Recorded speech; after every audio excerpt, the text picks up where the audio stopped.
Hey guys, welcome back to the Sleep Atlas. Tonight we're setting sail on one of the most romanticized, misrepresented, and misunderstood chapters in world history. No, not knights, not pharaohs, not Romans with fancy sandals. We're talking about pirates, the real ones. Not Johnny Depp wobbling around on deck, but the men and women who sailed the Caribbean and the Atlantic during the so-called Golden Age of Piracy.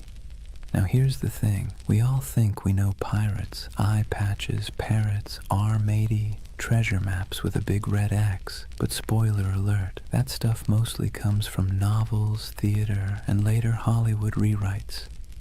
Real piracy was less swashbuckling and more sweaty, smelly, filled with salted beef crawling with maggots, water that tasted like a rotting barrel, and constant anxiety that your ship might sink in a storm, or your captain might keelhaul you for stepping out of line.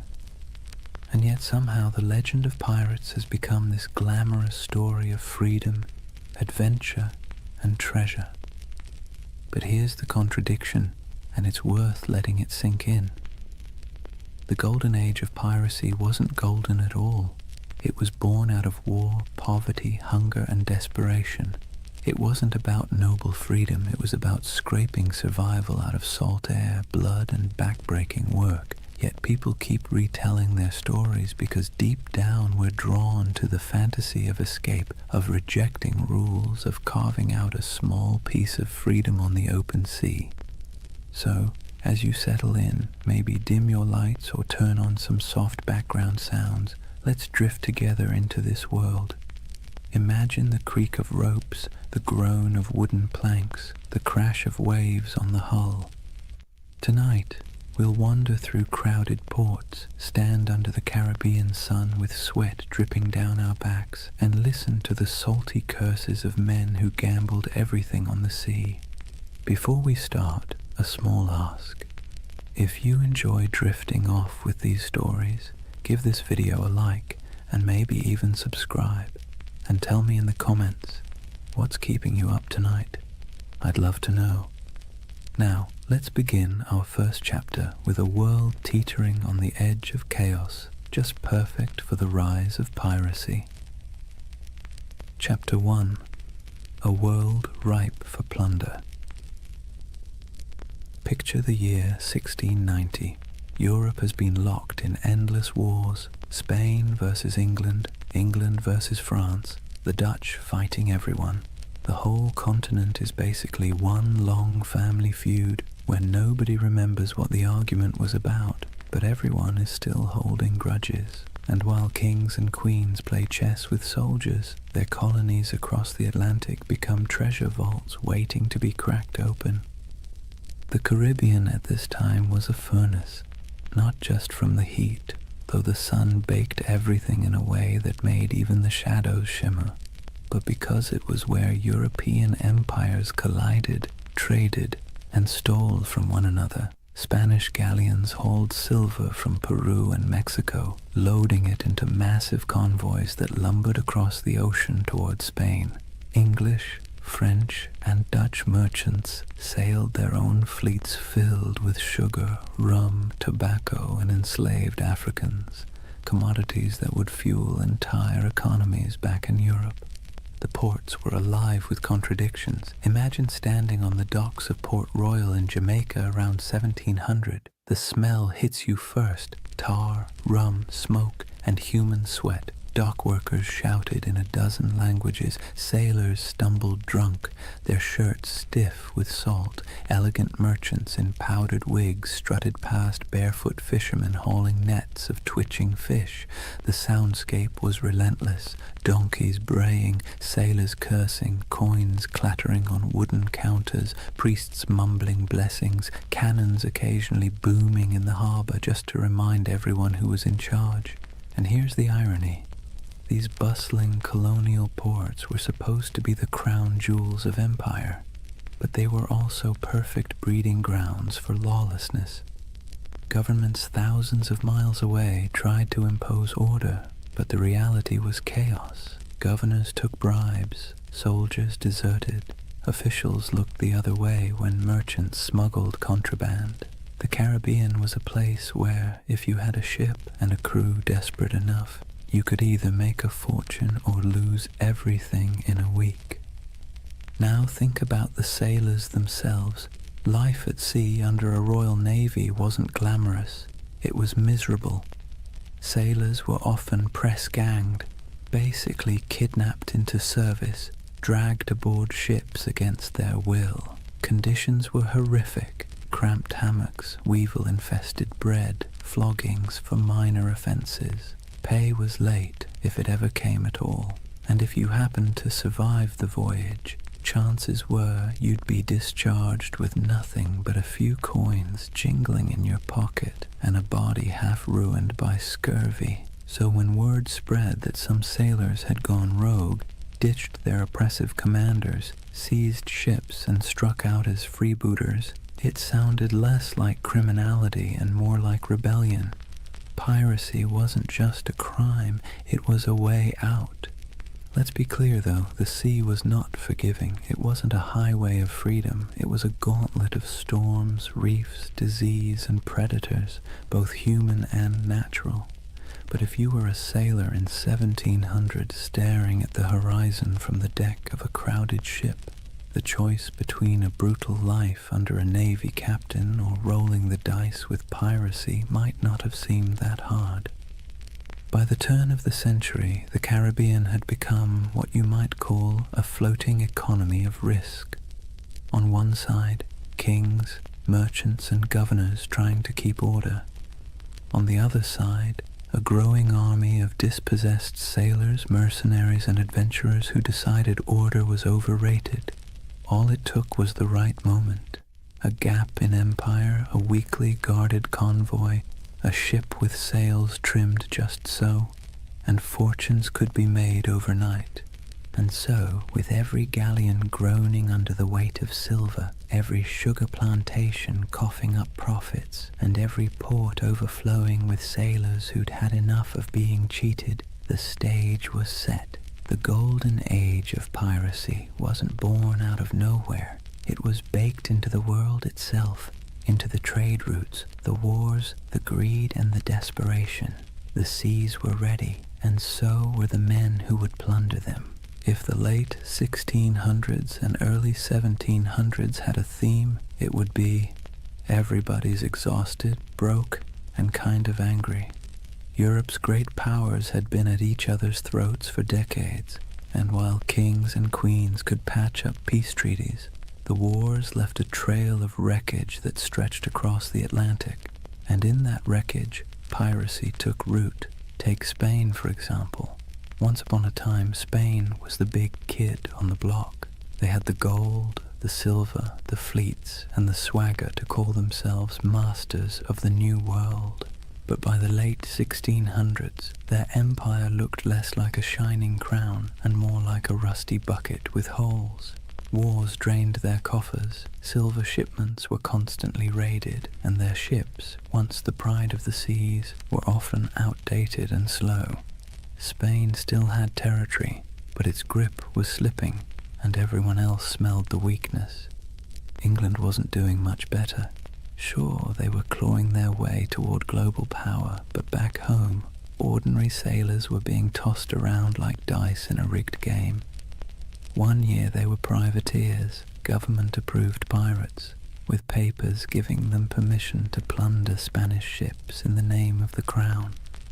Then, suddenly, the war ended. The crown said, "Thanks for your service," and those same men were dumped ashore with no pay, no prospects, and no sympathy. Imagine fighting for your country, risking death a dozen times only to be told you were now just another unemployed vagrant clogging up the docks. The Dutch Republic had its own story.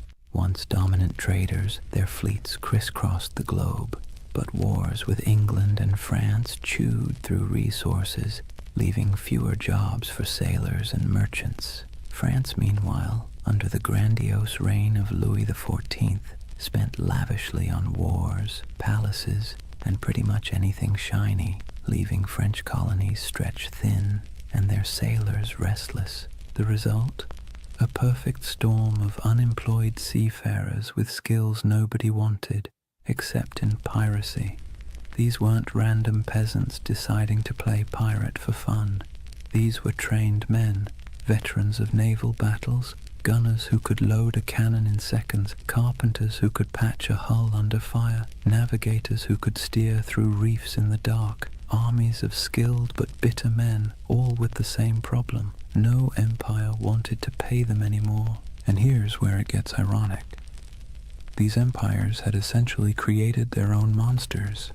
When Spain and England handed out letters of marque, those little slips of paper that legalized piracy during wartime, they encouraged men to attack enemy shipping.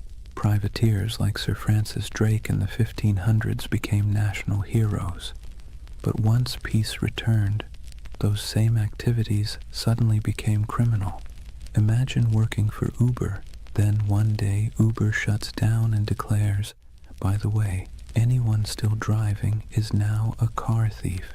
That's what happened to thousands of seafarers who had been told plunder was patriotic until it wasn't.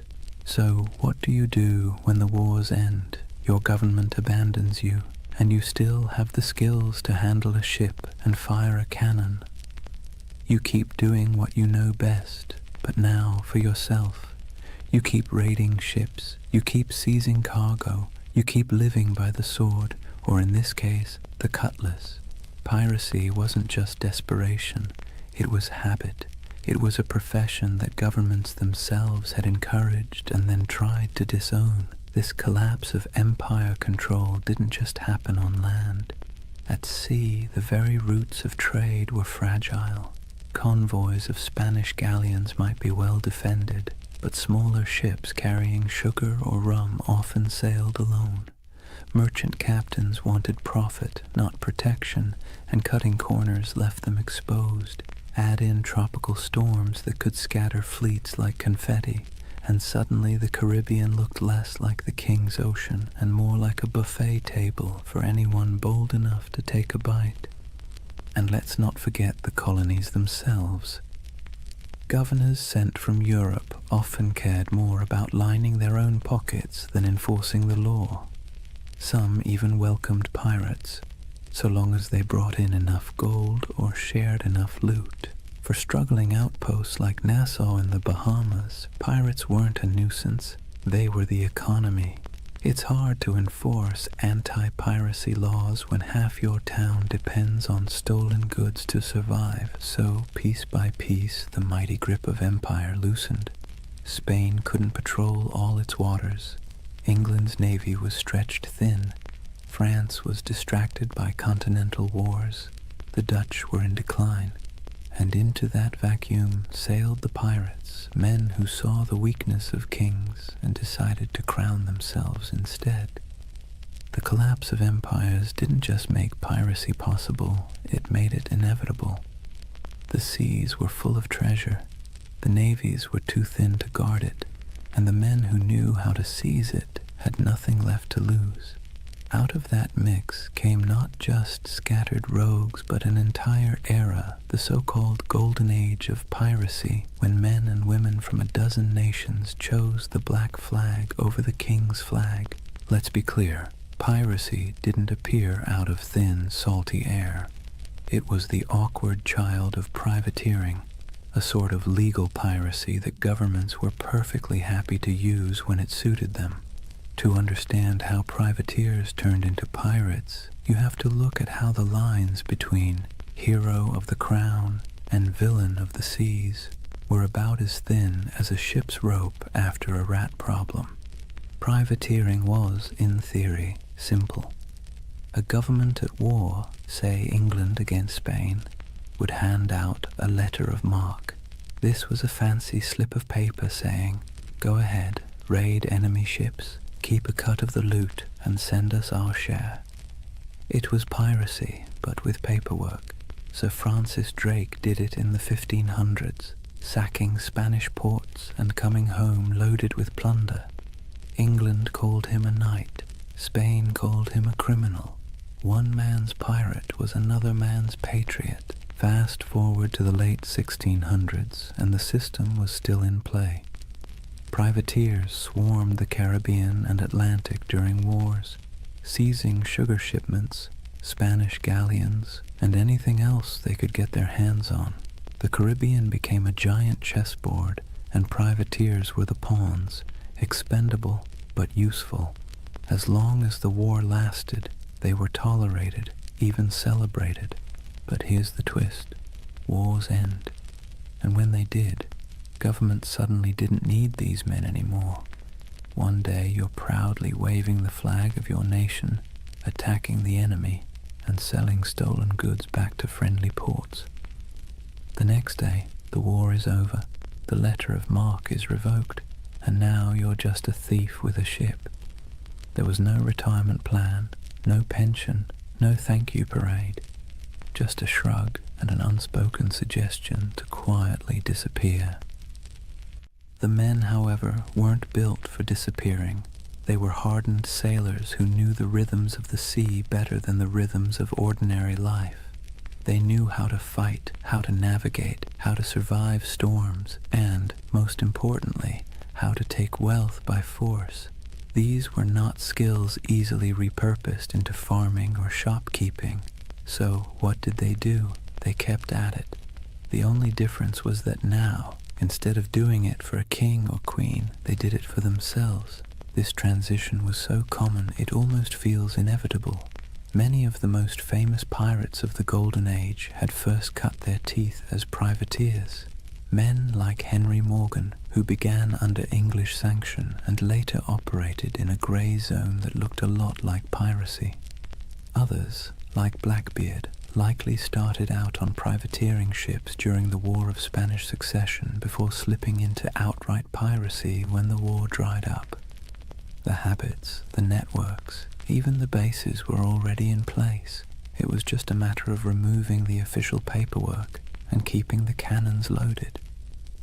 And here's the delicious irony. Governments created the very monsters they later tried so hard to destroy by training thousands of sailors in the art of state-sponsored looting.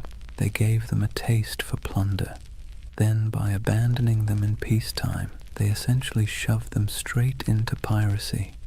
Imagine teaching someone to pick locks during a war because you need spies, then firing them when the war ends and expecting them not to use their skills.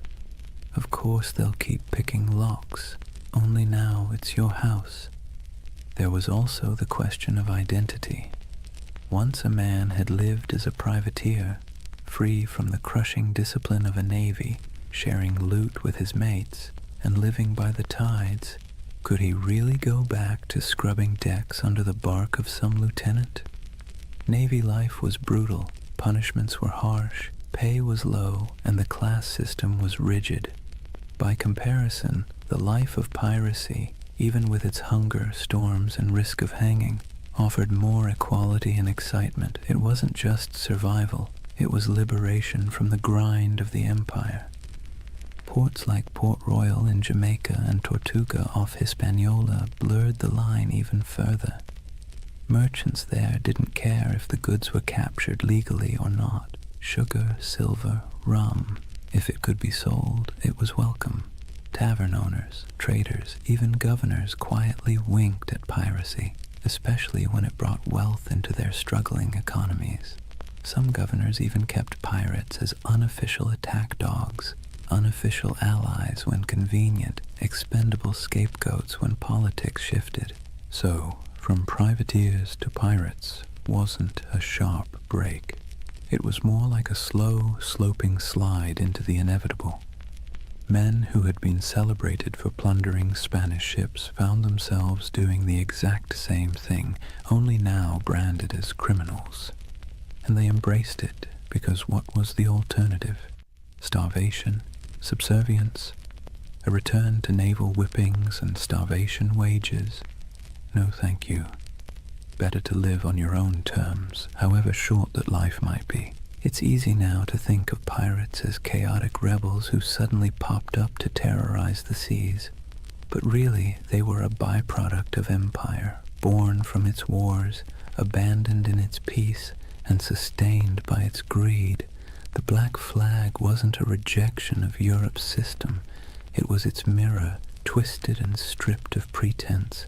So when we picture those ragged sails appearing on the horizon, it wasn't random lawlessness at sea. It was the logical conclusion of policies that blurred morality for convenience. Privateering was piracy in a fancy coat, and piracy was privateering with the coat torn off, and for the men who lived it, there wasn't much difference at all. Now let's imagine, for a moment, what happens when thousands of unemployed sailors, disgruntled privateers, and general misfits all end up in the same place. No law, no oversight, no queen wagging her finger from across the ocean. Just wide open seas, islands thick with sugarcane and palm trees, and ports desperate for trade, even if that trade came dripping with blood. Welcome to the Pirate Republic, a loose patchwork of havens across the Caribbean that briefly turned outlaw life into a kind of anti-establishment experiment. The most famous of these havens was Nassau, on New Providence Island in the Bahamas. Today it's a tourist destination with beach chairs and cruise ships. Back then, it was more like a dusty stage set built for chaos. The island's harbor was shallow, perfect for the smaller, nimble pirate ships, but treacherous for the heavier Navy vessels. That natural advantage made Nassau nearly untouchable, and so it blossomed into the unofficial capital of piracy. If London was the beating heart of empire, Nassau was the loud, drunken laugh echoing across the Atlantic. Life in Nassau was a strange mix of desperation and freedom. Picture ramshackle huts leaning against each other like tired sailors, taverns spilling music and shouting into the night, and the constant smell of rum, sweat, and salt. Pirates from every corner of the Atlantic crammed together. English, French, Dutch, African, even a few indigenous sailors who'd escaped the crushing grip of European colonization. The result was something Europe would never have tolerated back home. A society stitched together by outcasts, running on booze, barter, and the occasional cannon. What made it so intoxicating was the sense of equality. A runaway slave could find a berth on a pirate ship and suddenly be treated, at least relatively speaking, like an equal. A woman could dress as a man, grab a cutlass, and carve her place on deck. Anne Bonny and Mary Read, two of the most famous pirates in history, lived that very reality. The rigid hierarchies of Europe, lords and serfs, captains and peasants, broke down in Nassau's taverns.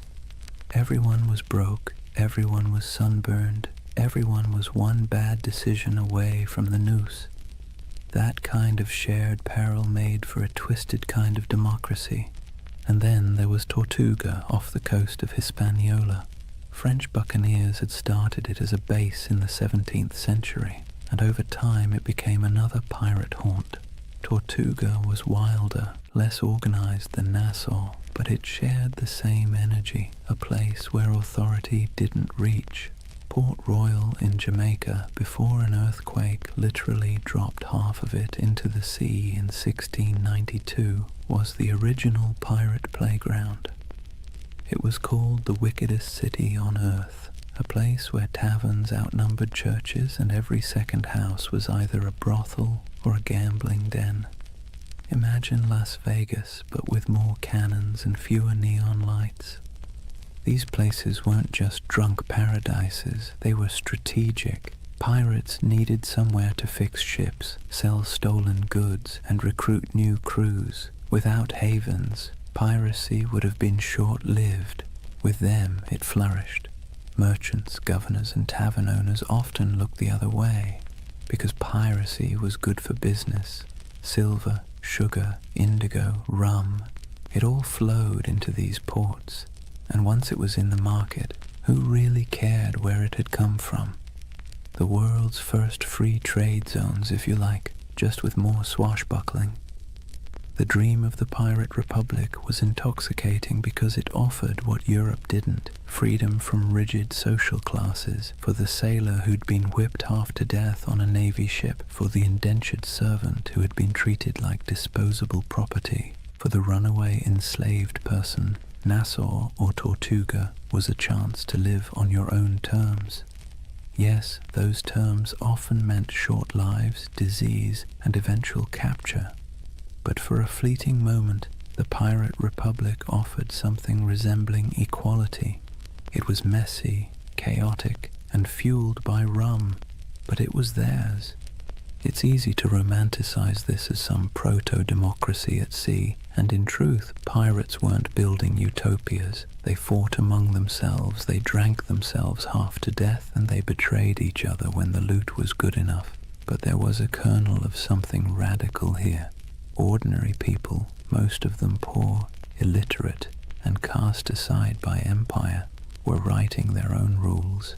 Captains could be voted out. Plunder was divided more fairly than wages in most European jobs, and there was a sense, however fragile, that out here in the Caribbean heat, you weren't just surviving, you were free. Governments, of course, hated it. To them, the pirate republic was an insult, a slap in the face of civilization. They saw it as a cancer spreading across the Caribbean, undermining trade and embarrassing the crown. And so, predictably, they began plotting its destruction. But for a brief, shining decade or two, the dream held. A world of tattered sails and lawless harbors, where outcasts became rulers, if only of themselves. So when you hear the phrase Pirate Republic, don't imagine marble halls or noble ideals. Imagine crowded taverns with lantern light flickering on sweat-streaked faces, mugs of grog slamming onto wooden tables, and the hum of 50 different languages mixing in the night. It wasn't a nation in any official sense, but it was a community, strange, fragile, reckless, that gave piracy its beating heart. By the early 1700s, piracy wasn't just a nuisance.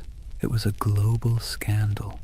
Imagine you're a London merchant who's just sent off a ship full of sugar from Barbados. You're already dreaming about the profits, about the clinking of coins on your counting table. Then word arrives that your ship was intercepted somewhere between Tortuga and Nassau by a crew of outlaws who now plan to sell your precious cargo at a discount in the very next port. Frustrating, absolutely. Embarrassing, even more so. And it wasn't just London merchants, Dutch traders, French planters, Spanish governors. Everyone had a stake in the Caribbean economy, and pirates cut into all of them like barnacles on a hull. News of piracy spread quickly, carried in letters, pamphlets, and gossip that traveled almost as fast as the ships themselves. In coffee houses in Amsterdam or taverns in Boston, people swapped stories of Blackbeard's blockade of Charleston or of Bartholomew Roberts capturing hundreds of vessels. Pirates became both feared and oddly admired, the same way we talk about celebrities who behave badly.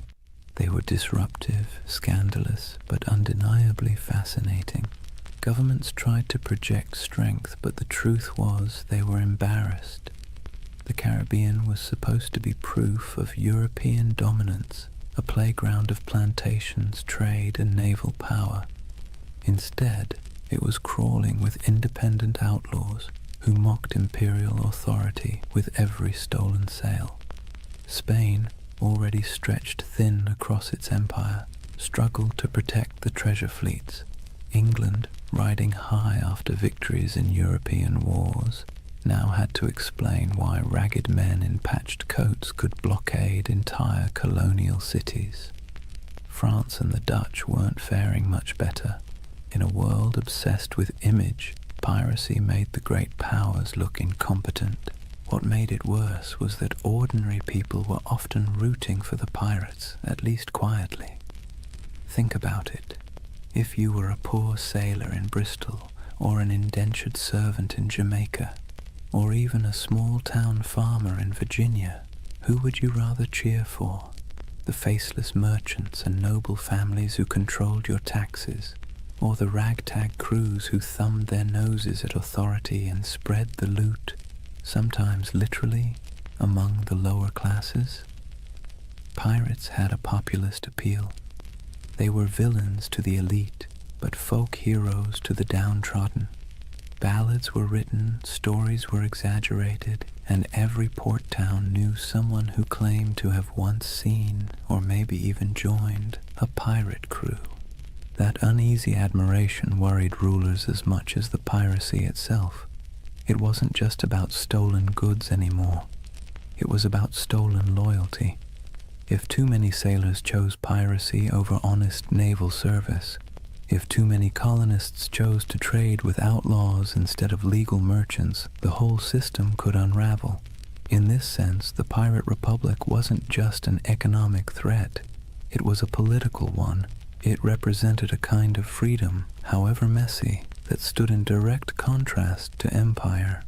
And so, as the first decade of the 1700s drew to a close, the world was watching.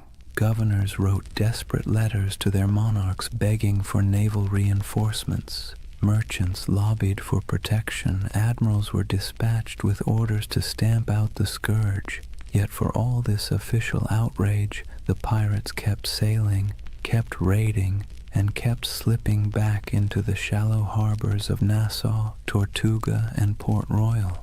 The balance of power was precarious, and for a short, chaotic stretch of years, it seemed like the pirates might actually hold their ground. But as with all things in history, nothing so audacious lasts forever. The seeds of the pirates' downfall were already being sown, even as they toasted their freedom with mugs of grog under the Caribbean moon. Kings and parliaments were growing tired of being mocked. Naval patrols were growing stronger, and alliances, those fragile bonds between men who lived by theft and rum, were starting to fracture under the weight of greed. For now, though, the world watched in equal parts fear and fascination. Pamphlets painted pirates as monsters with hearts of stone, while tavern songs turned them into legends. Merchants cursed them, sailors dreamed of joining them, and governments plotted their end. The Golden Age of Piracy was in full swing, and like all golden ages, it glittered brightest just before the fall. Chapter 2. The Pirate's Life, Grit, Glory, and Grievance. So, let's get something straight right at the start. Life on a pirate ship was not a Caribbean holiday. You've probably seen the romantic paintings, glorious sails catching the wind, dramatic sunsets, and dashing figures with cutlasses gleaming. But if you were actually there, you'd spend less time admiring the view and more time trying to keep your stomach from revolting at the smell of rotting food. The pirate's life, while freer than serving in the Navy or laboring on a plantation, was still backbreaking, filthy, and endlessly uncomfortable. Imagine waking up below deck in the humid Caribbean heat. The air is thick, cloying, and full of the stink of unwashed bodies, damp wood, and tar. The ceiling is so low that you can't even stand upright. Rats scuttle across the beams, and you can hear the groan of the ship as it shifts against the waves. The pirate life didn't come with feather beds. You'd likely be sleeping on rough planks, maybe with a scrap of canvas for a blanket if you were lucky. Every day began with the creak of ropes, the bark of orders, and the endless rhythm of labor needed to keep a ship moving. Food was its own special kind of torture. Pirates stole plenty of supplies from captured ships, but unless you were lucky enough to raid a fresh merchantman recently, meals were, let's say, monotonous. Salted beef, so tough you could use it as a weapon. Hardtack, which was basically a cracker but harder than stone and often infested with weevils. Grog, a mix of watered-down rum, was the drink of choice, not because it tasted good, but because plain water went bad quickly in the heat. If you were lucky, you might snag some fruit or vegetables before they spoiled, but scurvy was always lurking like an uninvited guest. Teeth loosened, gums bled, and bones ached from the lack of vitamin C. Daily chores weren't glamorous either. Pirates weren't just fighting and drinking, they were sailors first. That meant scrubbing decks, mending sails, climbing rigging slick with salt spray, and bailing water from the hold during storms. And storms, by the way, were constant reminders that the sea itself was often more dangerous than any enemy. A hurricane could scatter a fleet in hours, leaving survivors clinging to driftwood while their dreams of plunder sank to the bottom. And yet, for all this hardship, men, and a few women, chose it willingly. Why? Because compared to life in the Navy or under the whip of a plantation master, piracy offered something intoxicating: freedom. On a pirate ship, you weren't at the mercy of a cruel officer with a whip. You weren't paid starvation wages while some admiral or merchant lined his pockets. Instead, you had a say in decisions, a share of the loot, and a chance, just a chance, to change your fortune. The hardship was the same, but the dignity was different. Entertainment helped break the monotony. Pirates loved music, fiddles, pipes, and drums when they could get them. They told tall tales, gambled with dice and cards, and sang bawdy shanties that echoed across the waves. Some ships even kept pets, parrots, monkeys, or stray cats, both for company and for laughs. And of course there was always rum. Rum was less a drink than a coping mechanism, numbing sore muscles, smoothing frayed nerves, and sometimes sparking brawls that left men with more bruises than treasure. But make no mistake, life aboard a pirate ship was a constant balancing act between freedom and discomfort. The same deck where you danced to a fiddle tune at night might be awash with seawater or blood the next morning. The same comrades who shared their food with you today might vote you out tomorrow if you crossed the wrong line. It was a world where everything was unstable. The sea, the supplies, the alliances, and that instability defined the pirate's existence. So, yes, the Golden Age of Piracy glittered, but the day-to-day life was about sweat, salt, hunger, and a kind of stubborn resilience. You didn't become a pirate because it was comfortable. You became one because, for all its stink and danger, it gave you control of your own fate, at least for a while. Here's a funny thing about pirates. They were some of the most democratic people of their time, not in the sense of voting booths and campaign speeches, but in a rough, practical way that actually mattered to the men living on those creaking decks. Imagine that. While monarchs squabbled over crowns back in Europe and kings claimed they ruled by divine right, pirates were out on the high seas voting on who got to be in charge. When a crew formed, the first order of business wasn't just raiding a Spanish galleon, it was drawing up what they called the Articles. These were pirate constitutions, handwritten agreements that spelled out everything from how loot would be divided, to punishments for theft, to the share of compensation if you lost a limb in battle. And yes, pirates had a kind of early insurance system. If you lost an arm, you might get 600 pieces of 8, a leg, maybe 800.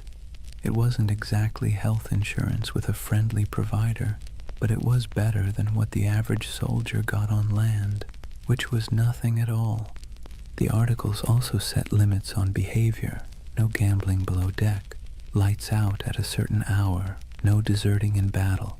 And yes, they often forbade bringing women on board, though that rule was broken often enough to be almost comical. These weren't arbitrary rules, they were survival tactics. A pirate ship was a pressure cooker of bad food, bad hygiene, and too many strong personalities packed into too small a space. Without rules, things would have descended into chaos faster than you can say. mutiny. Now, the captain wasn't an untouchable figure like on a Navy ship. Pirate captains were elected by the crew, and they could be voted out just as easily. If a captain was too reckless, too stingy with loot, or just too annoying, the crew could replace him with someone else. This was radical for the 17th and 18th centuries. Imagine a farmhand in Europe marching up to his landlord and saying, "Sorry mate, we've had a vote and you're fired." Unthinkable. But on a pirate ship, that was just Tuesday. Of course, the captain still held real authority in battle. When cannonballs were flying and boarding parties were scrambling across decks, someone had to make quick decisions. But outside of combat, his power was checked by the quartermaster. The quartermaster was like the ship's accountant and judge rolled into one. He handled supplies, settled disputes, and distributed plunder according to the articles. He was the balance to the captain, ensuring one man didn't hoard all the power or all the silver. Speaking of plunder, here's where pirates really stood out. On most navy or merchant ships, ordinary sailors got scraps. Captains and owners took the lion's share. Pirates, by contrast, split loot far more evenly. Yes, captains and officers usually got larger shares, but the gap wasn't massive. A captain might get 2 or 3 shares, while a common sailor got 1. Compare that to the Navy, where a captain could rake in a fortune while the sailors were paid in arrears, if at all. For men used to being at the bottom of the social ladder, this was revolutionary. This system created a sense of buy-in. Everyone had a stake in every raid. Everyone had a voice. It's one reason pirate crews could be so terrifyingly effective. They weren't being flogged into action by some officer. They wanted to fight because victory meant coin jingling in their pockets. Cold, heavy, jangly, deliciously spendable coin. It's tempting to see this pirate democracy as noble or progressive, but let's be clear, it wasn't about ideals. It was about practicality. Pirates knew they lived hard, dangerous lives. They needed a system that kept people motivated, minimized infighting, and gave everyone a reason to stick together when things got ugly. Fair shares and voting rights weren't about enlightenment. They were about survival. Still, there's something oddly charming about it.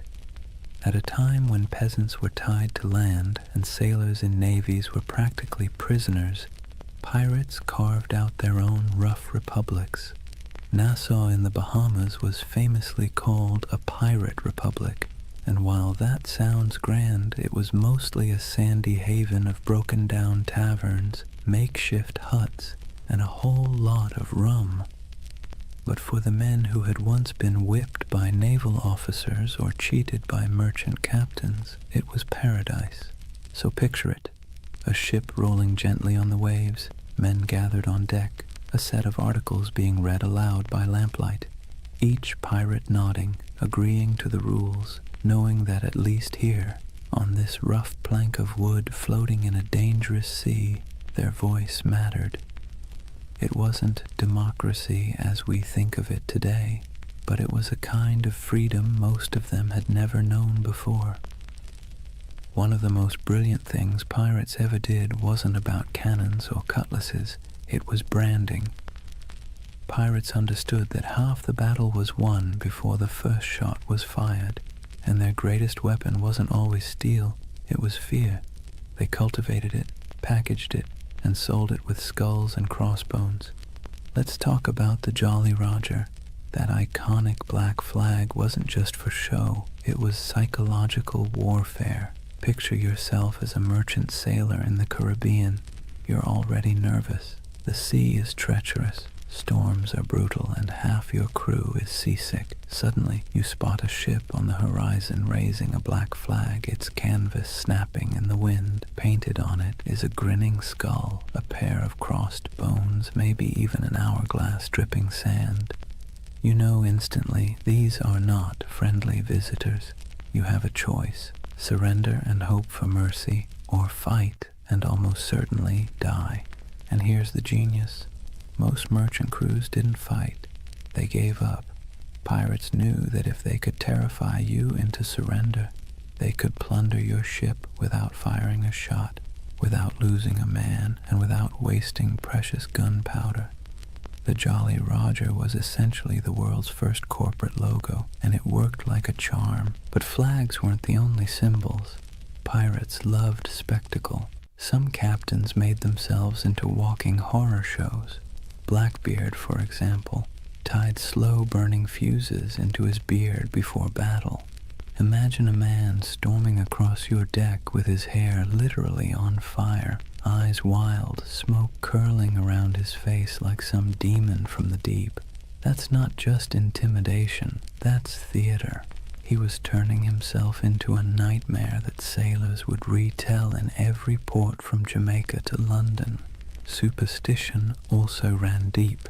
These were men who spent their lives on the unpredictable sea, so of course they looked for signs, omens, and rituals.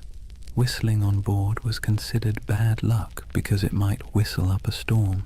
Bananas were famously avoided on ships, tied to tales of vanished vessels and mysterious deaths. Cats, on the other hand, were seen as good luck, their twitching tails thought to calm the winds. Some pirates tattooed symbols for protection: crosses, anchors, mermaids, inked in crude lines that doubled as badges of identity and talismans against doom. Then there were the rituals before battle. Some crews would gather for a speech, others for a raucous round of rum-fueled singing. There might be a drum beat or a chant, something primal to stir courage. Pirates knew the value of theatre not just for their enemies, but for themselves.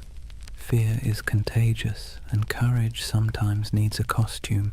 Music, too, had its place. Sea shanties weren't just entertainment. They were tools for survival, helping men row or haul ropes in rhythm, but they also bound crews together, creating unity in sound and spirit. Picture the dark deck of a ship, waves crashing, lanterns swaying, and a chorus of rough voices rising into the night, carrying equal parts defiance and desperation.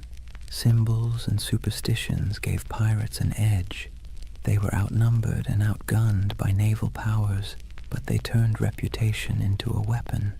Every skull painted on a flag, every whispered tale of a flaming bearded captain, every ritual chant before a raid, it all worked to magnify their presence far beyond their actual numbers. They made themselves larger than life, monsters of the sea, shadows that haunted every merchant sailor's imagination. And the beauty of it? Most of it cost nothing. A painted flag, a dramatic entrance, a bit of theatrical madness. Pirates didn't need massive armies or endless treasuries. They needed fear, and they knew how to conjure it. So next time you see that skull and crossbones, remember, it wasn't just a warning, it was a brand, a promise of chaos, a theater of fear that made the legend of piracy far bigger than the men themselves. For all the flags and fiery beards, life aboard a pirate ship wasn't just about battle. In fact, most days weren't spent fighting at all. They were spent doing the very ordinary, very human things that bound a crew together, eating, talking, laughing, and finding scraps of comfort in a world made of salt and splinters. Let's start with food, because nothing unites or divides a crew faster than the question of dinner. Pirate diets were, to put it politely, uninspiring. Salted beef or pork, rock-hard ship's biscuit crawling with weevils and barrels of dried peas were the staples. Water turned slimy after a few weeks, so rum, watered down into grog, became the drink of choice. The thing is, pirates ate much the same as navy crews or merchant sailors, but they sometimes had an advantage. Because pirates plundered fresh food and drink whenever possible, they could actually eat better than the men they robbed. A captured merchant ship might yield cheese, citrus fruit, coffee, sugar, or even delicacies like cocoa or spices. For a brief time, life on the high seas could taste a little less like mold and more like luxury. But food was more than sustenance. It was ritual. Sharing a meal created unity. Imagine a crew gathered on deck, bowls in hand, gnawing at salted meat and joking about who got the biscuit with the most maggots. It was grim humor, sure, but humor all the same. A bad meal, eaten together, still forged bonds.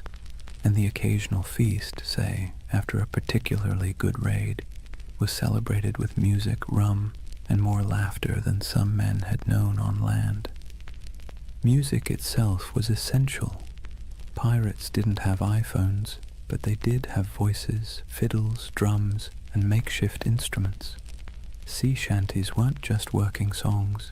They were entertainment, morale boosters, and the glue that kept rhythm in both work and play. Picture the rough chorus rising under the stars, a drum tapping time, a fiddle screeching out a tune stolen from some tavern ashore. These weren't trained choirs, but the sound was raw, communal, and strangely beautiful. It stitched men together, reminding them that even in isolation, they belonged to something larger. Then there were the games. Dice and cards were popular, played with stakes as modest as tobacco or as reckless as shares of loot. Wrestling matches and contests of strength filled idle hours, with men cheering on their favorites. Betting on the outcome wasn't just fun, it was a way of creating drama in a life that could otherwise drag on in monotonous days of empty horizon. And let's not overlook the surprising inclusivity aboard pirate ships. Escaped slaves often joined pirate crews, where they could earn equal shares of plunder instead of chains. Women, though rare, found roles too, sometimes as disguised sailors, sometimes openly accepted as fighters or partners. Life aboard a pirate ship was brutal, but in its own odd way, it offered opportunities for outsiders that rigid societies on land never would. In these small details, the shared meals, the rowdy songs, the roll of dice, we see the human side of piracy. Beneath the myth of cutthroats and raiders was a community of men and women who found ways to survive, to laugh, and even to belong. Their ships were floating worlds, part prison, part family, part workplace, part tavern. And while the dangers of storms, disease, and naval patrols never disappeared, these ordinary moments gave piracy its texture, the rhythm of humanity beneath the roar of cannons. So when you picture pirates, don't just imagine black flags and treasure chests. Imagine the sound of dice clattering on a barrel lid, the smell of salted pork frying in a pan, the laughter of men half drunk on rum, and the scratchy notes of a fiddle floating over the sea at night. That too was the pirate's life, not just violence and fear, but moments of messy, ordinary humanity carved out in the vast loneliness of the ocean. For all the adventure, freedom, and strange democracy of pirate life, you have to ask the question, why did so many men and a few women decide that piracy was worth the risk of hanging, drowning, or dying from scurvy in some forgotten corner of the sea? The answer, as usual, has less to do with romance and more to do with grievance. Pirates were not born with skulls and crossbones on their flags. Most of them were men who had been used, abused, and discarded by the very empires that later called them criminals. Take the average sailor in the early 1700s. His life was a cruel contract, low pay, brutal discipline, and punishments that bordered on torture. The British Navy in particular ran on forced service. Impressment gangs snatched men off the streets, dragging them aboard ships where they might serve years against their will. Once aboard, they were flogged for minor infractions, fed poorly, and often paid late, if at all. It was a life so grim that joining a pirate crew, where you at least got a vote, a share of plunder, and the occasional feast, looked less like criminality and more like opportunity. Then there were the privateers. These men had once sailed under legal commissions, essentially hired by governments to plunder enemy ships during wartime. But when treaties were signed and peace declared, those commissions were revoked. Overnight, skilled sailors became unemployed and unwanted. Some went home to poverty. Others, unwilling to give up the taste of plunder or unable to find work, simply kept raiding. The difference was only paperwork. Yesterday's patriot privateer was today's villainous pirate. Economic desperation played its part too. Europe churned with unemployment, inequality, and waves of displaced workers. Colonies offered work, but much of it was brutal plantation labor or indentured servitude. If you were poor, your choices were few. Toil endlessly for scraps on land, serve miserably in the navy, or gamble your life on piracy, where at least the rewards were immediate, tangible, and occasionally extravagant. Even a short run of luck could mean pockets full of coin, fine clothes stripped from captured merchants, or a chance to live like a king for a few weeks before it all fell apart. And make no mistake, piracy was a protest of sorts. Pirates didn't just steal, they struck at the heart of the empires that had used them. They targeted Spanish treasure fleets, English merchants, and French plantations. Their defiance wasn't couched in noble speeches, but in cannon fire and audacious raids. To kings and governors, they were parasites. To many of the poor, they were folk heroes, men who thumbed their noses at the powers that had left them to starve. But grievances went deeper than economics. Pirates carried personal grudges, captains who had beaten them, navies that had cheated them of wages, merchants who had treated them as expendable. To hoist the black flag was not only to seek fortune, but also to take revenge on a world that had never cared if they lived or died. So when you picture pirates shouting and firing cannons, remember the bitterness beneath it all. Their laughter around the rum barrel was fueled by the knowledge that they had nothing to lose and everything to snatch. Their democracy at sea was born not from lofty ideals, but from anger at systems that had denied them dignity on land. Piracy was grievance turned into lifestyle, protest turned into plunder. That's why the Golden Age of Piracy still lingers in our imagination. Beneath the noise of cannons and the gleam of treasure, it was the story of men who had been pushed too far, who decided that if the world offered them no justice, they would carve out their own, on their own terms, with black flags snapping in the wind. Chapter 3. Legends of the Black Flag. If the first half of piracy's golden age was about survival, grievance, and reinvention, the second half was about faces, human faces, twisted into masks of legend. Because when we talk about pirates, we rarely remember the ordinary nameless sailor swabbing the deck or the hungry man who joined a crew for a share of bread and rum. We remember the icons, the ones whose names still echo like thunder across centuries: Blackbeard, Calico Jack, Anne Bonny, Mary Red, and Bartholomew Roberts. They were larger-than-life figures, painted by both truth and exaggeration, until they became less people and more symbols of defiance. Take Edward Teach, better known as Blackbeard. He understood something fundamental about human nature. Fear gets results. He grew his beard long and black, twisting it into braids tied with slow-burning fuses. Before battle, he would light them so smoke curled around his face, making him look like a demon rising from the sea. The truth? He may have killed fewer men than you'd think, often relying on intimidation to win without a fight. But his legend was so terrifying that many surrendered without firing a shot. It was theater as much as piracy, and it worked. Then there was Calico Jack Rackham, named for his fondness for bright, flamboyant clothing made of calico. He wasn't the most successful pirate, nor the most ruthless, but he had something else: charisma. He cultivated an image of style, flair, and daring, hoisting a version of the Jolly Roger with crossed swords beneath a skull. His exploits were bold but often bungled, yet his story endures because of the people he sailed with.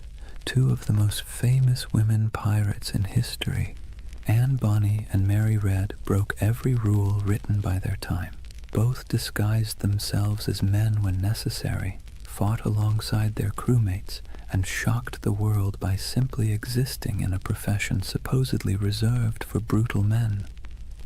They cursed, they carried pistols, and they demanded to be treated as equals. Stories tell of Anne shouting at her fellow pirates during a fight, furious that they were cowering below deck while she and Mary stood on, firing back at attackers. Were all the tales true? Probably not. But the image of two women wielding blades under the black flag has been impossible to forget. And then there was Bartholomew Roberts, Black Bart. Unlike Calico Jack, he was ruthlessly effective.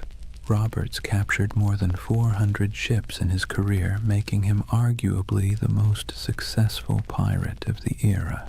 He dressed extravagantly, wore a crimson waistcoat in battle, and carried himself with the stiff pride of a gentleman gone rogue. He turned piracy into a system, drilling his men like a navy and enforcing discipline that other captains might have laughed at. If Blackbeard was terror and Calico Jack was style, then Roberts was efficiency, a man who turned plunder into a full-time industry. These figures didn't just survive, they thrived because they understood the power of story. Pirates lived and died quickly, but their reputations could sail farther than any ship. Merchants whispered their names in fear, tavern-goers retold their exploits in drunken awe, and pamphleteers in London exaggerated every detail to sell more copies. Legends inflated as fast as the sails of a ship in strong wind, until the line between man and myth blurred completely. So when you picture the Golden Age of Piracy, don't just imagine faceless crews swarming merchant ships. Picture these icons at the prow, beards smoking, calico shirts blazing with color, women fighting defiantly against all odds, crimson jackets flashing in the sun. They were performers as much as criminals, masters of spectacle, writing themselves into history by sheer audacity. That's why they endure, not because they lived long lives, they didn't, but because they played their roles so well that centuries later we still remember their stage. If pirates were actors on the stage of the sea, then Edward Teach, Blackbeard, was the undisputed director of horror. He understood better than almost anyone else that violence wasn't always necessary if you could make your enemies believe it was inevitable. His greatest weapon wasn't his cutlass or pistols, but the terrifying image he constructed of himself. Imagine this. You're a weary merchant sailor, your ship heavy with sugar and rum, when you spot a vessel in the distance. Its sails are patched but full, its hull dark and looming, and then you see him. A giant of a man with wild, coal-black hair and a beard so thick it looks like it's swallowing his face. He's tied slow-burning fuses into his braids, sparks spitting, smoke curling around him as if he's stepped straight out of hell. The sight alone is enough to send shivers through the toughest crew. Guns are loaded, cannons are aimed, but more often than not, the merchant ship simply lowers its colors and surrenders. Why fight when the devil himself has shown up to collect? Here's the funny part. For all his terrifying image, Blackbeard wasn't actually the most bloodthirsty pirate. In fact, his ledger of confirmed kills was surprisingly slim compared to others. He didn't need to spill blood when his performance did the work for him. He crafted a persona so fearsome that it did the fighting long before the first cannonball flew. Think about it. Would you rather battle a man who looked like your neighbor or a smoke-shrouded demon who seemed to revel in chaos? Most captains chose the wiser option and handed over their cargo. Blackbeard also knew the value of spectacle beyond the battlefield. He cultivated stories about himself, feeding into his myth. He'd fire pistols in the air just to startle his own crew. He once blockaded the entire port of Charleston, South Carolina, holding the city hostage until he was supplied with medicine. This wasn't just piracy, it was theater on a grand scale, a demonstration that one man and a few ships could humiliate an entire colony.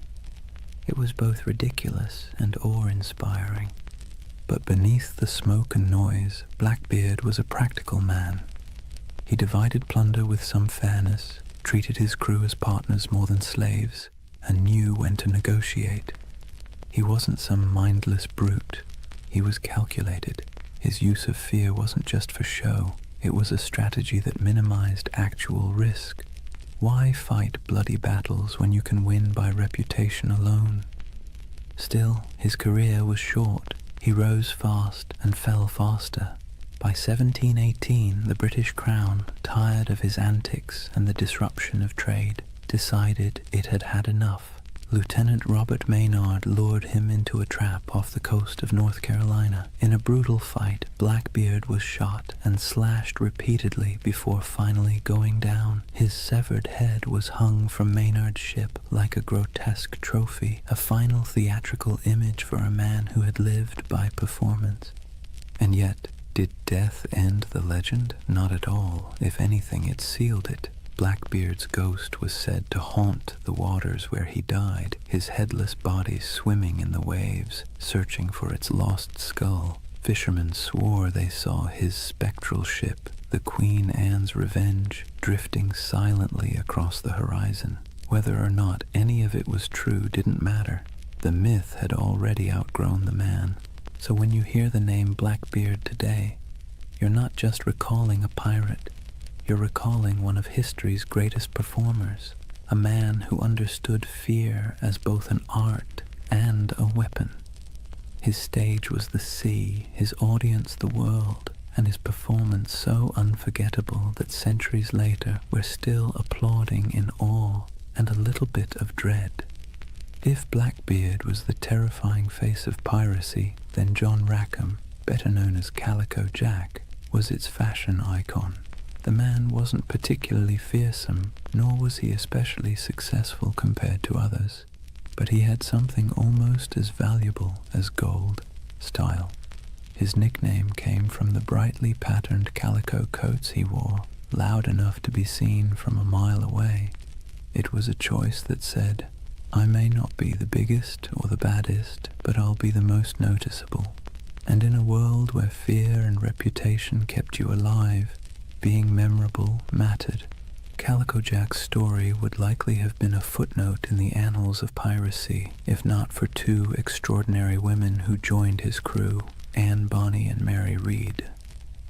Their presence turned his otherwise average exploits into a legend that has fascinated people ever since. Anne Bonny was born in Ireland, but grew up in the Americas, the daughter of a wealthy planter. She had a fiery temper and a restless spirit.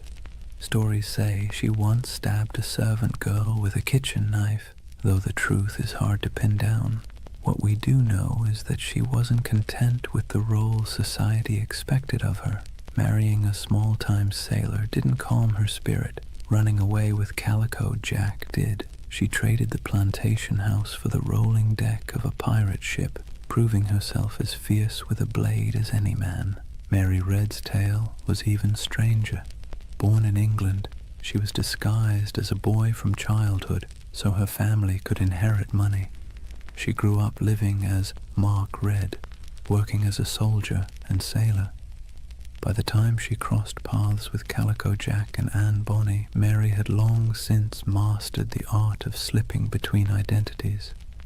When she joined their crew, she initially kept her disguise.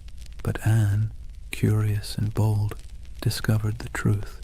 Instead of turning her away, Anne accepted her, and the two became close allies. Now picture it, a small pirate crew led by a man in flamboyant coats, backed by two women who defied every expectation of the age. While other pirates leaned on spectacle or terror, this trio leaned on audacity. Reports from the time describe Anne and Mary fighting openly in men's clothes, wielding pistols and cutlasses, cursing louder than the men beside them. They weren't mascots or novelties, they were feared combatants. When boarding parties went over the rails, Anne and Mary were often the first in line. One of the most famous stories of their courage came during the final days of Calico Jack's career. His ship was cornered by a pirate hunter. Most of the crew, drunk and unwilling to fight, cowered below deck. But Anne Bonny and Mary Read fought ferociously, shouting at the men to come up and defend themselves. Outnumbered and abandoned, they couldn't hold out forever. The ship was captured, and the crew taken to trial in Jamaica. Calico Jack was sentenced to hang, and before his execution, Anne Bonny reportedly delivered the coldest line in pirate history. She told him, "If you had fought like a man, you need not be hanged like a dog." Brutal but fair. Anne and Mary both escaped the noose by pleading the belly, claiming they were pregnant, which delayed executions. Mary fell ill and died in prison not long after. Anne's fate is more mysterious. Some say her wealthy father intervened to free her, and she lived out her days quietly. Others imagine she slipped back into obscurity, perhaps even finding another ship to sail under a new name. The truth is lost, but the legend remains. Together, Calico Jack, Anne Bonny, and Mary Read embodied a different side of piracy. Not the sheer terror of Blackbeard, but the wild defiance of people unwilling to live within the boundaries society had drawn for them. They weren't the richest or most feared pirates of their age, but they became symbols of rebellion, of choosing freedom over obedience, even if that freedom came at the cost of the gallows. And maybe that's why their story still resonates. Pirates are remembered not just for plunder, but for the dream of living life on your own terms, no matter how brief or dangerous that life might be. When people imagine pirates, they often picture chaos, rowdy drunkards waving swords, shouting curses, and stumbling around the deck. But not all pirates fit that mold. Some, strangely enough, insisted on discipline, manners, and even a touch of elegance. Enter Bartholomew Roberts, also known as Black Bart, the most successful pirate of the Golden Age. Not in legend, but in sheer numbers, the man captured over 400 ships in his career. That's not exaggeration, that's bookkeeping. Roberts wasn't the kind of pirate who stumbled into the life because he liked rum and adventure. He was originally a skilled navigator, forced into piracy when his ship was taken. At first, he wanted nothing to do with it, but the pirates saw his talent with charts and stars, and when their captain died, they elected Roberts as the new leader. He reportedly said he didn't much care for the pirate life, but since it offered a short life but a merry one, he might as well make the most of it. That short life turned out to be remarkably eventful. Roberts stood out for several reasons. For one, he had standards. He banned drinking on his ships, which sounds downright heretical for a pirate crew. He also enforced strict rules against gambling, desertion, and even bringing women aboard. His ships ran more like naval frigates than floating taverns, and yet his men respected him because under his command they grew wealthy and untouchable.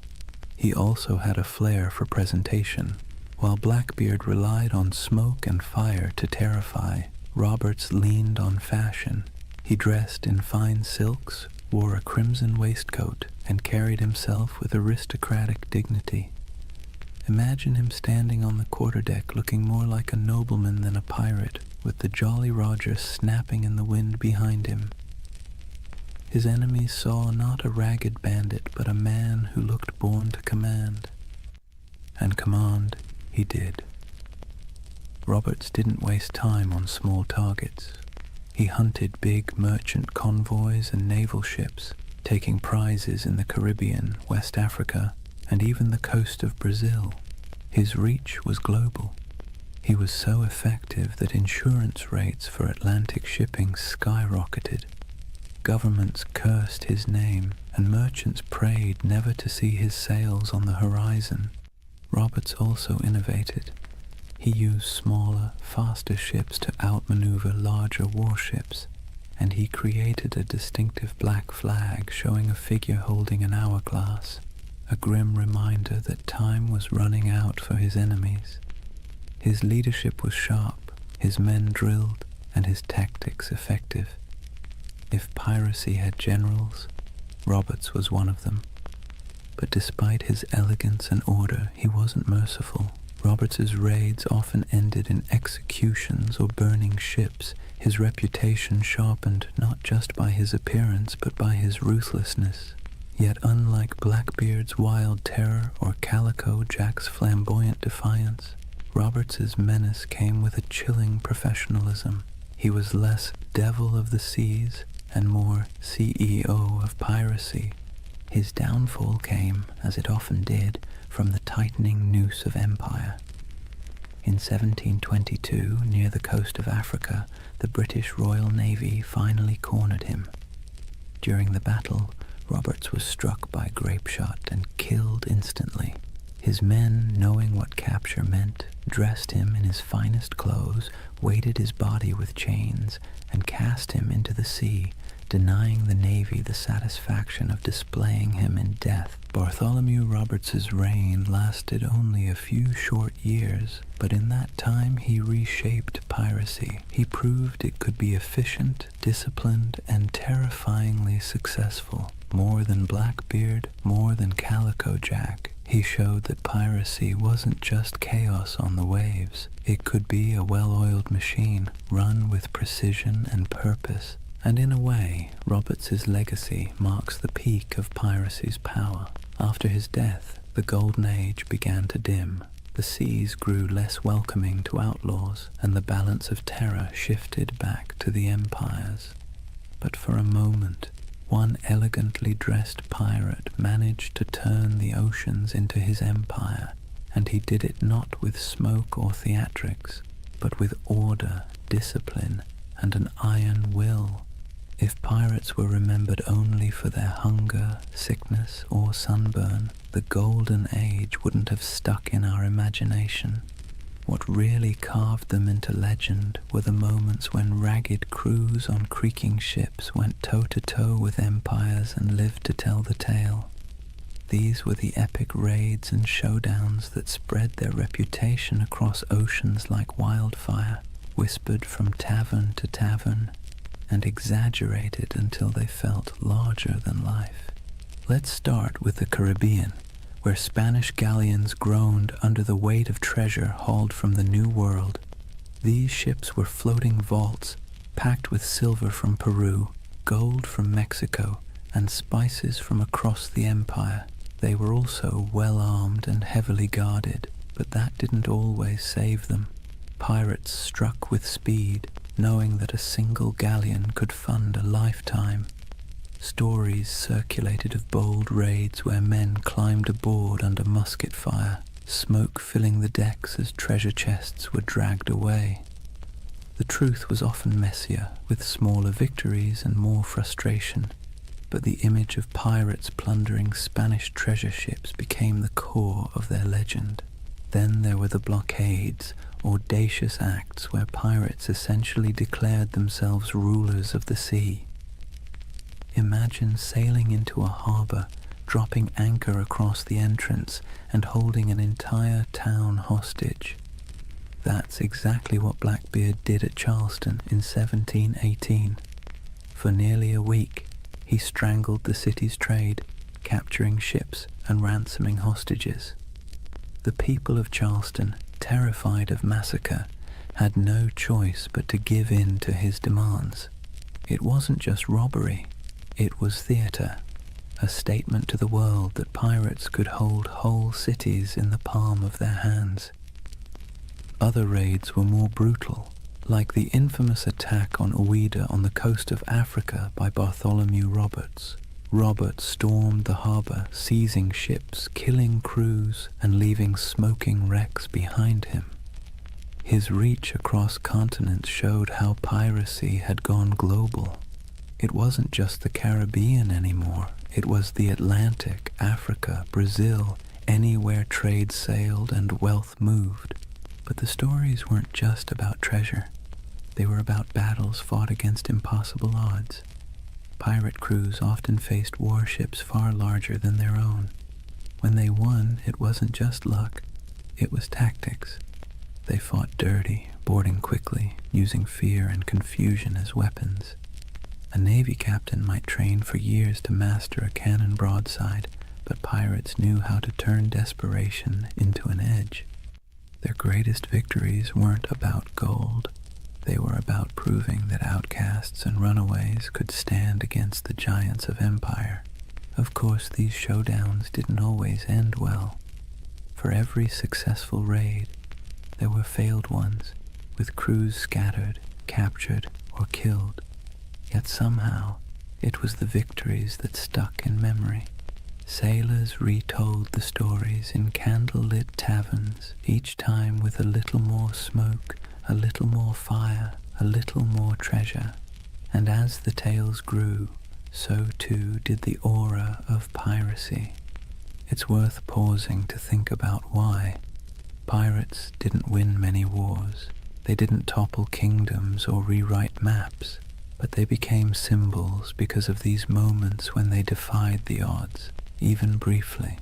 They lived in the cracks between empire and chaos, and their raids and blockades became stories of small men standing up to vast powers.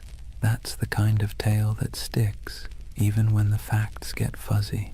So whether it was Blackbeard choking a city, Roberts storming a harbor, or nameless crews slipping away with treasure under the moonlight, these epic showdowns kept the legend alive. And while empires eventually struck back in those brief, violent, theatrical moments, it was the pirates who ruled the seas.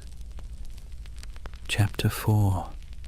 The End of an Era. For all the bravado of pirates waving black flags and swaggering into taverns, their freedom was always temporary. The Golden Age of Piracy wasn't built on strength, it was built on neglect.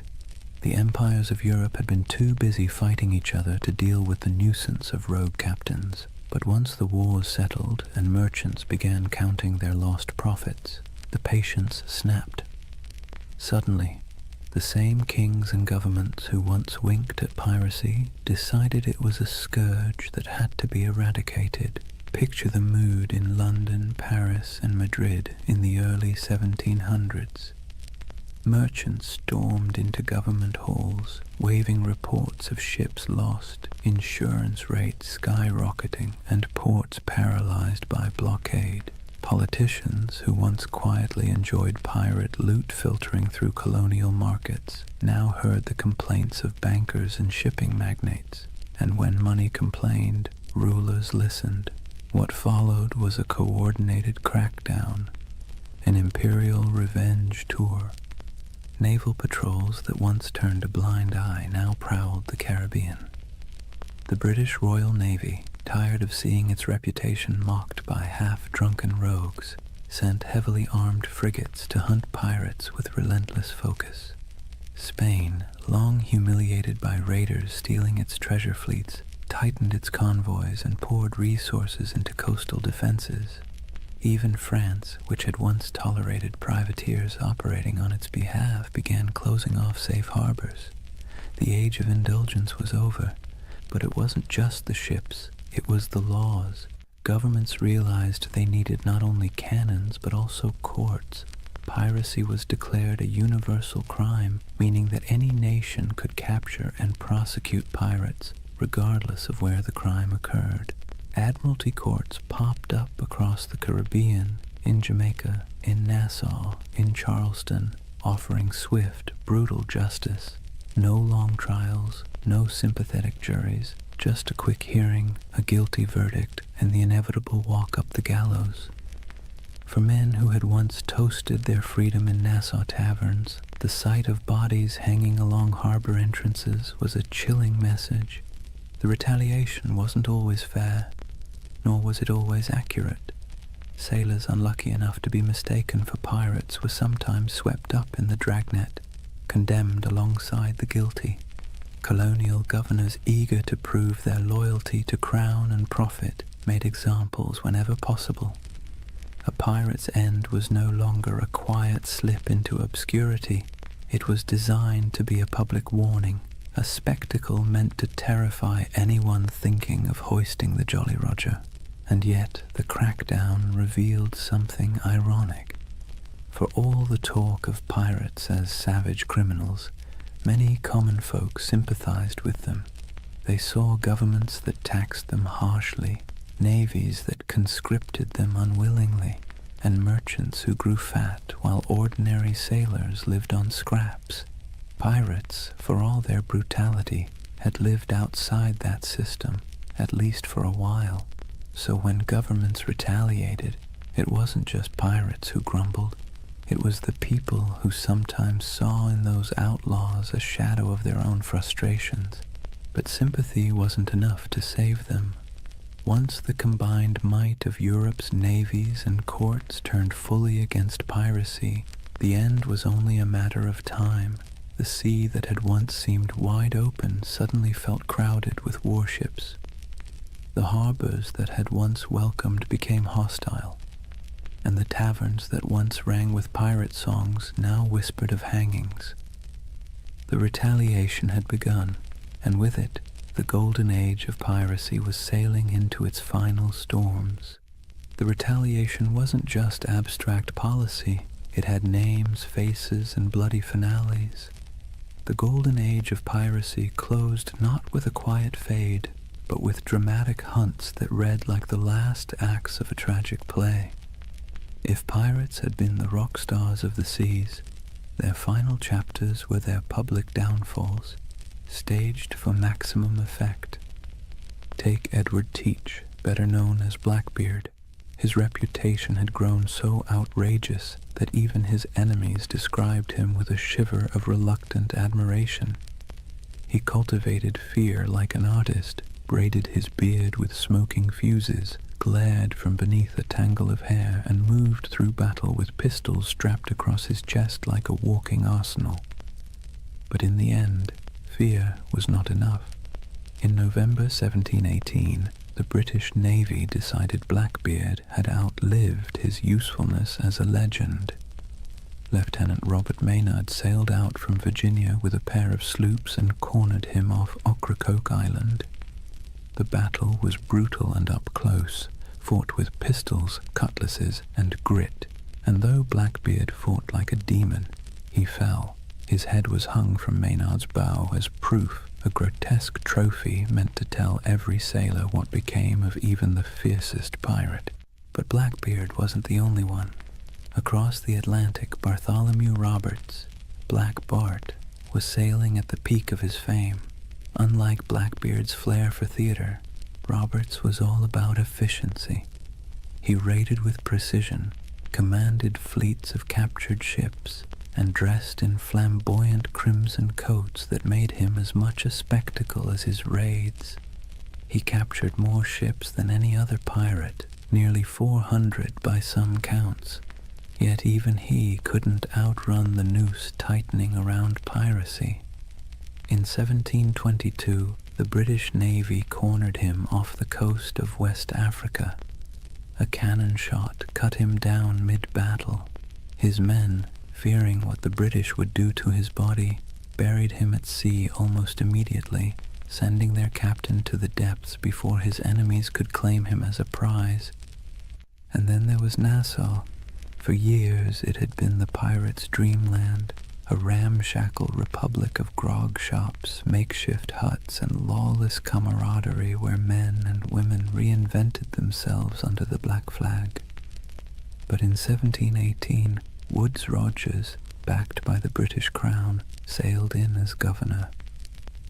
His arrival marked the beginning of the end.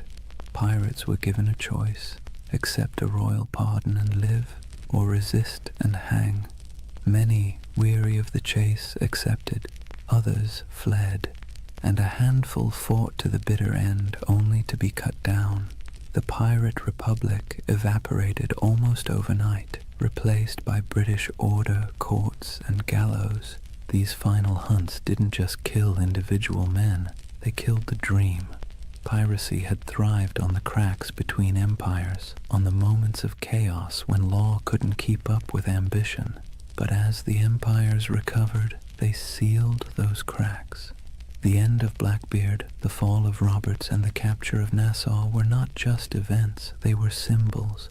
Symbols that the era of pirates ruling the seas was closing, replaced once again by the iron grip of empire. Still, in taverns and whispered stories, their names lingered. Blackbeard's ghost was said to haunt Ocracoke.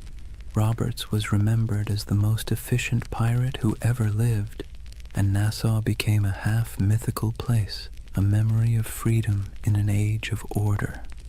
The final hunts had claimed the bodies, but the legends were already slipping beyond reach, sailing into something no navy could kill: myth. When the nooses were tightened and the bodies left swinging in the Caribbean sun, it wasn't just individual men who were gone, it was a way of life. The end of piracy marked the closing of a strange, brief experiment in freedom and rebellion. But like all endings, it was not complete. Something was lost, yes, but something also remained. So, what was lost? First, the fragile dream of equality at sea. On land, society was suffocatingly rigid. Kings at the top, peasants at the bottom, and 1,000 unspoken rules about who could eat what, wear what, or even look at whom. But on a pirate ship, things were startlingly different. Captains were elected, loot was shared, and even the least skilled sailor had a voice in the Articles of Agreement. When piracy ended, that floating democracy sank with it. Back came the brutal hierarchy of naval life, where sailors were whipped into obedience and officers strutted about like petty kings. The sea, once a frontier of possibility, reverted to another arm of empire. Also lost was the illusion of safe passage for merchant ships. For 2 or 3 decades, the Caribbean and Atlantic had felt like waters where danger lurked behind every horizon. Every fat merchantman sailing out of Havana or Port Royal lived in fear that a black flag might rise from the waves. The end of piracy reassured investors, merchants, and kings, but it also stripped the seas of a strange kind of excitement. The stories that once terrified crews would, in time, thrill readers instead. But for the men who lived it, the sudden absence of that uncertainty was like a silence, comforting to some, suffocating to others. And let's not forget the pirate havens themselves. Nassau, Tortuga, Port Royal, these places lost their wildness. Nassau was brought under British law, Tortuga became just another colonial backwater, and Port Royal, once notorious as the wickedest city on earth, was tamed after earthquakes and hurricanes tore it apart. The rowdy taverns, the lawless marketplaces, the smoky wharves where men from every corner of the Atlantic rubbed shoulders, all faded into memory. In their place came customs officers, naval patrols, and clerks counting barrels of molasses with joyless precision. Yet, for all that was lost, so much remained. Pirates had stamped themselves into the imagination of the world, and that stamp proved impossible to erase. Their names lived on in court transcripts, sailor songs, and whispered tales in dockside taverns. the terror they once inspired began to transform into legend and legend into myth. People who once cursed them began retelling their stories with a touch of admiration. Blackbeard's ferocity, Anne Bonny's defiance, Bartholomew Roberts's crimson finery, all these details outlived the reality of hunger, disease, and gallows. What also remained were the scars left behind on empire itself. Piracy had forced colonial powers to admit that their grip on the seas was fragile. They had to pour money into patrols, fortifications, and treaties. In a way, pirates had been the most honest critics of empire. They exposed its weaknesses, exploited its greed, and thrived on its contradictions. Even in defeat, they left a mark, a reminder that power is never absolute, and that resistance, even in the form of theft and chaos, can rattle the mighty. And then, of course, there was the cultural inheritance. Pirates gave us more than just a few colorful tales. They gave us a vocabulary, Pieces of Eight, Dead Men Tell No Tales, the Jolly Roger. They gave us an image of freedom and defiance, however messy the reality was. They gave us a vision of men and women who lived outside the law, who thumbed their noses at kings and corporations, who carved out fleeting moments of liberty in a world dominated by authority. That vision survived long after the hangings were over. So yes, much was lost when piracy ended, but perhaps what mattered most remained. The idea that, for a brief, turbulent moment in history, ordinary people seized the sea and lived by their own rules, and even as their bodies rotted under the Caribbean sun, their legends sailed on untouchable. Here's the thing about pirates. They may have died at the gallows, but their ghosts never left. The Golden Age of Piracy, brief as it was, cast echoes that still rattle through our culture today. You can hear it in the creak of a movie ship's rigging, see it in the skull and crossbones slapped on Halloween costumes, and even hum it in the chorus of a sea shanty that went viral on TikTok centuries after the last pirate flag fell. The age itself ended, but the echo never stopped. The first echo came in literature. In the decades after the crackdowns, sailors still sang about Blackbeard and Roberts in taverns, but it wasn't until the 18th and 19th centuries that writers really started polishing the pirate into something mythic. Captain Charles Johnson's A General History of the Pirates, possibly written by Daniel Defoe, was basically the pirate's who's who of its time. It turned real men into larger-than-life anti-heroes, blending fact, rumor, and outright invention. Without Johnson's book, we might not even remember Anne Bonny or Calico Jack. He gave them immortality, even if he also gave them a touch more swagger than they probably had in real life. The next big echo came with adventure novels. Robert Louis Stevenson's Treasure Island didn't just echo the Golden Age, it amplified it into something permanent.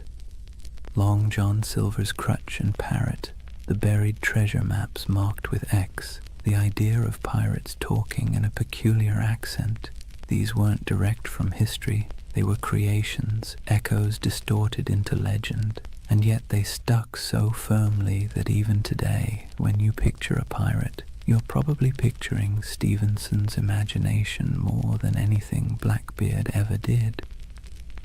The echo spread into song and theater, then into Hollywood. Errol Flynn swung from rigging with suspiciously clean teeth. Disney built an empire of its own with Pirates of the Caribbean, turning Captain Jack Sparrow into a global icon. And with each retelling, the pirate grew further from the salty, disease-ridden truth and closer to an eternal symbol of rebellion, freedom, and adventure. Pirates once hanged for terrorizing shipping lanes were recast as lovable rogues. History got smoothed over, but the echo carried on. There's another echo too, one that's less flashy but maybe more important. Pirates left behind ideas that have crept into modern conversations about democracy, labor, and resistance.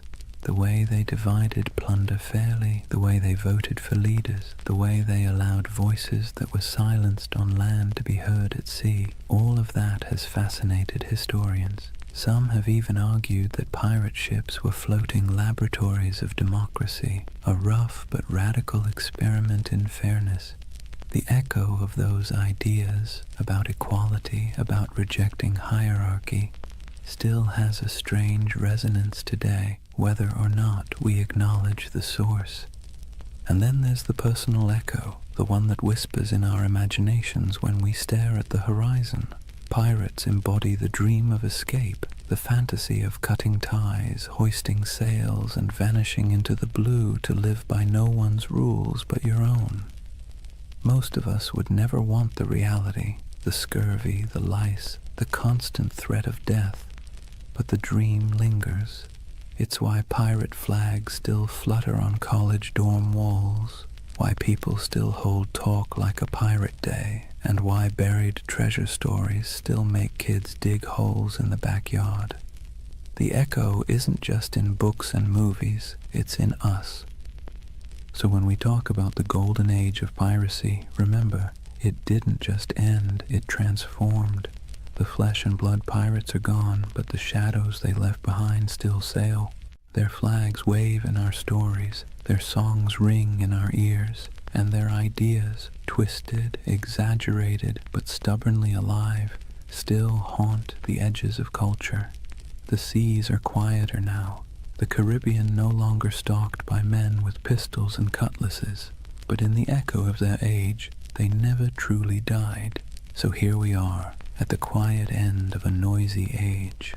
The Golden Age of Piracy burned bright and brief, just a few decades of chaos, rebellion, and salt-stained dreams. In reality, it was cramped decks, spoiled meat, diseases that lingered like unwelcome passengers, and the constant threat of capture. Yet somehow, from those harsh conditions came a legend that refuses to sink. Think of what we've walked through tonight. We've seen how wars and collapsing empires set the stage for piracy. We've stepped onto ships where men voted for their captains and shared their plunder in a rough version of equality. We've met figures who blurred the line between myth and reality. Blackbeard with his smoky theatrics, Anne Bonny and Mary Read defying expectations, Calico Jack turning piracy into style, and finally we watched as governments cracked down, the nooses tightened, and the so-called Republic of the Seas faded back into dust. But of course the story didn't really end there. Pirates didn't just vanish, they drifted sideways into imagination, into tavern songs, into novels, into Hollywood, into Halloween costumes and internet memes. Their Jolly Roger still waves, not from a mast, but from the collective imagination of every generation that sees in them a flicker of freedom, rebellion, or adventure. They were criminals, yes, but also dreamers, and maybe that's why we can't quite let them go. As you lie back now, let the rhythm of the waves soften in your mind. Picture the creak of a ship's timbers rocking gently in the swell, the lanterns swinging in the dark, the faint hum of a sea shanty fading into the night. Out there, beyond the horizon, the pirates have gone, but their echoes remain, half history, half myth, all carried forward by our restless need for stories. And unlike those sleepless men who once scanned the waters for sails on the horizon, you don't need to keep watch tonight. You can rest easy, knowing the only thing waiting for you is the calm of sleep. Close your eyes, let the waves carry you, and drift peacefully into dreams. Good night.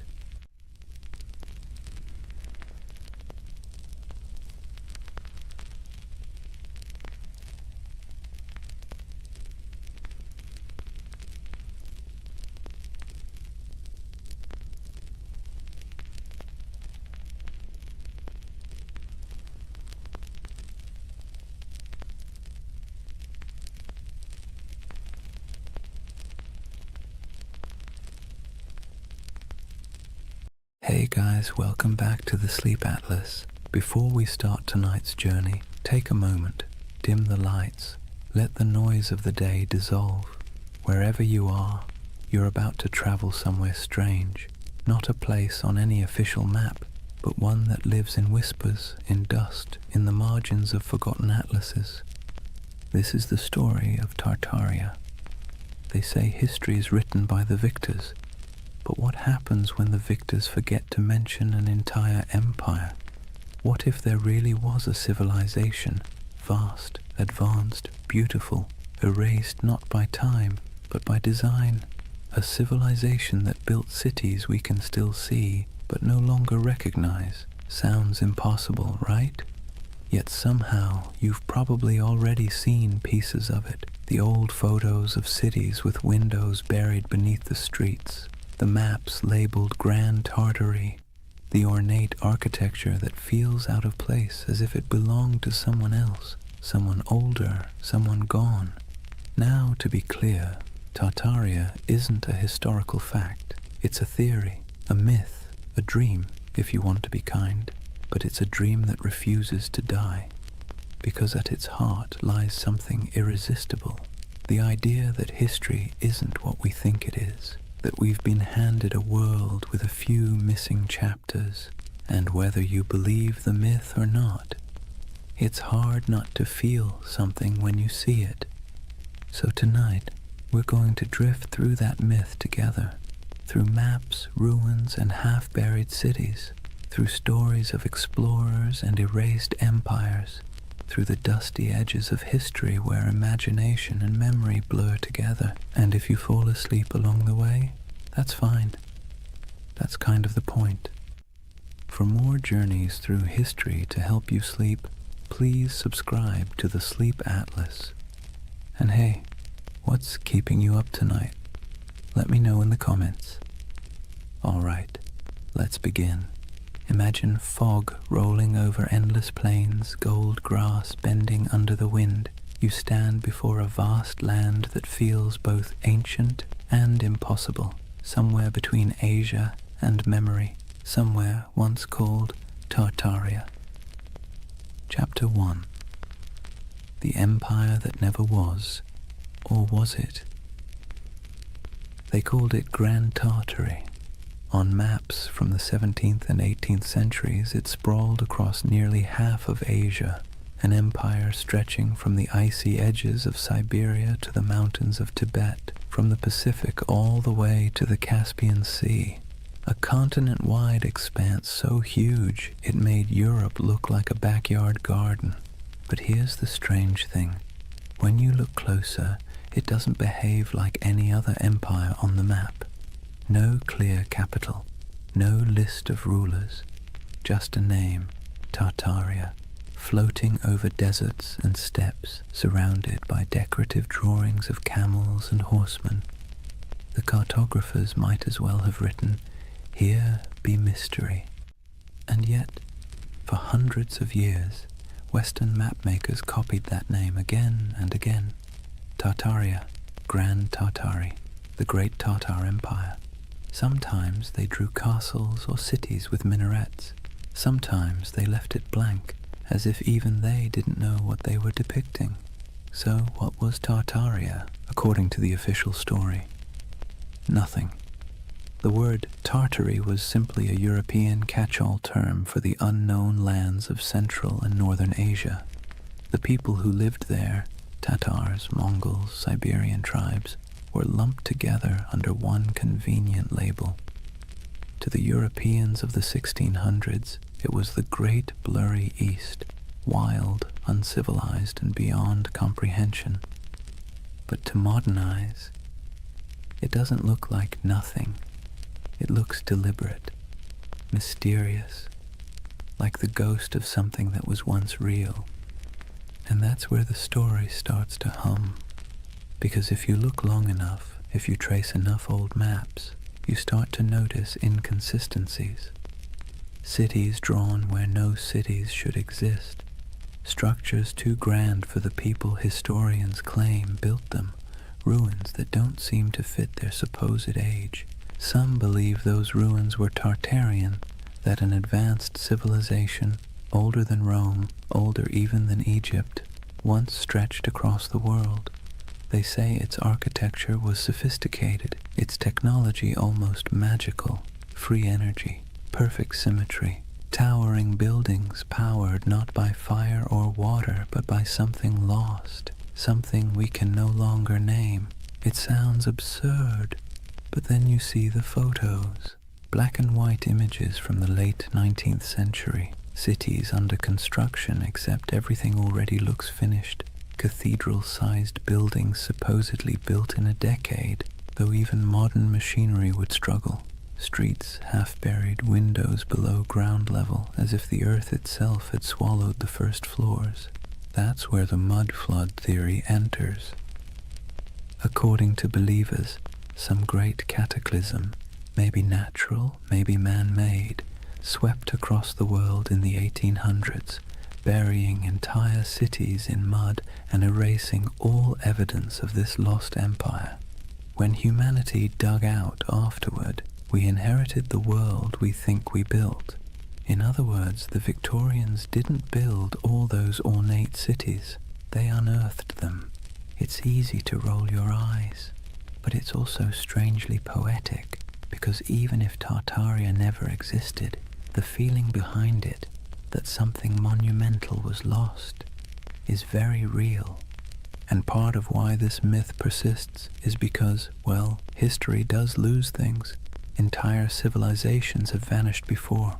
The Minoans, the Indus Valley, the Olmecs, people who built incredible cities, traded across oceans, and then disappeared, leaving nothing but stones and speculation. So maybe the idea of Tartaria isn't so far-fetched. Maybe it's a reflection of that same human ache, the need to fill in the gaps with something beautiful. Imagine wandering through a European city at dusk. The sky is pale gold, pigeons circle over rooftops. You walk down a street where the buildings rise like cathedrals, domes, arches, pillars carved in perfect balance. It all feels too good, too symmetrical, too ancient to have been born in the soot and smoke of the industrial age. For a moment you wonder, did we build this, or did we inherit it? The theory of Tartaria taps into that quiet doubt, the sense that somewhere along the way, humanity rebooted, restarted, forgot, and the mud flood is a metaphor for time, for amnesia, for the way civilizations bury their own pasts under layers of progress. It's an idea that's equal parts eerie and comforting, because if there really was a forgotten golden age, maybe the world isn't as random as it seems. Maybe we've been here before. Maybe we'll find it again. And even if it's all a myth, it's a myth that asks good questions. Who decides what counts as history? How much of what we know is just the version that survived? So as we drift deeper into the story, try not to worry about what's true or false. Just imagine the possibility. A civilization erased not by war, not by time, but by forgetting. A memory whispered by wind over empty plains. The empire that never was, or maybe the one we no longer remember. Imagine you're an explorer in the late 1700s. You've left behind the comfortable parlours of London or Paris, the powdered wigs, the smoky taverns, the endless debates about civilization and progress. You're trudging through a landscape so vast it feels like the sky itself is falling toward the horizon. This is the world early explorers called Tartary. Endless plains, windswept deserts, forests that swallow sound. You could ride for weeks without seeing a soul, yet somehow you never feel alone. There's something in the air, the sense that once something grand was here, something old, something that had the decency to leave quietly. Western explorers were baffled by what they found. Vast stone ruins scattered through Central Asia, half-buried fortresses, walls that seemed to go nowhere. Nomadic tribes spoke of ancient cities lost to storms and floods, old temples built by hands they could no longer name. And yet, in their journals, these explorers rarely admitted confusion. Europeans of the Enlightenment were not fans of mystery. They preferred tidy explanations. Primitive people, ancient ruins, nothing to see here. Still, a few of them couldn't quite let it go. In 1755, the English geographer Emmanuel Bowen published a map labeling nearly the entire interior of Asia as Great Tartary. To the west lay Little Tartary, and further south, Independent Tartary. Even China was labeled part of the Great Tartar Empire. Historians later claimed it was simply ignorance. Cartographers didn't know what else to call it. But if you're a conspiracy-minded insomniac scrolling through old atlases at 3 a.m., it starts to look deliberate, like someone drew a curtain over half the world and wrote, "Don't ask." Those maps became the backbone of the Tartarian legend. The idea that there was once a sprawling civilization across Siberia and Central Asia, erased from history and memory alike. And when explorers traveled through those regions, what they described often sounded contradictory. They found nomadic tribes living in tents, herders, hunters, perfectly ordinary people. But they also found traces of things that didn't fit. Ancient irrigation systems, half-buried brickworks, strange mounds that hinted at forgotten settlements. The farther they went, the more surreal it became. In Siberia, there were reports of colossal ruins swallowed by forests. In Mongolia, strange carvings and fortifications half lost to the sands. Some described crumbling citadels near the Altai Mountains, built of stone so precisely fitted it might as well have been cast, not carved. To modern historians, it's no great mystery. Remnants of older cultures, Turkic kingdoms, Mongol fortresses. But to the romantically inclined, it's something else. Evidence, perhaps, of a civilization that once ruled these lands, far older and more advanced than the textbooks admit. And then there's the emptiness, the eerie, silent expanse that made even hardened travelers uneasy. Take the accounts of Peter Simon Pallas, a German naturalist who explored Russia and Siberia in the 1770s. He described vast areas devoid of inhabitants, where ruined settlements lay beside abandoned mines and decayed fortifications. He mentioned rivers cutting through landscapes that seemed to have been reshaped by catastrophe, as though floods or mudslides had swept entire cities away. When his journals were published in Europe, readers found them haunting. The image of a land once filled with life, now reduced to wind and silence. It's here that the myth of the mud flood starts to germinate. The idea that an ancient disaster literally buried a civilization under layers of sediment, windows below street level, doors half submerged, entire first floors beneath the dirt. For believers, that wasn't just geology, it was evidence. And if you've ever walked through an old city, St. Petersburg, Prague, even San Francisco, you might have noticed it too. Streets sitting higher than the building's original entrances, like time itself kept adding layers. Of course, historians say it's just how old cities evolve. Roads get repaved, foundations sink, streets are raised to prevent flooding. But the human imagination doesn't like boring answers. Geological settling doesn't keep you awake at night. The idea of a worldwide cataclysm, though, that does. What's compelling about these explorers' reports is not what they found, but what they felt. The sense that they were moving through someone else's world, one that had been erased. There's a moment in nearly every explorer's journal, the kind that never makes it into the abridged editions, where they sound tired. The grand adventure wears off, and what's left is silence. Cold wind, vast skies, the creak of leather, and a feeling that they are walking through the afterlife of history. They pass strange earthworks, abandoned stone foundations, carvings of faces eroded to anonymity. Sometimes they sketch them, sometimes they move on. Always there's the sense of almost understanding, almost remembering. And maybe that's what Tartaria really is, a landscape of almosts, almost history, almost memory, a civilization that feels like it should have existed, even if it didn't. Think about it. How many times has humanity stared at something old and half-broken and said, we could never build that today? It's an illusion, but a powerful one. Standing before ruins or monuments, we see not just stone and mortar, but the faint shadow of our own fragility. We want the past to be smarter than us, nobler than us, more advanced than we deserve. It's easier to believe we're living in the ruins of greatness than to admit that maybe we're the ones who'll be forgotten. So when explorers trudged across those endless Asian plains and saw remnants of something they couldn't explain, it planted a seed, a legend. And legends, once born, never die.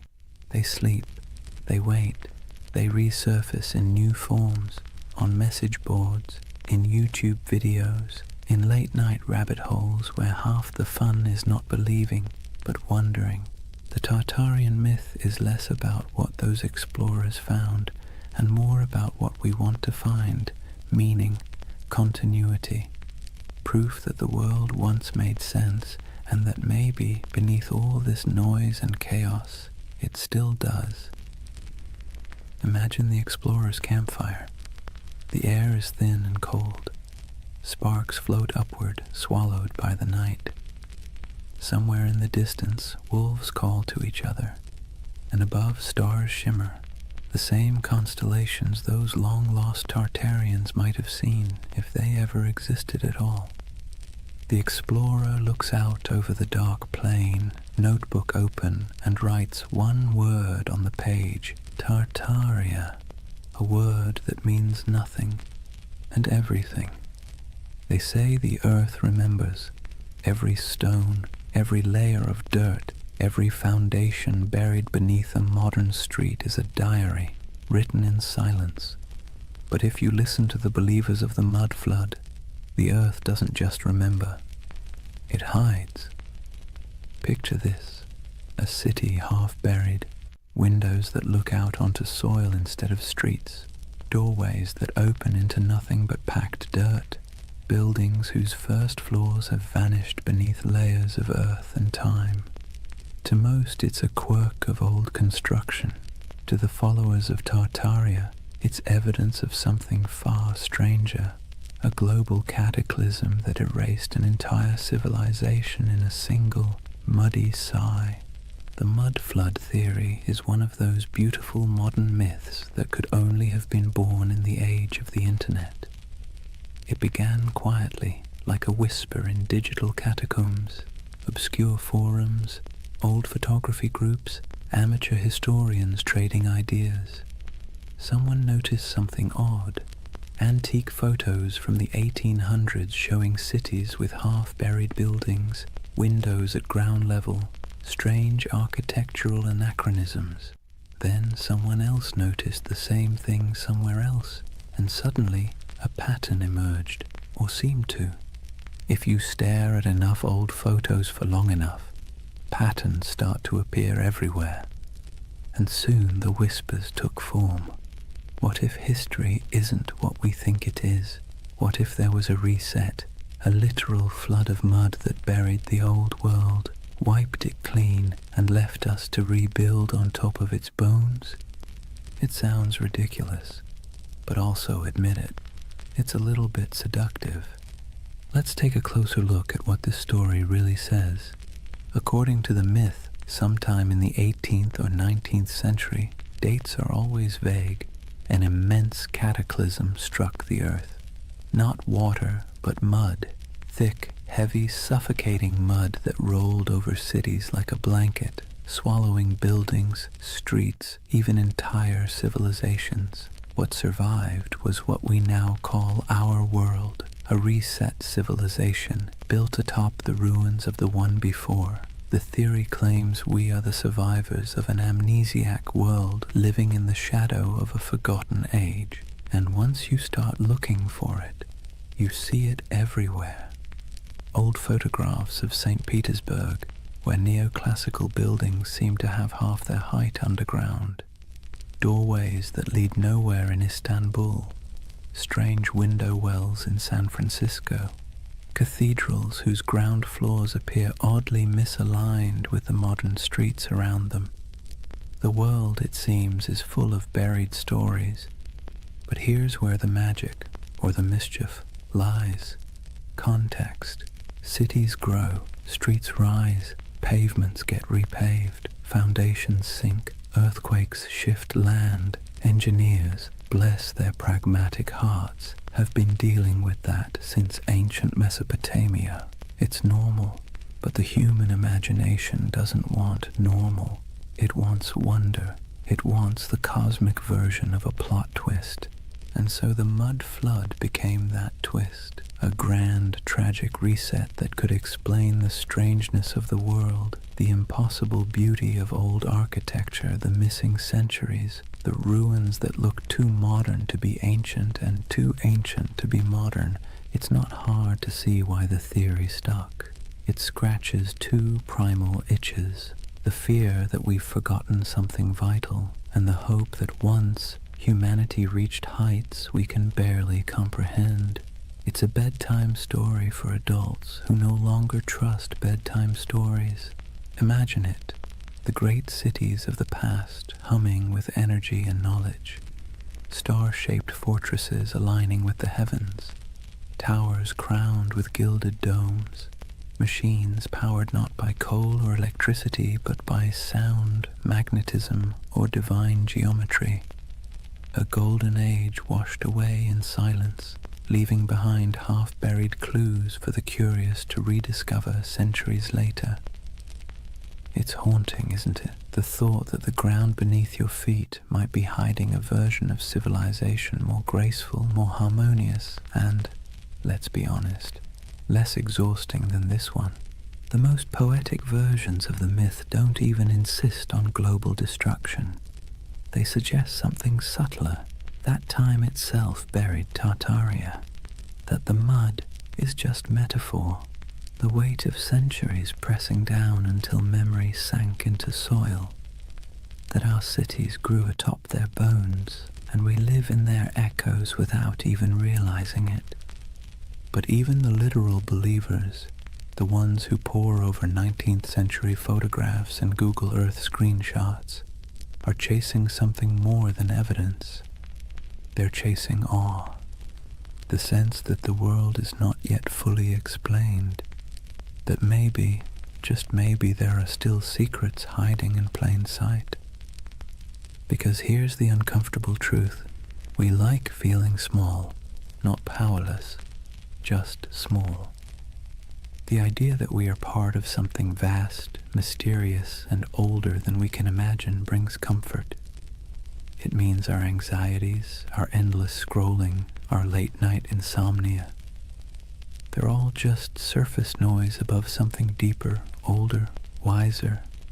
The mud flood myth, for all its implausibility, taps into that longing. It's also, in a strange way, an act of defiance. In an age where algorithms decide what we see and experts tell us what to believe, the mud flood says, "No, I'll look for myself." It's a rebellion of curiosity, however misguided. And curiosity, even when it wanders off the map, is still one of the noblest human instincts. There's another reason the mud flood myth feels oddly soothing. It provides closure. History as we know it is messy. It's full of gaps, contradictions, burned archives, and lost languages. But if you say, it was all wiped out by a cataclysm, suddenly everything makes sense. The missing records, buried, the inconsistent architecture, survivors of the old world, The sense that things used to be better, proof of what we lost. It's a complete narrative, simple, self-contained, emotionally satisfying. And if you whisper it softly enough, it almost sounds plausible. But let's pause for a moment. Imagine walking through one of these mud-flood cities today. St. Petersburg in winter, snow falling over pale facades, the streets gleaming under the dim orange glow of street lamps. You pass a row of 18th century buildings, their ground floors half below street level, the windows dark and shuttered. And for a second, just a second, you feel it. The hum of something ancient, the faint vibration of time layered upon time. You know rationally that the explanation is boring, centuries of road repairs and architectural evolution.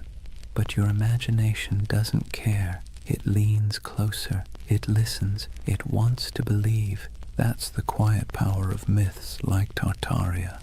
They live not in evidence, but in emotion. And emotion, not logic, is what builds civilizations, or stories of them.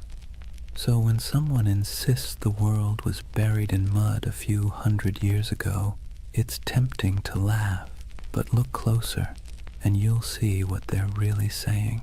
They're mourning something they can't name. They're trying to make peace with the feeling that something's missing.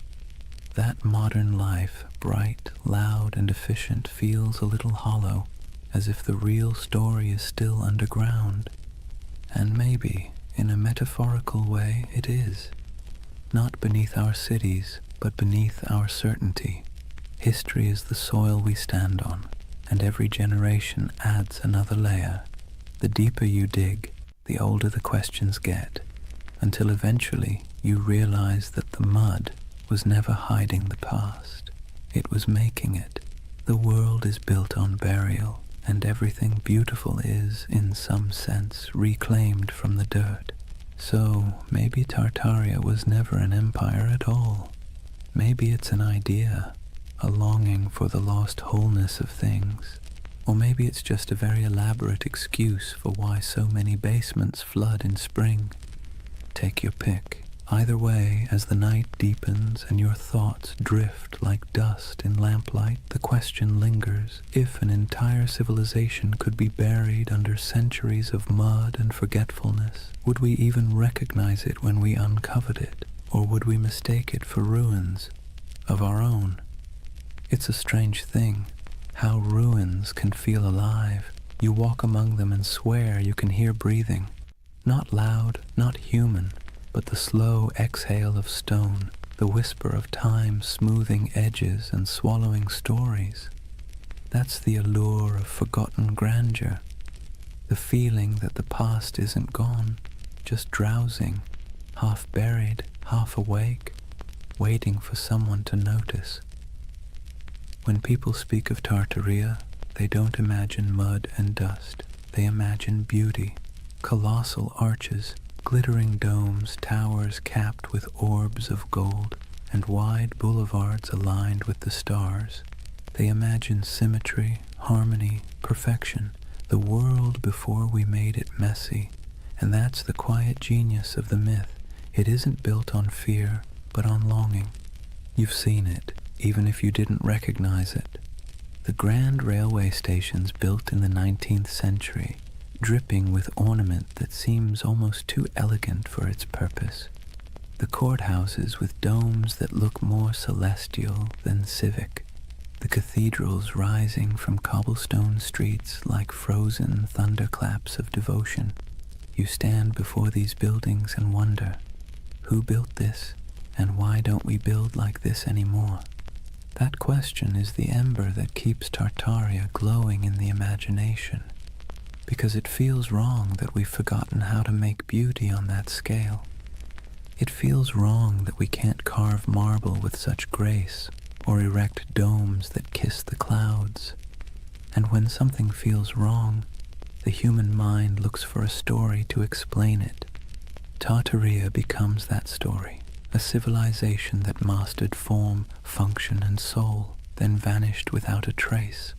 Some say those old buildings are Tartarian relics, that the ornate facades of St. Petersburg, Paris, Chicago, and even San Francisco are remnants of the same world, a world whose architecture was an act of faith.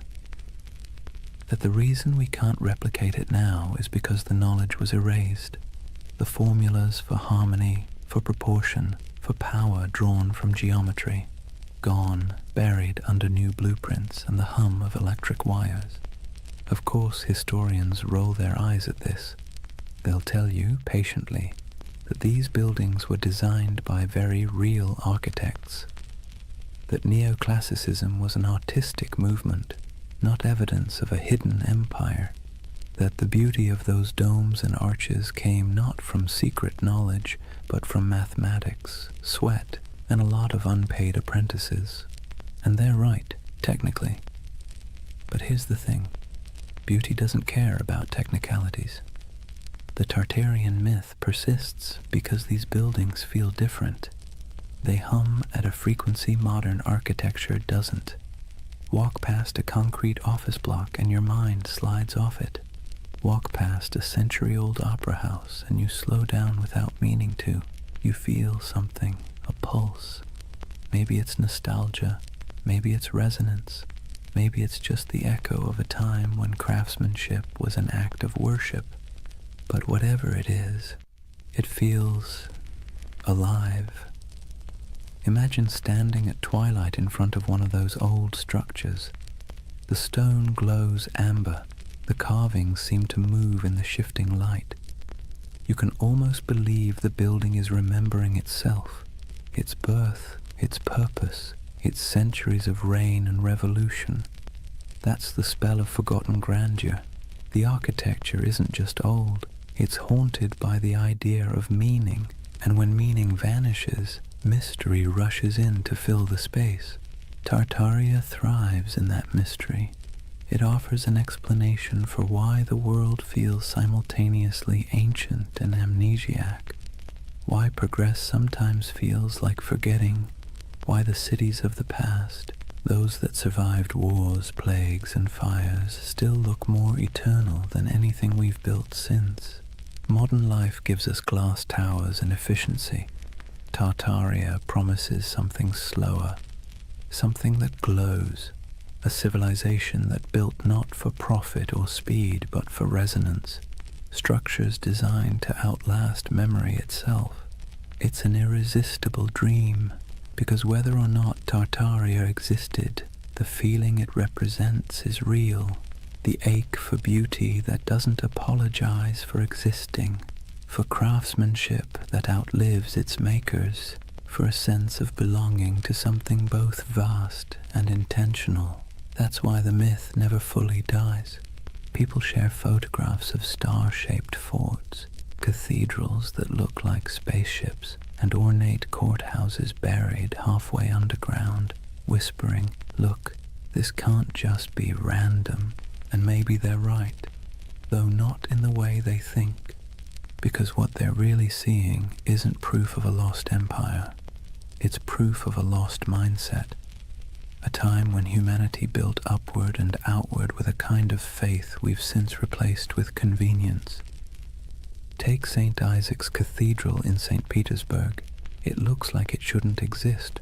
A colossal dome balanced on rows of red granite columns covered in gold that blazes even through fog.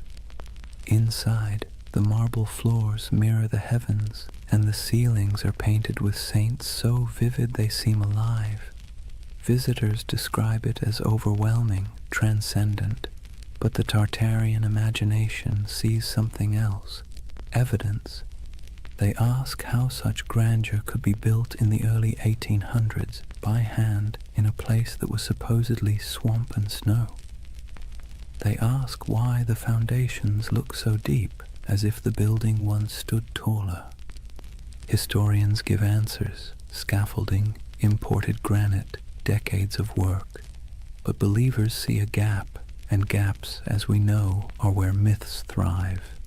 It's comforting in a way, because when you believe in Tartaria, you believe that someone once got it right, that the world once understood balance, proportion, light, and energy, that humans long ago built in tune with the earth instead of against it.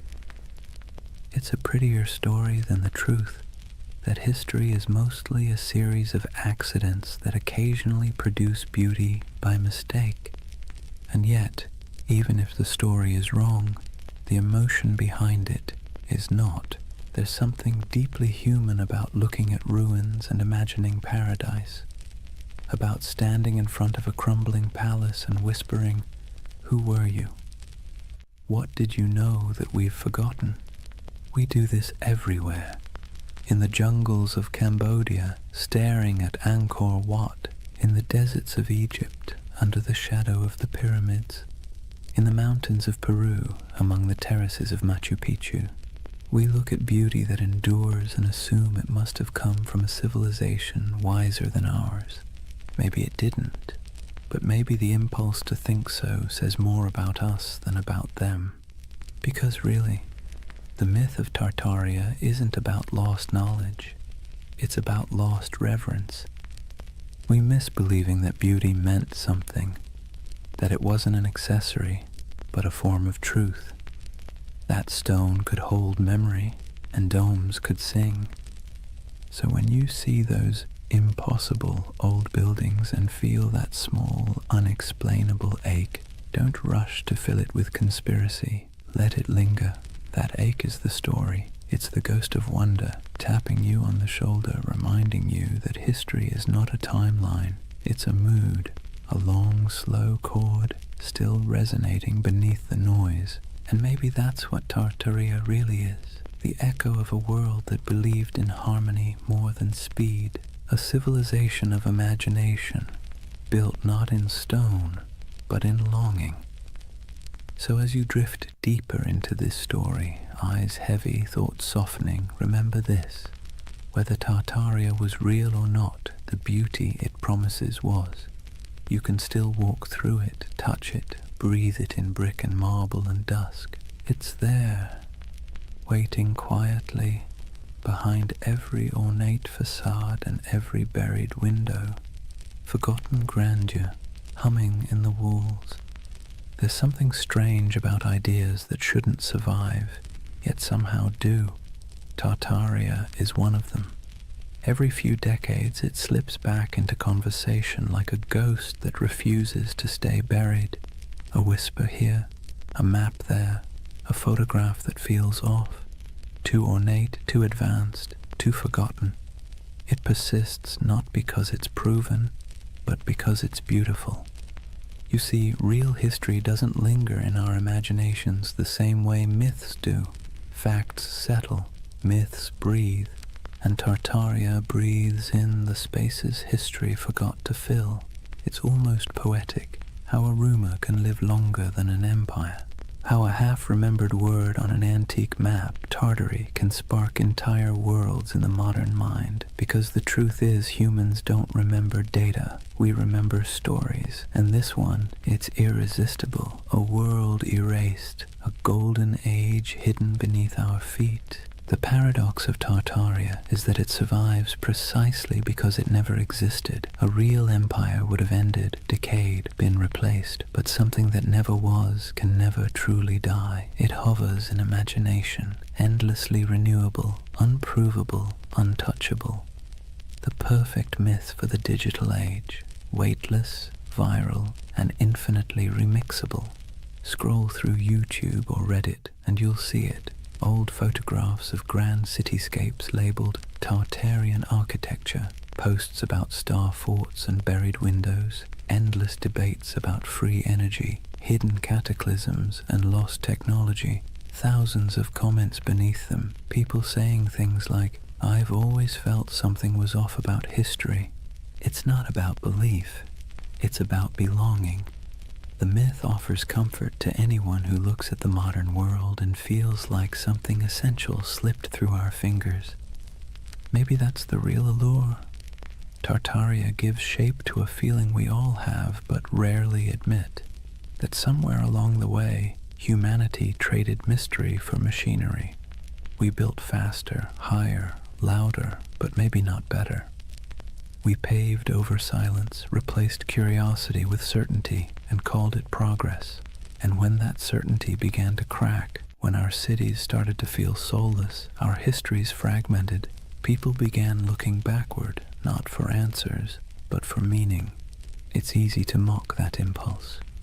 Historians roll their eyes, scientists sigh. But behind the internet rabbit holes and Photoshop theories lies something genuine, a hunger for enchantment, a longing to believe that the past wasn't just dirt and survival, but art and light and knowledge we've somehow misplaced. And in that sense, Tartaria isn't a conspiracy, it's a lullaby, a story people tell themselves when the modern world feels too sterile, too linear, too loud, a bedtime tale for adults who sense that truth might not always fit inside textbooks. Think about it. We've mapped the Earth, decoded the genome, photographed black holes, and yet we're still drawn to mystery. It's like a gravity our species can't escape. Tartaria gives us that gravity in soft, dreamlike form. A lost world that never judges, never contradicts, never ends, because it was never real enough to die. But here's the thing, even myths can tell truths. They tell us what we miss, what we value, what we quietly wish could come back.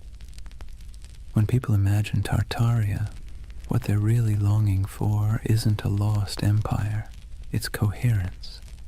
A sense that the world once made sense, that knowledge was sacred, that beauty and purpose weren't at odds. In a way, Tartaria is less about history and more about therapy, a collective daydream for a civilization that feels spiritually jet-lagged. We scroll through endless feeds, flickering between wars, gadgets, and memes, and somewhere inside a voice whispers, "Wasn't there supposed to be more than this?" Tartaria answers softly, "Yes, there was, or maybe there could have been." And so the myth persists, traveling through forums and documentaries and late-night conversations, wrapping itself in fog and marble. It survives because it speaks to something the Enlightenment forgot, that mystery itself has value, that not knowing is sometimes more comforting than knowing. But here's the paradox. Tartaria's greatest gift isn't in proving itself true. It's in reminding us that belief is part of what makes us human, that even in an age of algorithms, we still crave wonder. We still want to stand before something vast and say, "I don't understand, but it feels sacred." Maybe that's why late at night you find yourself staring at photos of old cities, their streets glimmering with gaslight, their domes fading into fog, and feel that tug in your chest. It's not nostalgia for Tartaria. It's nostalgia for awe, for the feeling of being small beneath something magnificent, something that doesn't explain itself.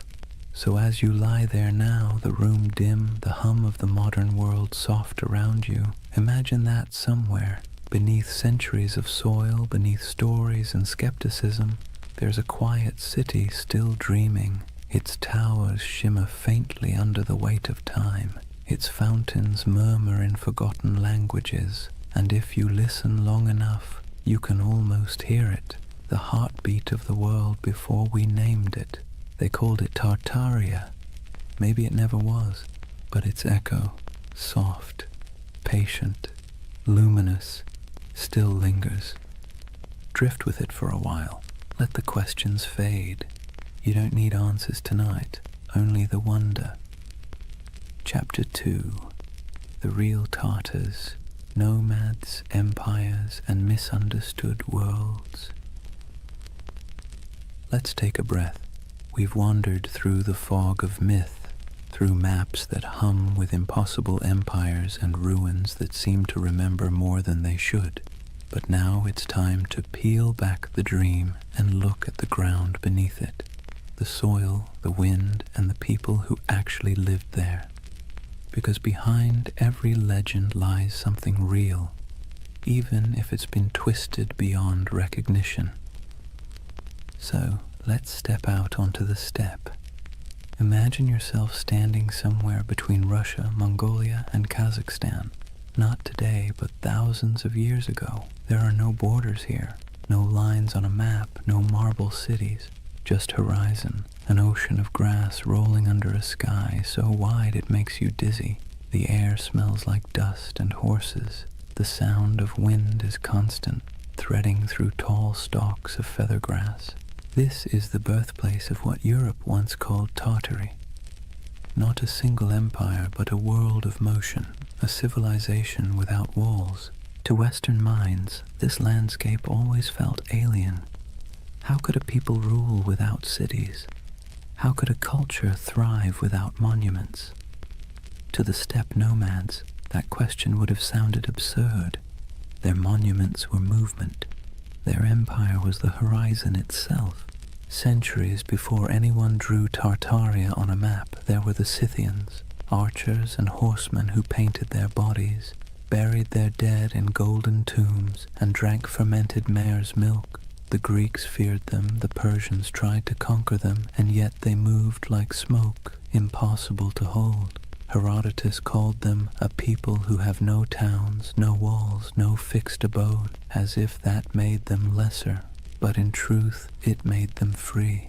The Scythians mastered the horse long before Rome even dreamed of chariots. They stitched their world together with leather, not mortar. They carried fire in bronze cauldrons, slept beneath felt tents, and worshipped gods of wind, sun, and sky. To them, the land wasn't empty. It was alive. A vast breathing plain where everything connected through motion and story. After the Scythians came the Sarmatians, then the Huns, then the Turkic Khaganates. The names shifted, but the rhythm stayed the same. Nomads rising like storms, surging westward, reshaping everything in their path. They raided, traded, intermarried, and vanished into the mist again, leaving behind only graves and legends. And so, by the time medieval mapmakers in Europe began sketching the world, this enormous, ungovernable space had already become a myth.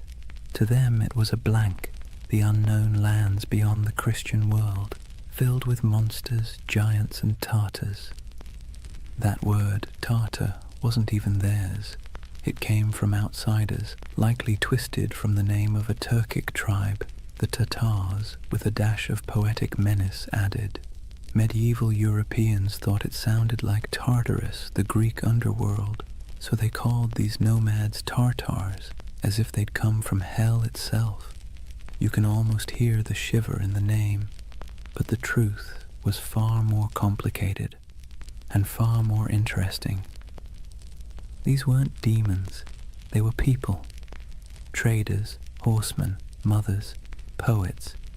They lived lives as rich as any Roman senators, just measured differently.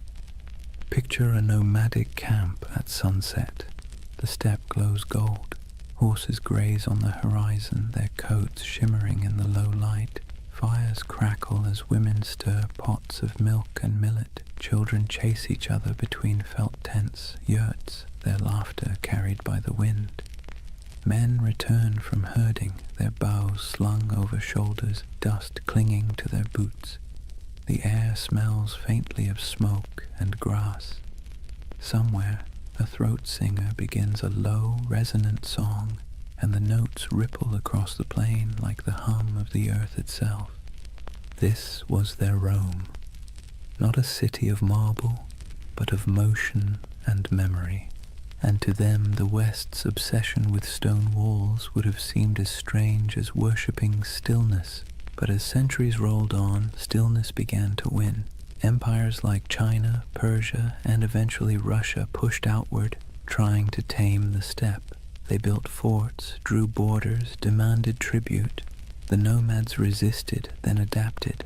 They traded horses for silk, hides for grain, freedom for survival. Slowly, their infinite world began to shrink. By the time European explorers stumbled across these lands in the 17th and 18th centuries, the old steppe empires were fading. The Scythians were long gone. The Mongols' great Khanates had fractured. The once fluid borders had hardened into lines on parchment, and those lines, curved by ignorance, exaggerated by imagination, became the first maps of Tartary. To the west, it looked like a mystery, an empire that wasn't quite there, a vast, seemingly empty space once teeming with civilizations that had vanished. But to those who lived there, it wasn't emptiness, it was memory. The bones of ancestors beneath the grass, the hum of stories in the wind, the echo of hoofbeats across the centuries. And maybe that's where the myth begins to make sense, because when you stand on a plain that stretches to the horizon in every direction, it's easy to believe that time itself might fold here, that something ancient could still be sleeping under the soil. Perhaps the world didn't erase Tartaria at all.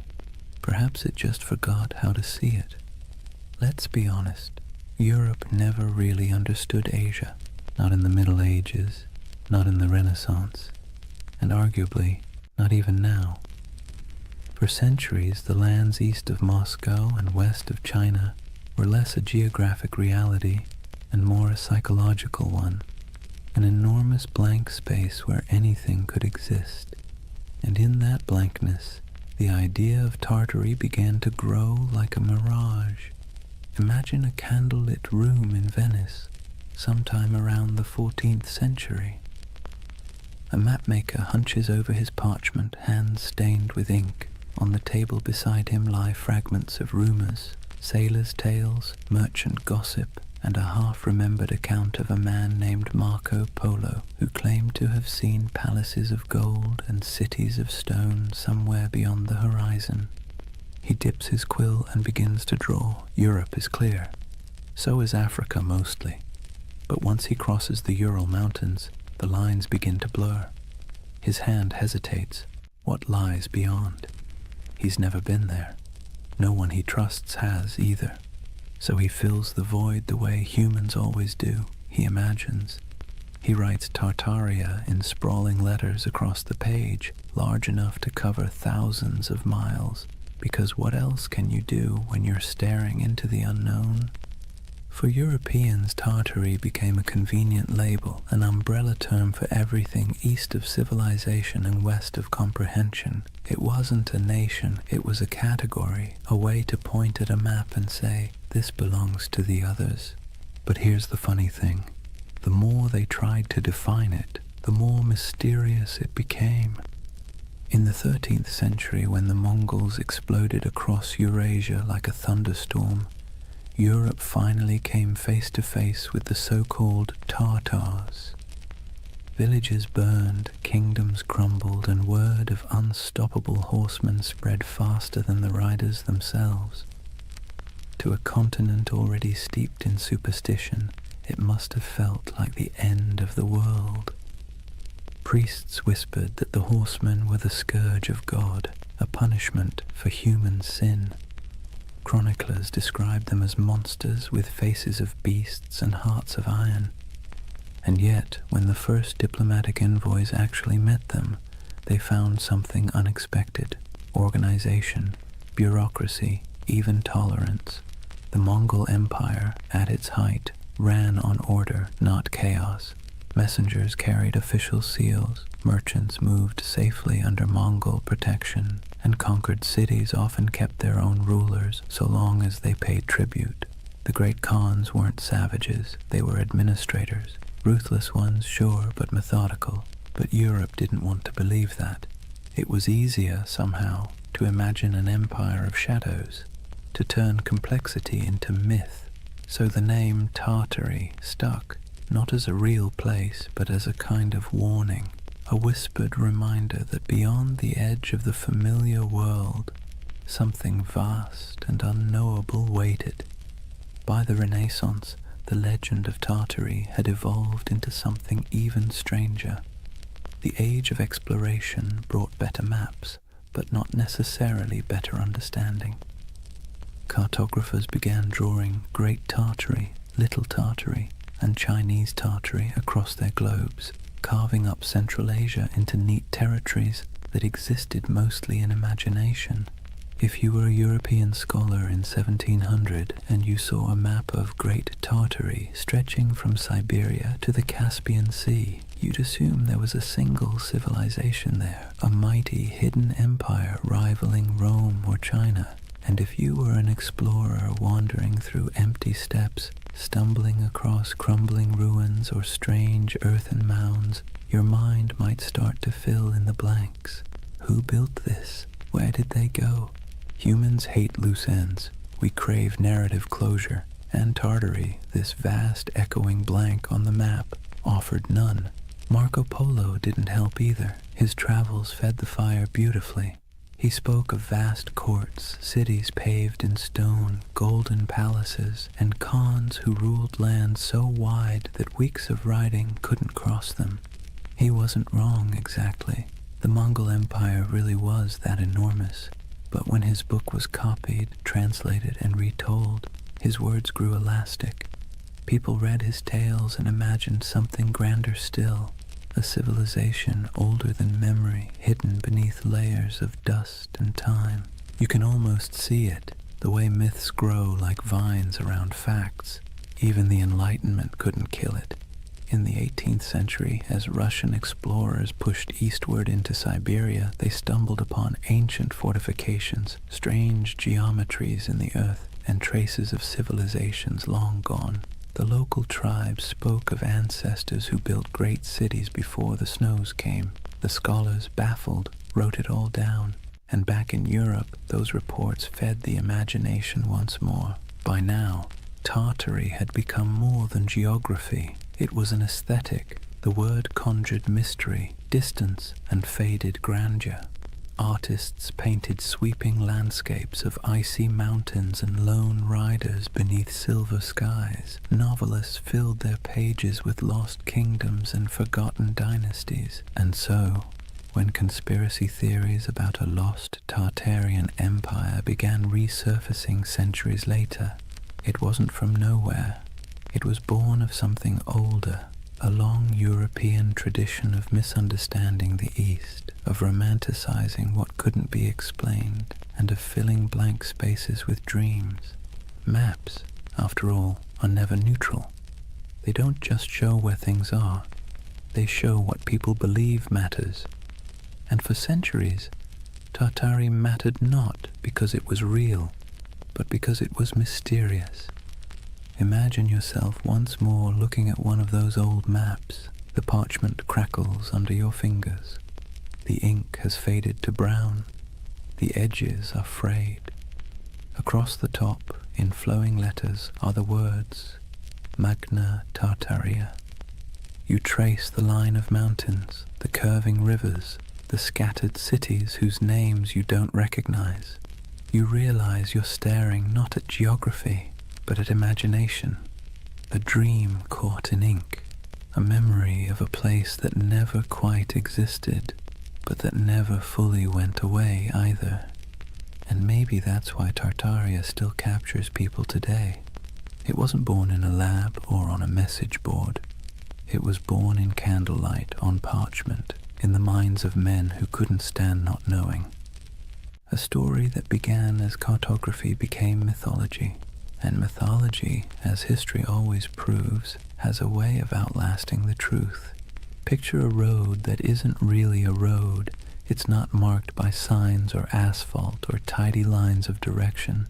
Instead, it's an invisible web of paths, camel tracks winding through dunes, mountain passes marked by cairns, river barges drifting under starlight. This was the Silk Road. Not one road, but thousands, threading together China, Persia, India, Byzantium, and everything in between. And somewhere in the middle of that vast tangle lay the ghost of Tartary. The Silk Road was less about silk than it was about exchange. Of goods, yes, but also of ideas, stories, and beliefs. Every caravan that set out carried more than fabric and spices. It carried imagination. The West dreamed of the East as a place of wonder, while the East saw the West as a land of restless curiosity. And where those two imaginations met, right there, in the open steppes of Central Asia, the myth of Tartary quietly took root. Imagine the rhythm of a caravan, bells jingling from camel necks, dust swirling beneath hooves, a merchant humming softly, half to himself, half to keep his pace.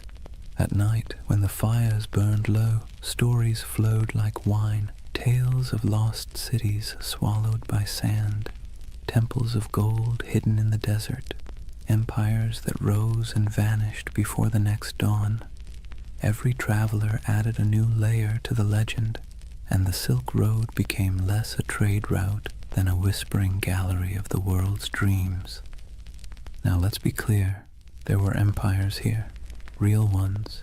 The Scythians, Parthians, Sogdians, Kushans, and of course the Mongols, civilizations that thrived for centuries, building fortresses, minting coins, and carving art that fused Greek realism with Persian geometry and Indian grace. These were the real architects of what Europe would later call Tartary.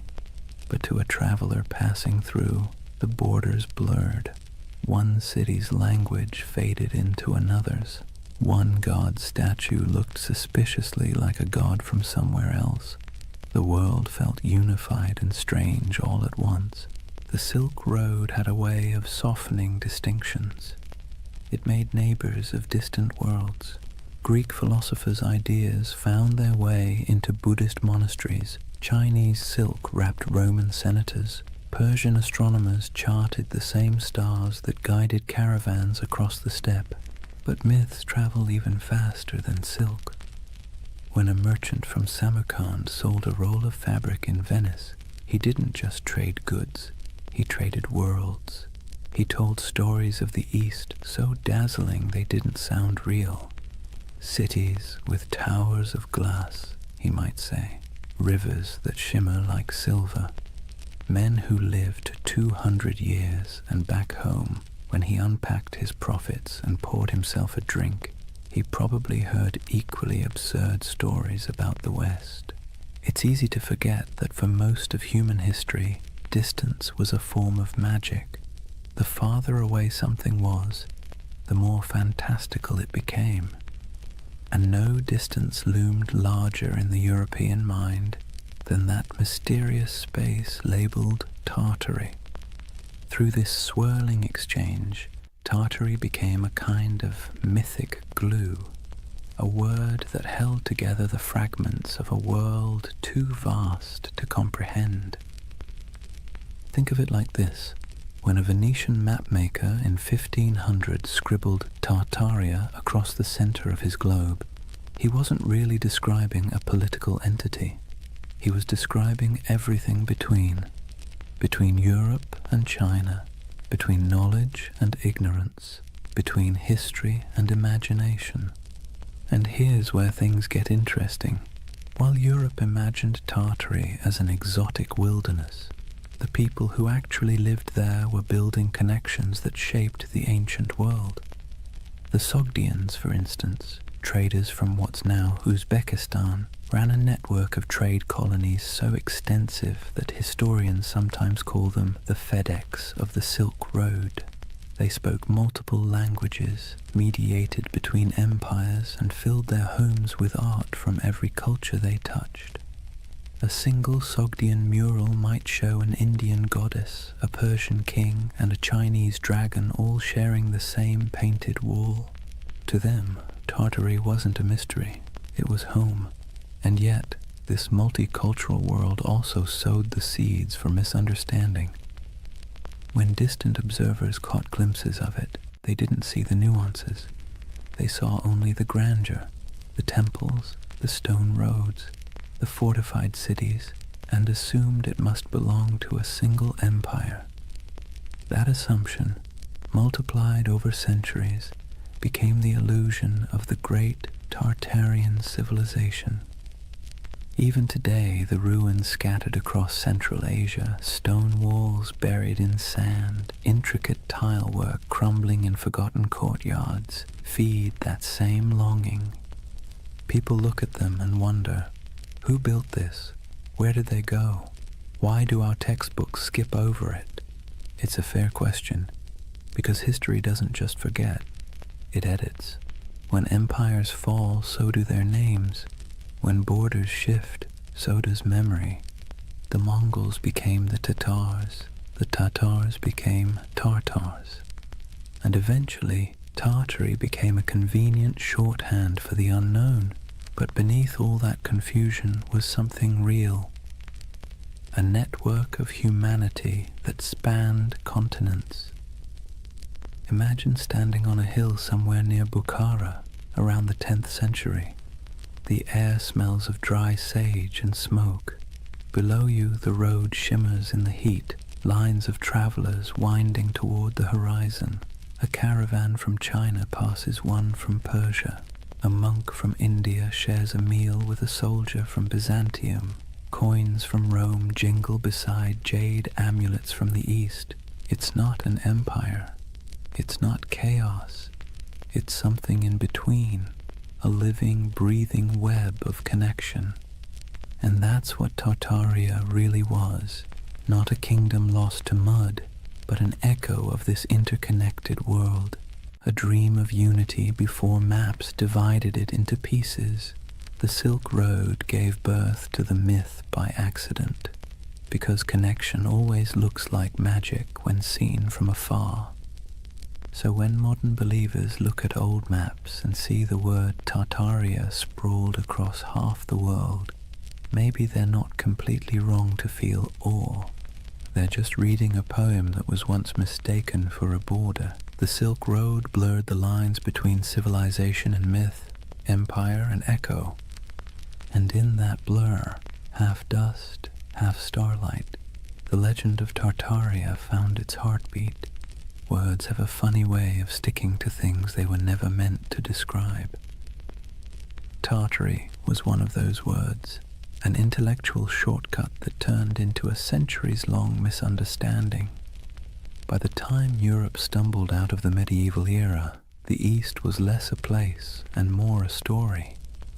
Monks copied maps showing vast lands labeled Tartaria, shaded in pale yellows and browns, with scribbled notes like, "Here be dragons," or "Land of Giants." It wasn't meant as insult or precision. It was just ignorance wrapped in ink, but ignorance dressed up nicely enough can look like authority. When Marco Polo returned from his travels in the late 1200s, he told Europe about the magnificence of the Mongol Empire. Golden palaces, porcelain cities, and roads so smooth you could roll a wagon for days without breaking an axle. His descriptions, half wonder, half exaggeration, lit up Europe's imagination. And when cartographers began to draw what he described, they needed labels. Cathay for China, Ind for India, and for everything else in the vast cold space north of Persia and east of Russia, Tartary. Let's be clear, Europe didn't know what Tartary was, but that didn't stop them from acting like they did. To Western minds, Tartary became a convenient placeholder for the unknown. It wasn't a country, it was a concept, a blank canvas where explorers, missionaries, and chroniclers could project whatever they needed to believe about the world beyond their reach, and what they needed, more often than not, was mystery. Maps from the 16th and 17th centuries show it sprawling across the top of the world like a sleeping giant. Great Tartary, Independent Tartary, Chinese Tartary, Little Tartary, names multiplying like rumors. To anyone who studied those maps, the message was clear.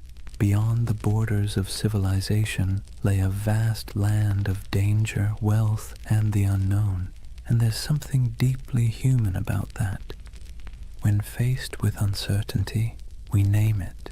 We box it in with words, even if those words are wrong. To Europeans of the early modern world, Tartary became shorthand for all the places they hadn't yet conquered, understood, or categorized. It was an intellectual convenience, a linguistic shrug. everything out there. If you were a 17th century scholar in London and someone mentioned the Tatars, you might imagine fur hats, horsemen, frozen tundra, and endless plains. You wouldn't know the difference between a Mongol prince in Karakorum and a nomad in the Kazakh steppe. To you, it was all Tartary, but that flattening, reducing countless cultures into a single word, had consequences. It erased identities, histories, and languages in the Western imagination long before any empire actually reached those lands. Imagine an atlas from the 1700s, lying open on a polished oak table. The continents are familiar enough now. The Americas are roughly shaped. Africa's coasts are charted. But look at Asia, and you'll see something odd. Above India and China stretches an ocean of blankness, punctuated only by the word Tartaria, scrawled in proud, swirling letters. No cities marked, no rivers traced, just emptiness. That emptiness became an invitation. Missionaries imagined lost Christian kingdoms hidden in those plains, descended from the mythical Prester John. Explorers fantasized about tribes of giants or entire cities of gold. Poets and philosophers romanticized the steppe as a land of freedom, wild, untamed, untouched by decadence. And over time, that fantasy hardened into pseudo-history. Tartary wasn't just a blank spot anymore, it was a world view. Even the word itself carried a sting. Derived from Tatar, it got twisted into Tartar, echoing the Greek Tartarus, the underworld.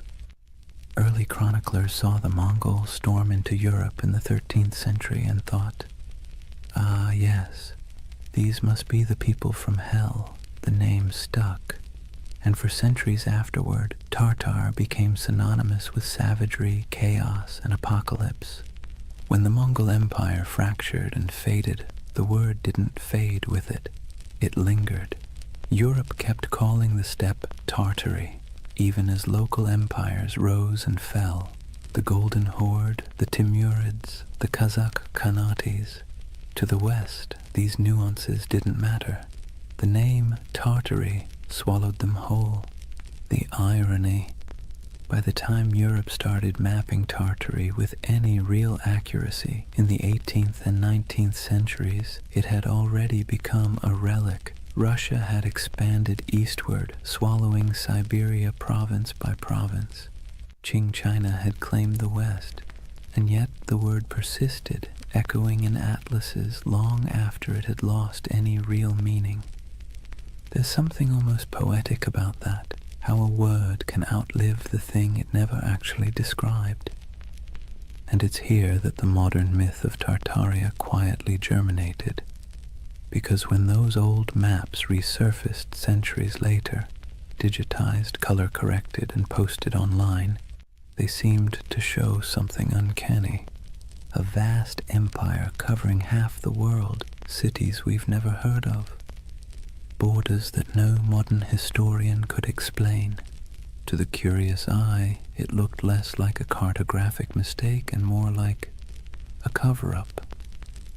Why don't they teach this in school? People asked. How could such a massive empire just vanish? But the answer, as with most things, is simpler and somehow more mysterious.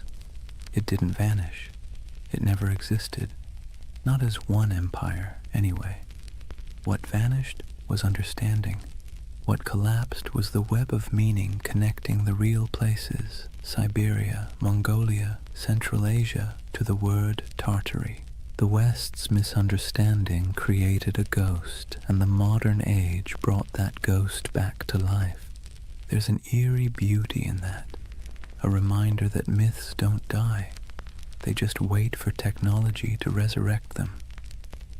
When you look at one of those antique maps, ink faded to sepia, the parchment curled at the edges, you can almost feel the hum of it, not as evidence of a conspiracy, but as a fossil of imagination. Tartary wasn't a lie. It was a mirror. It reflected Europe's fears, desires, and limits. and like all mirrors, the longer you stare into it, the more it stares back. By the dawn of the 18th century, the old mystery of Tartary was about to meet its slow death, not in battle, not in flames, but in bureaucracy, in borders drawn, treaties signed, and maps updated by men who preferred paperwork to poetry. It wasn't an erasure in the way myths like to imagine. No secret cataclysm, no forbidden knowledge sealed away by shadowy elites. It was something quieter, more mundane, and somehow more tragic.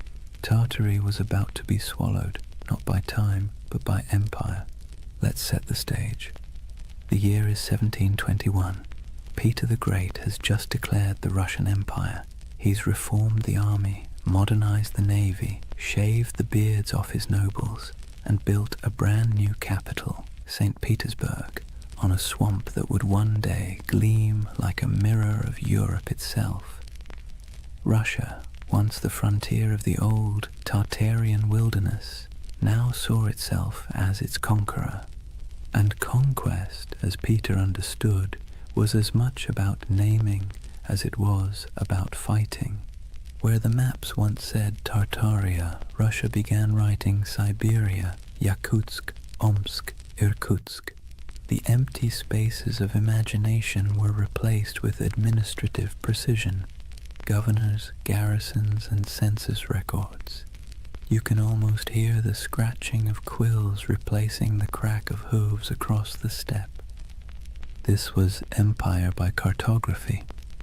For centuries, Europe had peered east and seen a void. Russia filled it with coordinates. And just like that, the last breaths of Grand Tartary disappeared under layers of ink and decree. But here's the irony. While the West's maps were losing their mystery, the lands themselves were as unknowable as ever. Siberia wasn't tamed. It was endured.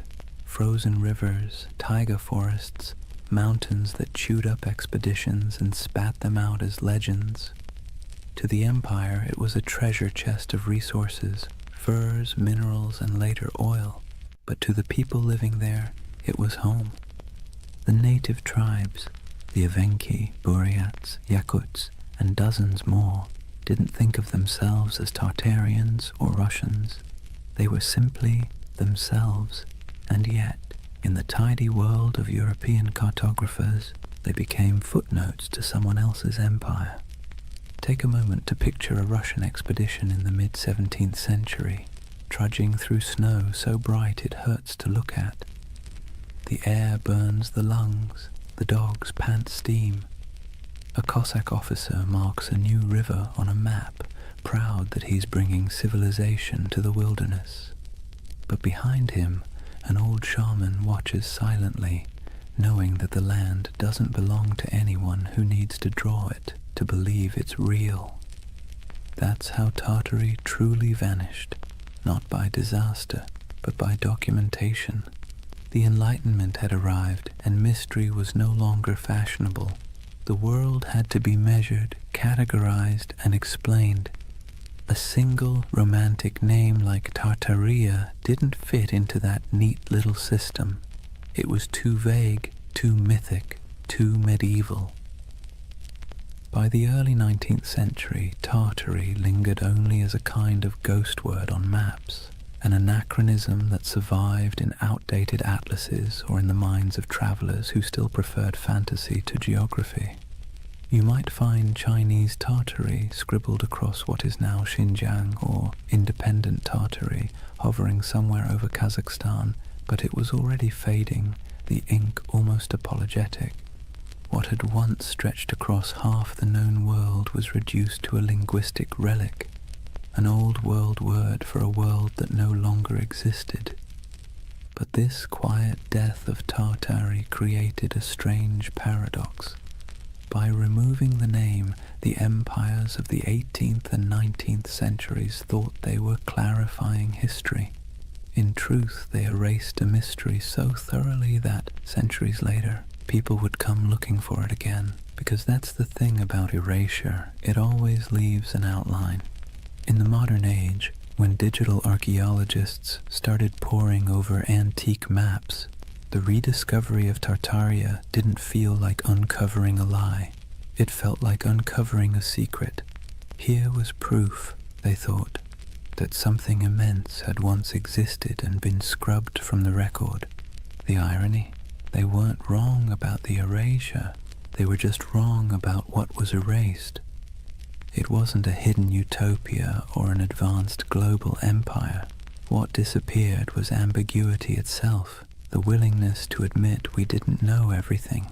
The 18th century push for rational order, scientific mapping, and imperial control smoothed the rough edges of the world, and in doing so, it flattened mystery into history. Let's be clear, the loss of Tartary wasn't a conspiracy.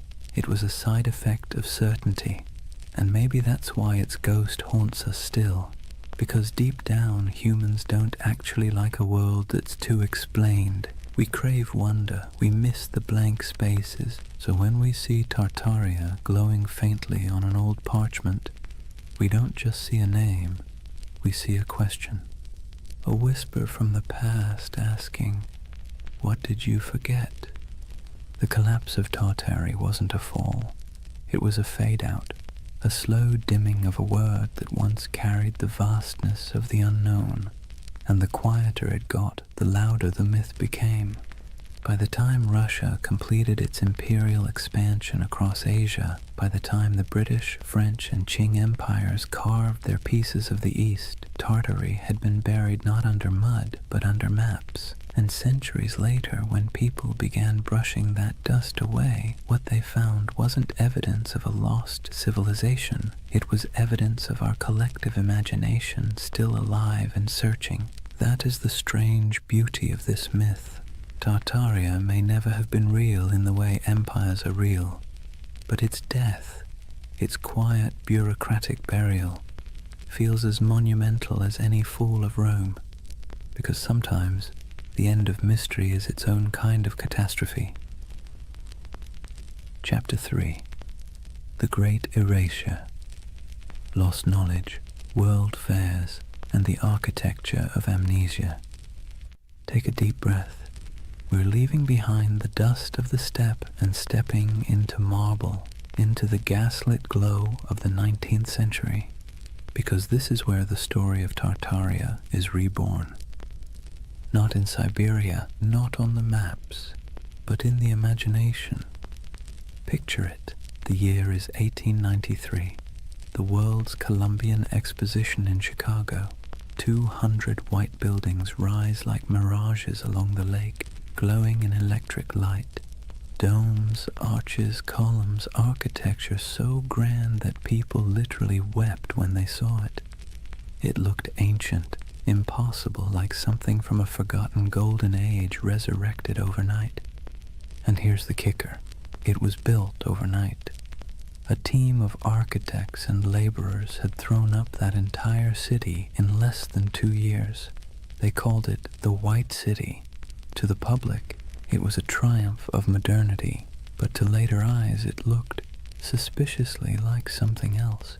Massive domed palaces, ornate fountains, obelisks, colonnades stretching into mist.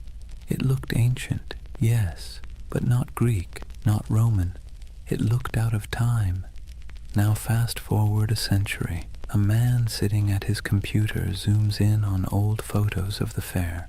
He pauses. He notices something strange. The buildings look far too advanced for their time, he thinks. Too perfect, too grand. And then he finds something even stranger. After the fair ended, almost every single building was demolished, burned, scrapped, gone.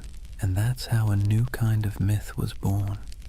The idea that maybe, just maybe, these temporary structures weren't built at all, at least not by us. Maybe they were rediscovered, remnants of an older, erased civilization. A civilization called Tartaria. Let's be clear, the buildings were real. We have blueprints, records, payrolls, receipts for every brick. But the feeling, the awe they inspired, the eerie way they appeared and vanished, felt mythic. It tapped into something ancient in the human psyche. our suspicion that we've forgotten something big. And once that suspicion took root, it spread. Soon people began noticing Tartarian architecture everywhere. Those impossible domes in St. Petersburg, the Capitol building in Washington, the palace-like train stations of Paris, even the city halls of small American towns. Weren't they all too ornate, too advanced for their supposed era? The theory blossomed like ivy over ruins that maybe the 1800s weren't a time of invention, but of cover-up, that there had been a worldwide reset, a mud flood, a cataclysm that wiped out the old civilization and left humanity to rebuild amid the ruins. The world's fairs, in this view, weren't celebrations of modern progress at all. They were redecorations, a way to reintroduce a repurposed world scrubbed clean of its true history. The fairs, the grand expos, were merely the unveiling ceremonies of a planet repainted. Now this is where skepticism and wonder collide, because if you look at those photos, you can feel it. The eerie stillness of early photography only adds to the illusion. Long exposures make crowds disappear.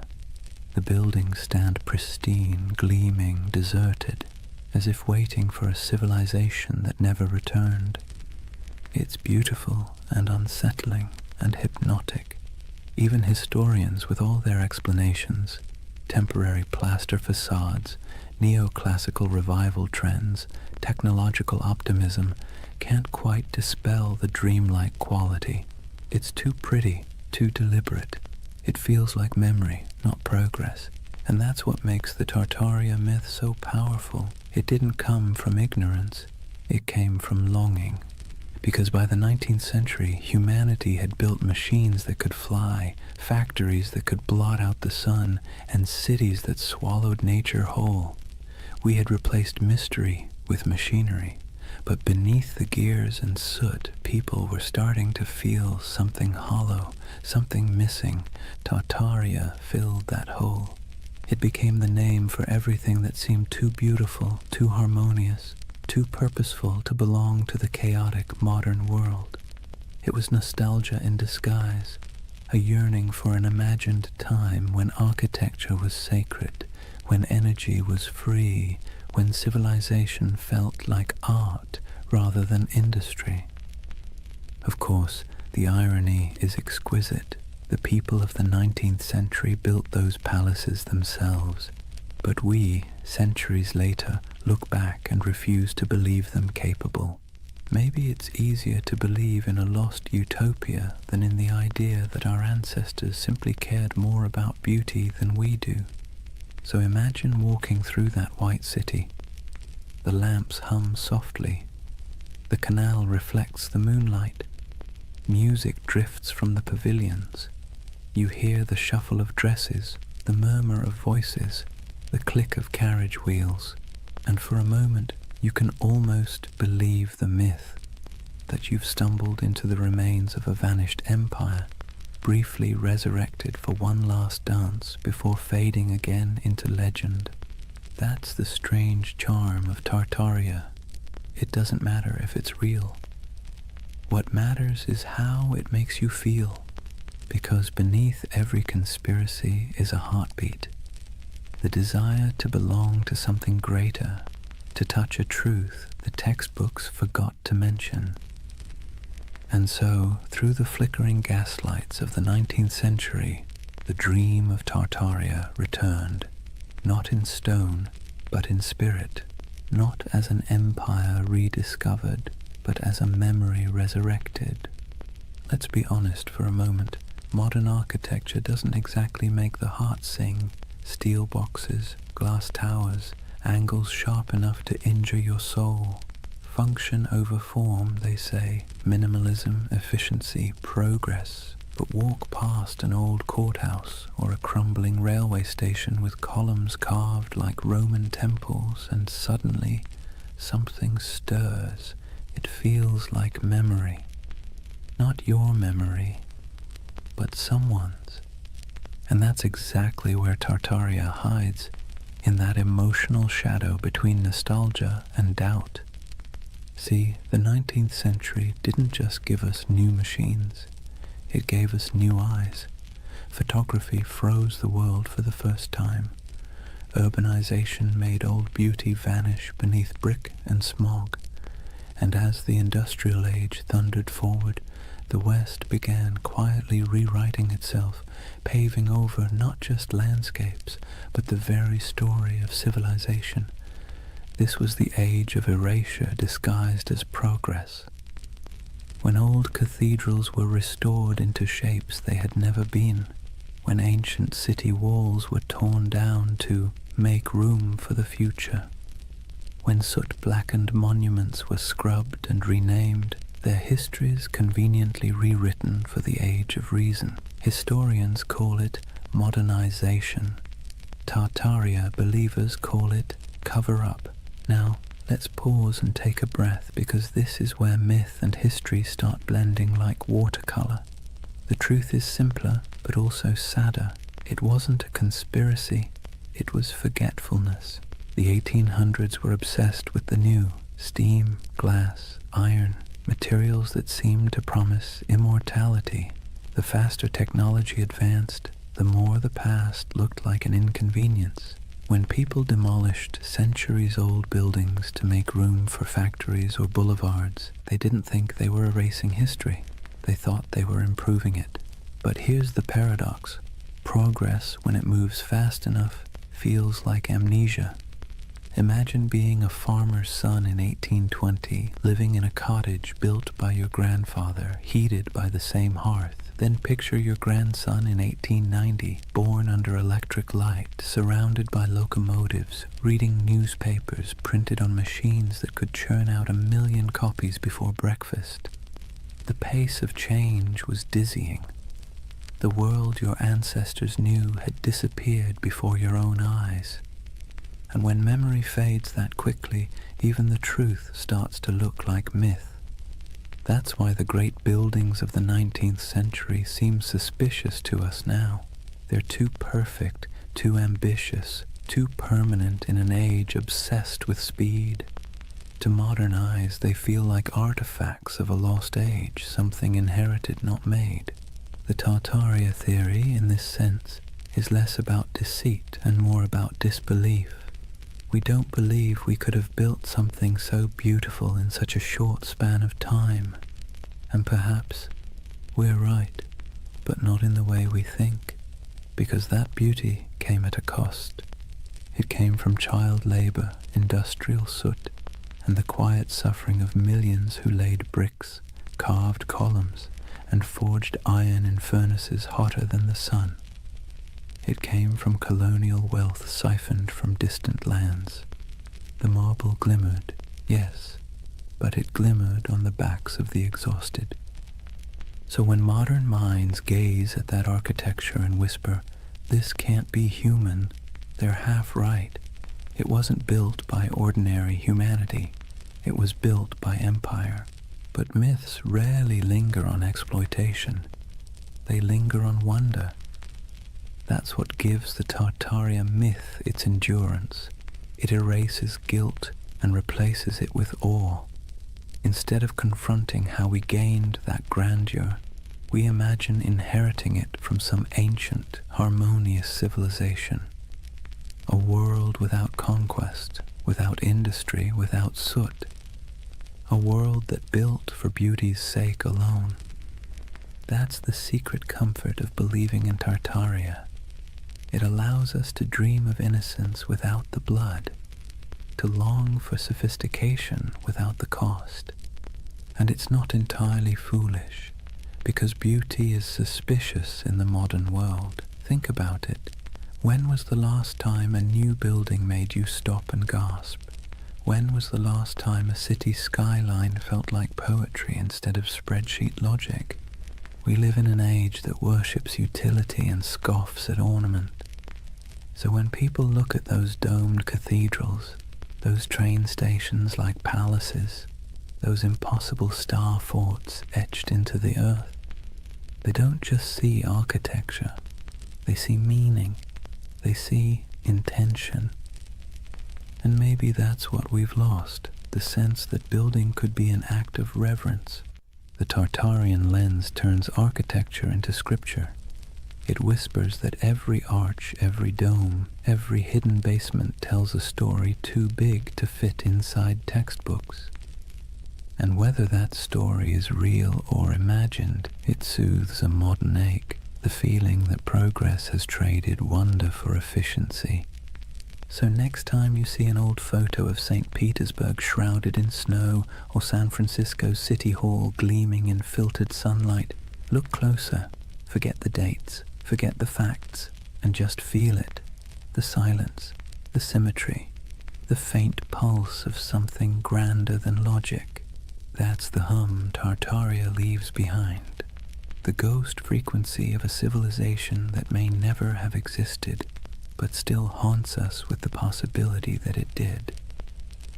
And maybe that's enough. Maybe the myth survives not because it's true, but because it's beautiful. Because deep down, beauty itself has started to feel like a conspiracy.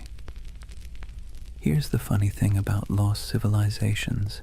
They always seem to resurface when technology changes.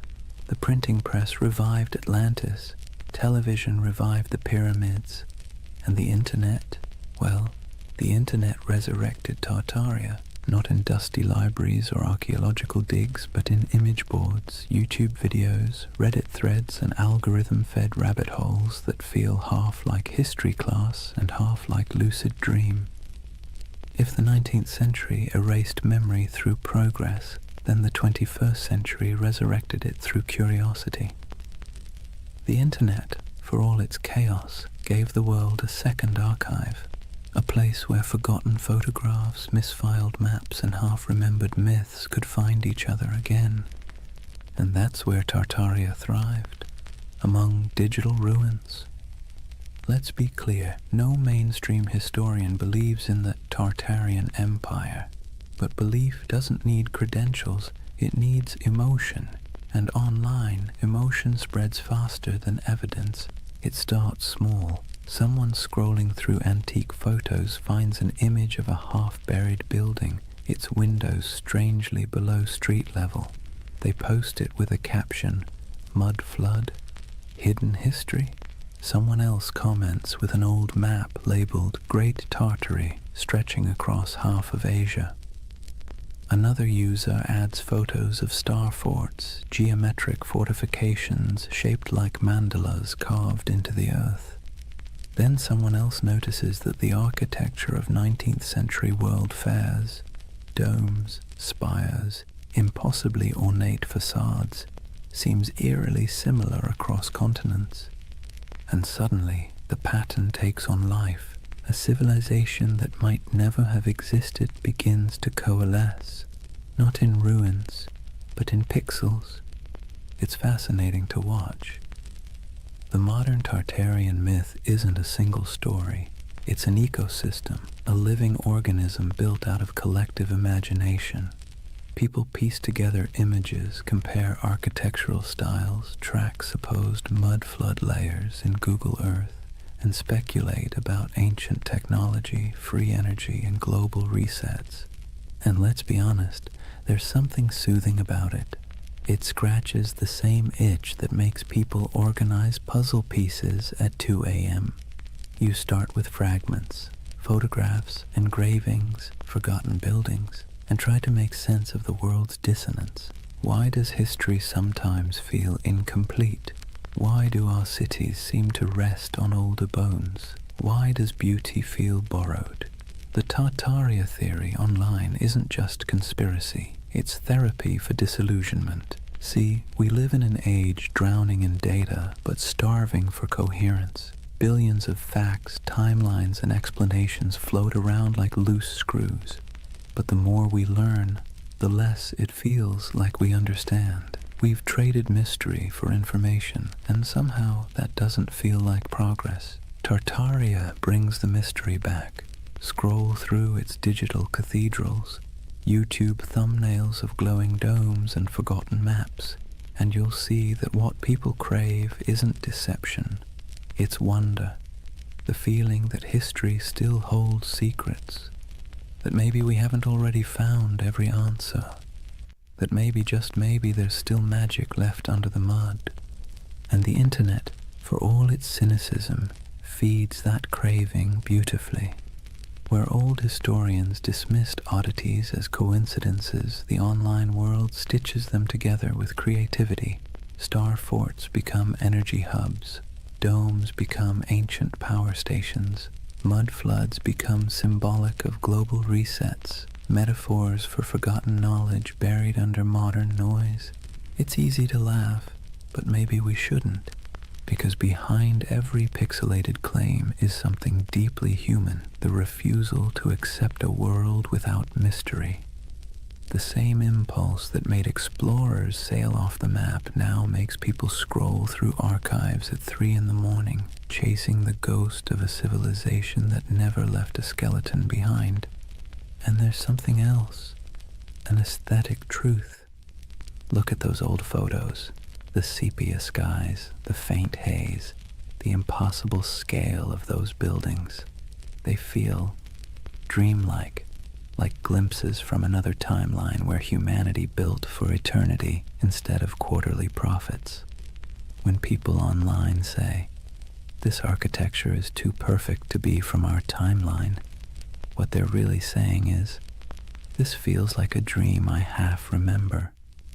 And that's what Tartaria has become, a collective dream stitched together from the past's photographs and the future's loneliness. Of course, the irony is delicious.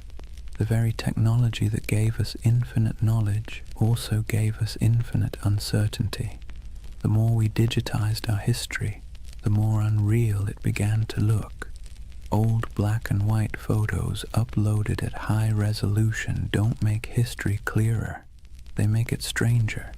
The lighting, the shadows, the absence of movement, it all feels frozen, ghostly, like the world before electricity was somehow more alive. So when you see someone online connecting old city photos and whispering Tartaria, what you're witnessing isn't delusion, it's longing, a search for coherence, for the feeling that history isn't just progress and decay, but a cycle of remembering and forgetting. And isn't that what all civilizations do? They rise, they crumble, and then they return in imagination. Rome, Atlantis, Lemuria, Tartaria, each one a mirror reflecting not the past, but our hunger to belong to something grander than the present. In that sense, the internet didn't invent Tartaria. It simply gave it a voice, a new empire of whispers sprawling across servers and screens, where myths are immortal and disbelief is optional. Scroll long enough and you'll start to see why people stay. The posts feel soothingly repetitive. Arches, domes, star forts, mud floods, each image a little lullaby of lost grandeur. A bedtime story told by algorithms instead of grandfather. So maybe Tartaria isn't a place at all. Maybe it's what happens when memory and imagination meet in the glow of a computer screen. Half fact, half wish. The myth doesn't just say, "Look what we've lost." It says, "Look what we still want to believe." And that, perhaps, is the most human story of all. Let's pause for a moment, take a slow breath, and think about why people believe in things like Tartaria. Not in the mocking way you see on forums or documentaries, but really think about it. Why does the idea of a lost civilization hidden under our cities feel comforting? It's not stupidity, it's not gullibility, it's yearning. Humans, for all our cleverness, are wired for mystery. We're pattern-seeking animals, tracing meaning in the stars, in tea leaves, in the cracks of old maps. The unknown makes us restless, the known makes us bored, and between the two we spin myths that make life feel a little more meaningful. Tartaria lives in that space. It's not really about mud floods or star forts. It's about the suspicion, deep down, that the world we've been handed is incomplete, that someone, somewhere, has hidden something important, that maybe history isn't a straight line of progress, but a looping dream where civilizations rise, fall, and are forgotten not by accident, but by design. And honestly, that's not such a crazy thought. Think about how much of history you've forgotten personally. Think of everything humanity has lost to fire, war, vanity, or neglect. Libraries burned, languages erased, empires swallowed by desert and jungle. The dark ages weren't dark because nothing happened. They're dark because the light of memory didn't reach that far. So when someone looks at an ornate 19th century building and says, "I don't think we built that," they're not rejecting history. They're mourning it. They're mourning a world that seems to have misplaced its wonder. Let's be clear, modern life doesn't give us much mystery anymore. We have answers for everything, or at least the illusion of them. You can type any question into a search bar and get a dozen replies in seconds. But that convenience has a side effect. It kills the thrill of not knowing. And mystery, as it turns out, is essential to the human spirit. Without it, the world feels flat. That's where conspiracies slip in. They fill the void left by lost awe. When people say the elites hid the truth of Tartaria, what they're really saying is, I miss when the world felt magical. It's an emotional rebellion against boredom, a soft protest against a sterile universe made of facts but lacking enchantment. And here's the interesting part, it's not new. Every age invents its lost golden age. The Greeks dreamed of Atlantis, the Victorians romanticized Lemuria, the 20th century turned the Mayans into cosmic prophets, and now in the digital age we have Tartaria, an empire of dreams built on archives and algorithms. Each generation looks backward and imagines perfection because it's easier than imagining perfection ahead. We do it because the past is safe.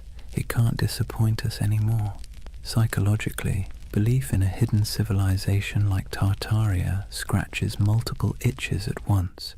There's pattern recognition, the brain's love for connecting dots even when they don't belong together.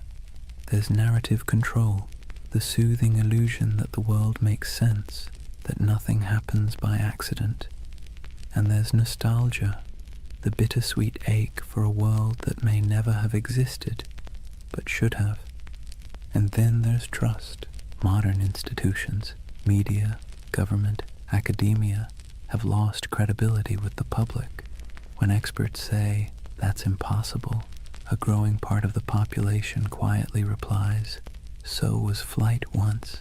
The more closed and dismissive authority becomes, the more open people become to alternative voices whispering, maybe they're hiding something. It's not that people trust random YouTube channels more than historians. It's that the channels sound human, curious, skeptical, fallible. The voice of official history often sounds cold, certain, and patronizing. The voice of the Tartaria believer sounds like someone sitting beside you late at night saying, "Look at this, doesn't it make you wonder?" And wonder is addictive. Once you feel it, it's hard to go back to plain explanations. Even the act of believing, of piecing clues together, creates a small dopamine rush.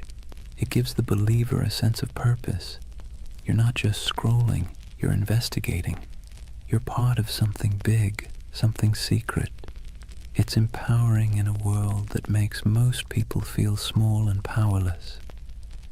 So the Tartarian myth becomes more than a theory. It becomes a community, a shared dream. People trade discoveries, maps, and theories not because they're delusional, but because it feels good to search together. The hunt becomes the reward, and in that sense, Tartaria isn't a symptom of ignorance. It's a symptom of loneliness. Think about it. The more connected we are online, the less connected we feel in real life. Cities are crowded but isolating. News is constant but disorienting. Our modern world gives us everything except belonging. And so, people build belonging out of mystery. Believing in a hidden past means believing in meaning itself, that we're not just floating through chaos, that someone somewhere once built something extraordinary, and maybe we can again. That's not conspiracy. That's hope in disguise. Of course, hope can be dangerous when it turns to dogma, when questioning becomes obsession, when imagination becomes paranoia. That's when the myth begins to rot, when every gap in knowledge becomes a plot, and every historian becomes an enemy. That's when wonder collapses into fear. But before that point, before the cynicism sets in, there's something oddly beautiful about it. People standing in awe before old cathedrals and asking, how did they do it? People digging through archives at midnight, convinced that history still has secrets. It's easy to mock that. Harder to admit that it's the same impulse that built science, art, and philosophy in the first place. Curiosity is the ember. Myth is just the smoke.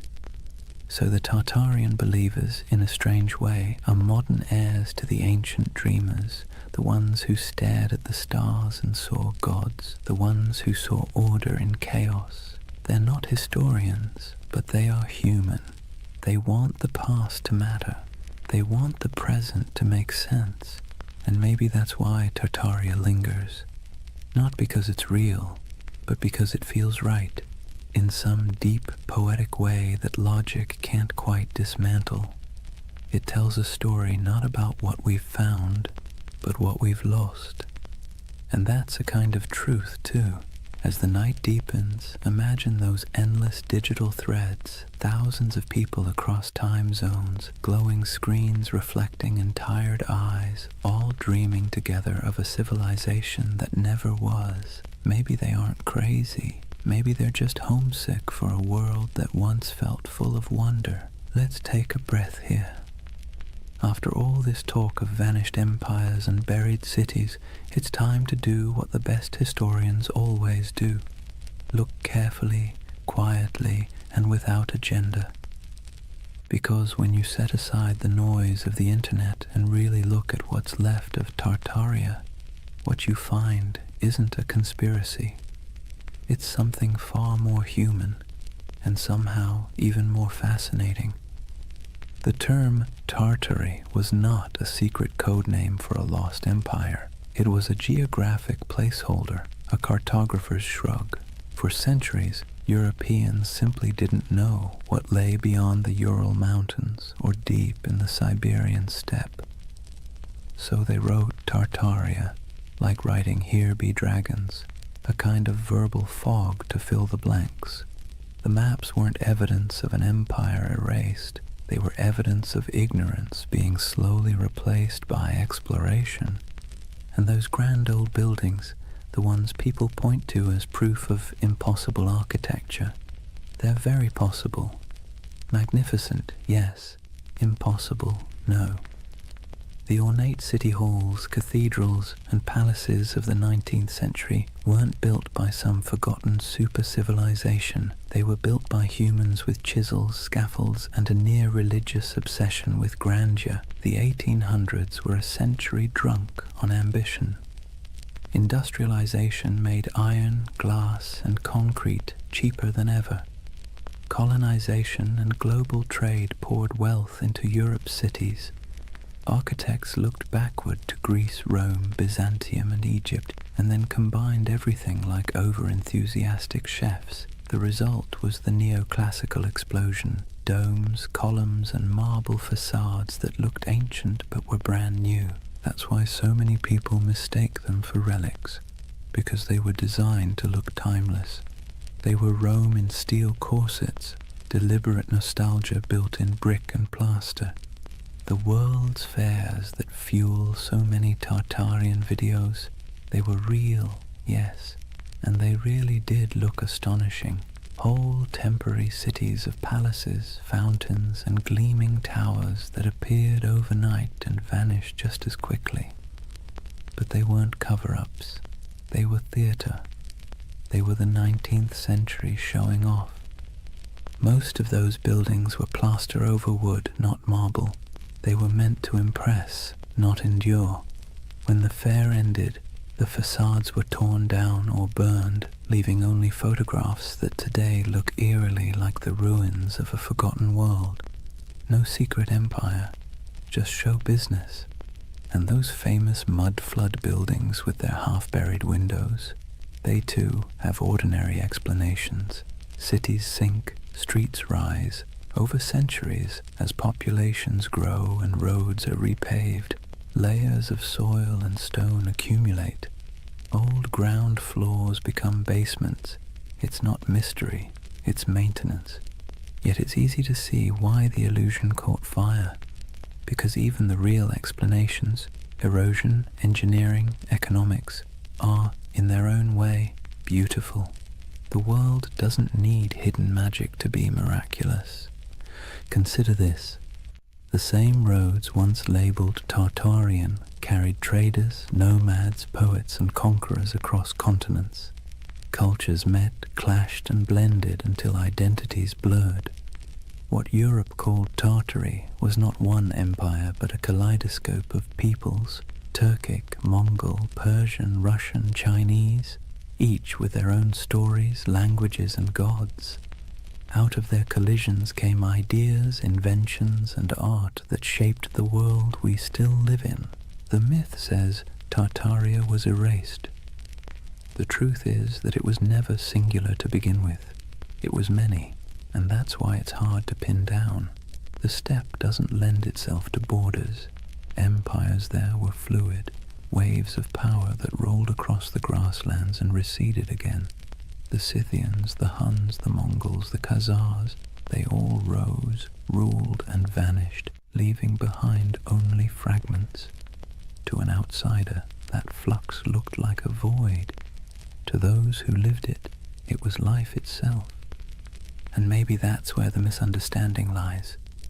Western history loves walls and dates, beginnings, endings, dynasties. The steppe doesn't play by those rules. Its empires were seasonal, migratory, woven into the land and wind. If you expect pyramids, you miss the poetry. So no, there was no single global Tartarian empire, but there was a vast interconnected world of trade, culture, and movement that stretched from Europe to China long before globalization had a name.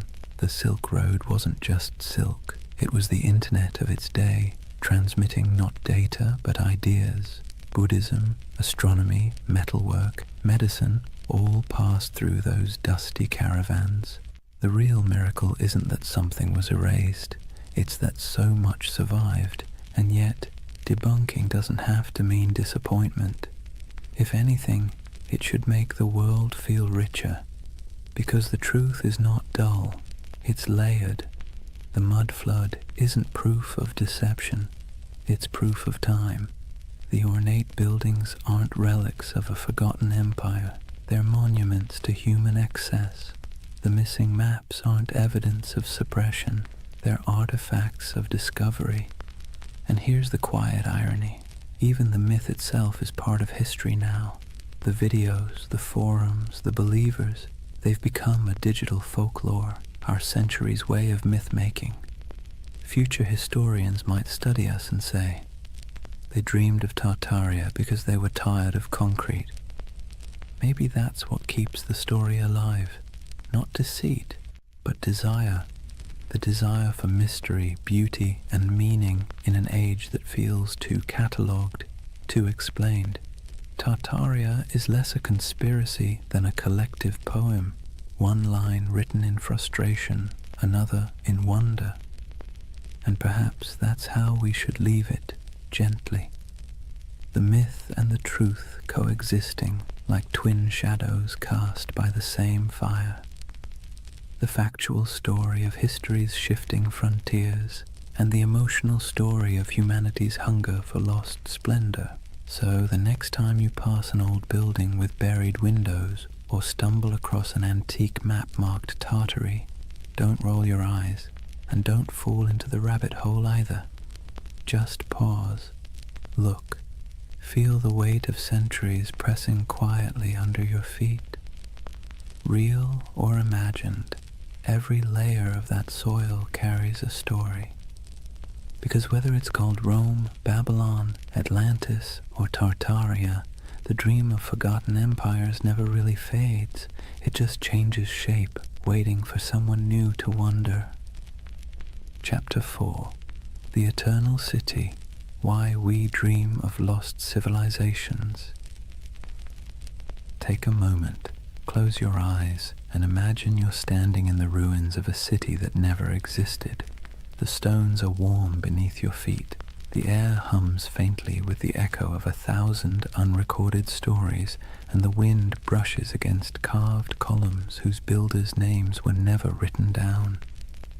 It's a dream, but somehow it feels truer than waking. That's the strange comfort of Tartaria. Even after we've picked apart the facts, even after the history books have closed the case, the idea lingers. The notion that somewhere, sometime, humanity built something magnificent, a civilization unified, enlightened, and then, inexplicably, erased. It's the same instinct that makes us search for Atlantis, or Lemuria, or the lost library of Alexandria. A quiet yearning that whispers, maybe we used to know more, maybe we were better once. And let's be clear, this isn't foolishness. It's longing. Believing in Tartaria isn't really about maps or mud floods. It's about something deeper, the ache for lost harmony, for order in the chaos of modern life. When we look around at endless screens, broken systems, and cynical politics, it's easy to imagine that somewhere in the past, people had it figured out, that there was a time when beauty and wisdom ruled, before we traded them for convenience. The myth gives that feeling a shape.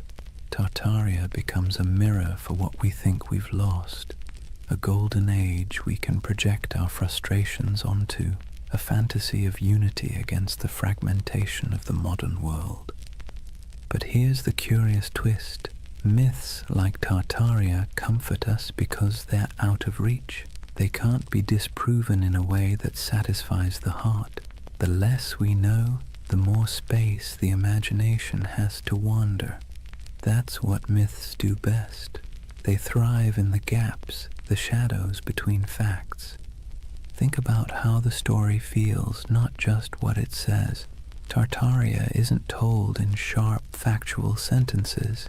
It's whispered in forums late at night by people who sound more wistful than conspiratorial. They're not shouting about domination. They're sighing about what might have been. It's not paranoia. It's melancholy. The same kind of melancholy you feel walking through an abandoned building, seeing beauty and decay folded together. There's a paradox at the heart of this comfort. We know modern life is more advanced than any age before it, yet it rarely feels that way. We have the internet, medicine, spaceflight, instant communication, but we also have loneliness, burnout, and an undercurrent of loss. The myth of a vanished civilization fills that emotional void. It says, you're right to feel that something's missing. It's like nostalgia for a memory we never had, and in that sense, Tartaria isn't about the past at all. It's about the present, about how alien our own world can feel. The skyscrapers of glass and steel, the humming servers, the sterile symmetry of cities built for efficiency rather than awe. No wonder people scroll through photos of old domes, arches, and impossible cathedrals and feel something stir. Those buildings look like they remember something we've forgotten, so we call it Tartaria. We give the feeling a name. It's easier to believe there was once an age of grace that was stolen than to accept that beauty is fragile, and we let it slip away ourselves. But this comfort isn't all illusion. The belief itself reveals something profound about us. Humans are meaning-seeking creatures. When the world feels senseless, we create patterns to make it make sense. We weave stories over the noise, and in those stories, we find calm. Myths are our way of telling ourselves that the universe still has order, even if it's hidden. That's why so many people find peace in the idea of a lost civilization. It implies that knowledge, beauty, and balance aren't gone forever, just misplaced. It turns chaos into a temporary condition. And maybe that's why Tartaria caught fire in the digital age. The internet is chaos incarnate, 1,000 overlapping timelines, all screaming for attention.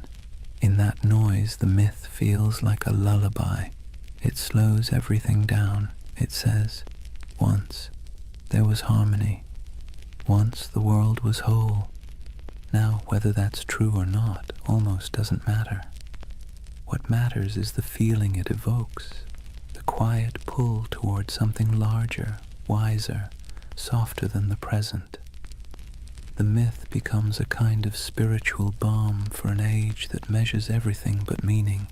Imagine yourself late at night, scrolling through photos of ornate ruins, strange domes, or cities half buried in snow. You feel that twinge, that recognition without memory. The beauty is haunting, not because it hides a secret empire, but because it reminds you that time erases, and yet somehow we still search for permanence. That search, that ache, is what keeps myths alive.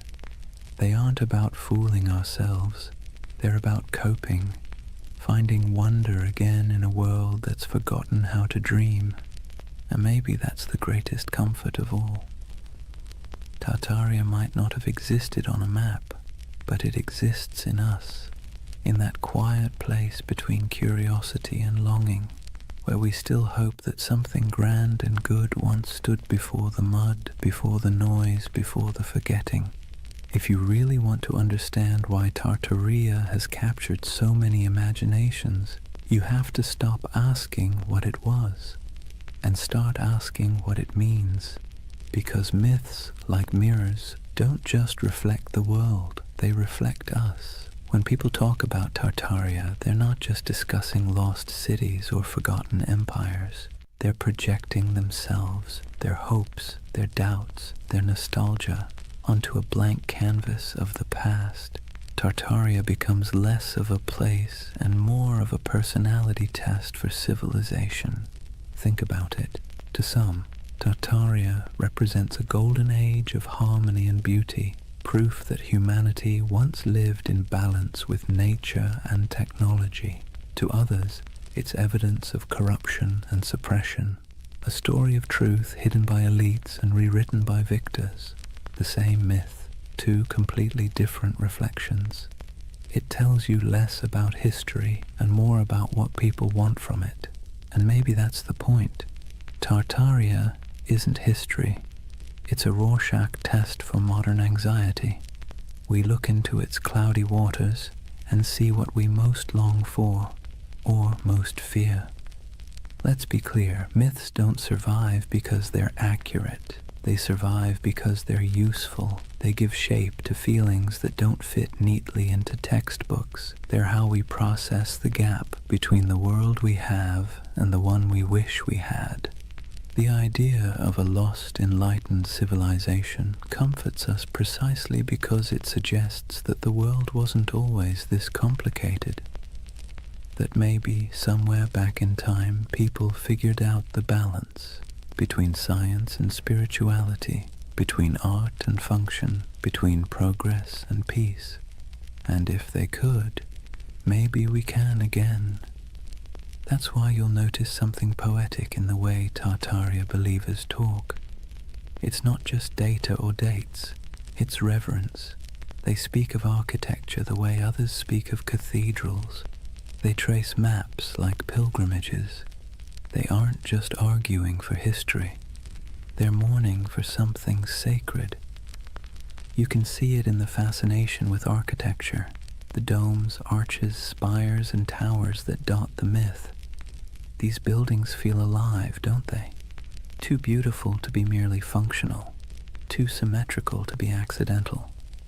When people say, "There's no way we could build this today," what they're really saying is, we don't build like this anymore. We don't fill our world with beauty unless it serves a profit. The myth becomes a critique of our own era, disguised as nostalgia for another. Tartaria, then, is the mirror we hold up to our own cultural amnesia. We scroll through pictures of palaces and fairgrounds, domes and star forts, and we whisper, "How did we forget to dream like this?" The myth reflects not a lost empire, but a lost aesthetic soul. There's something almost therapeutic about that reflection. Myths like Tartaria allow us to grieve, not for people we've lost, but for possibilities. They let us feel that our yearning for meaning isn't crazy, that maybe it used to exist, that maybe someone, somewhere, built a world that made sense, and maybe that's why Tartaria feels more mystical than menacing. Most conspiracy theories isolate people, make them suspicious of the world. Tartaria, strangely, connects them. It invites wonder instead of fear. It suggests that the past might still hold beauty waiting to be rediscovered. But reflection cuts both ways. Myths also reveal our blind spots. When people claim that all grand architecture must have come from a lost civilization, they sometimes overlook the real genius of the humans who built it. The artisans, masons, and engineers who left their fingerprints in stone. The myth honors beauty, but erases the hands that created it. It's a paradox. In searching for greatness, we forget the greatness already recorded, and maybe that's the truest mirror of all. We live in an age obsessed with rediscovery, yet blind to what's in plain sight. We chase mysteries across continents while ignoring the ones humming beneath our feet. The hidden systems, the forgotten craftsmanship, the quiet brilliance of ordinary people. Tartaria, then, tells us something we don't often admit, that we don't fully trust our own civilization. We sense that something's off, something hollow beneath all the progress. So, we project our doubt backward into the comforting distance of myth. In the reflection of Tartaria, we see ourselves, advanced yet uneasy, connected yet lonely, powerful yet perpetually nostalgic. It's less about whether an empire was erased, and more about whether we've erased our ability to feel awe. Maybe that's why the myth persists, because deep down, we're not really searching for proof of Tartaria. We're searching for proof that humanity still knows how to build something beautiful and believe in it. And if myths are mirrors, then maybe looking at Tartaria long enough isn't about finding truth in the past, but rediscovering it in the present, in the domes still standing, the dreams still lingering, the stories we keep retelling because they make us feel a little less small. So the next time someone mentions the lost empire, don't argue, just listen, because behind every myth is a whisper of what we wish were real. And sometimes that wish tells you everything you need to know about the people dreaming it. Every empire, no matter how radiant, tells the same quiet story, one of ascent, arrogance, and entropy. Rome, Egypt, the Maya, the Mongols, the British, the Ottomans, and if you believe the whispers, Tartaria. The names change, the rhythm doesn't. Civilizations are like tides. They rise with clarity, crest with confidence, and recede with denial. It's not failure, it's physics. Even stars burn out, and they're made of far sturdier stuff than marble or pride. So maybe that's why Tartaria lingers in our collective imagination, because it fits the pattern too well. A lost empire swallowed by time, a forgotten people erased by cataclysm, a name that once filled maps and now feels like a ghost. It's familiar, almost comforting in its tragedy. Let's be clear though, No empire believes it's the one that's going to fall. Every generation thinks it's special, unique, immune to collapse because it has better technology, more data, smarter systems. But arrogance, like gravity, pulls everything back to Earth. If Tartaria existed, if even a fragment of the legend were real, its disappearance would have followed the same script as every empire's twilight. The small cracks first, corruption, complacency, overreach, then the slow decay disguised as progress, and finally the quiet moment when the last flame flickers out and the world simply moves on. You can almost imagine it, the final days of a grand civilization, not with war or fire, but with exhaustion, merchants still trading, scholars still writing, architects still sketching impossible domes for clients who will never pay. The end doesn't always come with thunder. Sometimes it's a sigh. And here's the thing. We need myths like Tartaria because they remind us that our own civilization isn't exempt. It's a soft warning wrapped in wonder. The idea that maybe, just maybe, we've been here before.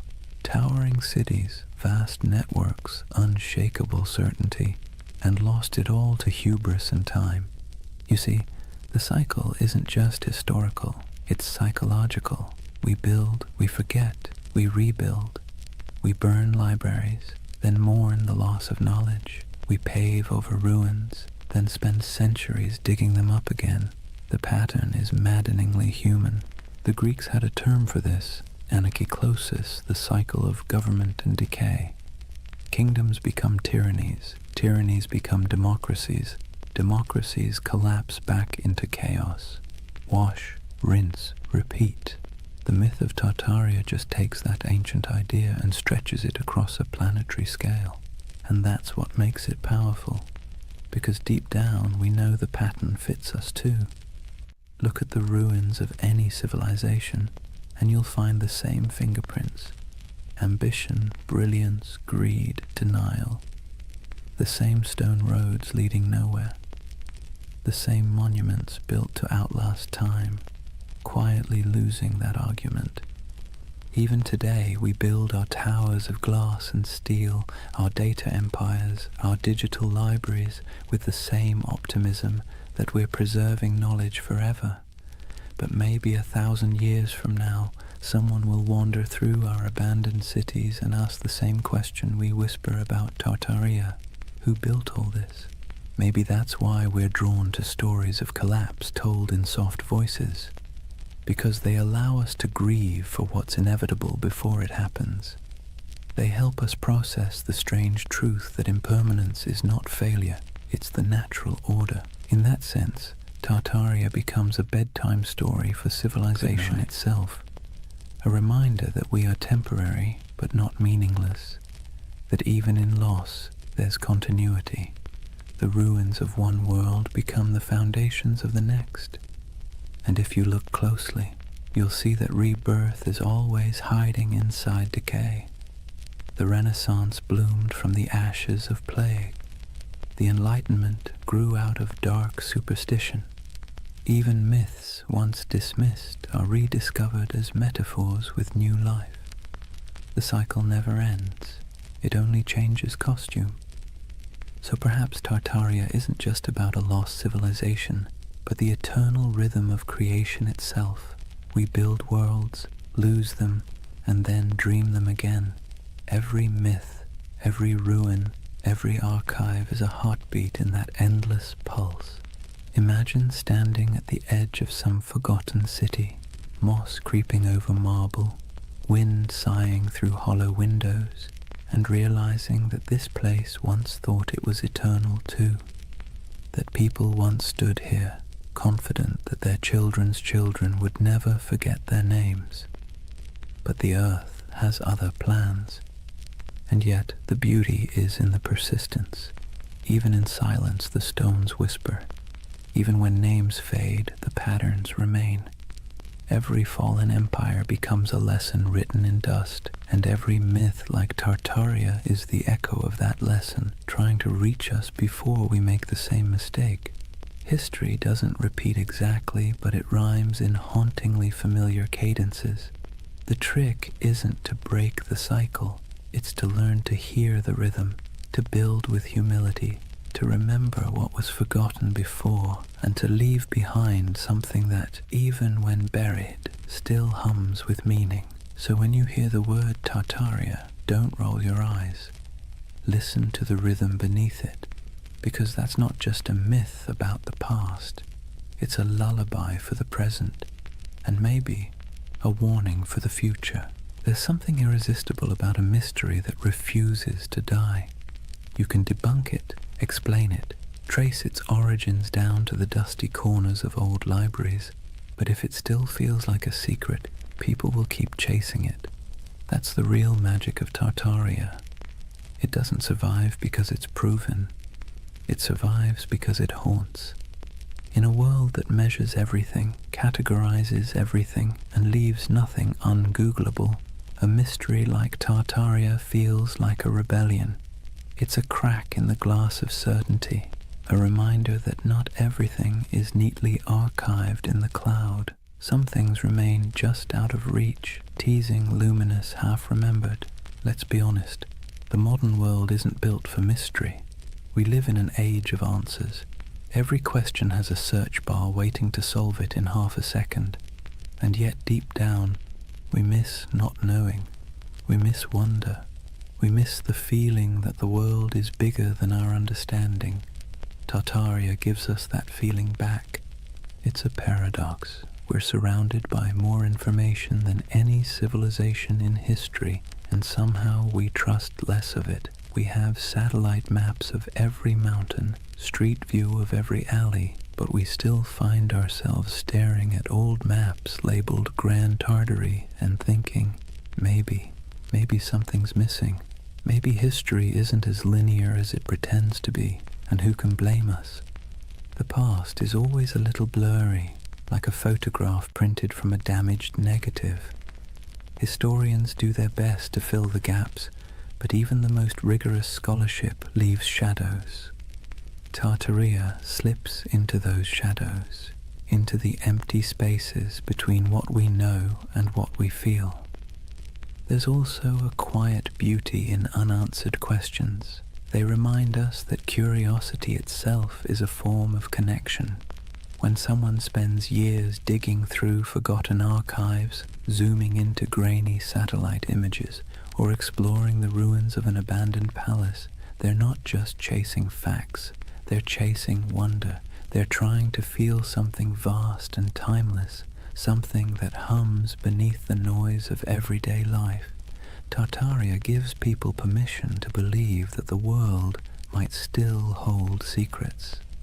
That's why even skeptics can't quite bring themselves to dismiss it entirely, because even if it's not true in a historical sense, it's true in a psychological one. It's the same impulse that made ancient people draw constellations in the stars, to impose meaning on the infinite and find comfort in the patterns. Imagine yourself walking through an old European city at night. The cobblestones glisten after rain. Gas lamps flicker against the carved faces of forgotten gods on building facades. You look up, and the skyline feels impossibly ancient. Arches, domes, and spires stacked like a dream you can't quite interpret. You don't know who built it. You don't need to. The mystery itself is enough. It's like hearing a song in a language you don't understand but somehow recognize. Tartaria lives in that feeling. The hum between knowing and not knowing. The soft echo of lost craftsmanship, the sense that time might be a loop and we're just tracing paths our ancestors already walked. And the irony is, the more we learn about history, the more mysterious it becomes. Every discovery opens 10 new questions. Every answer reveals how much we don't know. The ruins of Göbekli Tepe pushed back the dawn of civilization by thousands of years. The Antikythera mechanism rewrote what we thought the ancients could build. Maybe Tartaria doesn't exist, but the idea that civilizations rise and vanish, leaving traces we mistake for impossibilities, isn't so far-fetched after all. Even the skeptics, the scientists, the historians, they're chasing the same thing as the dreamers. They just call it research instead of mystery. But deep down, it's the same hunger to understand what came before, to find meaning in the ruins. There's a gentle wisdom in letting some mysteries remain mysterious. Not every story has to be resolved. Not every legend needs to be disproven. Some things are more beautiful when they stay slightly out of focus. Tartaria belongs to that realm, the twilight between history and imagination.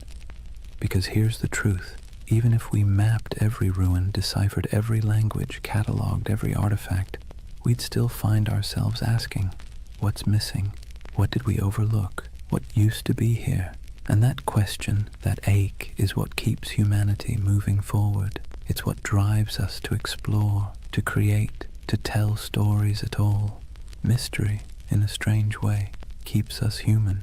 It reminds us that we don't control everything, that there are still edges to the map, and in a world that feels increasingly small, that's a comfort. So if you ever feel the pull of Tartaria, the urge to look at an old map and imagine lost cities under the soil, buried glass domes beneath the ice, vanished languages whispered through time, don't resist it. It's not foolishness, it's memory dressed as wonder. It's the part of you that still wants to believe there's more to the story, because there always is.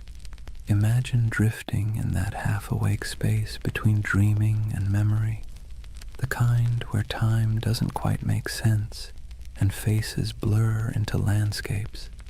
That's what the myth of Tartaria feels like, a collective dream stitched together from ruins, half-forgotten books, and the quiet yearning that maybe, just maybe, humanity once built something beautiful and lost it. Not just an empire, but an idea. Tartaria isn't really about maps or mud floods. It's about longing, the longing for a golden age before the noise, before the smog, before the blinking lights of modern anxiety. A world where cities gleamed, not with plastic and neon, but with purpose, where architecture felt alive, humming with mystery, where the air itself seemed to remember something divine. When people talk about Tartaria, they're really talking about home, a home they've never seen but somehow recognize. It's tempting, isn't it, to imagine that once there was a civilization so advanced it left behind the blueprints of paradise. Smooth white marble gleaming under perpetual sunlight, towers spiraling toward the heavens, not in arrogance but in harmony, streets where water flowed instead of traffic, and knowledge wasn't locked in institutions but breathed like air. The myth whispers that maybe humanity peaked, fell, and forgot, and maybe we're just children trying to remember the lullaby our ancestors sang before the storm. Let's be clear though, Tartaria, as the internet tells it, probably didn't exist, but the feeling of it does. That's what matters. Because myths are just dreams that cultures refuse to wake up from. They serve a purpose, especially in times like ours, when everything feels impermanent, synthetic, and accelerated. Tartaria slows the world down. It reminds us of the beauty of mystery, craftsmanship, and the sense that not everything has to be profit or progress. There's a kind of poetic justice in the way this myth took shape online, in the strangest corners of the internet. A digital ghost story for the digital age. Scroll long enough through photos of ornate buildings with impossible domes and buried windows, and you'll feel it too, that little flicker of awe. Even if your rational mind rolls its eyes, your imagination leans in. What if, it whispers, what if this really was part of something greater? The myth resonates because we're surrounded by ruins and don't realize it. The old train stations, the opera houses, the abandoned civic buildings with ceilings painted like cathedrals, they still stand, silent and out of place. They belong to an age that believed in permanence, in beauty as a civic duty, and compared to that, our world of glass and rectangles feels hollow. Tartaria becomes a name we give that feeling, the ache for artistry, for meaning carved in stone. But beneath the aesthetic nostalgia is something deeper, a memory not of buildings, but of belonging. When people say they erased Tartaria, what they're really mourning is the loss of connection, the sense that we were part of something coherent, meaningful, and vast. We feel fragmented now, nations arguing, truths dissolving, the past rewritten every week on social media. Tartaria becomes a symbol of unity we've misplaced, the dream that once we all spoke the same unspoken language, the language of creation instead of consumption. Maybe that's why the myth refuses to die. It's not a conspiracy, it's a yearning, a collective homesickness for a world that valued wisdom over noise. Whether it's a literal memory or a psychological echo doesn't matter. Myths like this are emotional fossils. They preserve what facts forget. If you strip away the maps and theories, what remains is something tender. The belief that we can do better, that humanity once built something sublime, not through domination, but through understanding, and that maybe we can again. It's less about recovering a lost empire and more about remembering how to build meaning into our world. And maybe, in a strange roundabout way, the myth is right. There was a flood, a metaphorical one, the flood of time, technology, and forgetfulness. It buried not cities, but attention. It drowned not buildings, but wonder. And now, through whispers of Tartaria, people are trying to dig it back up. Not the structures, but the feeling of awe they carried. Picture the end of the dream, an endless step at dusk. The horizon glows gold, and somewhere in the distance, faint towers shimmer through the haze. They're not ruins, not anymore, just echoes of possibility. You start walking toward them, though you know you'll never reach them. That's Tartaria, not a destination, but a direction, not history, but hope. And as you drift toward sleep, remember this. Every civilization is both a memory and a prophecy. What we imagine today shapes what we build tomorrow. So maybe Tartaria isn't behind us. It's ahead, waiting to be remembered not as a lost empire, but as an invitation to build again, but slower, kinder, wiser, to carve beauty into the world and mean it this time. Because deep down, that's all the myth ever wanted, to remind us that the most eternal things aren't marble or empire, but imagination itself. The quiet, persistent dream that we came from something extraordinary, and that we can still be. So now, as the story fades and the dream of Tartaria settles like evening mist, take a moment, breathe slowly, let the world around you grow quiet. The hum of the present softens, and for a brief, weightless instant, it feels as though time itself exhales. What have we really been chasing tonight? A vanished empire? A mystery hidden in maps and marble? Or something smaller, quieter? Something that hums inside us when we stare at old buildings and feel inexplicably that we've been here before? Tartaria may never have existed on any official timeline, but in another sense, it's never stopped existing. It lives in the empty plazas at dawn, when the light hits old stone just right, and the world feels ancient again. It lives in the symmetry of cathedrals, the curve of forgotten domes, the echo of a song hummed in a language no one remembers. It lives in us, the builders, the dreamers, the rememberers. And maybe that's the truth behind all forgotten civilizations. They never really vanish, they just move inward into the imagination. Every myth is a refuge, a way of saying, once we were capable of beauty.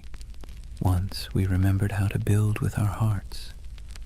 So as you lie there now, listening to the quiet between sentences, imagine those impossible cities, half marble, half memory. The air is cool, the towers glow faintly, their reflections trembling in still water. Somewhere in the distance, bells ring, soft as wind chimes, a civilization asleep, waiting to be remembered. Let yourself drift there for a while, between the known and the forgotten, between myth and truth, between what was and what could be, because that's where Tartaria lives, not in the history books, but in the gentle space between waking and dreaming. The world outside your window may look ordinary, but beneath it runs the same current that built empires, painted ceilings, and told stories by firelight. It's the same desire to make meaning from the chaos, to leave something beautiful behind, even if no one remembers who built it. So rest easy. You don't need to solve the mystery tonight. You don't need to decide what was real and what was legend. Just breathe and listen. The past has a rhythm, slow and steady, like the tide, like a heartbeat. It's the sound of humanity remembering itself. Tomorrow the noise will return, screens, traffic, chatter. But tonight belongs to silence, to candlelight, to the soft pulse of an imaginary empire that refuses to die. Tartaria is gone, but also eternal, an echo across time reminding us that wonder is its own kind of truth. And as your eyes grow heavy, think of it this way. Maybe the greatest lost civilization isn't buried under mud or stone. Maybe it's the one inside us, waiting to be uncovered again. A world built not from power, but from awe. Good night, dreamer. Sleep well under ancient skies. And if you find yourself walking through those shining cities again, don't rush. Stay a while. The empire of imagination is always open.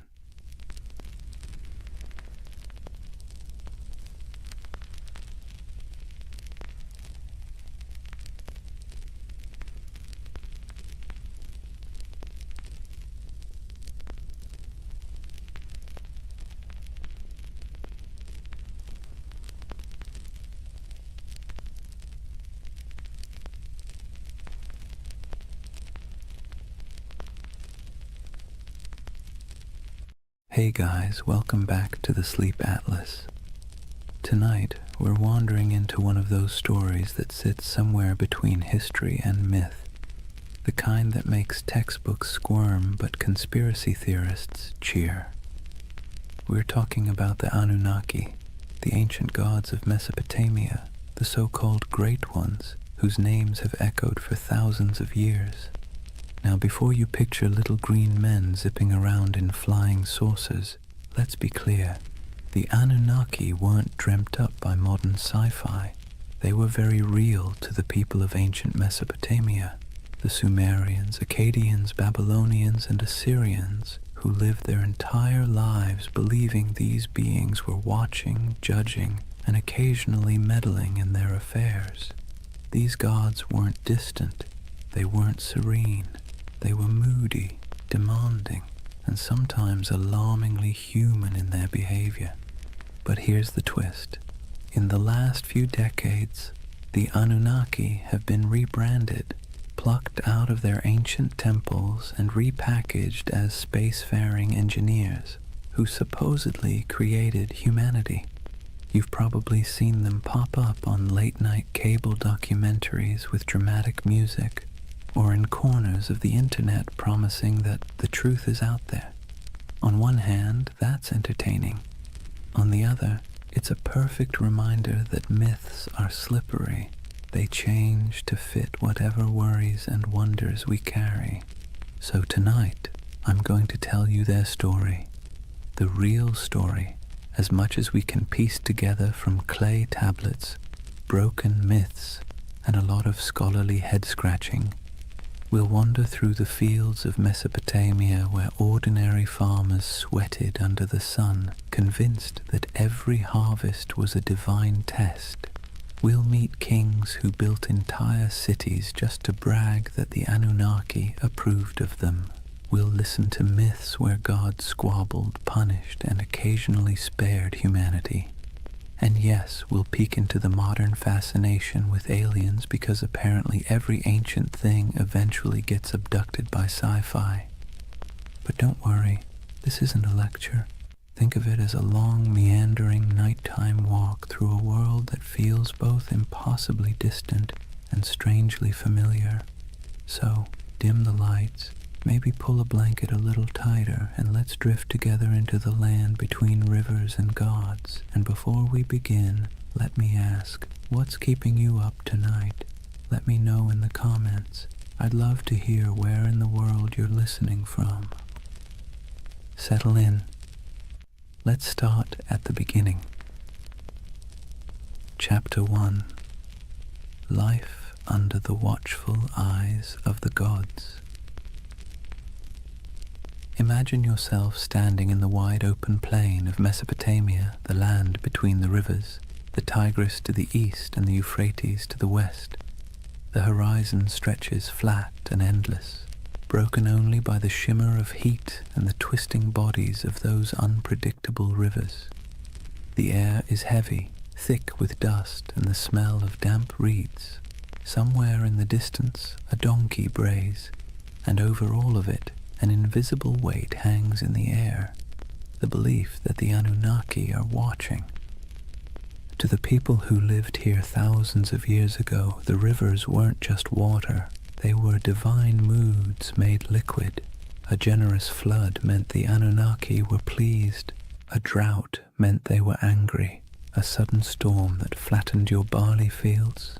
That was a cosmic tantrum, the gods reminding you who really ran the show. Every harvest, every illness, every successful birth or sudden death was interpreted as a sign that the Anunnaki were either blessing or punishing humanity. Daily life unfolded under this constant sense of scrutiny. Farmers trudged barefoot through muddy fields, wooden plows dragged by weary oxen. Every furrow cut into the soil was not just work, but an offering. An unspoken prayer that the Anunnaki would let the grain grow. Scribes bent over clay tablets in the shade of temples, scratching wedge-shaped symbols into wet clay, convinced that the gods valued their careful accounting of grain, beer, and taxes. Mothers tucked their children into reed mats at night with stories of Inanna and Enlil, half myth, half warning, because even bedtime carried reminders that the gods were keeping score. The landscape itself reinforced the idea. Towering ziggurats rose above flat mud-brick cities, stepped pyramids painted in bright colors that have long since faded. To climb one was to ascend closer to the heavens, to the Anunnaki who supposedly convened in their council chambers above. At the base, ordinary people shuffled forward with offerings, bowls of grain, jars of beer, bleating goats, hoping that their small sacrifice might earn a flicker of divine favor. And through it all, the question lingered. Were the gods ever satisfied? The answer, most of the time, was no. If the Anunnaki were pleased, life was merely tolerable. If they were displeased, life became unbearable. It was a kind of spiritual anxiety disorder written across an entire civilization, one that never let you forget that your fate was being judged by beings you couldn't see but definitely believed in. So here's the paradox of Mesopotamia and of the Anunnaki themselves. They gave people a framework to explain the chaos of life, but they also kept everyone permanently nervous. Imagine waking up every day knowing that your job performance review wasn't coming from your boss, but from a pantheon of unpredictable, immortal beings with the power to ruin your entire year. Comforting? Not exactly. Necessary? Absolutely. That was life under the watchful eyes of the Anunnaki, and it was only the beginning. Now that we've set the scene, the dust, the rivers, the nervous glances toward the heavens, let's lean into the daily grind of keeping the Anunnaki happy. Because if there was one thing everyone in Mesopotamia agreed on, it was that the gods were needy. Think of the Anunnaki less like distant divine beings and more like an extended family of very spoiled aristocrats. They didn't simply exist in the background of your life. They were treated as if they lived right there in the city with you, lounging in temples that were really more like mansions stocked with food, drink, and endless attention. Priests fed the gods' statues elaborate meals. They clothed them in fine garments.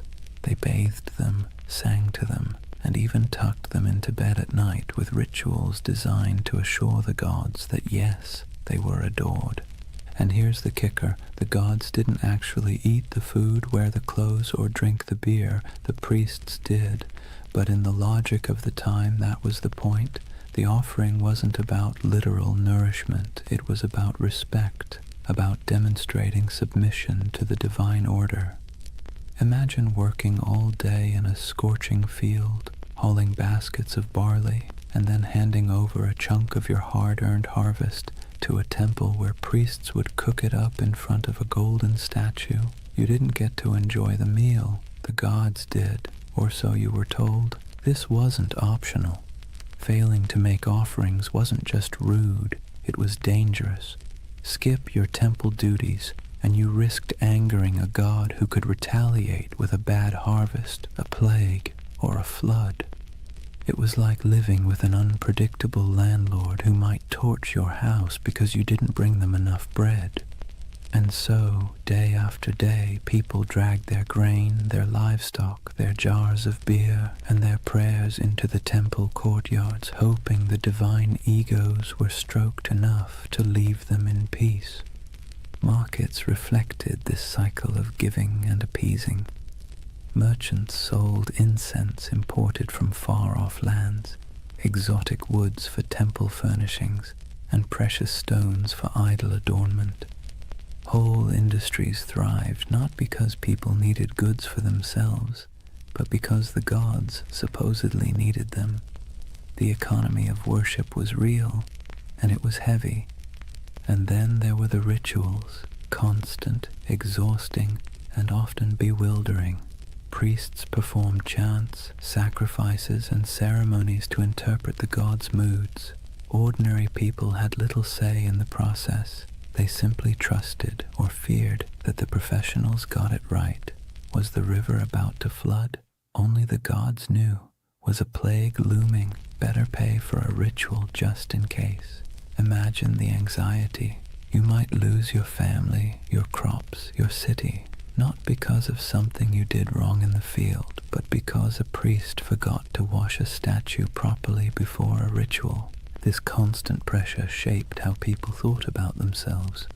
You weren't just a farmer, a merchant, or a craftsman. You were a servant of the gods, and your work was always under review.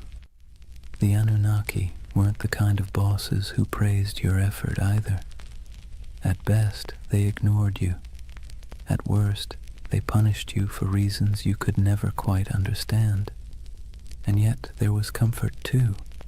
As strange as it sounds, the ritual obligations gave life structure. There was a rhythm to the year, festivals, sacrifices, processions, moments when the whole city gathered together in noisy, colorful celebrations.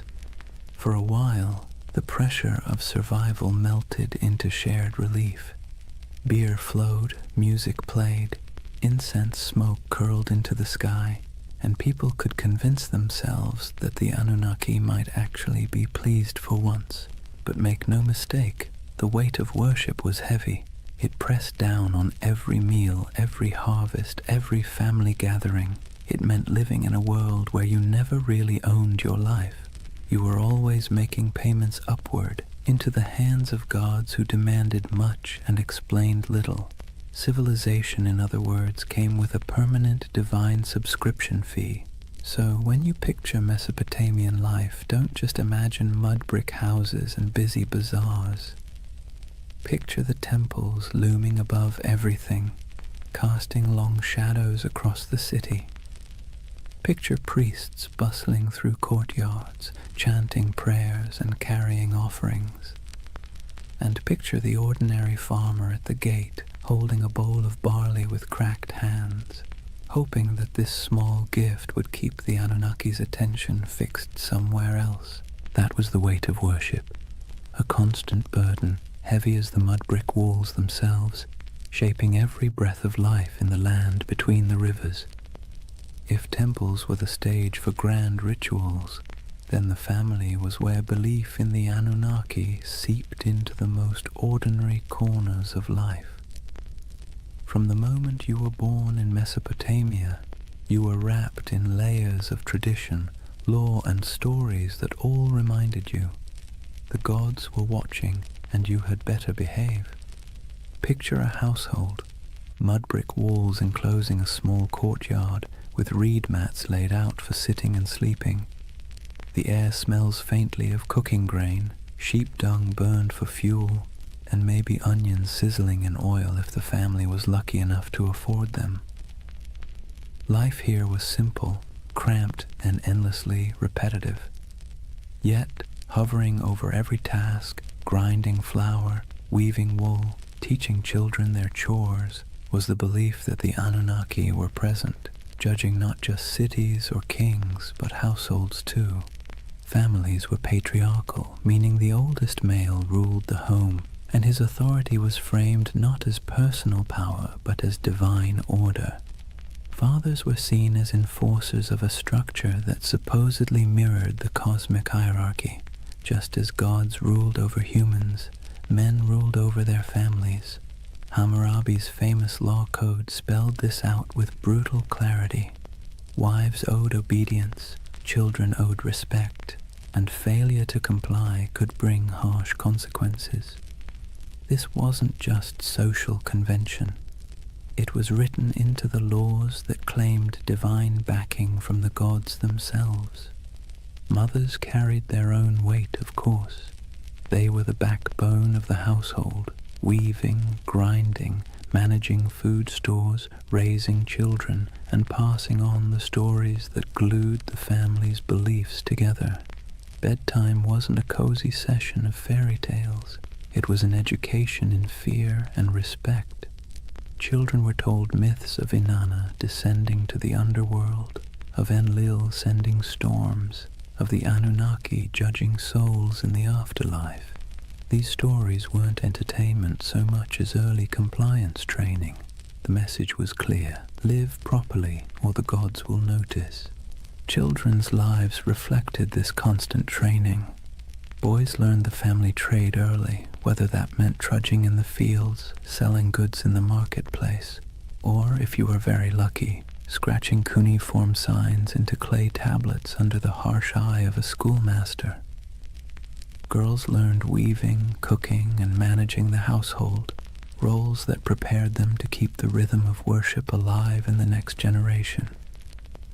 Even play wasn't free of divine oversight. Children carved little clay figurines of gods and heroes used in games that blurred the line between fun and reverence. Faith wasn't just whispered in prayers, it was baked into family rituals. Before meals, small offerings of grain or beer might be set aside for the household gods. Amulets were hung by doorways to ward off demons. Protective charms shaped like little snarling figures were placed in bedrooms, especially near infants. Birth itself was wrapped in ritual.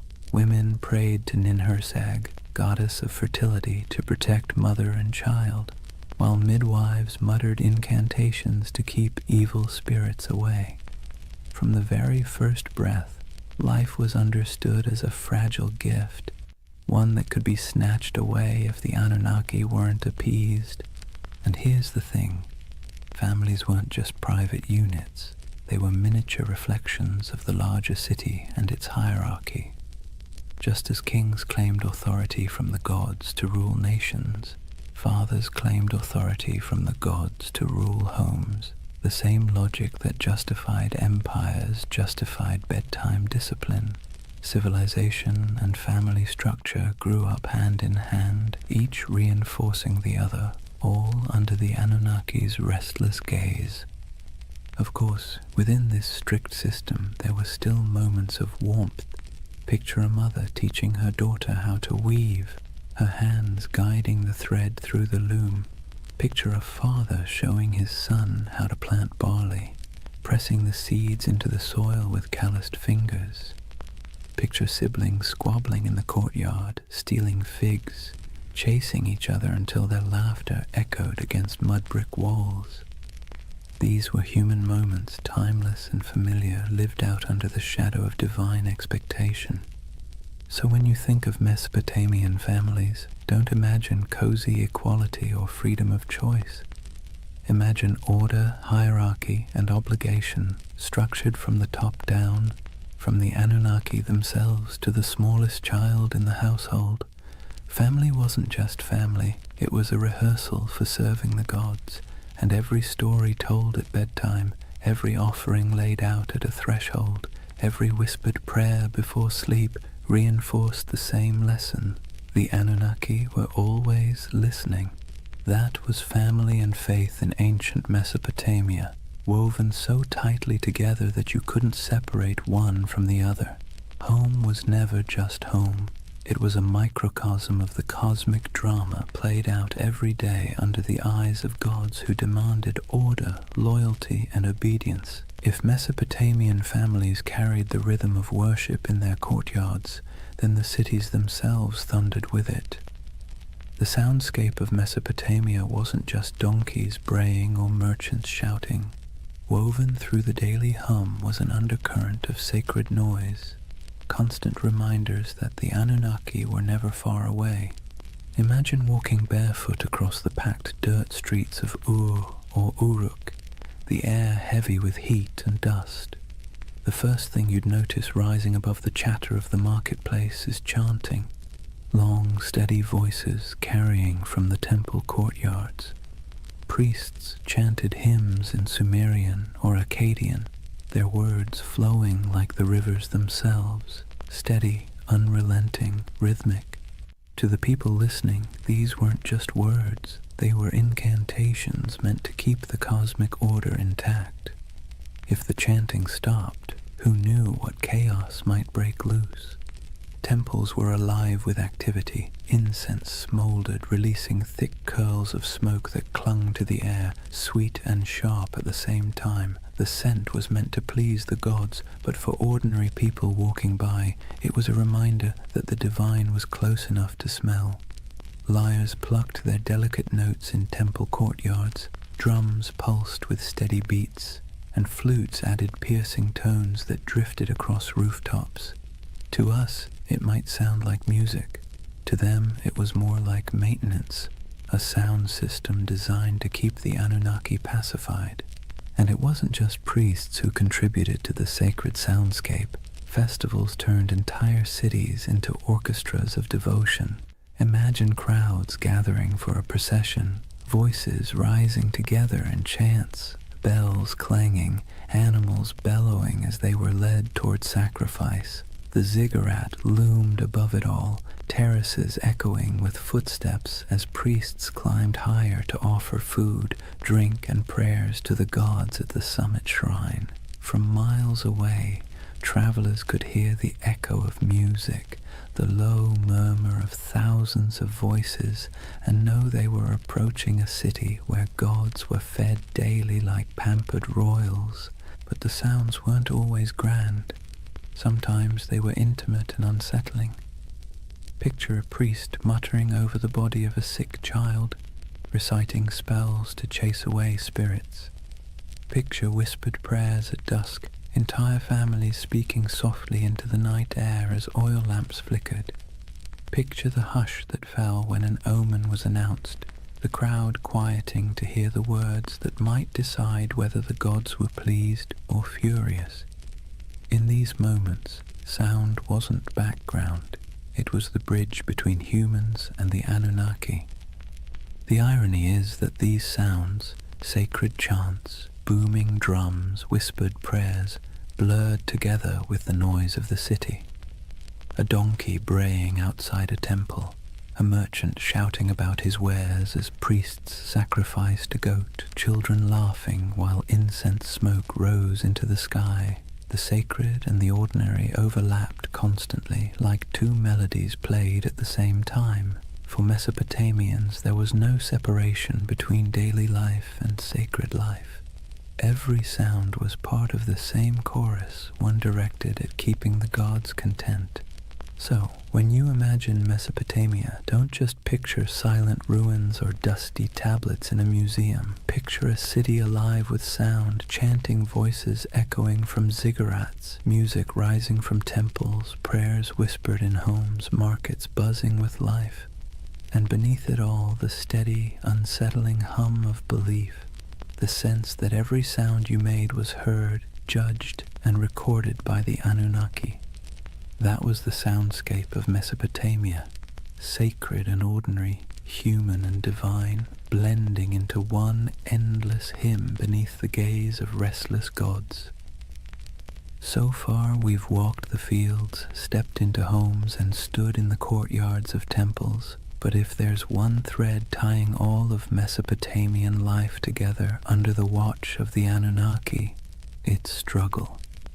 Not dramatic Hollywood-style struggle, more like the constant grinding kind. The kind that wears you down day after day until survival itself feels like an act of worship. Imagine yourself as an ordinary farmer standing ankle-deep in a muddy canal, sweat dripping into your eyes as the sun beats down. The water that gives life to your crops also threatens to destroy them, either by flooding too much or not enough. You dig ditches, patch walls, and mutter prayers, hoping Enki might spare you this season. Your back aches, your hands blister, and still the work never stops. Each seed you plant is not just a gamble with the soil, it's a plea to the gods. Or imagine being a craftsman, hunched over a clay tablet, shaping wedge-shaped marks into wet clay. Maybe you're writing receipts, tallying debts, or recording temple rations. The work is tedious, your teacher strict, your mistakes punished, and yet every stroke of your stylus feels like part of something bigger. You're not just tracking grain, you're participating in a divine system where the Anunnaki themselves are imagined to weigh human worth in records and decrees. Disease lurked in the background too. Cities were crowded, hot and filthy, and illness spread quickly. If someone in your family fell sick, you didn't think of germs, you thought of angry gods or lurking demons. Maybe it was punishment, maybe it was bad luck, maybe both. Priests muttered incantations over the feverish burned incense and offered sacrifices. Sometimes it worked, sometimes it didn't. Either way, you believed your life was being tallied by powers you couldn't see. And then there was the simple, unshakable anxiety of living in a land where nothing stayed stable for long. Floods, droughts, raids from neighbors, every threat felt like it came with divine approval or divine neglect. You might work tirelessly, live faithfully, and still watch your field wash away overnight. It's no wonder that Mesopotamian myths constantly circle back to the same themes. Humans struggling, gods displeased, chaos always around the corner. But within that struggle, there was resilience. People endured. They dug new canals after floods, rebuilt homes after raids, prayed louder after disasters. Families bound themselves tightly together. Neighbors leaned on one another in the marketplace, and communities clung to rituals that gave their world meaning. The Anunnaki may have loomed like stern overseers, but the people found ways to keep living, laughing, and even celebrating in the cracks between their hardships. So, when you picture Mesopotamia under the eyes of the Anunnaki, don't imagine endless golden fields or carefree abundance. Imagine sweat-soaked tunics, cracked hands, and weary faces that still lifted toward the ziggurat at dawn. Imagine humanity trying, failing, and trying again, all while believing that somewhere, far above or deep below, the Anunnaki were watching, measuring, and deciding their fate. That was the human struggle. A constant effort to carve order out of chaos, meaning out of hardship, and survival out of a world that felt forever precarious. And in that struggle, civilization itself was born.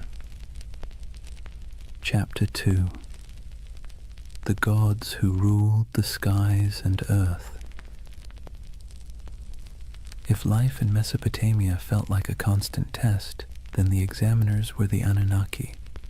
These weren't gentle guardian angels or abstract philosophical ideas.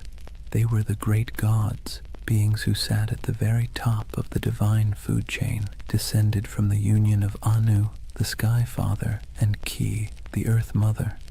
To the Mesopotamians, the Anunnaki weren't distant background characters. They were judges, enforcers, and supervisors, always peering down like cosmic landlords who never forgot to collect rent. The word itself, Anunnaki, has a heaviness to it, something that sounds like it should be whispered by torchlight. Ancient scribes described them as the 50 great gods, though their numbers shifted depending on which city you asked. Some texts placed them in the heavens, others in the underworld. In either case, their role was clear. They were the arbiters of fate, the beings who decided whether you lived to see another harvest or whether your name would vanish into dust. Picture it like a cosmic council chamber. Anu presides as the lofty patriarch of the skies, his authority absolute, but his personality distant. He isn't the kind of god you chat with about personal problems. He's the one who sets the tone, like a CEO you've never met, but whose name sits on every memo. Beneath him, Enlil, god of air and storms, is the enforcer, a figure as feared as he was respected. He could bless the land with life-giving rain or flatten it with violent winds. His moods were the weather forecast. Ea, or Enki, the clever god of wisdom and water, often played the role of fixer, the one who bent the rules when the council's decisions were too harsh. Ninhursag, the mother goddess, embodied fertility and nurturance, though even she could be stern when humanity overstepped. The Anunnaki weren't imagined as serene or harmonious. Their council was more like a divine courtroom full of debates, rivalries, and power plays. They were the ones who weighed the fates of kings and commoners alike. If a ruler conquered a rival city, it was because the Anunnaki permitted it. If a plague swept through the streets, it was because the Anunnaki had signed off on the punishment. Their decisions rippled down into every corner of daily life, from the canals of farmers to the palaces of kings. And while ordinary people couldn't see them directly, their presence was everywhere. Every temple inscription invoked their names. Every prayer carried their authority. Every law code claimed their approval. Kings ruled not because of military might alone, but because they claimed to be chosen by the Anunnaki. To question their power was to question the gods themselves, and that was a career-ending move, if not a life-ending one. So, when you picture Mesopotamian religion, don't imagine a single figure like Zeus hurling thunderbolts or a kindly creator painting the skies. Imagine a boardroom full of moody, powerful beings, each with their own agenda, each wielding immense influence over humanity. Some offered guidance, some unleashed terror, and all demanded constant recognition. The Anunnaki were both the architects and the auditors of civilization, and their signatures were stamped on everything that survived from Mesopotamian life. They weren't just gods in stories. They were the living framework of reality, the background hum of existence. and under their watchful eyes, humanity took its first halting steps into what we call civilization. If the Anunnaki were the great gods of Mesopotamia, then their stories were the epic sagas that gave life meaning and, frankly, kept people both entertained and terrified. These weren't bedtime tales meant to lull you to sleep. They were cautionary dramas about power, mortality, and what happens when you cross the wrong god on the wrong day.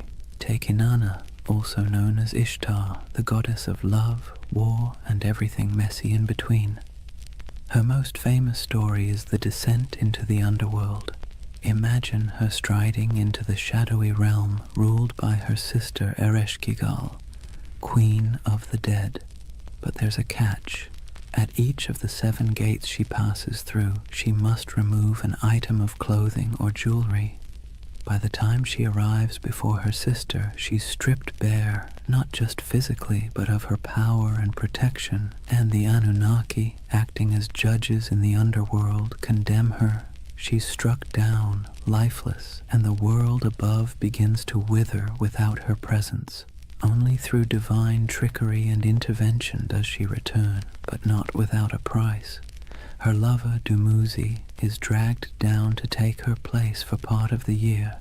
It's a story about death and rebirth, about the cycles of fertility and decay, but also about how even the mightiest goddess isn't immune to the stern judgments of the Anunnaki. Then there's Enlil, the god of storms, whose power was as unpredictable as the weather he ruled. In one tale, he decides humanity has become too noisy. Seriously, that was their crime, just existing too loudly, and pushes for their destruction. You can imagine a farmer shaking his head at this, muttering, "We break our backs in the sun, and still the gods complain we're too chatty." But it wasn't just petty annoyance. The Anunnaki gathered as a council to decide humanity's fate, and their verdict carried the weight of life and death. Enki, the god of wisdom and water, often acted as a counterbalance. He was the sly one, slipping humanity a lifeline when the other gods turned cruel. He whispers secrets to mortals, helps heroes survive floods, and generally makes sure that civilization doesn't collapse entirely under the divine equivalent of poor management. His rivalry with other Anunnaki, especially when their decrees seemed harsh, created the tension at the heart of many myths. Without him, the stories would end a lot sooner, usually with humanity wiped off the map. The Anunnaki didn't just sit around in myths as background figures. They were portrayed as active enforcers of cosmic law. They're described as judges in the underworld, weighing the souls of the dead. They show up in tales as the arbiters of fate, determining whether kings succeed or fall. To the Mesopotamians, this wasn't abstract philosophy. It was how the universe worked. The Anunnaki weren't just on the stage. They were the directors, the critics, and occasionally the executioners. And then, of course, there's the divine drama. Rivalries, betrayals, and power grabs weren't unique to human kings. The Anunnaki mirrored the squabbles of earthly rulers. They fought, negotiated, sulked, and occasionally unleashed chaos on a cosmic scale. Every myth reinforced the idea that the universe was not run by serene, detached beings, but by temperamental gods with very human flaws. So, the mythic storylines of the Anunnaki weren't simple tales. They were the scripts by which Mesopotamians understood their place in the world. When you planted your crops, you remembered Inanna's descent. When storms raged, you muttered prayers to Enlil. When you needed a glimmer of hope, you looked to Enki. These stories explained why life was fragile, why the gods were fickle, and why survival always felt like it balanced on the edge of divine whim. If Mesopotamian myths were the great campfire stories of their day, then the Epic of Gilgamesh was the full-length box set, multi-season, full of drama, cosmic cameos, and the occasional existential crisis. And tucked into this saga, just behind the swagger of Gilgamesh himself, you find the fingerprints of the Anunnaki. They weren't the stars of the show, but they were always present, quietly pulling strings, stamping judgments, and reminding humanity who was really in charge. Gilgamesh, king of Uruk, is portrayed as 2/3 divine, 1/3 human, a math equation that somehow worked in Mesopotamian mythology but would make your high school algebra teacher sweat. Despite his divine heritage, he still lived under the gaze of the Anunnaki. His strength, his ambition, even his arrogance, all of it was tolerated but not entirely unchecked. The Anunnaki weren't about to let one man, no matter how mighty, get away without consequences.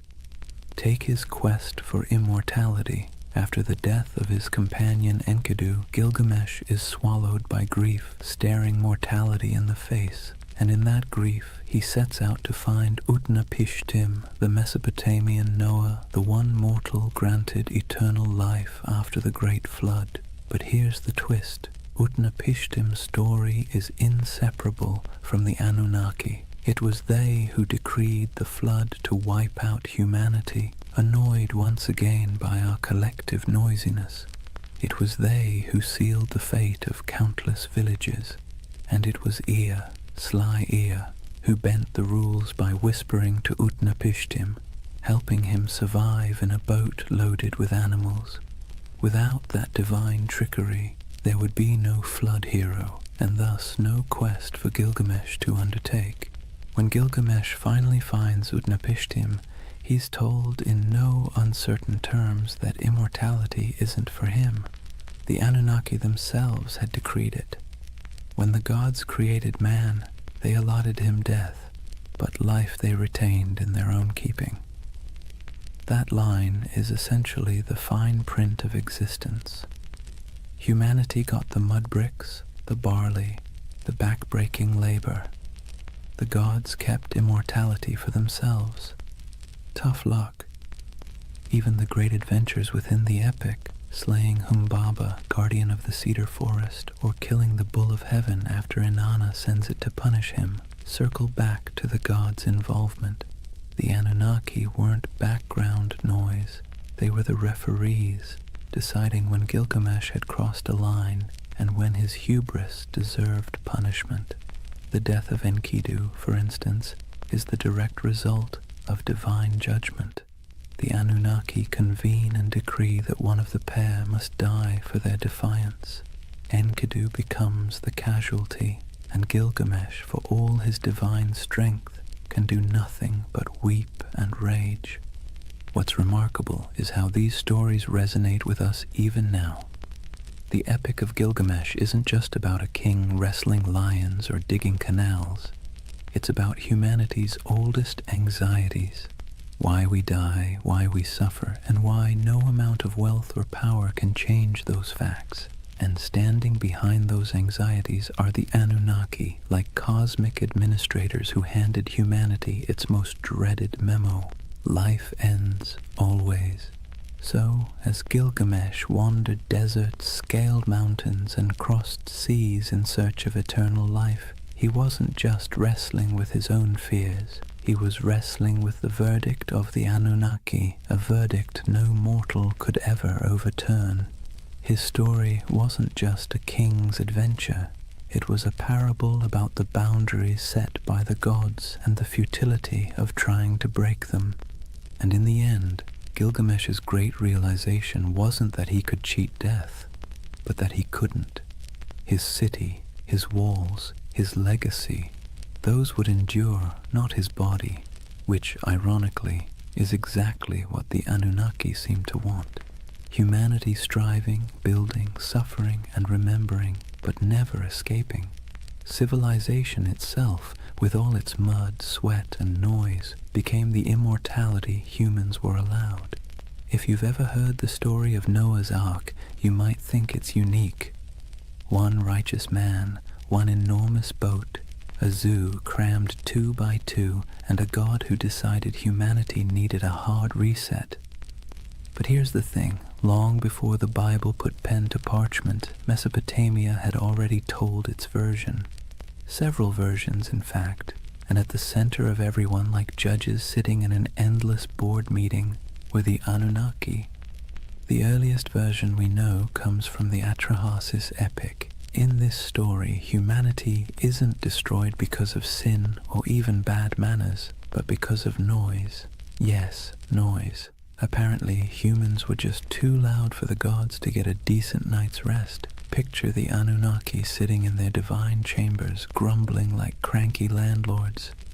These humans won't stop partying, yelling, clattering around with their plows. Enough. So they decide to wipe the slate clean. First they try droughts, then plagues, then famine, but nothing seems to stick. Humanity, stubborn as ever, bounces back. Finally, the Anunnaki pull the ultimate lever, a flood to drown every last village.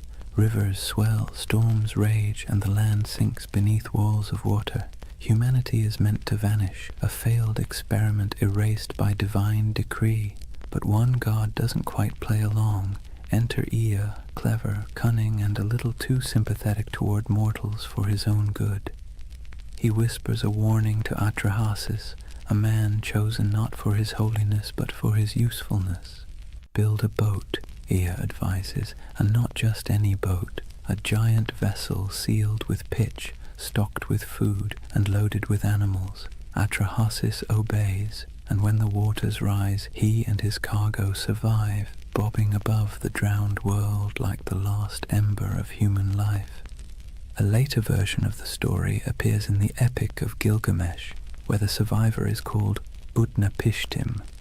The details are eerily familiar: divine anger, whispered instructions, an ark, a flood, and birds sent out to find dry land.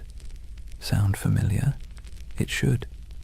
The echoes between these Mesopotamian tales and the later biblical flood story are too strong to ignore. Scholars argue endlessly about who borrowed what, but one thing is clear. Mesopotamia wrote the first draft of humanity's greatest flood myth, and in every draft, the Anunnaki are central. They sit in council, they bicker about humanity's fate, and when the floodwaters finally cover the land, they're portrayed in almost comic relief, huddled together, terrified by the very storm they unleashed. Some tablets even describe them as starving, deprived of the offerings that humans usually provided. Without people bringing bread, beer, and incense, the gods themselves were suddenly cut off. The flood, in other words, was as inconvenient for them as it was catastrophic for us. The flood stories reveal something essential about how Mesopotamians saw the Anunnaki, as powerful but flawed, terrifying but needy. They could annihilate the world on a whim, yet still panic when their own survival was threatened. They were less like all-knowing deities and more like moody overlords with too much power and not enough foresight. For the people who told these stories, the message was clear. Humanity existed at the mercy of forces it could never control. Floods could sweep away entire harvests overnight. Droughts could starve villages. Life was precarious, fragile, and unfair. By embedding those anxieties into myth, the Mesopotamians made sense of the chaos. The Anunnaki weren't just random forces of nature. They were personalities you could bargain with, flatter, or, if you were lucky, find an ear to outwit on your behalf. And maybe that's why the flood myth has lasted so long. It resonates with the most basic human fear, that everything we've built, everything we've struggled for, can be washed away in an instant. The Mesopotamians wrapped that fear in the story of divine judgment, a story so powerful it sailed forward through time, carried on clay tablets, copied into scripture, and retold for millennia. So the flood wasn't just water rising, it was a story of humanity's fragility, the gods' capriciousness, and the desperate hope that someone, anyone, might survive to start over again. If you've ever sat through a corporate meeting where everyone jockeys for credit, interrupts each other, and tries to outdo the boss, congratulations, you already understand Mesopotamian divine politics. Because the Anunnaki, for all their cosmic authority, were basically the original middle managers of the universe, constantly bickering, scheming, and pushing their agendas. Let's be clear. The Anunnaki weren't serene, enlightened beings sitting in eternal harmony. They were more like a council of city-states writ large. Each had their turf, their loyalties, and their grudges. When they gathered, it wasn't kumbaya around the celestial campfire. It was more like a landlord's association deciding how much rent to raise while secretly planning who to stab in the back at the next vote. Take Enlil, for example, the storm god, known for being both immensely powerful and immensely irritable. He's often depicted as the one pushing for harsh judgments, floods, plagues, the occasional smiting. If you had to assign him a modern role, he'd be that boss who always thinks the best solution is fire half the staff and never sticks around to clean up the mess. Then you've got Ea, or Enki, the god of wisdom and water, who often played the role of the office saboteur. Whenever Enlil wanted to wipe out humanity, Ea would sneak behind his back, whispering to mortals like Atrahasis or Utnapishtim. He wasn't rebellious enough to stage a coup, but he was crafty enough to bend the rules.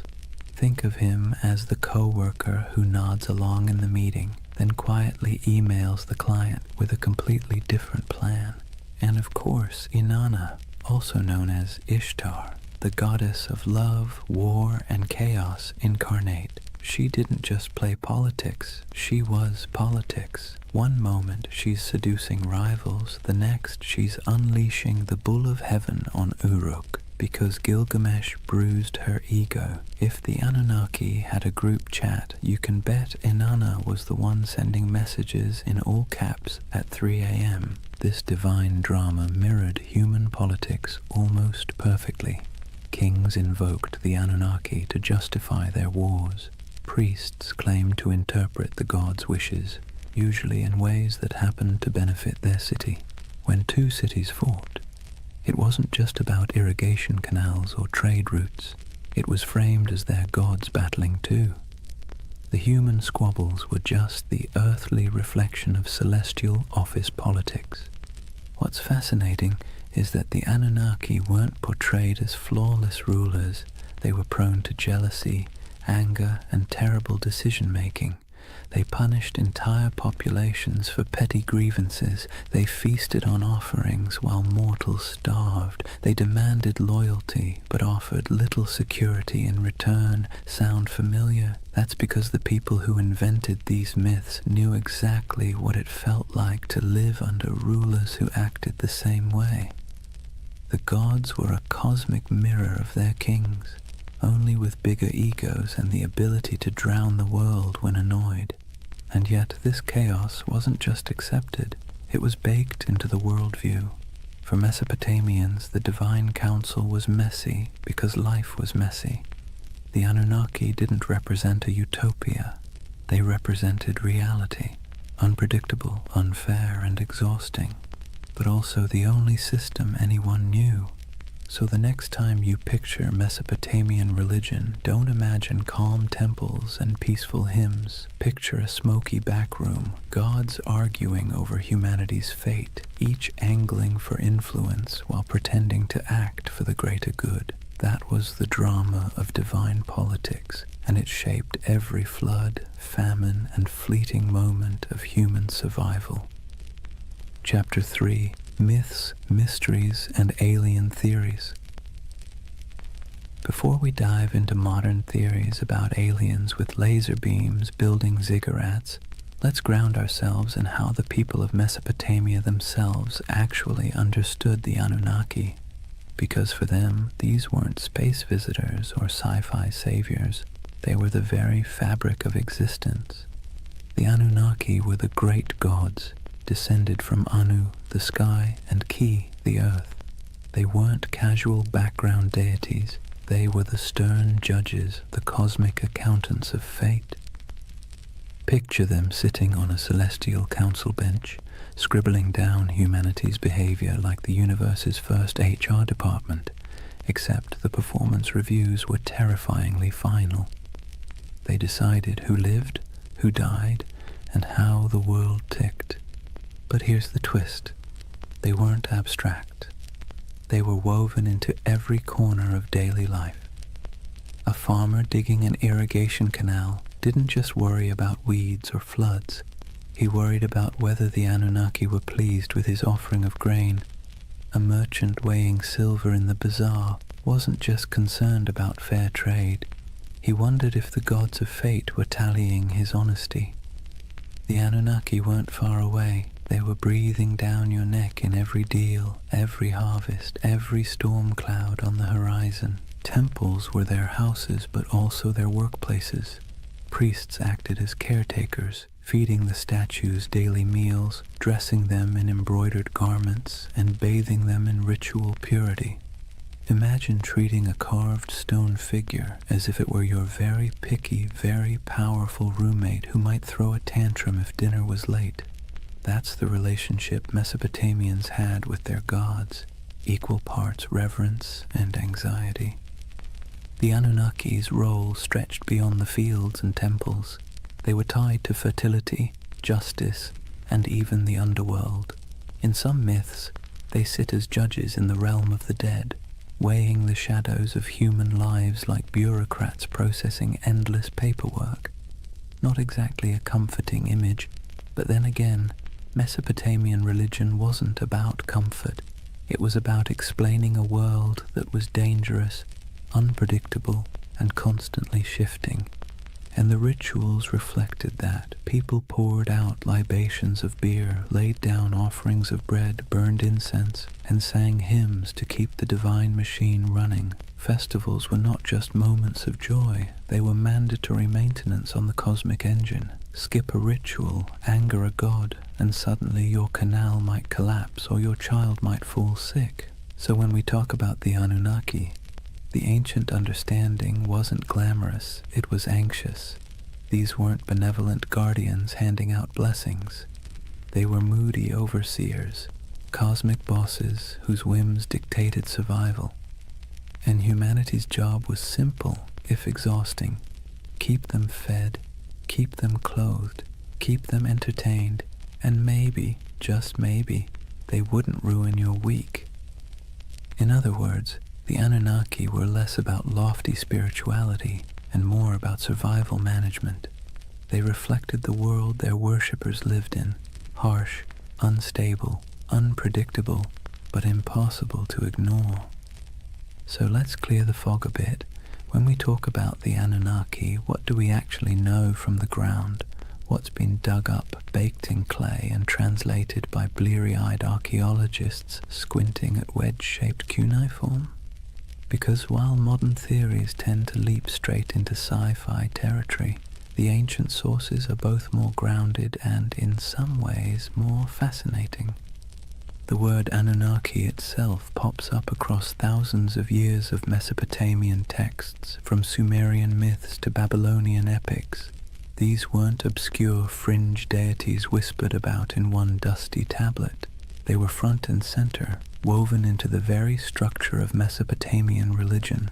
They appear in the Enuma Elish, the Babylonian creation story, their judges in underworld texts, their name dropped in royal inscriptions, invoked as divine witnesses to treaties and curses.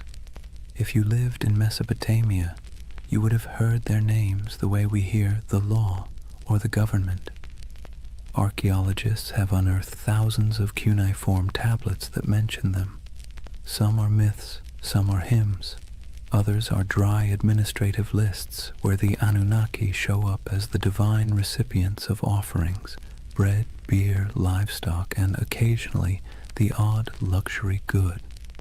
Imagine seeing your gods listed alongside taxes in a spreadsheet carved into clay. That's how real they were to the people of the time. Visually, the evidence is trickier. unlike Egyptian gods with instantly recognizable animal heads, the Anunnaki weren't locked into one iconography. Sometimes they're represented as human-like figures in elaborate robes with horned crowns, a symbol of divinity. Other times, they're mentioned collectively, more as a divine council than as individuals with distinct faces. Reliefs from places like Assyria show gods flanking sacred trees, holding ritual objects, or hovering in winged forms. Whether every winged figure should be read as Anunnaki is debated, but what's certain is that these divine images were meant to remind worshippers of cosmic hierarchy, gods above, humans below, no exceptions. Then there are the ziggurats themselves, the massive step temples that dominated Mesopotamian skylines. While we can't slap a label on the bricks reading Anunnaki headquarters, the texts make clear these structures were dedicated to them and their kin. Priests, trained scribes, and entire economic systems revolved around the upkeep of these temples. Archaeological digs at Ur, Uruk, and Babylon show storehouses stuffed with offerings, workshops producing ritual goods, and courtyards where processions would wind past colossal altars. These weren't quaint little shrines. They were institutions, part Wall Street, part Vatican, part government office, all in the name of gods like the Anunnaki. Of course, the tablets don't answer every question. They leave gaps. Frustrating gaps that modern minds love to fill with speculation. Did the Anunnaki descend from the heavens in some dazzling moment of contact? The texts never say that. Did they genetically engineer humans in a laboratory? No mention. What they do say is that the Anunnaki were the arbiters of fate, the enforcers of divine will, and the ever-watchful overseers of human existence. They're described as present in the underworld, as the ones who decree destinies, and as an assembly that even other gods had to respect.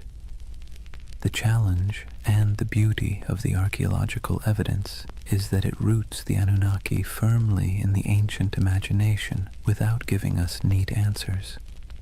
What survives is clay, dry, cracked tablets that were once wet mud in the hands of scribes. Reliefs chipped out of palace walls, broken statues that once carried offerings, the echoes of rituals performed in smoke-filled courtyards. The Anunnaki live on through these fragments, like a puzzle with half the pieces missing, and maybe that's why they remain so compelling, because the evidence is enough to prove they were central to Mesopotamian life, but not enough to fully explain them, which leaves space, too much space, for centuries of speculation from serious scholarship to, well, let's just say, less serious theories about alien overlords building irrigation canals. Now, here's where things take a sharp turn from dusty tablets to late-night cable television. For thousands of years, the Anunnaki lived quietly in broken clay fragments and forgotten ziggurats. Then the 20th century rolled around, and suddenly they were recast as cosmic engineers from another star system. The gods of the underworld became astronauts, and the myths of Mesopotamia were rebranded as ancient history's greatest cover-up. The name most associated with this reimagining is Zecharia Sitchin, a writer who in the 1970s published a series of books claiming that the Anunnaki weren't just gods.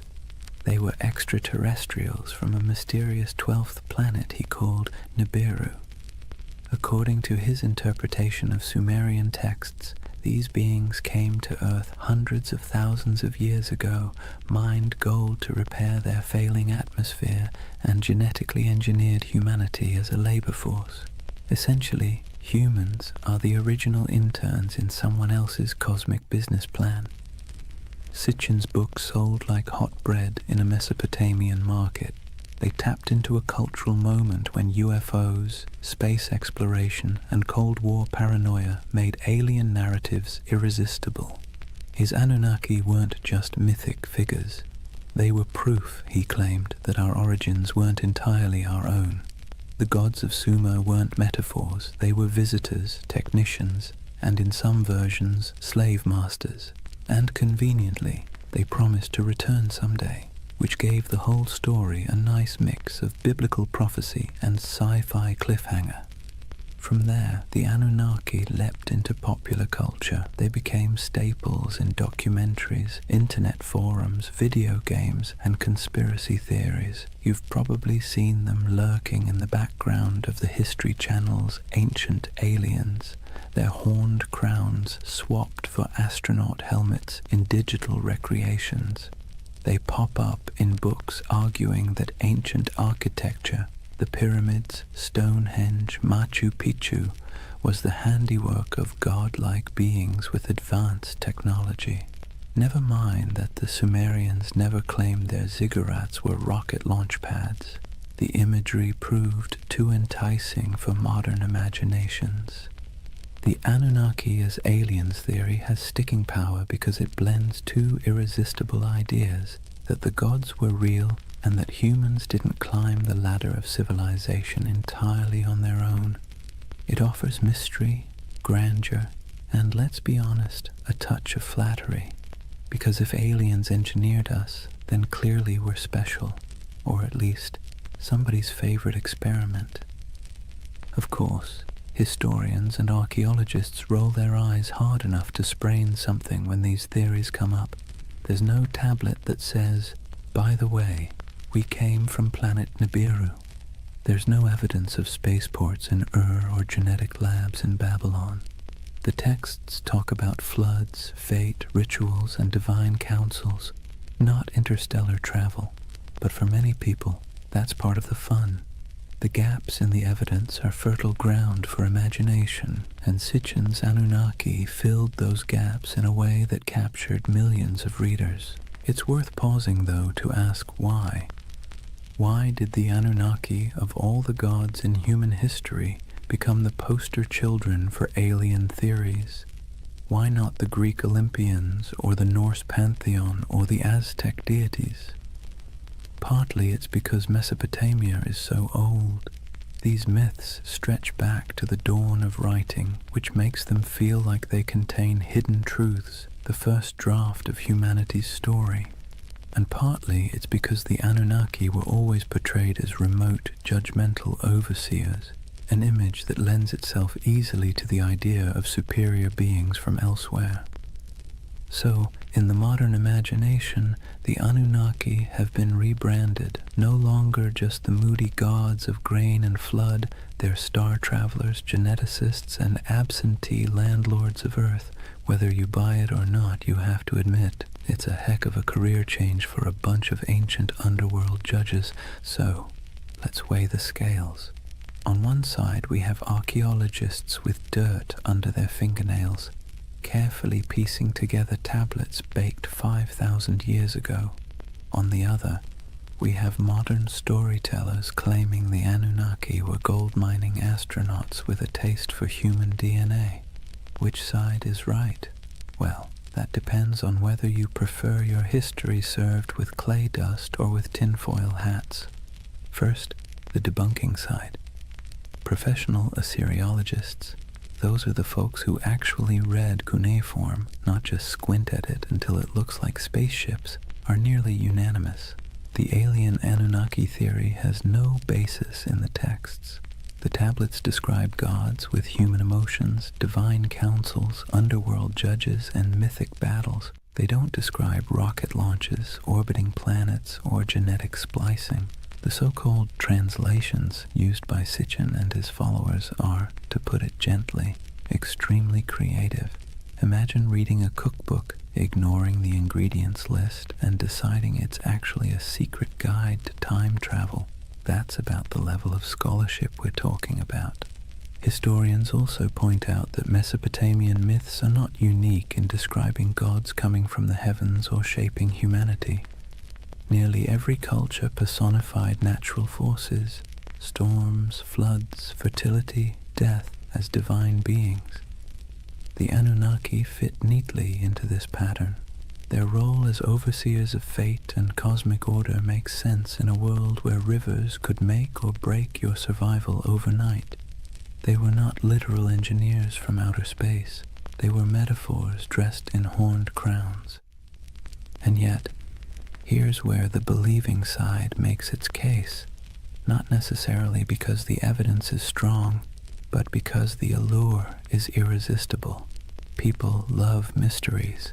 We love the idea that official history only tells part of the story, and we especially love the idea that ancient civilizations had secrets we can barely comprehend. The Anunnaki as aliens theory scratches all those itches. It takes the gaps, the missing pieces in the archaeological record, and fills them with rockets, DNA labs, and interstellar empires. And let's be honest, the official scholarly version isn't exactly sexy. The Anunnaki were stern gods who oversaw the underworld and enforced cosmic order doesn't exactly sell a million paperbacks. The Anunnaki were aliens who built humanity as their labor force and promised to return. Now that gets you a book deal, a History Channel interview, and a lifetime supply of conference invitations. What's fascinating is how both sides talk past each other.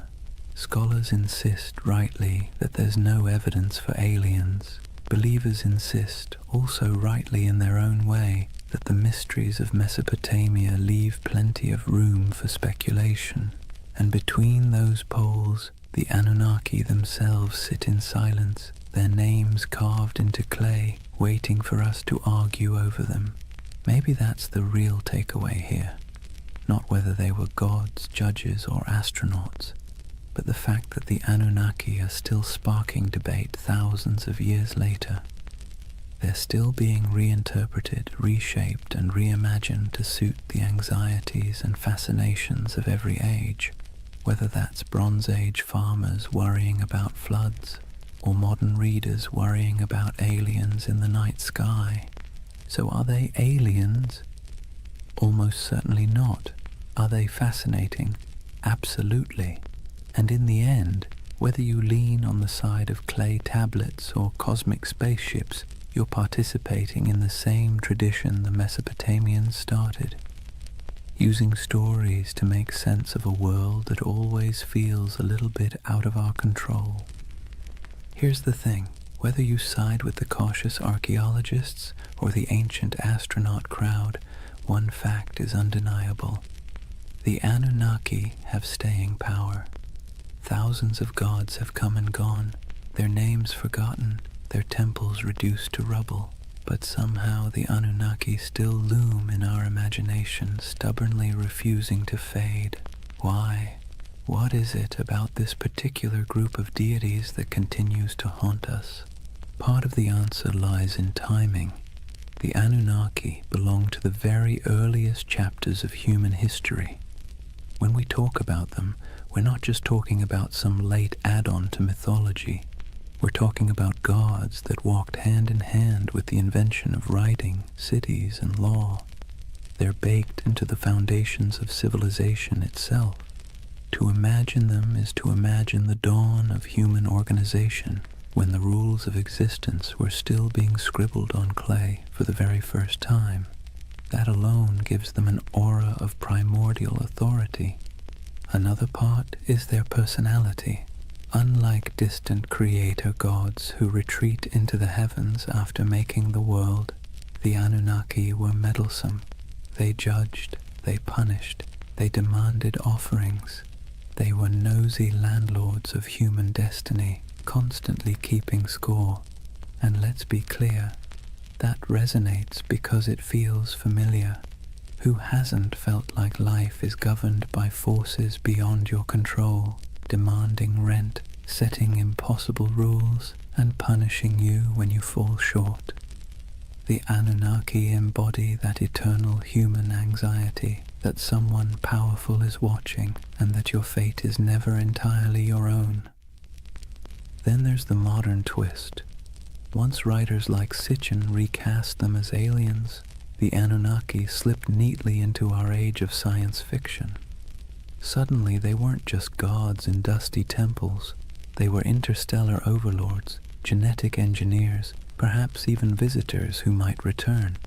That storyline dovetails perfectly with our cultural obsessions, UFO sightings, government cover-ups, the dream that humanity's origin story has a cosmic footnote. The Anunnaki became flexible enough to serve both the skeptic and the dreamer, the scholar and the conspiracy theorist. But maybe the deepest reason they captivate us is because they stand at the intersection of myth and mystery. They are ancient enough to feel weighty, mysterious enough to feel open-ended, and human enough to feel relatable. They bridge the gap between the world we know and the world we suspect might exist just beyond our understanding. Whether as gods, symbols, or aliens, the Anunnaki invite us to ask big questions about control, destiny, and the possibility that humanity isn't entirely steering its own ship. And so they linger on broken tablets in dusty museums, on the shelves of UFO bookstores, in memes, podcasts, video games, and documentaries.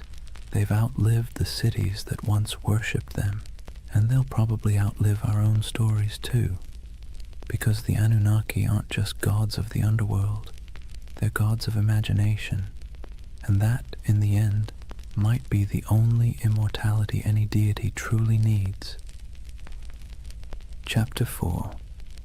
Legacy, Splendor, and Echoes in Time. If you were a Mesopotamian king, life wasn't just about managing crops or worrying about canal maintenance. That was for everyone else. Your main job, besides bragging in stone, was to convince people that the Anunnaki were firmly in your corner. Ruling wasn't just politics, it was theater, and the Anunnaki were the ultimate stage props.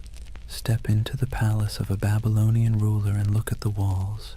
Carvings show the king standing tall, flanked by divine symbols, winged discs, horned crowns, stars etched above his head. These weren't decorative doodles. They were bold advertisements. The message was simple. I don't just rule because I say so. I rule because the gods, the Anunnaki themselves, have given me the keys to the kingdom. If anyone dared question it, well, they weren't defying just a man. They were defying the cosmic order. Not exactly a comfortable position to be in. And then there were the temples. Massive ziggurats weren't simply for piety. They were political assets. Kings poured resources into these towering mud brick staircases to heaven, dedicating them to the Anunnaki as if they were paying off a divine mortgage. Each new level added, each gleaming brick was another way of saying, see how devoted I am? Clearly the Anunnaki love me more than the guy ruling next door. Priests, of course, benefited handsomely from this arrangement, receiving offerings, land, and workers, all in the gods' names. Kings and priests together formed a kind of divine PR firm, endlessly reminding everyone that their power flowed straight from above. Rituals, too, were carefully choreographed to spotlight this connection. The king might be shown pouring libations to a statue of a god or personally leading a festival procession. Behind him trailed nobles, musicians, soldiers, and ordinary citizens, all participants in a drama where the king was both actor and messenger. The Anunnaki's presence was invoked at every step, their supposed approval stamped onto the very structure of civic life. Of course, it wasn't all incense and hymns. Kings also invoked the Anunnaki in their darker pronouncements. Inscriptions often came with curses attached. Whoever defaces this monument, may the Anunnaki destroy his seed, wither his fields, and turn his name to dust. Nothing like a little cosmic threat to keep people from messing with your statues. The Anunnaki became both benefactors and enforcers, tools for rulers to extend their grip long after their actual armies had gone home. To the elite, the Anunnaki were less distant deities and more political allies. Their approval justified expansion, conquest, and the construction of monumental architecture. Their names adorned treaties, their authority sealed laws, and their imagined presence loomed over courts and councils. Ordinary Mesopotamians might have seen the Anunnaki as stern judges of fate, but for kings they were a brand, one you invested in heavily because without it your power was just another mud-brick palace waiting to crumble.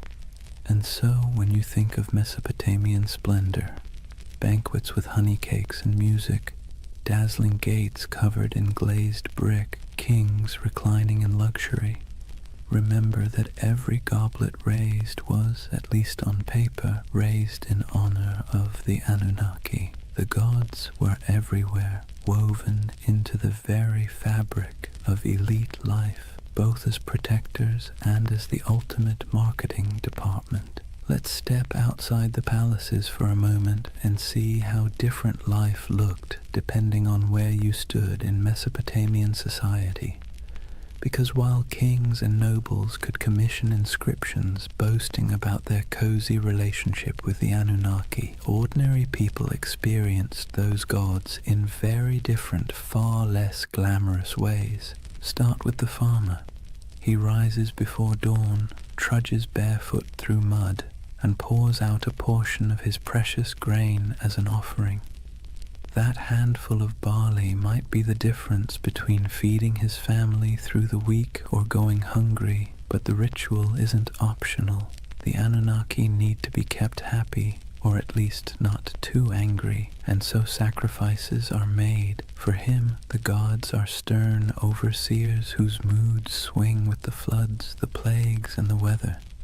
His prayers are not about glory or legacy. They are desperate petitions for rain, for healthy crops, for the survival of his children. Now step into the temple courtyard.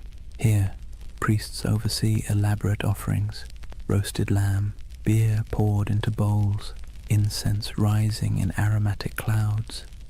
Nobles and kings show up too, parading gifts of gold and silver, dedicating massive feasts in the gods' names. On the surface, it looks like everyone is worshipping the same deities, but the scale is entirely different. Where the farmer gives a clay bowl of bread, the king gives an entire bull. Where the laborer prays for enough water to survive the season, the ruler prays for divine sanction to conquer a neighboring city. Same gods, very different wish lists. And that's the irony. The Anunnaki were invoked as protectors of the entire community, yet the experience of worship was stratified. For the elite, ceremonies doubled as political theater. A grand feast for the gods also reminded the crowd who had the wealth to host it. Statues clothed in embroidered robes weren't just signs of piety. They were signs of power, gifts only rulers could afford to lavish. The gods, in other words, could be co-opted into a luxury brand. For ordinary people, the relationship was more anxious, even exhausting. You lived in constant fear of offending the divine, often through mistakes you didn't even understand. Did you skip a ritual unknowingly? Did a bad dream mean you had angered a god? The Anunnaki were less symbols of splendor and more reminders of how small, fragile, and vulnerable your life was. While kings used the Anunnaki to justify authority, you used them as insurance, however unreliable, against catastrophe. So picture the contrast. In the palace, banquets lit by oil lamps, honey cakes dripping with syrup, nobles reclining as musicians play, the king raising a jeweled cup to the gods. In the commoner's home, a dim reed fire, a bowl of barley porridge, children sleeping on mats, while parents whisper prayers that the river won't flood that night. Both acts are framed as honoring the Anunnaki, but the emotional reality could not be more different. And yet, this inequality was accepted because it was dressed in the language of religion. If the Anunnaki had chosen to bless the king with riches, then clearly the king deserved it. If a farmer struggled, well, perhaps he had failed to please the gods properly. Religion became the great explainer of inequality, smoothing over cracks by wrapping them in divine will. The gods, it seemed, loved hierarchy just as much as kings did. That divide between the opulence of elite worship and the bare-bones devotion of ordinary people reveals something profound about Mesopotamian civilization. The Anunnaki weren't just deities of the skies and underworld. They were instruments of power, woven into the daily grind of survival for some, and the dazzling spectacle of glory for others. Nothing lasts forever, not even gods. For centuries, the Anunnaki dominated Mesopotamian imagination. They judged in the underworld, presided in temples, and loomed over every prayer, curse, and clay tablet. But slowly, quietly, they began to fade, not because people suddenly stopped believing in gods altogether, far from it, but because new powers, new empires, and new religions rolled in, sweeping the old names into the shadows. It began with conquest. Mesopotamia was never an isolated bubble. It was a crossroads where Persians, Greeks, and eventually Romans stamped their own cultures onto the land. Each wave of rulers brought new pantheons, new rituals, and new myths. The Anunnaki, once the unquestioned arbiters of fate, were slowly blended, reshaped, or outright replaced. A Babylonian might once have whispered prayers to Inanna or Enlil, but by the time of the Persians, attention shifted toward Ahura Mazda. Later, under Hellenistic influence, Greek gods elbowed their way into local imagination, blending awkwardly with the old Mesopotamian figures. The Anunnaki became echoes, half-remembered names tucked into older hymns and inscriptions, less feared than they once were. Even in the myths, they began to shrink. In the earliest texts, the Anunnaki were grand, mighty judges of humanity, controllers of storms and harvests. But later, their roles were downplayed, reinterpreted, or demoted. Some became minor underworld deities, their names appearing only in lists or rituals, stripped of personality. Others were absorbed into the identities of more dominant gods like Marduk, who rose to prominence in Babylon. It's as if the divine stage grew crowded, and the Anunnaki were pushed to the background, while new stars took the spotlight. Part of their decline came from the simple fact that memory is fragile. Myths were preserved on clay tablets, but those tablets broke, crumbled, or were buried under centuries of dust. Without scribes constantly rewriting and teaching them, names slipped away. And when temples fell into ruin, when ziggurats melted back into mud, the rituals that once kept the Anunnaki alive dissolved too. Gods require worshippers. Without daily offerings, songs, and fear, even the most intimidating pantheon becomes just a whisper in old stories. Yet their influence didn't vanish completely. Biblical writers remembered Babylon and its gods, often casting them as symbols of arrogance or oppression. Later cultures hinted at shadowy beings who sounded suspiciously like the Anunnaki, stern judges, watchful figures, half-remembered echoes of older myths. But their names, once shouted in temple courtyards, became faint murmurs in academic footnotes and archaeological reports. Imagine walking through the ruins of Ur or Babylon centuries after their decline. The great ziggurats are crumbling, reeds sprouting between broken bricks. Once bustling courtyards are silent save for the wind. The statues of gods are toppled or eroded, their once bright garments long since rotted. To stand there is to feel the silence of forgotten worship, a silence where the Anunnaki once thundered. And yet there's a strange comfort in that silence. Even the gods, it turns out, are subject to time. They too fade, replaced, rewritten. The Anunnaki's decline is a reminder that nothing, no matter how powerful it seems, escapes the erosion of centuries. Their temples collapsed, their names blurred, but the idea of them lingers, proof that even when the divine fades, memory holds on, however faintly. The Anunnaki may have faded from temples and clay tablets, but they never disappeared entirely.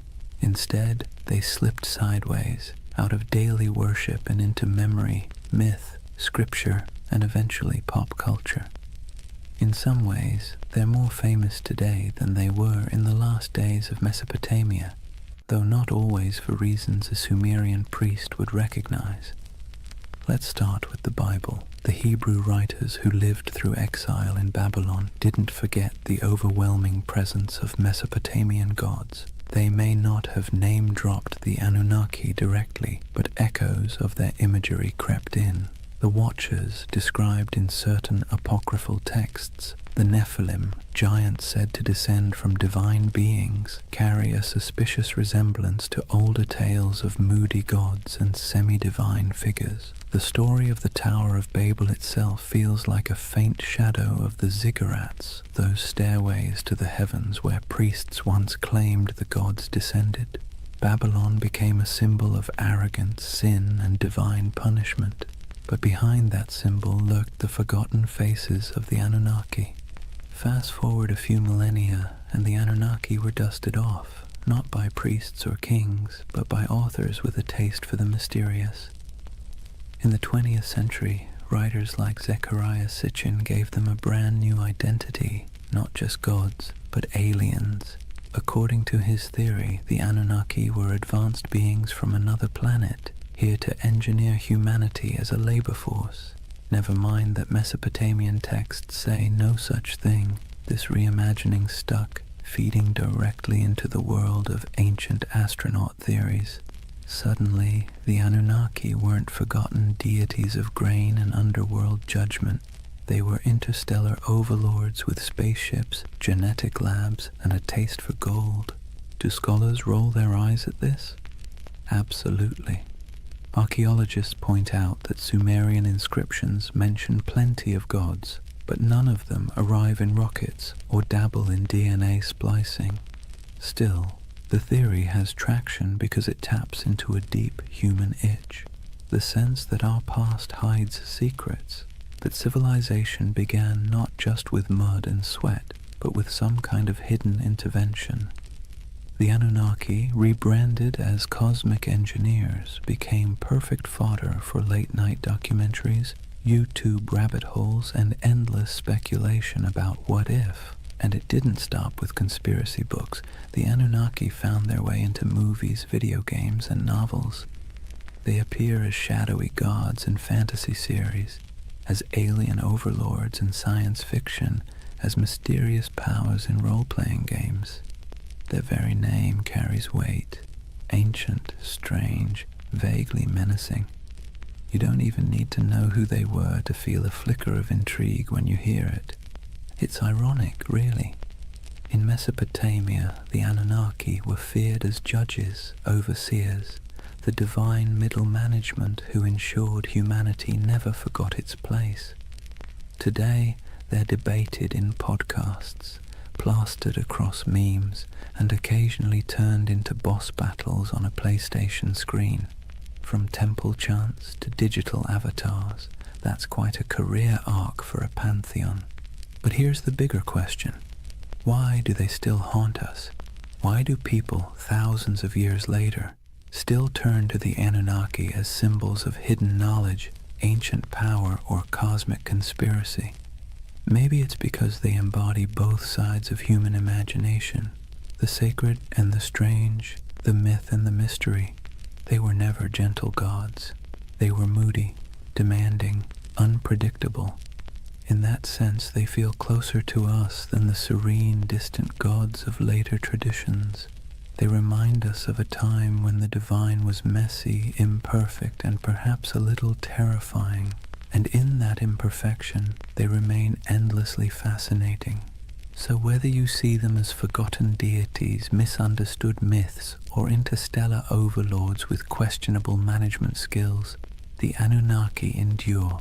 They're still here, not in temples of mud brick, but in our stories, our media, our restless curiosity, and maybe that's their real legacy.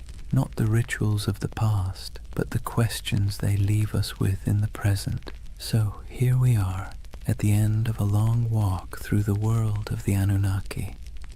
From their thunderous presence in Mesopotamian temples to their quiet afterlife in pop culture, they have proved to be more than just forgotten gods. They are a mirror of how humans explain the unexplainable, manage fear, and weave stories to make sense of chaos. Think about what the Anunnaki represented to the people who first told their stories. They were the ones who judged the living and the dead, who decided whether floods would come, who weighed the worth of humanity day after day. They were terrifying, yes, but they were also familiar. They quarreled like humans, demanded food and drink like humans, punished and forgave like humans. In their flaws, they reflected the world of their worshippers. Life in Mesopotamia was harsh, unpredictable, and full of petty dramas, so naturally their gods were too. Fast forward to today, and the Anunnaki still serve the same role, just in a different costume. Some people see them as symbols of divine mystery, others as aliens with secret blueprints for human evolution, others as archetypes of forgotten myths. But underneath those interpretations is the same impulse, the need to believe that our world is not random, that there are forces, whether gods, aliens, or fate, shaping our story. And here's the irony. In searching for the Anunnaki, what we really uncover is ourselves. Our hopes, our fears, our longing for meaning. Whether in temple hymns, clay inscriptions, or late-night conspiracy videos, the Anunnaki are less about the gods and more about the humans who imagined them. They tell us that from the very beginning, we've been restless. We've wanted answers, we've wanted control, and when the rivers of life flooded or dried, we looked upward, to the sky, to the gods, to the stars, and tried to explain it. So why do they still haunt our imagination? Maybe because they embody the uneasy truth of civilization, that progress comes with anxiety, that knowledge comes with questions we can't quite answer, that power, whether divine or human, is always precarious. The Anunnaki remind us that even at the dawn of history, people wrestled with the same feelings we carry today: awe, fear, wonder, doubt. And as you drift into sleep tonight, let that thought settle in gently.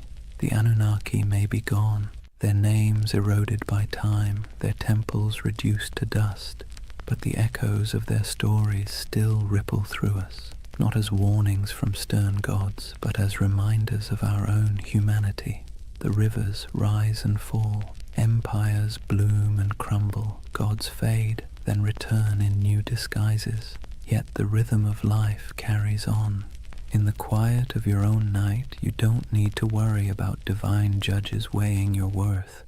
You can rest easy, knowing you are part of a story that stretches back to those ancient voices who once whispered prayers under starlit Mesopotamian skies. They too feared the night, they too searched for meaning, and in that connection, across thousands of years, maybe we find the most peaceful truth of all.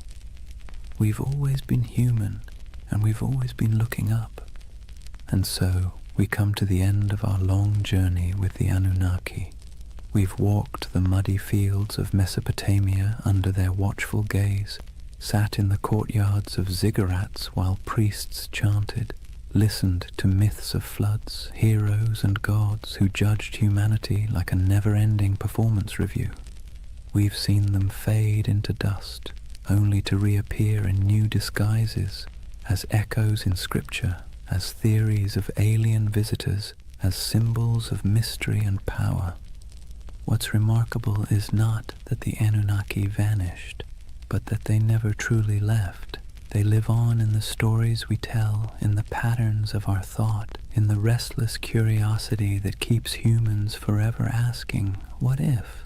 They are a reminder that civilization itself began with questions, with awe, with fear, with the desire to turn chaos into order. And in their myths, we can still hear the heartbeat of the first cities, the first prayers, the first sleepless nights. But unlike those ancient people lying awake under reed roofs, fearing floods, demons, and divine wrath, you don't need to worry tonight. The Anunnaki may have been restless gods who never slept, but you can. The rivers outside your window aren't about to rise and sweep you away. The stars aren't omens of disaster, just quiet lights marking the night sky. The fears of yesterday can stay in yesterday. So take a breath. Let the weight of history ease your own thoughts. The Anunnaki watched over their world with suspicion and judgment, but you can rest in a world that has carried their stories forward, softened by time, transformed into echoes. Close your eyes and let the myths fade into dream. The gods may never have slept, but tonight you can. Good night.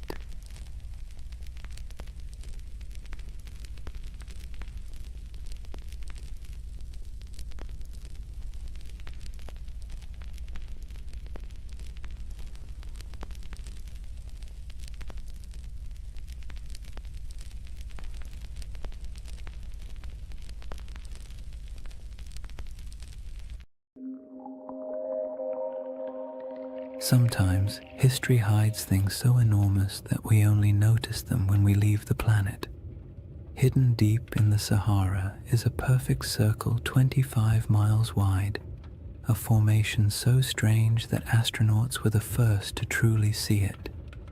Yet despite its size, its symmetry, and its eerie resemblance to a giant eye staring straight up through the sand, no one can fully explain how it formed. This is the Risha structure, the Eye of the Sahara, and tonight we're going to gently unravel one of Earth's quietest and most hypnotic mysteries. But here's the part that stops you in your tracks. However, despite all our technology, satellite mapping, and geological theories, the Risha structure still doesn't neatly fit into any box. It isn't a crater, it isn't a volcano, and it isn't the kind of erosion that typically produces such clean, concentric rings. And yet there it sits, alone in the desert, looking just organized enough to make your brain whisper, "Wait, who made that?" Now, don't worry. We're not here to chase sensational theories or sprint through conspiracies. This channel is all about slowing down, letting curiosity stretch out a bit, and using history's strangest corners as gentle stepping stones toward rest. So if you're someone who falls asleep best to ancient civilizations, quiet landscapes, and mysteries wrapped in soft, soothing detail, you're in the right place tonight. Go ahead and dim the lights, settle in, and if you haven't already, subscribe to continue exploring the enigmatic corners of history that make the perfect companions for sleep.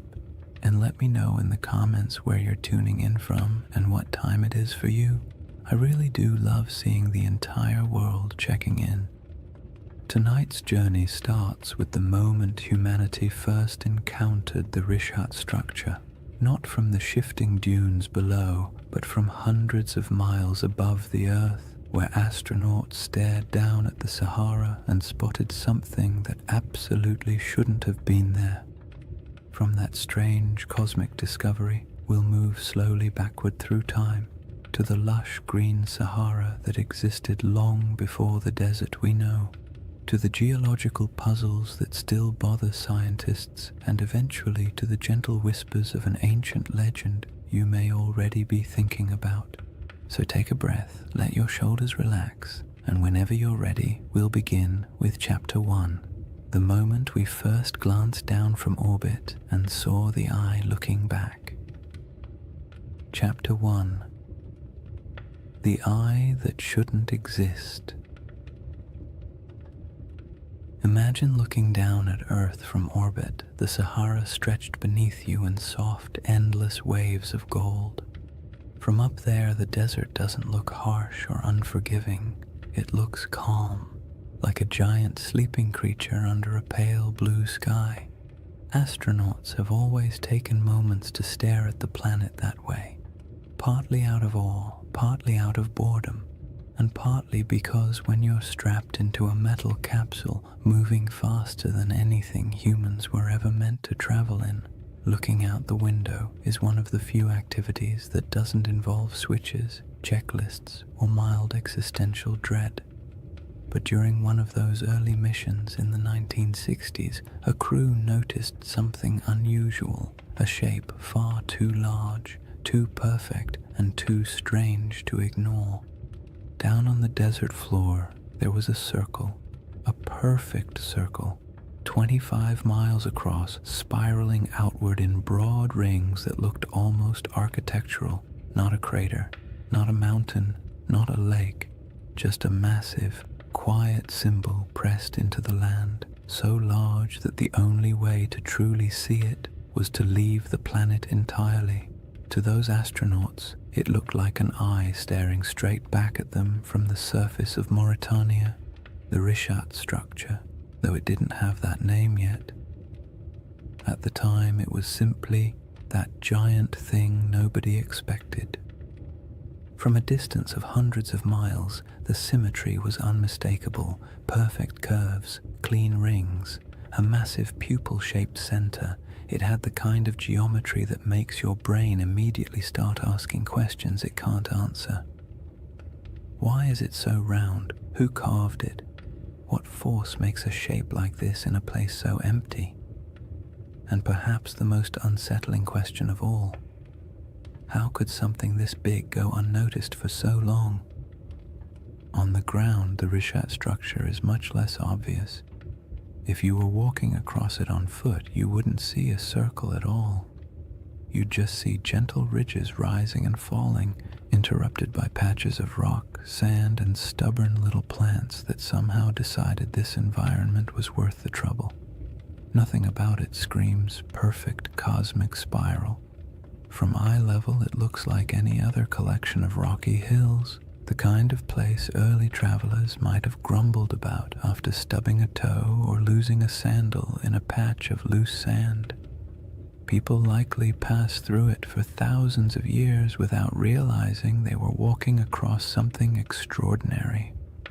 And that contrast, invisible from below, unavoidable from above, is part of what makes the Richat structure so hypnotic. It's a feature you can only understand by stepping back far enough to see the pattern. It quietly resists being known, as if it only reveals itself to observers who approach from the right angle, with the right distance, and the right amount of patience. Scientists naturally tried to classify it the moment the images came down from orbit. Their job, after all, is to put everything neatly into categories, like very polite librarians of the natural world. But the Richat structure didn't fit easily. Some insisted it must be an impact crater until the evidence disagreed. No signs of shocked quartz, no melted rock, none of the scars left by a cosmic collision. Others suspected a volcano, but there was no volcanic rock. No lava flows, no ash deposits. Then came theories of uplift, erosion, domes, collapses, each one working nicely for the first few sentences before quietly falling apart upon closer inspection. The Richat structure, in classic mysterious fashion, remained cooperative enough to study, but stubborn enough to defy a simple explanation. It sits awkwardly between categories, like a puzzle piece cut in the wrong shape but still clearly belonging to the overall picture. And it doesn't help that it's located in one of the most remote regions of the Sahara, far from major trade routes, major kingdoms, or the kinds of resources that attract large ancient settlements. This is not the place where ancient people built empires or dug canals or left behind giant inscriptions announcing their presence. It's a place of wind, silence, heat, and sand, the kind of environment that erases evidence as quickly as humans can create it. Yet even in that isolation, The Risha structure demands attention. It is too large to ignore, too precise to dismiss, and too quiet to fully understand. You look at it and it feels like a riddle you weren't meant to solve on the first attempt. The desert around it stretches endlessly, dunes rising and falling like slow-motion waves, while the structure itself sits calmly in the center, a spiral carved into a world of shifting sand. There is a strange comfort in its stillness, as if it has been watching changes for far longer than humans have been paying attention, waiting patiently for someone to finally look down and notice. People naturally draw comparisons to ancient tales, especially the ones involving circular cities and lost civilizations swallowed by disaster. Humans are not subtle when it comes to pattern recognition. You show us a shape that even vaguely resembles something familiar, and our imaginations sprint ahead with enthusiasm. A structure with concentric rings in northwest Africa, larger than many ancient cities. The connections write themselves, but resisting those assumptions for now helps us appreciate just how odd the Risha structure is on its own terms. We don't need myths yet. The geology alone is strange enough to occupy the mind, and perhaps the most compelling detail is this. The Risha structure did not emerge in the desert we see today. It predates the dunes, the dryness, the isolation. It formed long before this region became a barren expanse, back when the land was green, watery, and alive. Understanding what this place used to look like changes everything about how we interpret the structure, because the environment around it wasn't always harsh silence. There was a time when this region held rivers, lakes, animals, and early humans whose daily lives unfolded under a sky that seems impossible when compared to the Sahara's modern emptiness. The Risha structure watched all of that. It watched ecosystems rise and fall, climates swing from wet to dry and back again, people migrate across its slopes, and entire landscapes vanish beneath shifting dunes. Before we compare it to any myth, we have to travel back to that older world, the Sahara before the Sahara, to see what the eye looked like when it was surrounded not by sand, but by life. To understand why the Risha structure feels so uncanny, you have to set aside the modern Sahara entirely. The desert we picture today, an endless, shimmering expanse of heat and sand, is actually one of the youngest landscapes on the planet. For most of human existence, this region wasn't a wasteland at all. It was green, fertile, and astonishingly alive. Picture wide grasslands rolling out to the horizon, with clusters of acacia trees and patches of wetlands where birds gathered in noisy flocks. Picture rivers meandering through valleys, carrying cool water across a landscape thick with the smell of damp soil after summer rains. And somewhere in the middle of all that, the Risha structure sat quietly, not as an isolated monument in an empty desert, but as part of a thriving environment full of sounds, movement, and human life. This ancient green Sahara wasn't a brief, lucky moment in history. It was part of a repeating cycle caused by subtle shifts in Earth's orbit and tilt, changes that alter the intensity of monsoon rains across Africa. Every so often, rainfall increases enough to transform the desert into a lush savanna. During these humid periods, lakes stretch across thousands of square miles, rivers intersect the plains, and the entire landscape becomes something you'd associate more with national parks than the modern Sahara. One of these lakes, Lake Megachad, grew so large it dwarfed most modern bodies of water. Today it's reduced to a fraction of its former size, but the ancient shoreline is still visible from space, ghostly arcs etched into the ground. People lived in this green Sahara, not mythical super beings or forgotten high-tech civilizations, just ordinary families doing the same things humans have always done. carrying water, tending fires, raising children, arguing about small chores, making tools because stores wouldn't exist for another 10,000 years. They carved rock art showing giraffes, cattle, and hunters. They painted scenes of life that would feel familiar even now. Herders guiding animals, groups traveling together, children playing near pools of water. These paintings sit today in silent caves and overhangs, reminders that the desert once held a different world entirely. In that greener age, the Risha structure would have been part of daily life, not an object of wonder, not a sacred shape, not a giant spiral people tried to decode. Just land from the ground. The structure doesn't appear circular. You only see ridges and slopes, gentle arcs rising and falling like the ribs of a giant slowly sleeping beneath the surface. Early humans would have walked across it without a second thought. Maybe they used its higher points as lookout spots to scan for animals. Maybe they sheltered in its inner valleys when storms rolled through. Maybe they avoided certain parts out of superstition, or maybe they never thought about it at all. Most likely it was simply background scenery, the same way we barely notice the hills near our own towns unless someone points out their shape. But even if it blended into the landscape, the Rishat structure would have quietly shaped the rhythm of life around it.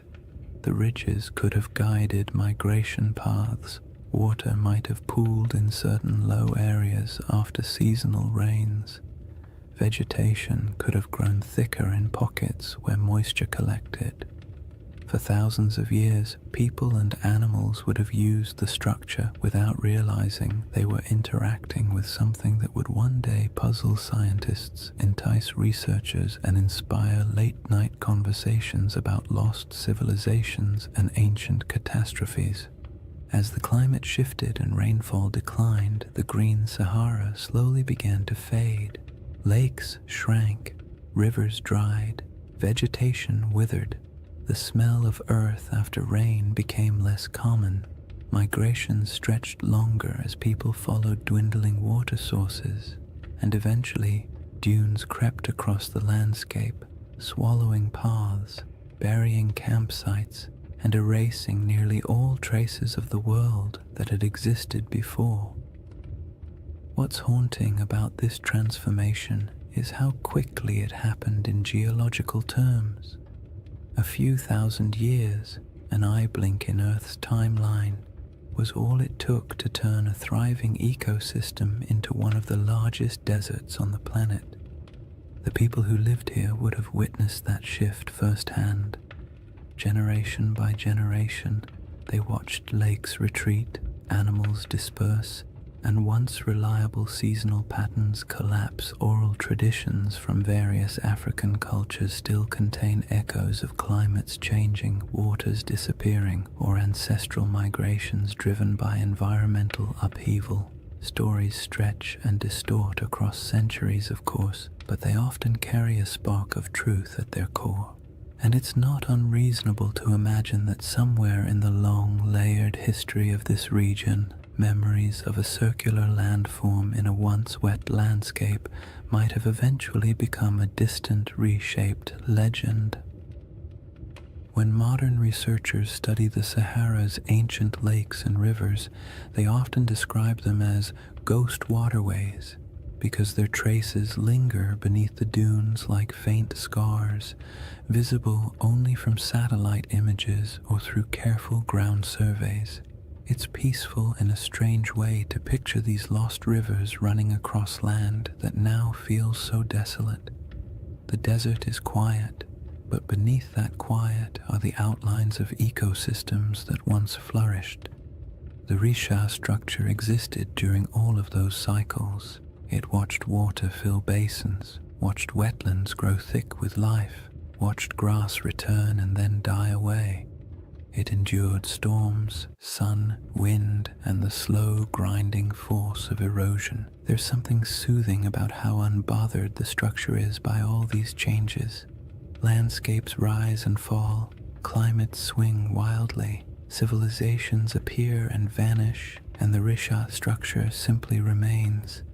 It doesn't tell its own story. It doesn't announce its presence. It doesn't offer answers. It's just there, a constant in a world where almost nothing else is. And understanding that ancient environment is essential because it sets the stage for the real puzzle, how this enormous circular formation came to be in the first place.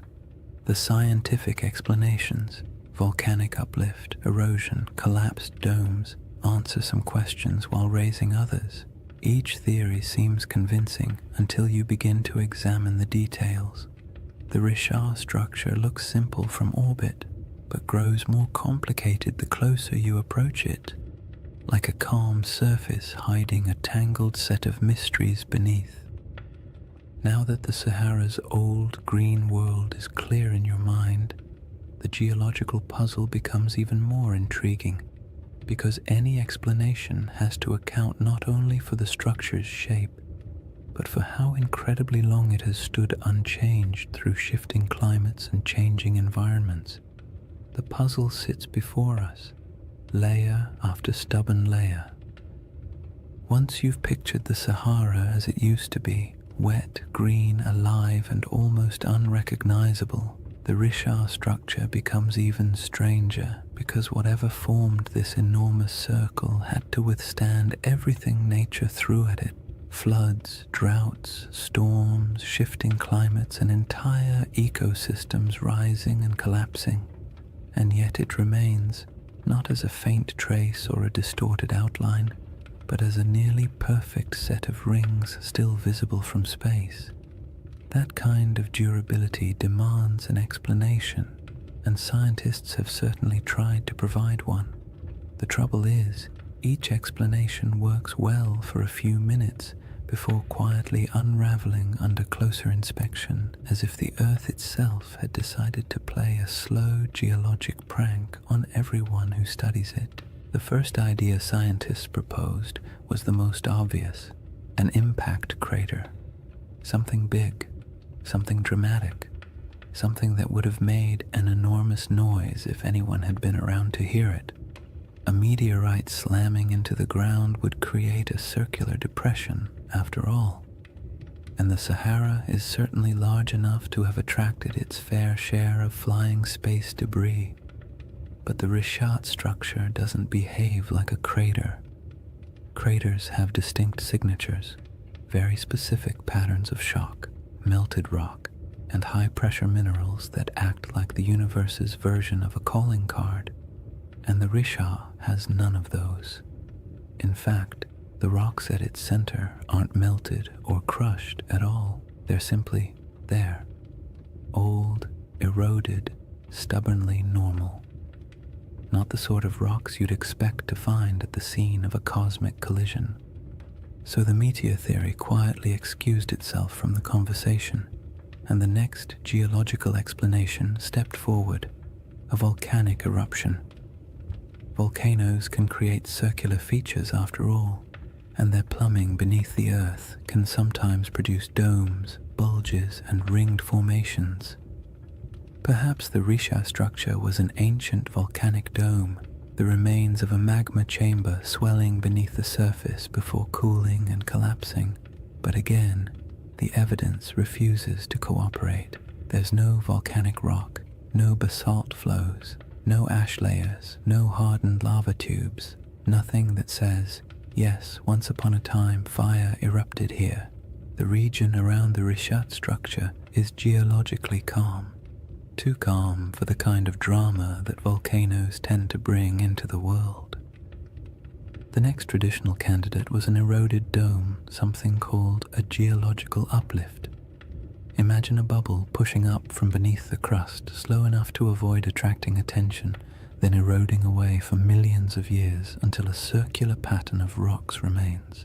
This idea actually gets halfway close, because the Richard does contain different layers of rock exposed in circular patterns, almost like the inside of a peeled onion, but even this explanation feels incomplete. Uplifts don't usually produce such clean rings. Erosion is messy. Wind and water rarely work with architectural precision, and yet the Richat structure has rings so consistent that they appear intentional when viewed from above. The dome theory explains the general shape, but not the perfection of it, and certainly not its scale. A 25-mile wide circle is not something easily dismissed as coincidence. Even erosion has its limits when it comes to symmetry, and geologists who typically love tidy classifications had to admit the Richat structure was mostly behaving but not entirely cooperating, like a student turning in homework that looks suspiciously too neat compared to their handwriting in class. Then there's the age problem. The rocks that make up the Richat structure are incredibly old, hundreds of millions of years in some places, but the shaping of the structure itself, the exposure of its rings, is much younger, something pushed upward long ago, something eroded later, something left behind a pattern that would eventually catch the eye of anyone staring down from orbit. It's not a single event. It's a series of long, slow, overlapping processes, each stretching far beyond the human timeline, and yet even knowing that, the structure feels too deliberate. The more scientists studied it, the more the Richat structure revealed small curiosities. The center is oddly flattened. Some ring segments are more pronounced than others. The patterns of quartzite and softer stone alternate in ways that feel as though nature was following a set of instructions. But nature doesn't usually draw in spirals or circles unless something dramatic is happening. Impact, volcanism, collapse. But in this case, the evidence for anything dramatic is conspicuously absent. And then there's the perfect ring issue, the one that quietly bothers everyone who looks at the structure, even if they don't say it out loud. Circles in nature are rare at this scale. Random erosion doesn't create them, rivers don't carve them, wind doesn't sculpt them, and when you see one this large, this clean, and this old, it's hard not to feel like the earth briefly decided to act like a compass and draw a near-perfect shape in the sand. It's not surprising that the Richat structure often leaves people with a vague sense of unease, not fear, not dread, just the gentle discomfort of encountering something that feels too orderly in a world built on chaos. Geologically, the best explanation we currently have is that the Richat structure started as a circular uplift, a dome of ancient rock that rose slowly from the earth long before humans existed. Over tens of millions of years, wind and water eroded the softer materials, leaving behind harder rings of quartzite that resisted erosion.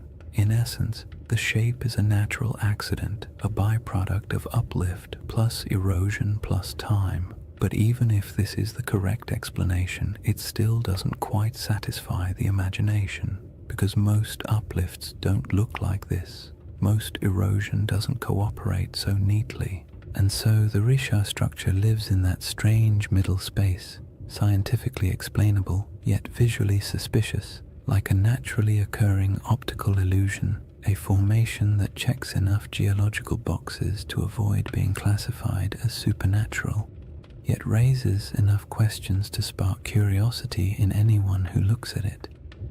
It's the kind of feature that almost begs for a story or a legend, something to give meaning to its shape, even if that meaning exists only in the human mind. Once you've explored the geological explanations and realized none of them fully capture the structure's quiet strangeness, it becomes easier to understand why some people entertain a very different question. Not the scientific, what made this, but the mythic, does this remind me of something? A city described long ago, with concentric rings of land and water positioned somewhere to the west of ancient civilizations, a place said to have vanished in a single day and night. The Risha structure does not announce itself as that place, but it echoes the pattern just enough to make you wonder where coincidence ends and imagination begins. Before any comparisons can be made gently or cautiously, the building blocks of those ancient descriptions must be understood not as fantasy, but as the fragments of memory, geography, and storytelling that shaped one of history's most enduring legends. Long before anyone could stare down at satellite images or argue over geological uplift on the internet, there was a different kind of puzzle circulating through the ancient world. A story recorded by a single philosopher, passed on from a conversation he claimed to have heard, describing a civilization so strange and so perfectly structured that it bordered on myth even in its own time. Plato's tale of Atlantis has been repeated so often, repackaged so many times, and stretched so far by imagination that the original description often gets lost under the weight of all the versions built on top of it. But if you strip away the embellishments, the crystal cities, the impossible technologies, the ancient aliens with clipboards, interpretations, you're left with a surprisingly simple outline: a circular city, rings of land and water, mountains to the north protecting it, a broad plain to the south, a river that flowed to the sea stones of red, black, and white, abundant animals, especially elephants, and a civilization that rose to prominence before collapsing in a sudden, dramatic event. Whether this description is literal, symbolic, exaggerated, or entirely fictional is something scholars have debated for centuries. But what matters for our quiet journey tonight is not whether Atlantis existed. What matters is the shape of the story, because that shape is what causes people to glance at a satellite photo of the Risha structure and pause. The comparison doesn't begin with belief. It begins with pattern recognition. Humans are wired to look for familiar shapes in unfamiliar places. It's the same instinct that makes us see faces in electrical outlets or animals in passing clouds. So when someone sees a massive set of concentric rings in northwest Africa, a structure wrapped in mystery and sitting in a region that once held rivers, lakes, and life, it's reasonable that part of their brain whispers, "This looks like something I've heard before." The resemblance is not perfect, not literal, not conclusive, but it's enough to make curiosity shift in its seat a little. Consider the colors Plato mentions: red, black, and white stones. The Rishat structure, like much of the Sahara, contains layers of rock and sediment that naturally fall into those shades. Iron-rich sandstone brings the red. Basalt and volcanic remnants elsewhere in the region bring the black, and pale limestones offer the white.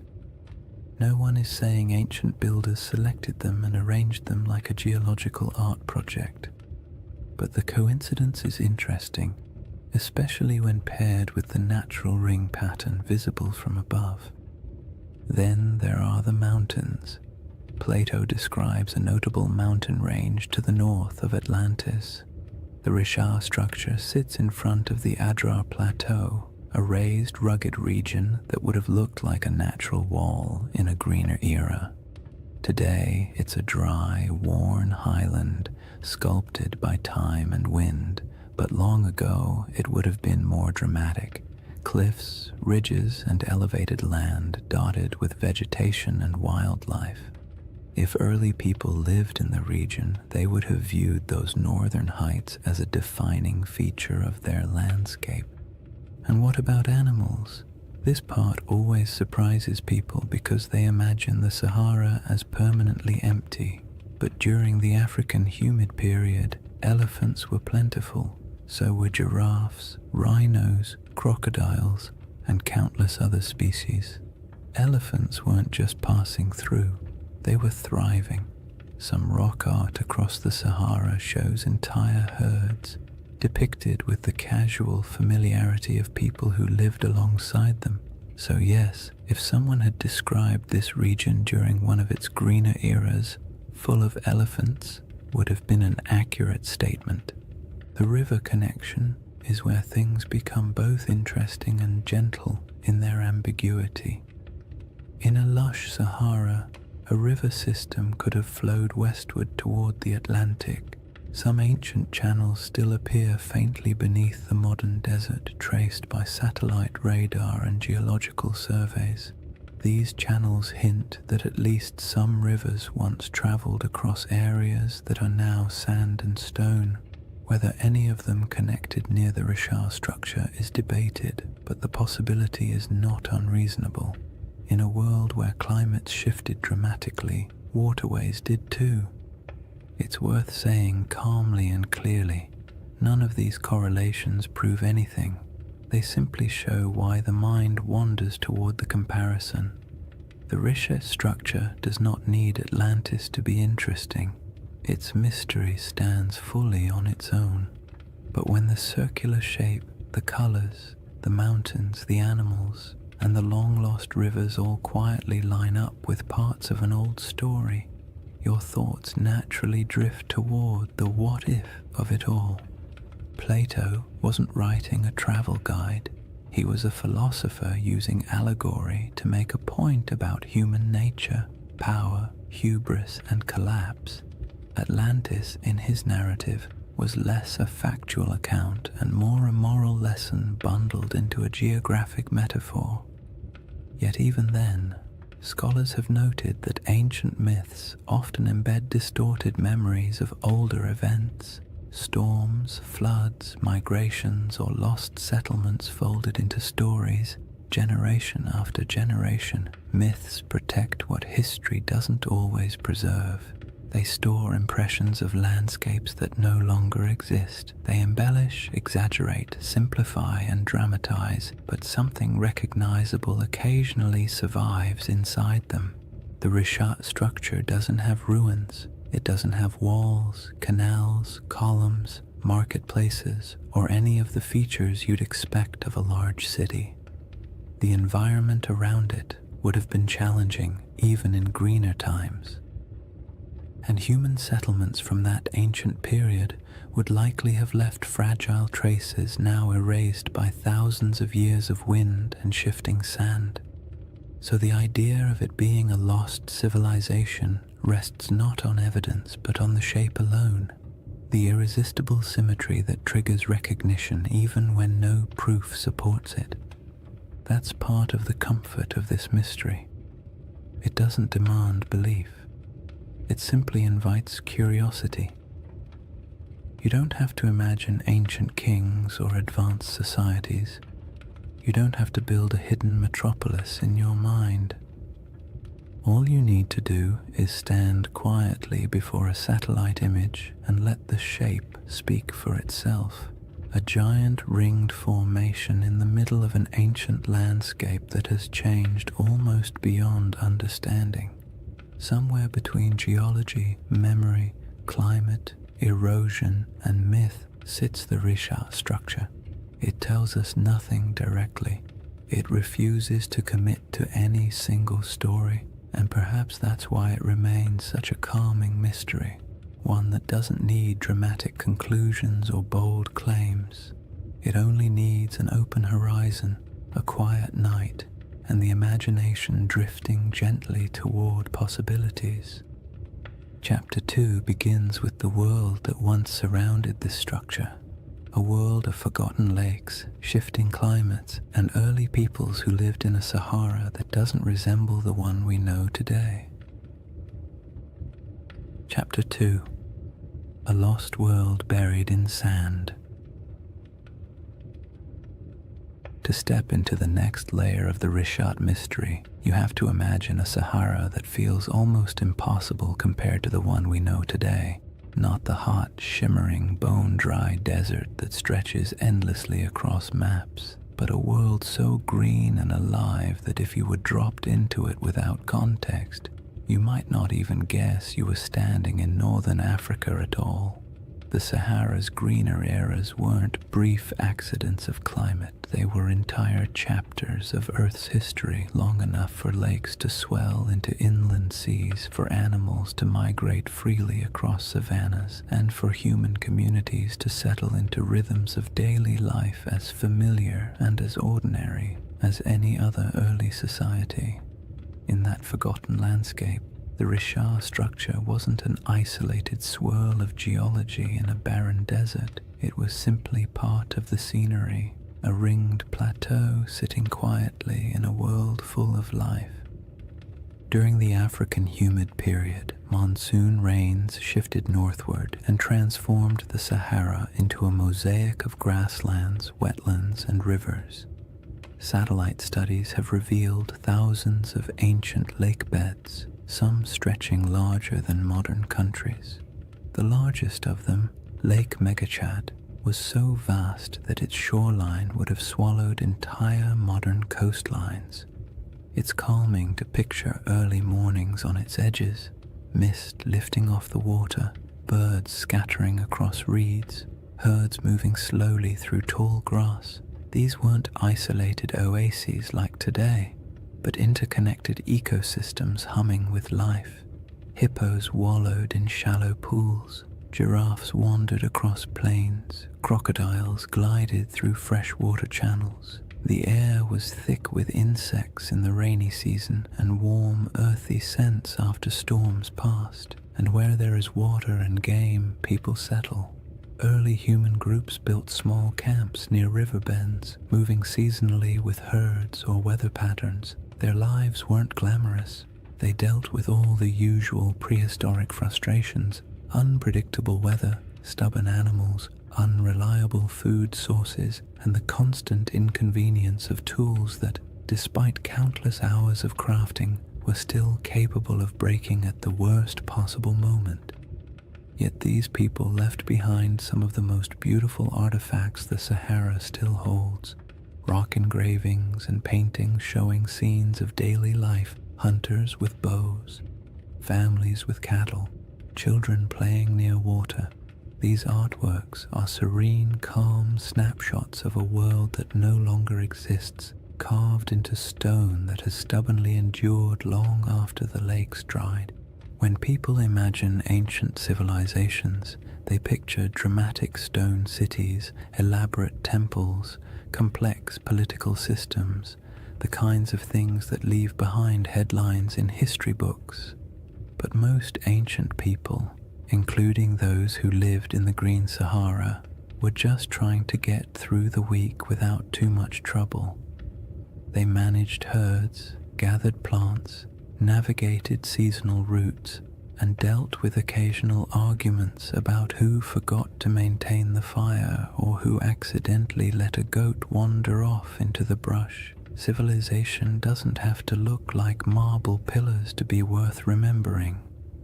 Sometimes it's found in the small, repetitive rhythms of daily life, the quiet rituals that define communities. And those communities were not isolated dots scattered randomly across a wet desert. They followed predictable paths. Rivers acted like highways, lakes acted like hubs. Fertile pockets of land created gathering points where groups traded, shared food, and passed down stories. Even without permanent stone buildings, these places had identities, regions where people knew how to track animals, where certain plants grew well, where rainfall was reliable, where the land felt generous enough for families to stay a little longer. In this setting, the Richard structure would have been noticeable, but not mysterious. Its slopes rose gently, offering views of surrounding plains.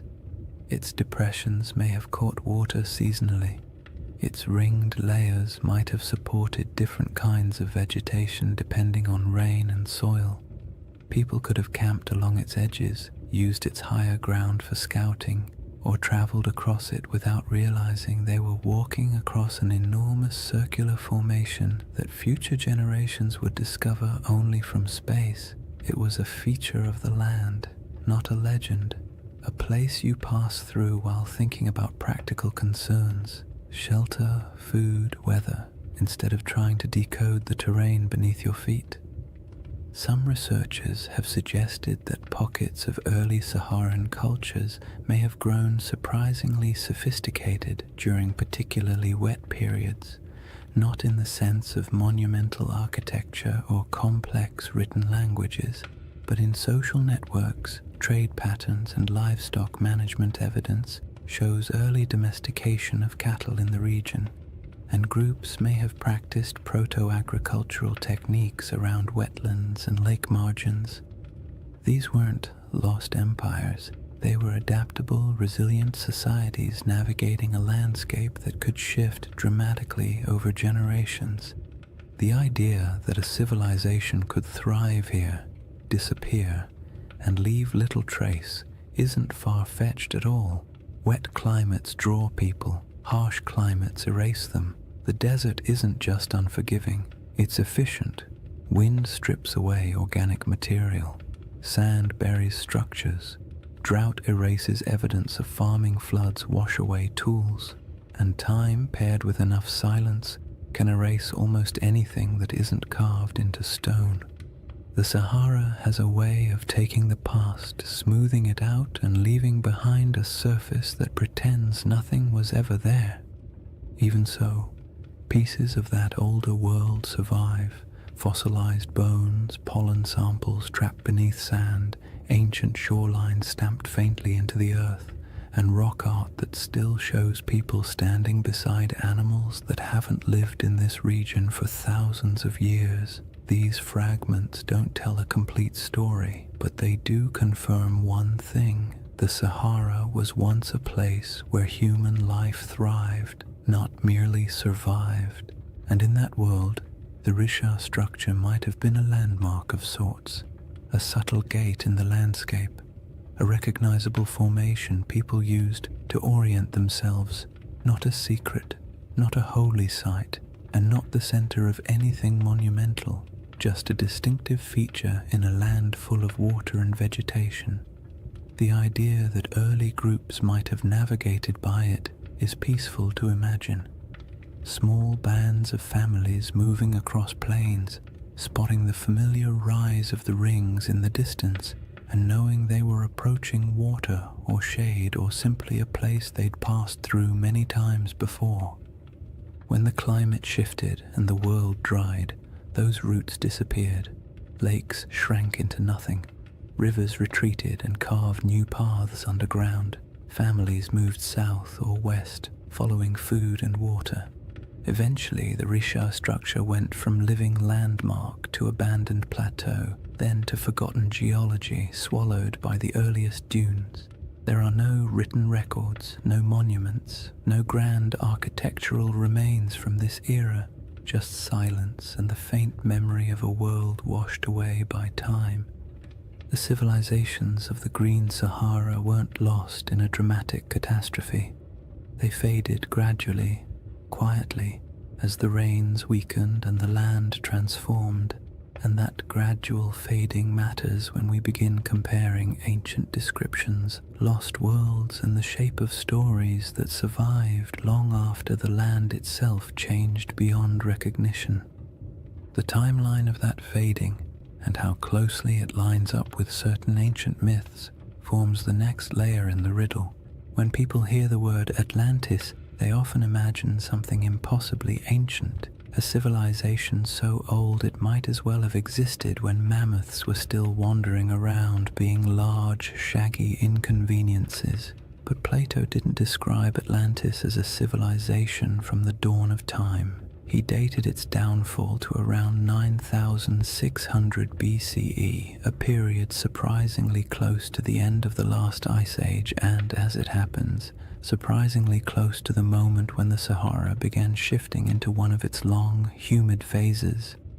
The more you compare his proposed timeline with the environmental data, the more you notice an odd overlap. not in details or certainty, but in rhythm.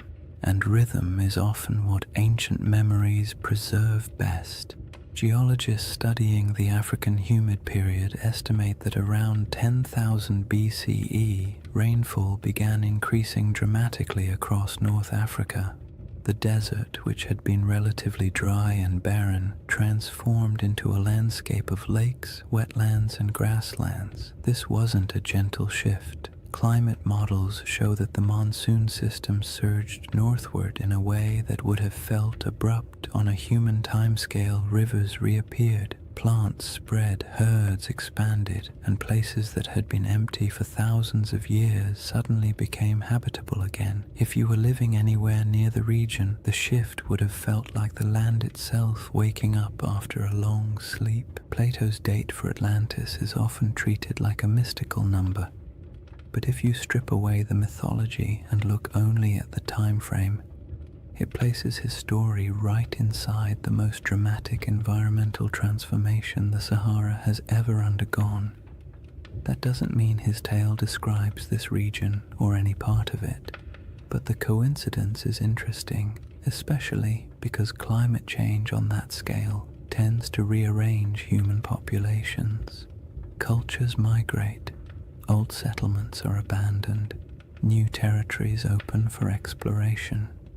Oral traditions begin to evolve, preserving memories of places that were flooded or dried out or swallowed by landscapes that changed too quickly for people to adapt smoothly. The timeline problem becomes more intriguing when you move forward a few thousand years. Between roughly 7,000 and 5,000 BCE, the Sahara was at the peak of its green transformation. Lakes were plentiful. Rivers connected regions that are now separated by hundreds of miles of sand. The climate was stable enough that people began developing more complex subsistence strategies, managing herds, experimenting with early forms of cultivation, and forming social groups large enough to leave meaningful traces in rock art and archaeological deposits. This period of stability lasted longer than many ancient civilizations. For thousands of years, life in the Sahara was predictable enough for generations to grow up without ever knowing anything except abundant water, warm seasons, and a landscape that supported human life easily. When conditions are that reliable for that long, people tend to form stories about belonging, about identity, about who they are and how their world works. And when environmental changes finally disrupt those patterns, the departure from what once felt normal can echo through oral traditions for centuries. Around 5000 BCE, rainfall began to decline, slowly at first, then more dramatically. Rivers shrank, lakes retreated, grasslands thinned. People who had lived in certain places for generations found themselves forced to move, one small migration at a time. What's striking about this timeline is how well it fits what many ancient myths tend to describe. Not sudden apocalypses, but drawn-out declines, landscapes that once supported life losing their balance. Cultures forced to let go of familiar places, worlds shrinking gradually in ways that felt both natural and tragic. Plato described Atlantis as falling in a moment of sudden catastrophe, but his narrative was shaped by philosophical goals, not meteorological accuracy. When you strip the moral and symbolic layers away, you're left with a simple suggestion: an old civilization, once vibrant, lost to changing conditions long before recorded history. You don't need a supernatural event to produce a memory like that. All you need is a shifting climate. But the timeline problem isn't just about the humid period itself. It's also about the ancient coastline. During the era Plato places Atlantis, sea levels were dramatically lower. Coastlines extended far beyond their modern boundaries. Large parts of West Africa that are now underwater would have been exposed as dry land. Rivers would have flowed along different paths. Estuaries, marshes, and coastal plains would have existed where the ocean now rests. If someone in the deep past described a coastal landscape, that description would make little sense today unless you knew where the shoreline used to be. This matters because many interpretations of Plato's story assume that his geography reflects the world we see now, when in reality none of the modern coastlines apply. What he described could have been based on something that existed thousands of years before the Sahara dried, in a world with rivers and lakes stretching across land that is now considered lifeless. The Risha structure itself sits inland today, but in an earlier era, with different river networks and different coastlines, it might not have felt nearly as isolated.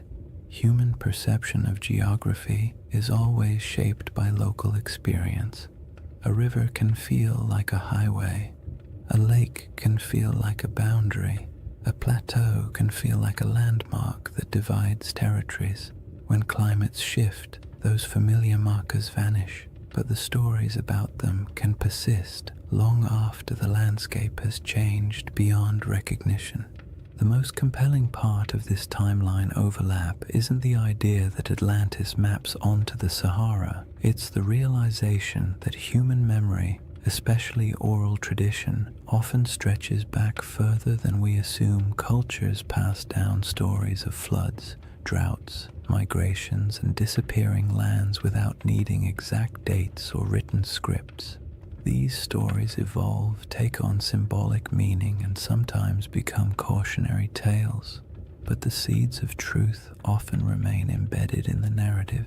A changing coastline becomes a city swallowed by the sea. A drying river becomes the fall of a once great kingdom. A shifting climate becomes a punishment from the gods. Human imagination attaches meaning to change, especially when change feels larger than individual experience. The Risha structure sits quietly in the middle of this enormous timeline, a geological constant in a world that refused to stay still.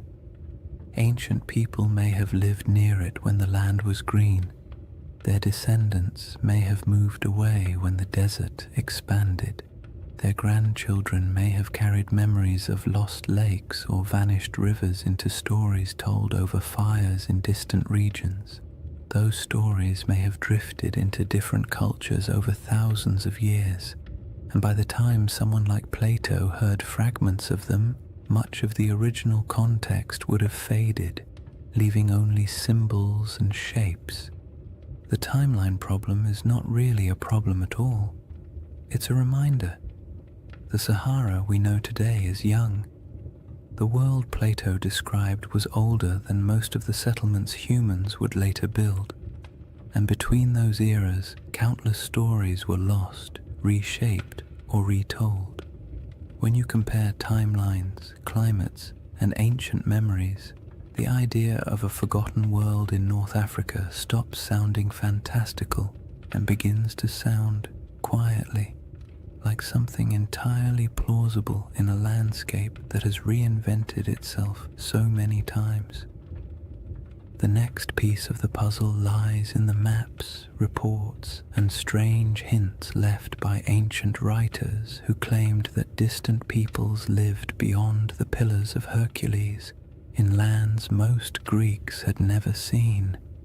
These records aren't proof, but they are clues, echoes of a world few modern people realize ever existed. Long before satellites, long before compasses, and long before anyone tried to draw the Sahara from anything resembling first-hand experience, ancient geographers took their best guesses about the world beyond familiar coastlines. Their maps were charmingly confident and wildly inaccurate, full of creatures that never existed, coastlines that wandered like drunk serpents, and entire regions labeled with vague phrases like lands unknown or people of strange appearance. Yet even within that imaginative chaos, certain patterns appear again and again. Rumors of distant nations beyond the Pillars of Hercules, Stories of tall tribes, strange settlements, and river systems far to the west that no Greek or Egyptian explorer had ever reached. These fragments don't offer facts. They offer echoes, traces of a world remembered through second-hand conversations, traveling merchants, and stories that had already aged long before they were written down. Herodotus, often called the father of history and sometimes less generously the father of wildly entertaining exaggerations, wrote about mysterious peoples living beyond the familiar reaches of North Africa. He described tribes who were unusually tall, unusually pale, or unusually skilled at activities no one else could verify. He wrote of great rivers flowing through lands no Greek had ever visited, and of cities existing somewhere far inland beyond deserts that seemed too vast for ordinary travel. His accounts mix truth, rumor, and a healthy dose of "someone told me this, so here you go," but they reveal something important. The regions west of Egypt and Carthage were known to ancient writers only through layers of retelling and misunderstanding. They existed in the Greek imagination as distant, half-seen places where strange things could plausibly happen. Cartographers, centuries later, drew maps that included a massive region labeled as Libya or Ethiopia, words that covered almost everything south and west of the Mediterranean. Even when the rest of the world began to take shape on parchment, the Sahara remained a blank expanse into which map makers poured their guesses. Some thought it held great inland seas. Others believed it was home to tribal confederations wealthy in minerals. Medieval maps continued the tradition, referring to kingdoms of the West or lands of gold believed to lie somewhere beyond the desert. These weren't precise descriptions. They were memories filtered through trade routes, travelers' claims, and stories that drifted through cultures like windblown sand. The most interesting thing about these early references is not their accuracy, but their persistence. For thousands of years, people believed that lost polities existed somewhere in the interior of Africa. Some of these rumors later turned out to be distorted accounts of real kingdoms. The Ghana Empire, for example, or the early Sahelian states whose wealth came from gold and trade. But some rumors seem older, as if they preserve vague memories of societies that were already gone by the time written history began. It's not hard to imagine how this could happen if the Sahara once held lakes, rivers, and stable populations. Then early travelers from coastal regions might have heard stories about people inland who lived near great bodies of water.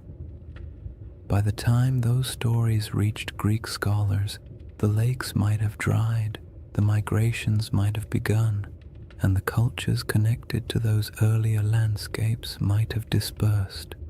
All that remained were fragments, not histories, just hints. Modern science adds another layer to this puzzle. With satellite imagery, researchers can trace ancient riverbeds beneath the desert. These paleo-channels, as they're called, snake across the Sahara like veins in an old, forgotten body. Some run directly from central North Africa toward what is now the Atlantic. Others branch into networks that once fed massive lakes. These rivers didn't disappear in a sudden catastrophe. They dried gradually as the climate changed, leaving landscapes that no longer match the stories that may have been told about them. If early civilizations or large communities existed near these rivers, their memory would have been separated from their physical location by thousands of years, making it nearly impossible for later cultures to understand what the stories referred to. This disconnect between old memories and new landscapes is how myths form. A story that once described a river civilization becomes, after generations of retelling, a story about a kingdom swallowed by the sea. A recollection of Great Plains becomes a memory of a vanished island. A description of a circular plateau becomes an account of a circular city. The Sahara's transformation from green to desert wasn't instantaneous, but it was dramatic enough to fracture cultural continuity. If families were forced to migrate because their water sources vanished, they would carry memories of their old homeland with them. Their descendants might repeat those memories in new places. By the time those descendant stories reached literate societies, the land they described would have changed beyond recognition. Even the idea of lost maps plays into this. Some early maps portray strange circular features in North Africa, drawn not with precision, but with a kind of symbolic confidence, as if the mapmaker was trying to capture something half understood. These circles often correspond to mountain ranges or basins that once held water. They might represent ancient memories of circular lakes, natural rings of highland terrain, or simply the human impulse to draw the unknown in symmetrical shapes because symmetry feels meaningful.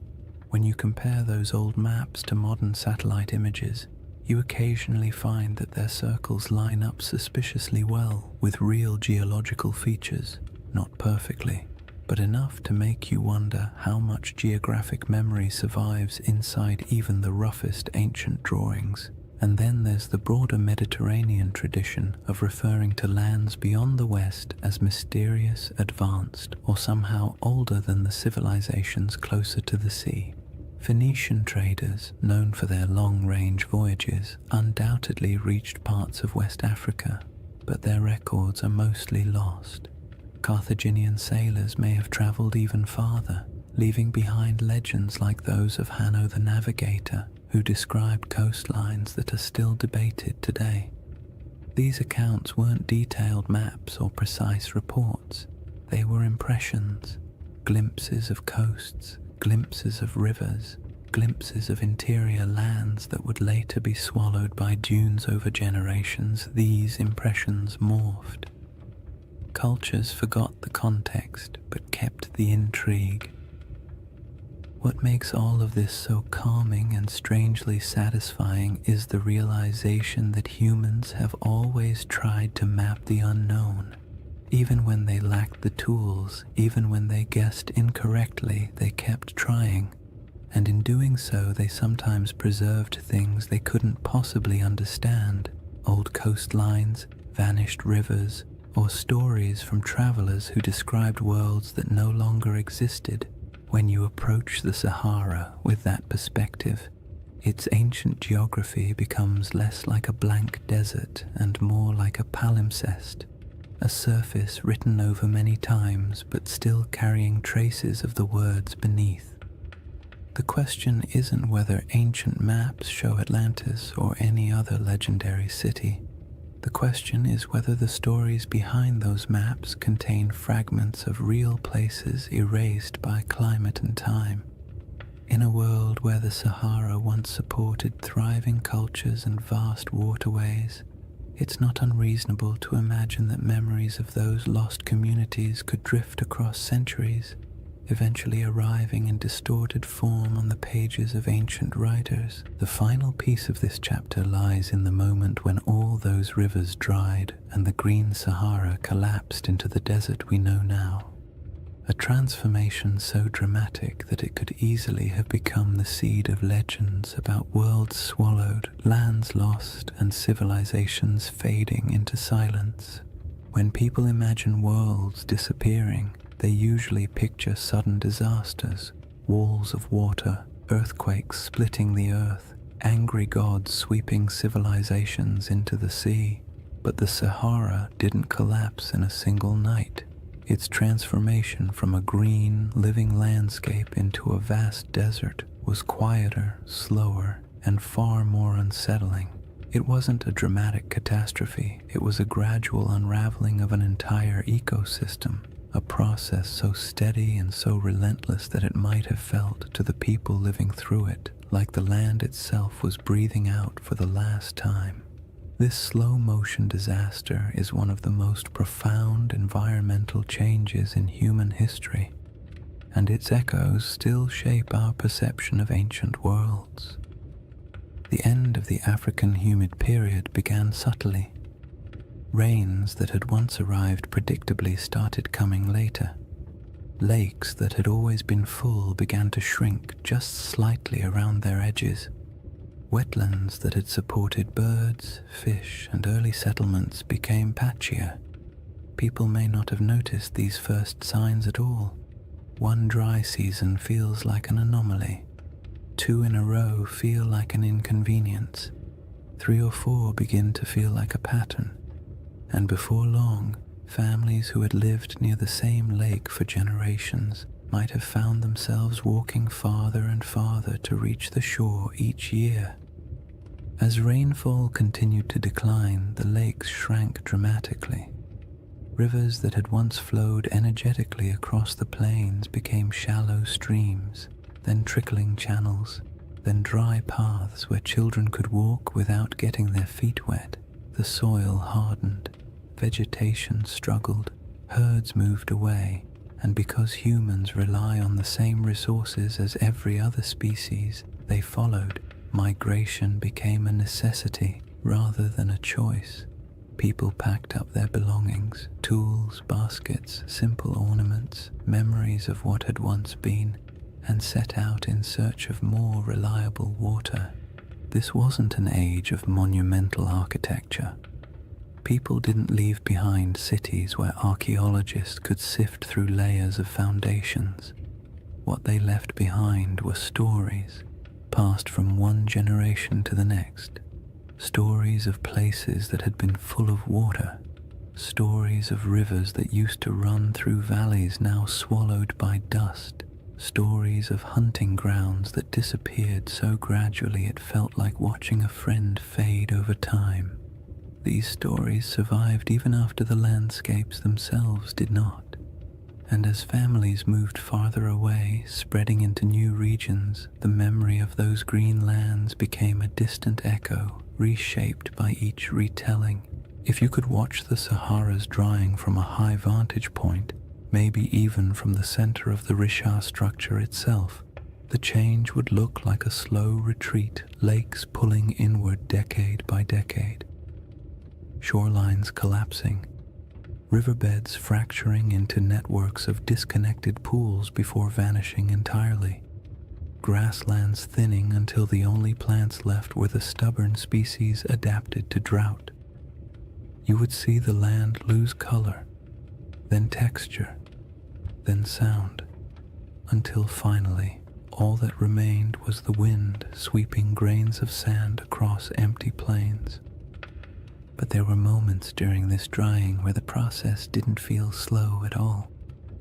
When monsoon patterns shifted suddenly, regions that had relied on predictable rainfall could experience dramatic declines in just a few years.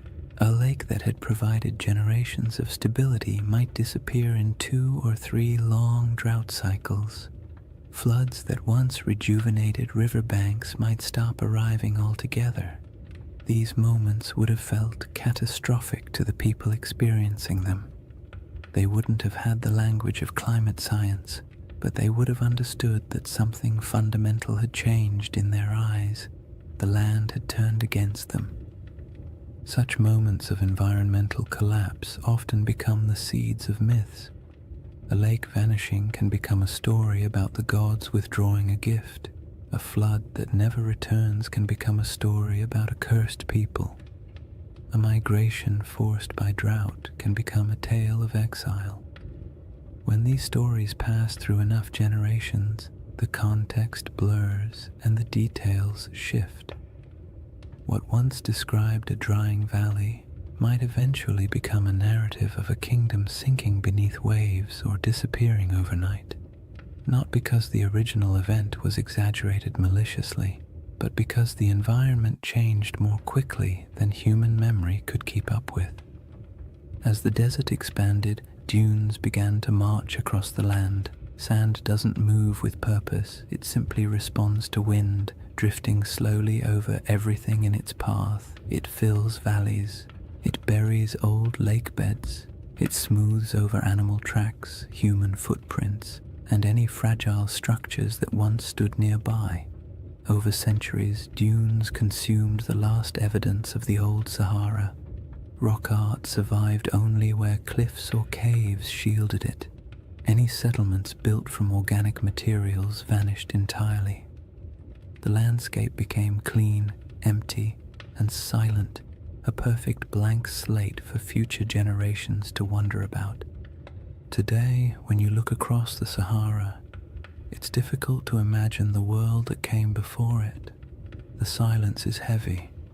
The land feels ancient in a way that suggests permanence, but permanence is an illusion. The desert is young, geologically speaking. It is still changing, still shifting, still carrying beneath its surface the faint outlines of rivers that once sustained entire populations. And in the midst of this world of sand sits the Rishat structure, a relic of deeper geological time that somehow feels connected to the stories of the people who once lived nearby. If early civilizations or pastoral groups did gather near the Rishat structure in greener times, they would have watched their world collapse gradually. The retreat of the lakes, the shrinking of rivers, the decline of herds, and the encroachment of sand would have felt like losing a home in slow motion. And when those people moved on, their stories went with them. Stories of a place where water once flowed, stories of circular hills or landscapes shaped in ways that felt meaningful. These stories might have evolved into tales of lost worlds, not because anyone invented them out of fantasy, but because the original geographic references vanished. This is what makes the drying of the Sahara such a powerful backdrop for ancient legends. When a land undergoes such a dramatic transformation, memories of the old world become mythic by default. A fertile plain becomes a garden of the gods. A shrinking lake becomes a vanishing kingdom. A circular plateau becomes a city swallowed by disaster. Not because any of these interpretations are literally true, but because the landscape changed so completely that the only way to explain it was through story. By the time later civilizations began writing their records, the Green Sahara had been gone for thousands of years. All that remained were scattered hints, maps with odd symbols, travelers' reports of ancient rivers, and faint memories passed through cultures far from where the original events took place. And all of it sets the stage for the comparisons and questions that would later emerge when people finally saw the Rishat structure from above and began searching for meaning in its perfect rings. With the ancient landscape transformed, the stage is set for the next part of the mystery, how the Rishat structure quietly echoes elements of Plato's most enduring legend. Chapter 3. Atlantis, coincidence or clues? By the time people began comparing the Rishat structure to Atlantis, Plato had already been misunderstood, misquoted, stretched into metaphors he never intended, and, to his likely horror, placed at the center of more conspiracy theories than any other philosopher in history. Yet at the core of his tale is a surprisingly compact list of details. Simple descriptions that, when read plainly, don't sound like mystical riddle poetry or coded allegory. They sound like someone describing a place, a very specific place with very specific features. Whether he meant it literally, symbolically, or somewhere between the two is a debate scholars love to have, usually over too much coffee, but the details themselves are straightforward enough to explore calmly. The centerpiece of Plato's description is the shape.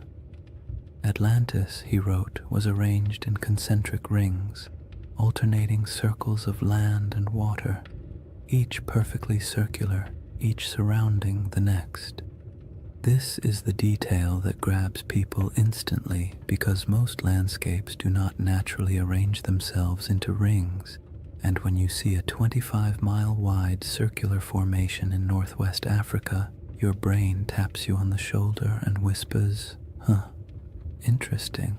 Plato describes 3 rings of water and 2 of land, though he also notes that parts of the outer sections were later modified by the Atlanteans themselves, which means even in his own story, the shape wasn't necessarily pristine or untouched. When you compare this to the Richard structure, you naturally see a resemblance, not a perfect match, not a one-to-one replication, but a visual echo, a geological rhythm that resembles a narrative rhythm. Next come the mountains. To the north of Atlantis, Plato describes a notable mountain range, high, sheltering, and rich with rivers. The Rishat structure sits in front of the Adrar Plateau, a rugged highland that, in a greener era, would have looked like a natural barrier protecting the region from northern winds. Today it looks like ancient stone sculpted by ages of dryness, but 10,000 years ago those elevations would have been covered in vegetation dotted with water sources and significantly more imposing. The match isn't perfect, but it's enough to make you tilt your head slightly. Plato then mentions the plain to the south, long, level, fertile. In his account, this plain was one of the defining features of the Atlantean realm, not the center city, but the agricultural heartland that supported it. In the modern Sahara, fertile plains feel like a strange fantasy, but during the African humid period, they were very real. Vast stretches of land south of the Richat structure once held grasslands, wetlands, and seasonal rivers. The environment shifted dramatically with each cycle of climate change, but during the greener ages the region could have supported exactly the kind of plains Plato describes. Whether he was referencing this area or somewhere entirely different is impossible to say, but the environmental context overlaps in interesting ways. One of the most striking details Plato gives is about the materials used in Atlantis. He refers to red, black, and white stones, distinct colors quarried from the landscape and used for construction. The Richat region naturally contains these colors in abundance. Iron-rich sandstones provide reds, dark volcanic rocks and basalts provide blacks, pale limestones and quartzites provide whites. Again, this doesn't prove anything at all.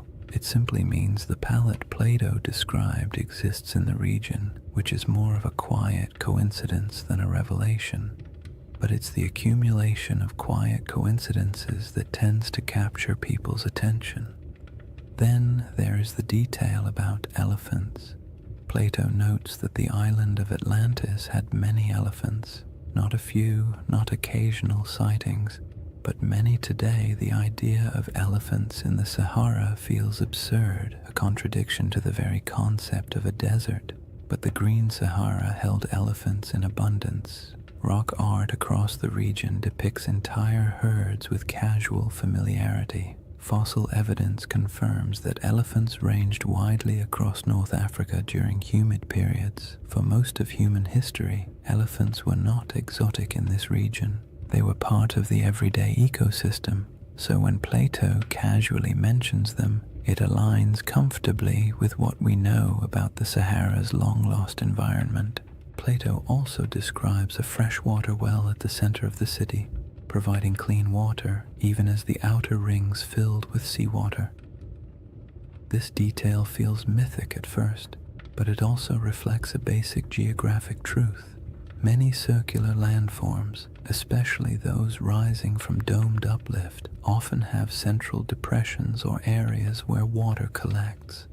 The Richat structure's core is lower than its outer rings, and though it holds no water today, in a wetter climate it may have held springs or temporary ponds after seasonal rains. Early humans could have used such features for drinking water. As climates changed, memories of these water sources might have been folded into later stories. The river to the sea detail is where the puzzle grows delicate.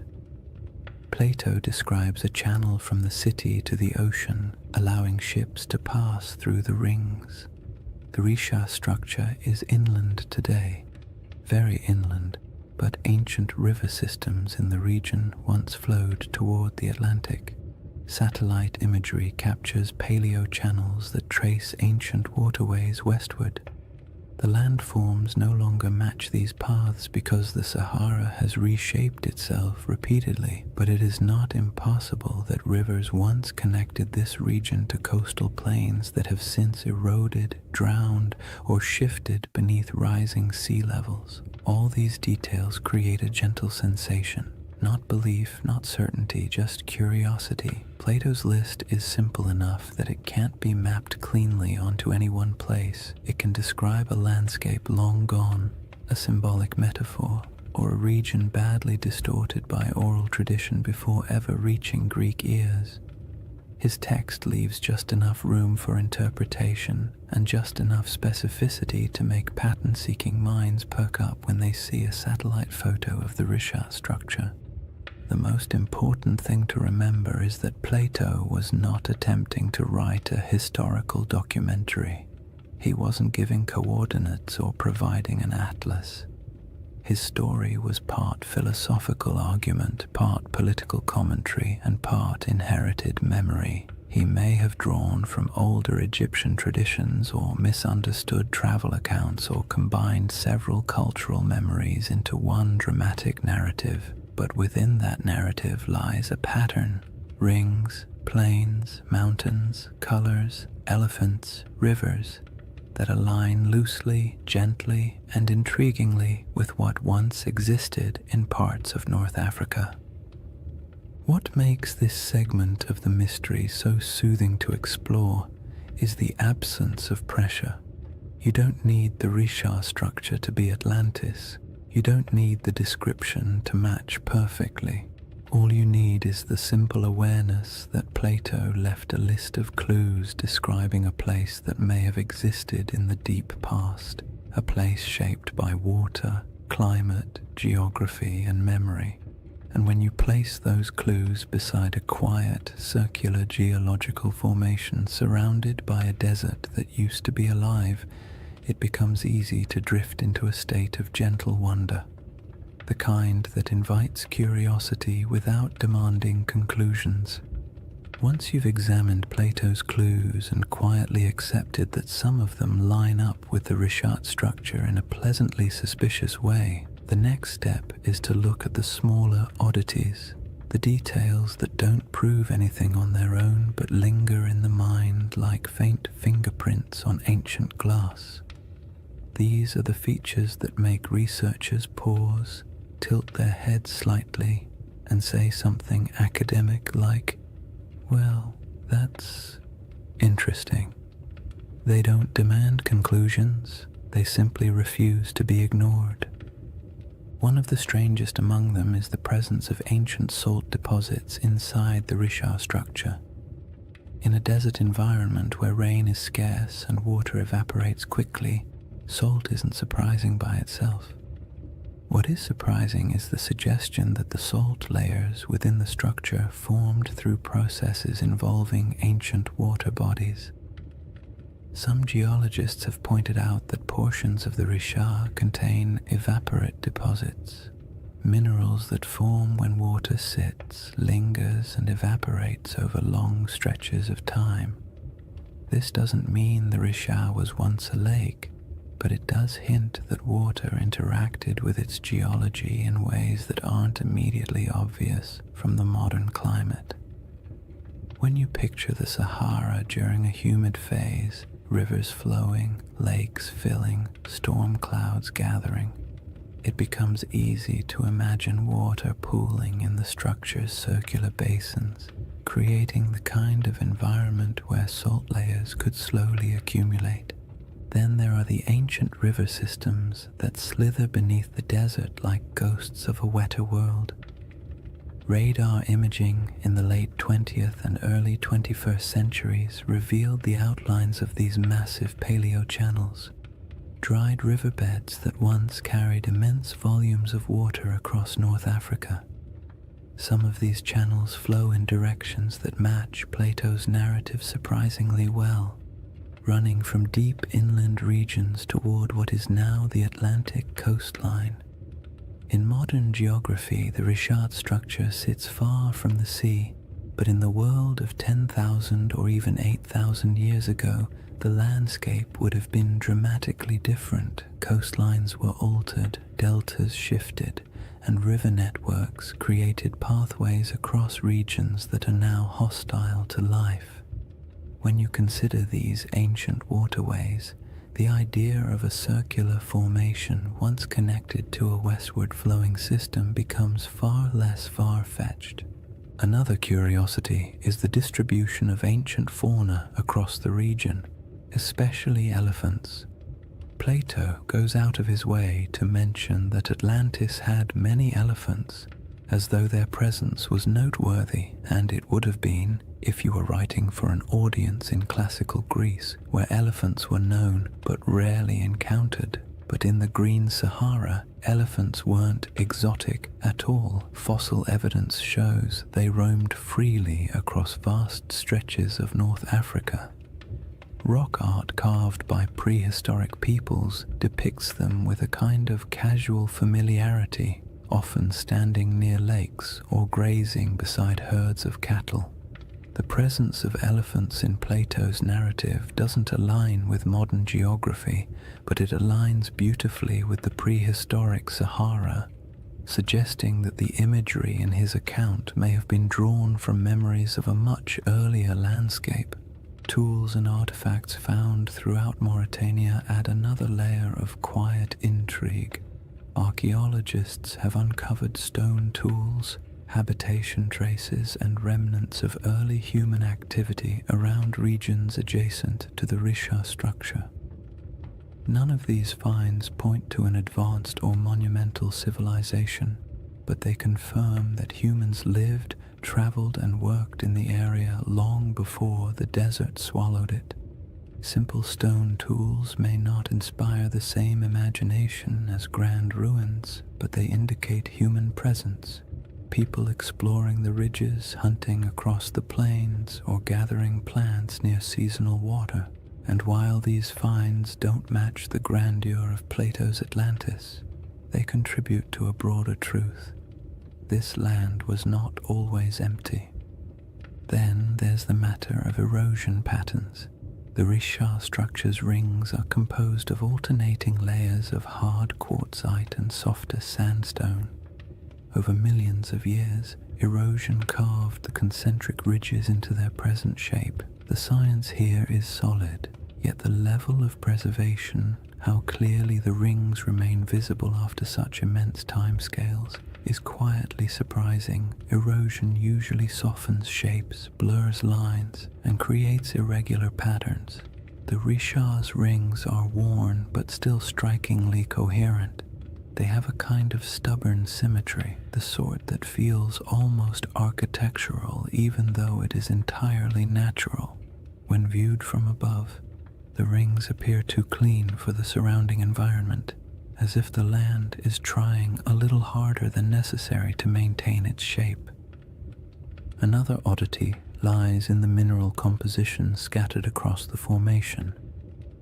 Geologists have noted that the area contains minerals associated with hydrothermal activity, meaning the region once experienced heat and fluid movement beneath the Earth's surface.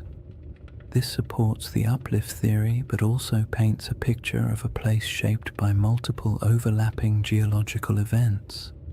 The Richard structure is not the result of a single moment. It is the result of a series of slow, layered processes interacting in strangely harmonious ways. When geological events stack neatly like this, creating a tidy circle in the middle of a continent, it sparks the imagination, because nature rarely arranges its complexity into something that looks organized from space. Some people point to the alignment of the structure with ancient travel routes, though this is more speculative.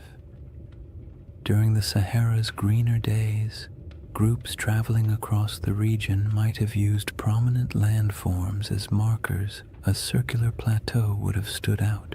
It might have acted as a natural waypoint in a place you recognized from a distance, a feature that reassured you that your path was correct.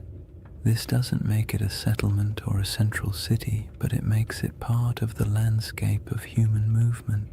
Landmarks have always shaped migration, even unintentionally. Then there's the subtle but persistent fascination researchers have with the interior depressions of the Richat structure. The central basin and inner rings create natural pockets where water might have pooled during rainy seasons.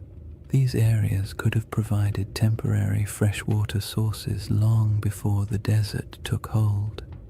If early communities ever camped here, the structure might have served as a resting place, a place where the land, by pure coincidence, gathered the elements people needed to survive. None of these oddities amount to direct evidence of Atlantis or any lost civilization. They don't point to architecture, writing, or engineering. They don't claim that the Richat structure is anything more than a geological formation shaped by erosion, uplift, and deep time. But taken together, these small details create a sense of place, a landscape shaped by water, life, and environmental transformation. A place where memories of a greener world might have lingered long after the land grew silent. A place that feels like it carries the whispers of older stories, even if those stories can never be proven. What remains after examining these clues is not certainty, but the soft, contemplative feeling of a mystery that refuses to resolve too neatly. That's the charm of the Richat structure, not that it answers questions, but that it invites you to keep asking them slowly and without urgency, the same way the desert allows time to drift without needing conclusions. After exploring the curious parallels and intriguing coincidences, it's important to settle into the other side of the discussion, the quiet, grounded, scientifically steady side, the side that takes a deep breath, adjusts its glasses metaphorically, and says, "All right, let's not get carried away." Because while the Richat structure is visually compelling and undeniably mysterious in its aesthetic, the case against it being anything remotely like Atlantis is just as strong as the case that makes people wonder in the first place. And acknowledging that doesn't make the mystery less soothing. In fact, it makes it more balanced, more realistic, and more grounded in the rhythm of nature rather than the drama of myth. One of the simplest arguments against the Richat-Atlantis connection is the absence of ruins.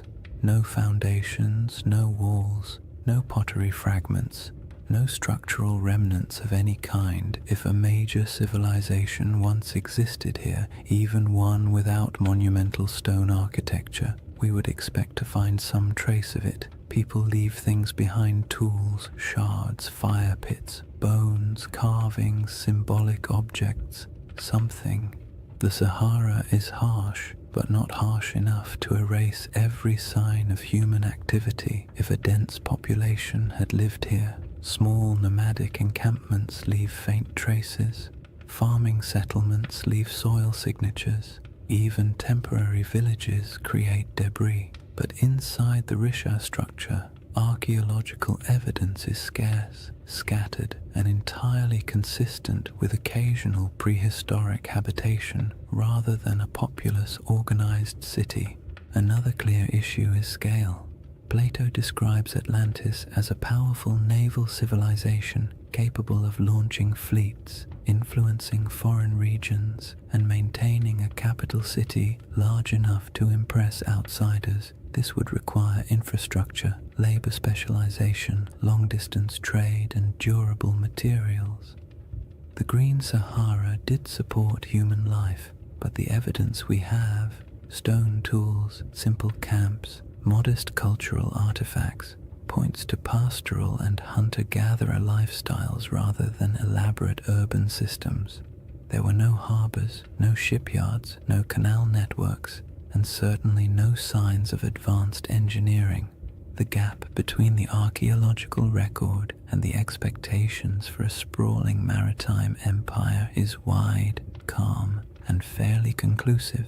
Geology presents its own firm counterpoints. The reshaped structure is understood through a series of geological processes involving uplift and erosion. Its rings aren't artificial. They are layers of sedimentary rock carved gently over millions of years by wind and water. The symmetry of these rings feels uncanny when viewed from orbit, but up close, the terrain reveals irregularities, breaks, inconsistencies, and natural erosion patterns that would make any idea of artificial construction almost impossible.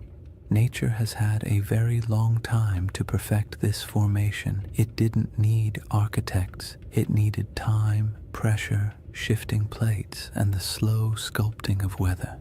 The age of the rocks is another point of conflict. Many layers of the Richat structure date back hundreds of millions of years, far older than anything humans could have shaped.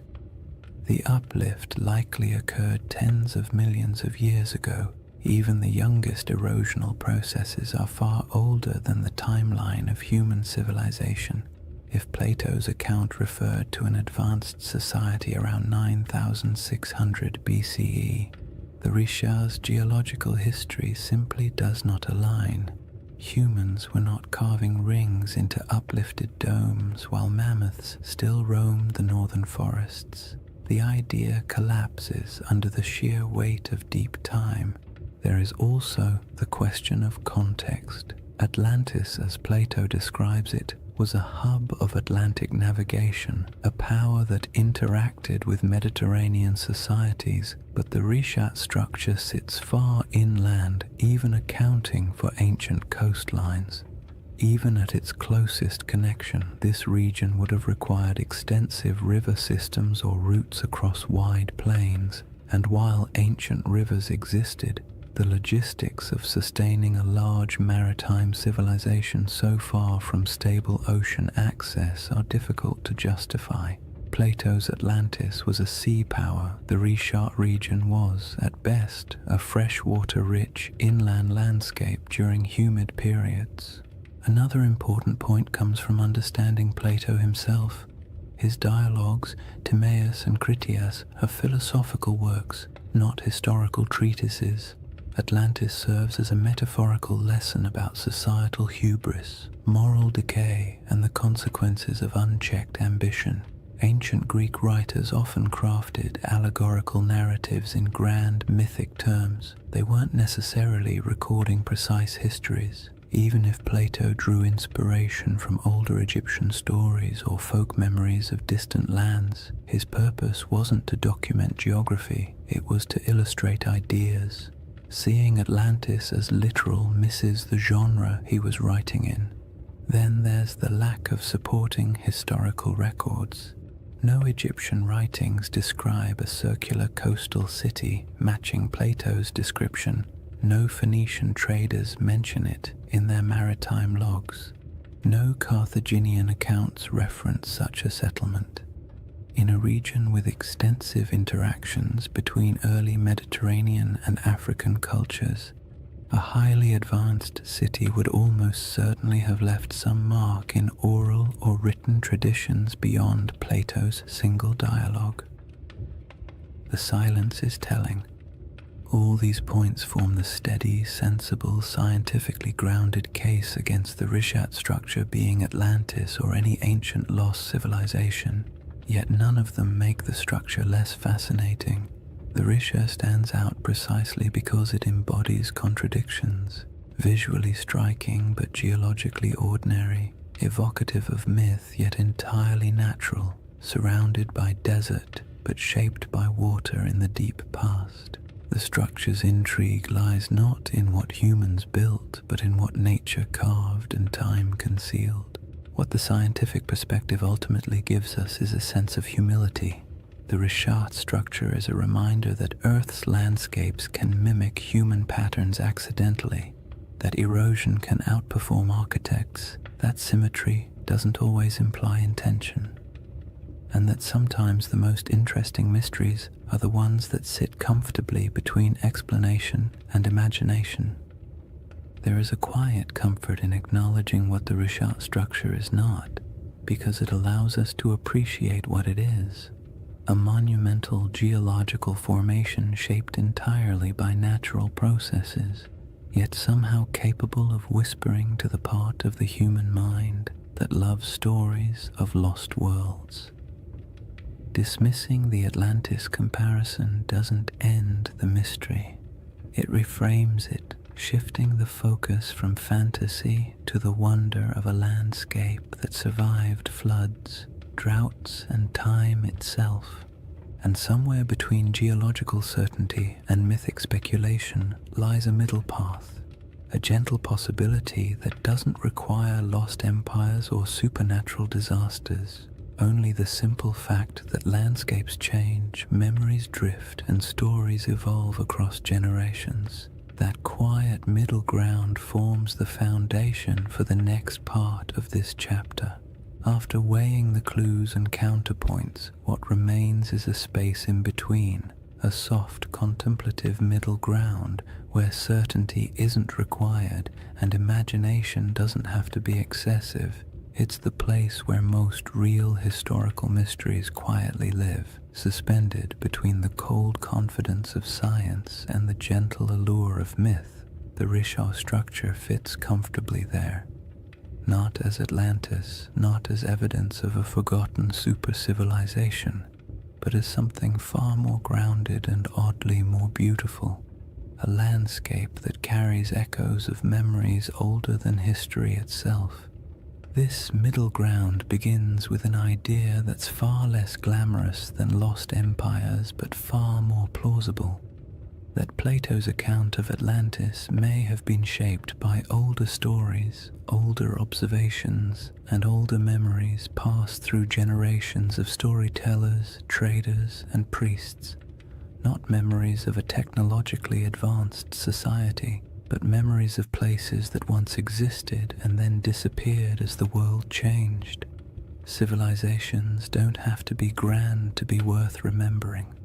A pastoral group displaced by drought can leave behind a story that grows in the telling. A lakeside settlement swallowed by desert winds can become a tale of a city lost. A dramatic shift in climate can be recast as a divine punishment, and long after the physical evidence is gone, the story continues, reshaped a little each time it's spoken aloud. If you imagine early North African cultures watching their world change, watching lakes shrink, herds migrate, familiar routes vanish beneath encroaching sand, it's easy to understand how memories of those landscapes could eventually transform into myths about lost worlds. The Sahara didn't disappear overnight, but it disappeared quickly enough in human terms that it would have felt, to those who lived through it, like watching a homeland dissolve. People don't forget something like that. They carry it into new regions, tell it to their children, bury it in rituals and cautionary tales, and as those stories move from one culture to another, details shift, embellishments form, and simple memories become larger narratives. When Plato eventually recorded the Atlantis story, he may have been receiving not a literal historical account, but a story already many generations old. A story so old, in fact, that the geography behind it had changed completely since the original events. That is the gentle possibility that keeps the Riche conversation alive. Not that it was Atlantis, but that it resembles the type of place that could have inspired memories strong enough to survive climate shifts, migrations, and cultural reinterpretation. In this middle ground, the Rishat structure becomes less a candidate for Atlantis and more a symbol for the forgotten worlds that once existed during the Sahara's green phases. The circular shape isn't a blueprint, it's a coincidence that resembles human descriptions of circular settlements or lake systems. The environment around it, once fertile, later desolate, fits the rhythm of myths describing lands that flourished and then vanished, and the geological strangeness of the formation makes it the type of place human imagination gravitates toward, even without evidence of ancient cities or monumental architecture. This perspective is calm and grounding. It acknowledges that the Richat structure is geological, not architectural. It embraces the idea that natural formations can inspire awe without requiring supernatural explanations, and it allows space for the possibility that human stories, especially the very old ones, often preserve impressions of landscapes altered or erased by time. In this view, Atlantis isn't a lost city waiting to be excavated. It's a cultural memory of a world transformed. The middle ground also makes room for one of the most fascinating aspects of human storytelling, our tendency to merge different memories into single narratives. Imagine an Egyptian priest hearing tales from travelers who claim their ancestors once lived in a land where water flowed through concentric valleys. Imagine those memories mixing with other stories of disappearing lakes, ancient floods, or regions swallowed by drought. Imagine Plato hearing a version of that tale centuries later, filtered through generations of reinterpretation. By the time he wrote it down, the story would have been a blend, part geography, part metaphor, part nostalgia for a world the teller never saw. This blending of truth and tale is not deception. It's how oral traditions work. Details shift, landscapes become symbols, natural disasters become moral lessons. A story meant to explain why the world changed becomes a story explaining why people must be humble. Even today, we do this without realizing it. We condense complex events into simple narratives because simple narratives are easier to remember, easier to teach, and easier to carry into the future. In the calm light of this middle ground, the Richat structure serves as a gentle reminder that landscapes shape stories just as stories shape our perception of landscapes. The structure's rings might have meant nothing to the people who walked across it thousands of years ago, but to someone hearing a distorted account of those landscapes generations later, the image of a circular landform might have blossomed into something mythic, not because the Richat structure was Atlantis, but because it felt like the kind of place myths grow from, strange, memorable, and entirely out of step with its surroundings. The temptation of this middle path lies in its openness. You don't have to believe the Richat structure hides ruins. You don't have to assume ancient people built concentric canals. You don't even have to decide whether Atlantis existed as a literal place. You simply accept that the ancient world was filled with environments now gone, and that stories from those environments survived in forms we barely recognize. The Richat structure becomes one of many possible inspirations, not the answer, but an echo. There's something soothing about mysteries that don't demand solutions. They allow your mind to drift without needing to arrive anywhere specific. The Richat structure isn't a riddle asking to be solved. It's an invitation to explore deeper layers of time, to imagine landscapes that no longer exist, and to appreciate how human memory stretches across millennia. It reminds us that myths often begin with something real, not a lost empire necessarily, but a lost environment, a lost way of life, or a lost understanding of the land. And that leads us gently into the final chapter of this journey, a shift away from evidence and counter-evidence, and toward the quiet, cosmic perspective that emerges when you consider how long the Richat structure has watched the desert around it rise, fall, and change. Chapter 4. The Eye That Remembers Everything. If you ever find yourself imagining the Richau structure at night, it helps to forget the satellite photos and geological diagrams for a moment and picture something much quieter. A place far from modern roads, far from city lights, far from anything that interrupts the soft rhythm of the desert after sunset. Night in the Sahara is its own world, almost a separate dimension from the harsh daylight that most people think defines it. The heat drains away slowly, the wind settles into a steady breath across the dunes, and the sky opens wider than seems reasonable, filled with stars that feel impossibly close. In that stillness, the Richat structure doesn't feel like a geological puzzle or a misunderstood legend. It feels ancient in a way few places do, as if it has been sitting patiently through eras, watching everything change around it while remaining almost unchanged itself. Standing at the center of the formation under a clear sky would feel like standing inside a natural observatory. The circular ridges rise around you, not high enough to trap you, but just high enough to create the sense of being in a vast stone bowl.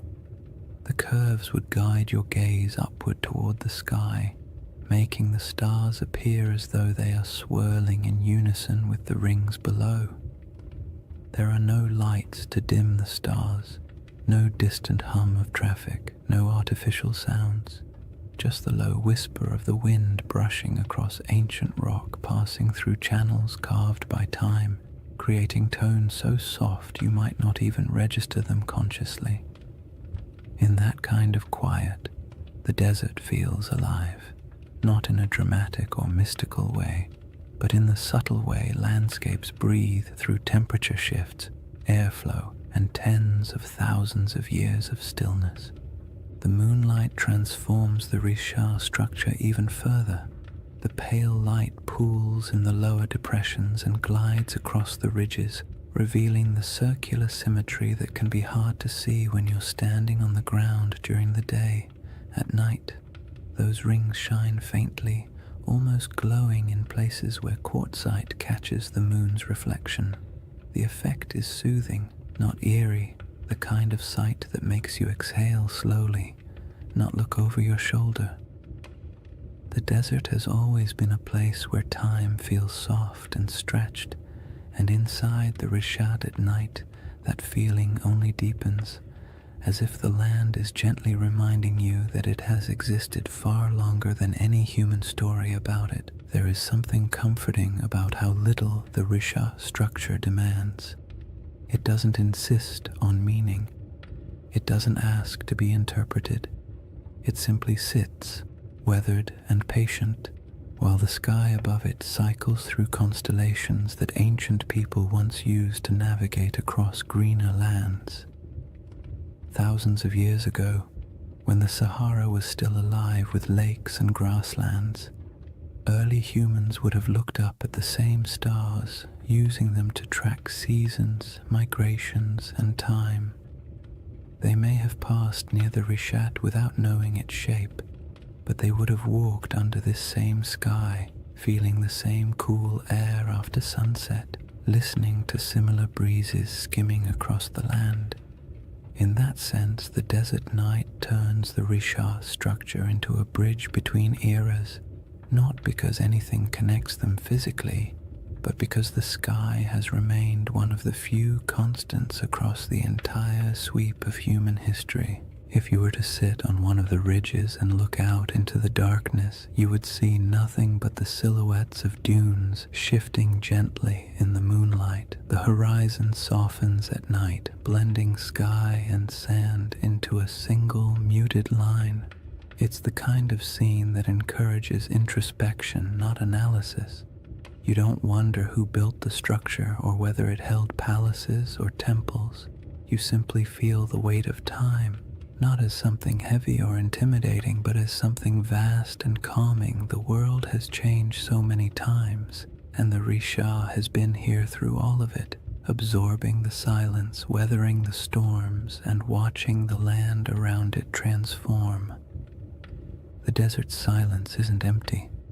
It holds layers of memory, not the kind you can excavate with tools, but the kind that lingers in atmosphere. The silence feels old, as if it carries a faint awareness of the worlds that once existed here. Lakes reflecting starlight, animals moving across grasslands, families gathering near fires that burned in a landscape now gone. The nighttime air feels thick with that invisible history, yet it doesn't demand your attention. It simply exists, like a soft background hum. The stars above the Rishat structure appear especially dense because of the region's extreme remoteness. The Milky Way stretches overhead like a pale river of light, echoing the rivers that once flowed across the Sahara during its humid phases. The longer you look, the more constellations seem to reveal themselves, and the more the structure on the ground feels connected to the cosmos above. The rings of the Rishat mirror the vast circular patterns in the sky, the arcs of the galaxy, the curvature of the horizon, the slow rotation of the Earth itself.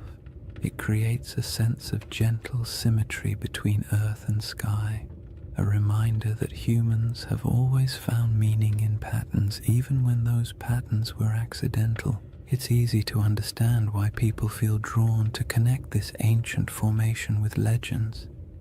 Standing inside the Risha at night could make anyone feel the urge to tell a story, not a sensational one, but a quiet one about the persistence of the land, the fragility of memory, and the way nature sometimes creates shapes that feel like symbols. In the soft glow of the moon, the structure doesn't look artificial, but it does look intentional in a way only nature at its most patient can achieve. What makes the Risha structure so soothing at night is the way it absorbs human curiosity without answering it. You can wonder about its origins, its place in mythology, its connection to past climates, or whether ancient people ever felt a hint of awe when passing near it. But the structure offers nothing back except the gentle assurance that it will still be here long after our questions fade into silence. In that sense, it becomes a reminder not of lost civilizations, but of time's quiet endurance, the slow, steady processes that shape the Earth far beyond human timelines. And as the night grows deeper and the air cools further, the Rishat structure settles into complete stillness, becoming not a mystery to solve, but a place to simply exist for a moment, to rest, to breathe, and to absorb the sense of calm that comes from standing in a landscape that has survived every climate, every story, and every shift the world has thrown at it. The next layer of this journey explores the source of that storytelling instinct, why humans see patterns, build myths, and create meaning from landscapes that endure long after the civilizations around them disappear. If you sit long enough inside the Risha structure, not literally of course, but in your mind, quietly imagining the desert night and the slow movement of stars overhead, you eventually drift into a very human question. Why do we tell stories about places like this? Why do certain landscapes, certain formations, certain patterns pull at the imagination more strongly than others? We don't look at an ordinary hill and assume it holds ancient secrets. We don't stare at a random cluster of rocks and start crafting mythologies, yet give us a perfect circle in the middle of a desert, or a mountain shaped like a face, or a forest that feels too symmetrical to be an accident, and our brains immediately begin weaving meaning into the shapes. It isn't irrational, it's instinctive. A deep part of how humans make sense of the world, especially the parts of it that feel older than our ability to explain them. That instinct begins with something simple: pattern recognition. Humans are exceptional at spotting patterns even when those patterns don't exist. It's a survival trait. Recognizing the difference between a harmless shadow and a predator hiding in the bushes was once a matter of life and death. Over time, That instinct expanded into art, religion, storytelling, and all the imaginative ways we try to connect the dots between what we see and what we feel. When early people saw the rings of the Rishat structure, perhaps not from the ground but from the gradual rise of surrounding terrain, they might have sensed an unusual regularity in its shape. Maybe not enough to interpret it as a city or a monument, but enough to remember it, enough to describe it, enough to make it feel distinct from the ordinary landscapes around it. The human imagination thrives on places that feel just slightly out of place. The Risha structure does exactly that. It's too round, too wide, too neatly layered to blend in with the rugged desert. It doesn't look artificial, but it doesn't look random either. It occupies a liminal space, natural but strangely intentional in appearance, and when a landscape hovers in that space, the imagination naturally steps in to fill the gaps. People project stories onto it not to deceive anyone, but because stories help us understand what feels beyond understanding. Storytelling is how humans anchor themselves in time, how they transform landscapes into memories, and how they preserve experiences that might otherwise vanish. This is why even the calmest, most scientific minds sometimes drift into gentle speculation when they look at places like the Rishat, not because they truly believe in lost empires hiding under millions of years of erosion, but because landscapes with unusual beauty evoke a sense of quiet wonder, and wonder is a fertile ground for stories. You don't need to imagine Atlantis rising and falling. You only need to imagine how it felt for early communities to live in a Sahara full of lakes and wildlife, passing by a strange circular plateau that looked different each season. Maybe it was a landmark, maybe it was a gathering point, maybe it meant nothing at all, but it would have stood out, and anything that stands out tends to gather stories. Humans also tell stories because the natural world isn't always generous with explanations. For most of history, people didn't have geology textbooks or climate models. They had observations, intuition, and oral traditions. When a river dried, they created a story. When a mountain erupted, they created a story. When the stars shifted seasonally, they created stories to explain their patterns. Over generations, these stories evolved, blending details from nature with the emotional tone of the people describing them. A drought wasn't just an environmental event, it became a moral narrative of balance lost and regained. A vanished lake wasn't just climate change, it became a tale of a great flood or a divine warning or a forgotten world swallowed by forces beyond human control. It isn't surprising that the Rishat structure, surrounded by a desert shaped by one of the most dramatic climate transformations in human prehistory, inspires curiosity bordering on myth. Long before Plato wrote about Atlantis, people across the Sahara would have witnessed environmental shifts so profound they could barely describe them. Shrinking lakes, migrating animals, the slow invasion of sand, these experiences leave emotional impressions. A landscape that once supported entire populations can fade into silence within a few generations, and when that happens, the stories that form afterward are rarely literal accounts. They become metaphors for loss, change, and the fragility of human presence. The act of storytelling also brings comfort. It creates order in places where nature seems chaotic. It offers meaning in events that feel senseless, and it allows cultures to pass knowledge from one generation to the next. A story about a lost world isn't just entertainment. It's a way of saying, something important happened here, don't forget it. Those stories can stretch across thousands of years, even if the exact details blur. The memory of a disappearing lake might evolve into a legend of an entire region swallowed by the sea. The recollection of an unusually shaped landform might become a story about circular cities or divine architecture. When landscapes change as drastically as the Sahara did, the human imagination steps in to preserve what the land no longer shows. What's interesting is that the imagination doesn't only reach backward, it also reaches upward. Humans have always linked earthly landscapes with the sky. The circular shape of the Risha structure mirrors patterns in the heavens, orbits, celestial spheres, the arc of the Milky Way. Ancient cultures often looked at the sky and the earth as mirrors of one another. If something looked meaningful on the ground, they assumed a celestial connection. If something appeared in the stars, they looked for its reflection in the landscape. This tendency isn't mystical, it's psychological. It creates symmetry between the known and the unknown, allowing people to navigate a confusing world through harmony rather than randomness. The Risha structure invites that kind of thinking.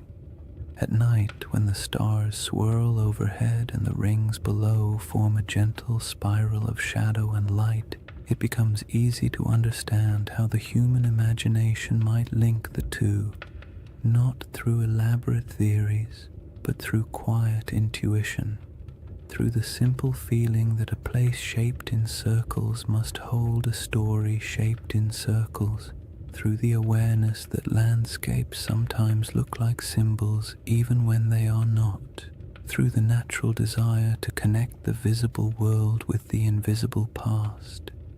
In the end, the human imagination isn't a flaw in our understanding of places like the Risha structure. It's a companion. It allows us to explore possibilities without insisting on answers. It lets us appreciate mysteries without demanding they be solved. And it reminds us that even when we know the scientific explanation for a geological formation, we can still feel wonder, still be moved by the beauty of its shape, and still tell stories about what it might have meant to the people who walked through a greener Sahara thousands of years ago. That instinct to remember, to reinterpret, to imagine, leads naturally into the next part of this journey. The way deserts protect, preserve, and occasionally conceal pieces of worlds that no longer exist, leaving behind not cities but quiet geological breadcrumbs for the patient observer. When people think of the desert, they often imagine it as a place that erases everything. Wind sweeping across dunes, sand swallowing anything left on the surface, time grinding all traces of the past into dust. And while parts of that are true, the desert is far more complicated. It destroys, yes, but it also preserves in ways wetter climates never can. Humidity decays wood, softens clay, and corrodes metal. Rain washes away structures and scatters artifacts. Plants reclaim abandoned land quickly, burying the past in roots and soil, but the desert is patient. Dry air keeps things intact. Sand buries but also protects. Stone carvings last almost forever when nothing grows to break them apart. If anything, the Sahara is one of the most powerful memory keepers on Earth, even if it rarely gives up those memories easily. The Rishat structure sits in the middle of this vast archive, not an archive of books or ruins or treasure, but an archive of landscapes. The rings themselves are a geological timeline. Each layer tells a story about a different era of Earth's crust. The minerals inside them remember volcanic activity, erosion patterns, shifts in ancient climates, and surrounding the structure, scattered across the Sahara, lie faint traces of worlds that came and went before the desert took over. Fossils of fish that once swam in freshwater lakes, shells from ancient inland seas, bones of hippos, giraffes, elephants, and antelope that lived in grasslands where nothing but dunes now remain. These remnants are quiet, fragile, and astonishingly well preserved because the desert has held them still for millennia.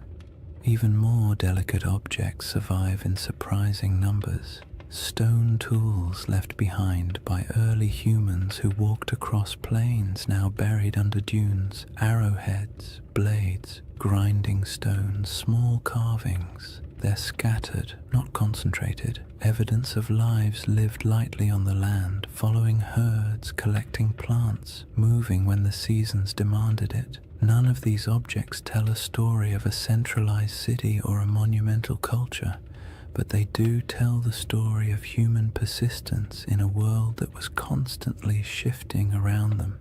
These tools have edges still sharp enough to cut. They were shaped by hands that lived in a climate we can barely imagine today, and the desert, indifferent to time, simply kept them. Then there are the rivers, or rather, the ghosts of rivers. Radar imaging reveals dozens of ancient channels beneath the Sahara's surface, some stretching hundreds of miles. These channels are not small trickles, but massive pathways carved by powerful flows of water. They show where life once concentrated, where animals gathered, where early humans traveled and settled, and though they're invisible from the ground, their presence beneath the sand acts like a geological memory, a map of how different the world used to be. Long after lakes vanished and grasslands withered, the shapes of these channels remained, buried but intact. The desert also preserves what might be called emotional landscapes, the subtle, atmospheric memory of places people once inhabited. Rock art in the Sahara captures these moments with eerie clarity, carvings of cattle, religious symbols, hunting scenes, boats gliding across water. Some images show animals that haven't lived in the region for thousands of years. Others depict rituals or daily activities of groups whose descendants migrated far away when the climate changed. These paintings survive because the desert air is too dry to dissolve the pigments. They are echoes etched into stone, fragments of human emotion fossilized in mineral form. And even though they don't correspond to Plato's Atlantis, they show how easily early cultures could leave behind traces that would confuse or inspire later generations. But the desert's preservation comes with a twist. It protects selectively. It keeps what nature builds, but rarely what humans build. Wood, cloth, bone, and plant materials decay quickly, stone lasts, but only if left untouched by wind. Anything built from mud or organic material disappears, so a region could support generations of habitation and leave barely any physical evidence. When the Sahara dried, entire ways of life evaporated with it. People moved south or toward the coast, leaving only a thin scattering of tools and art behind. By the time later civilizations emerged in Egypt, Carthage, and the Mediterranean world, the memory of those Saharan cultures had already faded into rumor. What remained was the land itself, a massive desert holding fragments of forgotten worlds. The Risha structure in this context isn't a monument to something lost. It's a survivor from geological history that just happens to sit among the buried traces of human history. Its rings are not ruins, but reminders that the planet keeps records in stone long after humans forget. Its symmetry draws the imagination not because it hides a city, but because it stands out against the silence of the desert, a quiet landmark in a landscape that erases almost everything else. What the desert preserves best, strangely enough, is not artifacts or fossils, but absence. It preserves the feeling of worlds that used to exist but no longer do. It holds the echo of water where there is none. It holds the memory of animals that once roamed freely. It holds the imprint of climate cycles so vast they dwarf every human empire combined. When you stand in a place like the Rishat structure, The most powerful sensation isn't that something is buried beneath your feet, it's that something is missing, something that used to be here but isn't anymore. That sense of absence can be misunderstood as evidence of ruins or lost cities, but it's really just the desert doing what deserts do, revealing nothing and everything at the same time. And that is why this landscape inspires stories. Humans fill silence with meaning. We see the absence and imagine what might have once filled it. We see preserved fossils and picture thriving ecosystems. We see ancient riverbeds and imagine the people who walked beside them. The desert keeps just enough evidence to suggest what once existed, but not enough to tell the full story. And in that gap, wide, quiet, and centuries deep, the imagination takes over. This brings us to the final movement of this journey, a gentle widening of perspective, a step back from geology and fossils and myths, and into the broader cosmic calm that emerges when you stand in the middle of a desert night and realize just how ancient, patient, and enduring the earth truly is. When you step back from all the theories, the geology, the ancient climates, and the quiet wonders preserved by the desert, the Risha structure becomes something simpler. Not a riddle demanding an answer, but a reminder of how small we are against the scale of time. Standing in the middle of its rings, especially under the night sky, you can feel the weight of millions of years pressing gently around you, not in a frightening way, but in a calming, grounding way, the kind that makes your breath slow down without you meaning to, as if the land itself is inviting you to let go of the need for certainty. Because the truth is, the Rishat structure doesn't care what we believe about it. It existed long before humans tried to make sense of it, and it will exist long after our stories fade. The desert has watched entire civilizations rise and fall at its edges, while the eye of Africa simply remained what it always was, a geological formation shaped by pressures, erosion, and deep time. And yet, for something so indifferent, it has a remarkable ability to hold our attention, to stir our imagination, to make us lean forward and whisper, "What if?" That what if doesn't need to be answered. It's enough that the question exists. It's enough that something in a quiet corner of the Sahara can evoke wonder in people who will never stand beside it. We don't need Atlantis for the Risha to matter. We don't need a lost empire or buried ruins. The formation is compelling precisely because it sits on the edge of the known and the unknown, part science, part mystery, part myth, part memory. It invites you to be curious without demanding conclusions, and that is its most soothing quality. If you imagine the Risha at its quietest moment, perhaps just before dawn, when the stars begin to fade but the sun hasn't yet lifted over the dunes, the entire landscape feels suspended. The air is cool, still carrying the desert's nighttime clarity. The sky brightens slowly, revealing the faint outlines of the rings around you. The first light washes over the ridges, turning the stone soft shades of blue and gold. In this moment, it feels as though the structure is waking up, though of course it never sleeps. It simply cycles through light and darkness, warmth and cold, day after day, century after century, long after humanity stopped paying attention, and that quiet persistence is part of its allure. The Rishat structure doesn't ask for interpretation because it doesn't need us. It exists comfortably beyond our stories. We are the ones who project meaning onto it, who draw parallels, who search for patterns, and there's nothing wrong with that. Humans make meaning because it helps us navigate a world that rarely explains itself. But when you're standing in front of something so ancient, so vast, and so unaffected by our questions, the impulse to interpret eventually softens.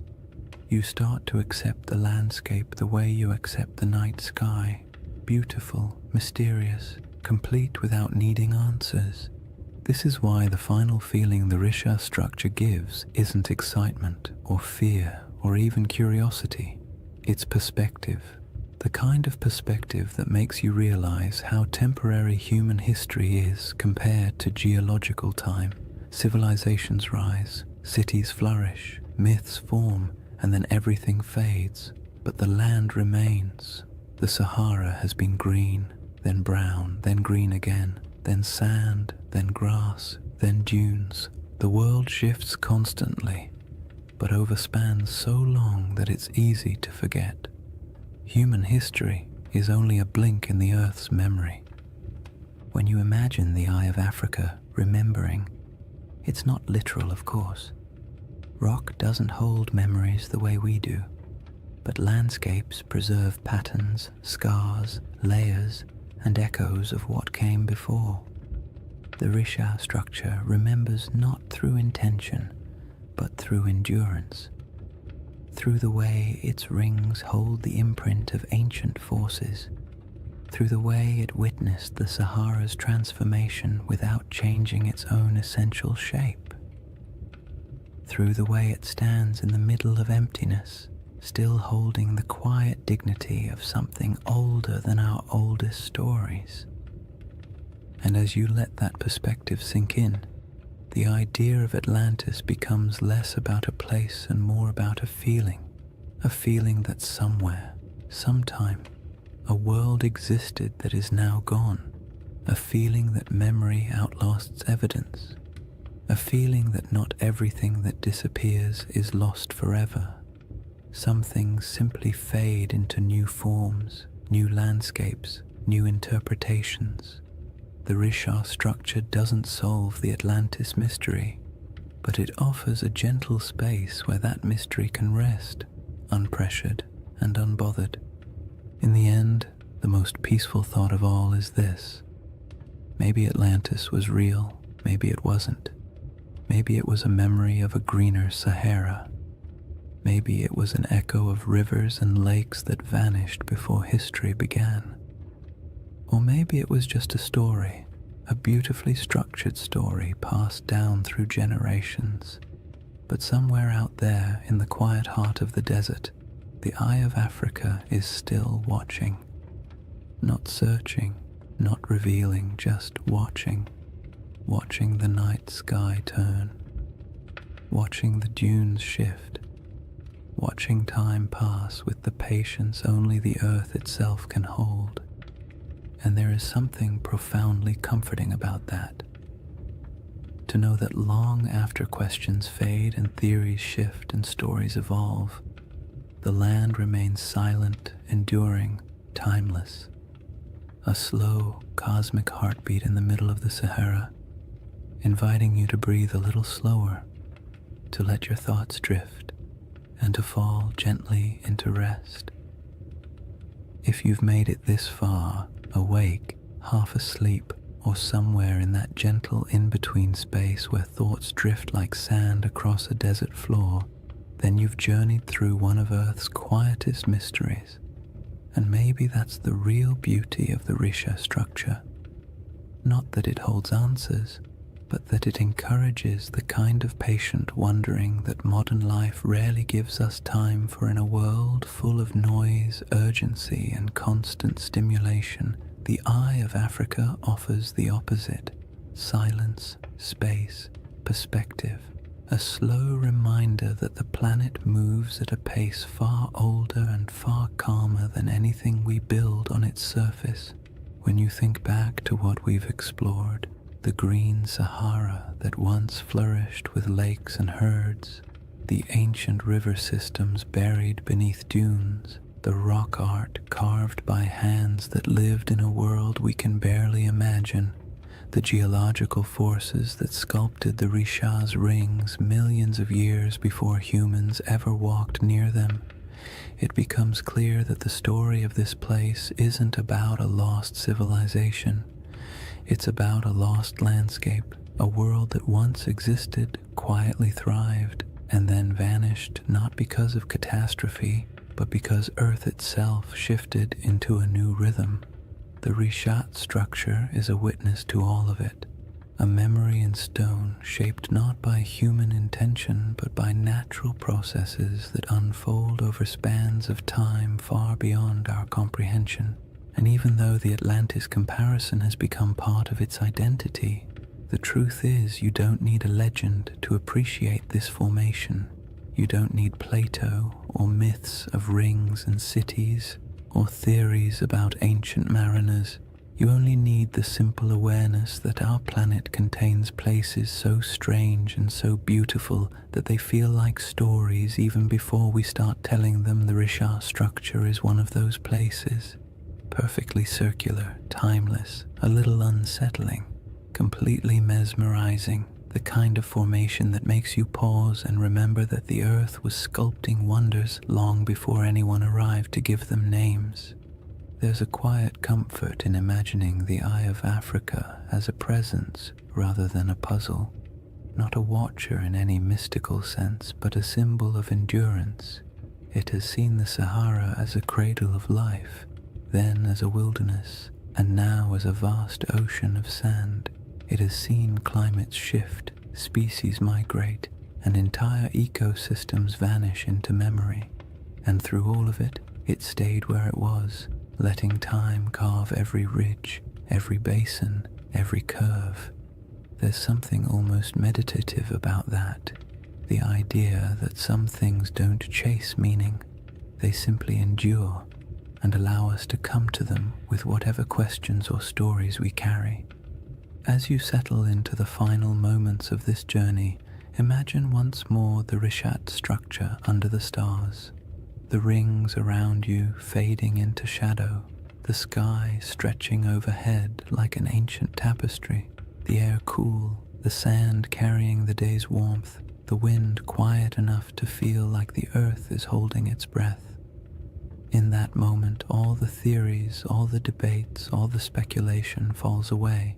What remains is just the land, unconcerned, immense, older than memory, a reminder that our place in the world is temporary but also meaningful in its own small way. And maybe that's the real gift of places like this. They allow us to step outside ourselves, to drift gently into perspective, to remember that not everything needs to be solved. Some mysteries are meant to rest, some landscapes are meant to simply be admired, and some stories, like the Sahara itself, are more soothing when left open, when allowed to breathe, when allowed to drift into the same soft silence that defines the desert at night.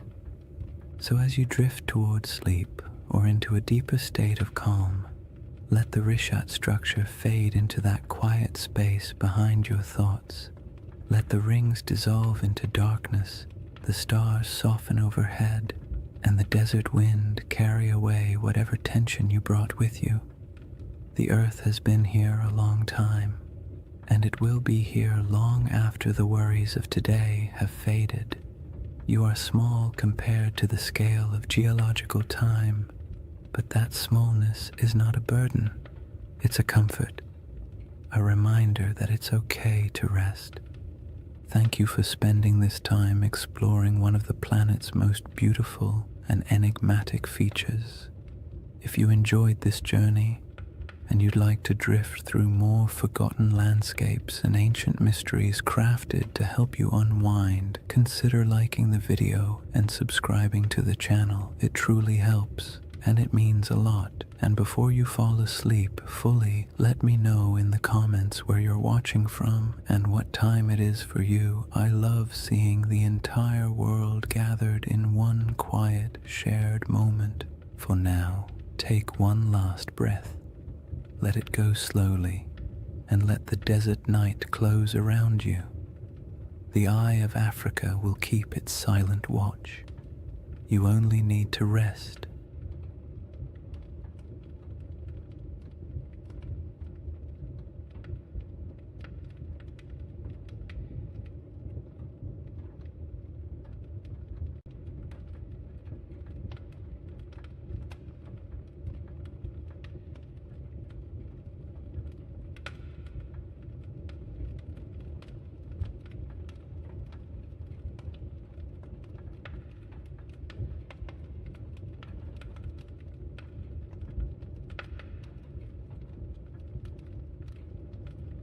Hey guys, welcome back to the Sleep Atlas. Tonight, we're traveling back to one of history's strangest paradoxes, an army of monks, men who swore vows of poverty, chastity, and obedience, then marched into battle with swords gleaming in the sunlight and banners blazing red crosses against white, the Knights Templar.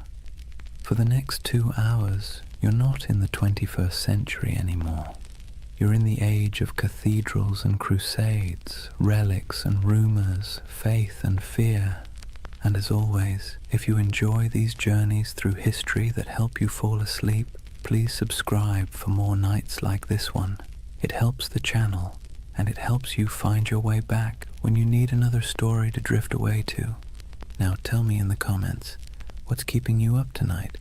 Because tonight, we're going to talk about a brotherhood that was born in faith, drenched in blood, and consumed by legend. A story that begins not in a palace, but in silence. Imagine, a torch flickers in an underground chamber beneath Jerusalem. The year is 1119. The city still smells faintly of conquest, burned wood, incense, and the metallic tang of drying blood. 9 knights kneel in a circle. Their armor creaks as they bow their heads. One of them, Hugh de Payens, a French nobleman with eyes like chipped flint, swears an oath before God to live without wealth, without women, without fear, to protect the pilgrims traveling these deadly roads to the Holy Sepulchre. No music, no witnesses, just men and stone and the echo of words they can never unsay. That's how the Knights Templar began, or at least how history thinks they did. But as with most things that begin in the dark, the truth is more complicated. Chapter 1. The Secret Birth of a Holy Army. Jerusalem in 1119 was not a place of peace. The First Crusade had ended 20 years earlier, and what the Crusaders left behind wasn't holiness, it was chaos. The Holy City was technically Christian, ruled by a Latin king, but the streets were still littered with ghosts. Mosques had been turned into churches. Pilgrims from Europe wandered through the desert, barefoot and dazed, believing they were walking through the Bible itself. And everywhere, the tension between faiths hung thick as incense. The roads between the coast and the city were a nightmare. Bandits, raiders, and desert tribes preyed on travelers like wolves. Every year, hundreds of unarmed pilgrims set out from the ports of Jaffa or Acre to see the place where Christ had died, and many never arrived. It was a land where faith could get you killed faster than sin. Enter those 9 knights, poor, devout, and possibly bored noblemen from northern France. Their leader, Hugh de Payens, had fought in the Crusades and stayed behind when most went home. He and 8 companions approached King Baldwin II of Jerusalem with a strange request. They wanted permission to form a new order of knights, not to conquer, not to rule, but to guard. The king said yes. The church hesitated. Nobody quite knew what to do with these men. They were knights, yes, but they claimed to be monks too. The idea didn't fit into any box the medieval world understood. A soldier was supposed to fight, a monk was supposed to pray, and these men wanted to do both. Baldwin gave them quarters in a building that stood on the ruins of the Temple of Solomon, the most sacred and controversial ground in the world. And that's where their name came from. The poor fellow soldiers of Christ and of the Temple of Solomon, or more simply, the Knights Templar. Now here's where things start to shimmer with myth, because for nearly a decade, nobody heard much from them. No glorious battles, no public presence, just 9 knights living quietly in a half-ruined temple, claiming to protect pilgrims. And that's when the whispers began. What were they doing under the temple? Some said they were excavating. Others said they were searching for something buried deep beneath the stones, relics perhaps, or knowledge long hidden since the days of Solomon himself. Modern archaeologists will tell you this is nonsense, of course, but even they admit the Templars had access to the Temple Mount, a privilege almost no one else in Christendom enjoyed, and for years they dug there with the Church's blessing. When they finally emerged into public life, they were different, organized, wealthy, confident, almost as if they'd found something that changed everything. But let's step back for a moment. The early 11th century was an age of improvisation. The Crusader states were young, messy, and barely hanging on. Every kingdom was a patchwork of loyalties, half knights, half pilgrims, and a lot of wishful thinking. The Church was desperate for order, and the Templars offered exactly that, a blend of zeal and discipline that looked like divine intervention in armor. It was a brilliant pitch, and they sold it well. When Hugh de Payens travelled back to Europe in 1127 to seek official recognition, he met with kings, nobles, and eventually the Pope himself. The Church loved them, a holy army that required no payment, asked for no land, and swore absolute loyalty to God. It was a bureaucrat's dream.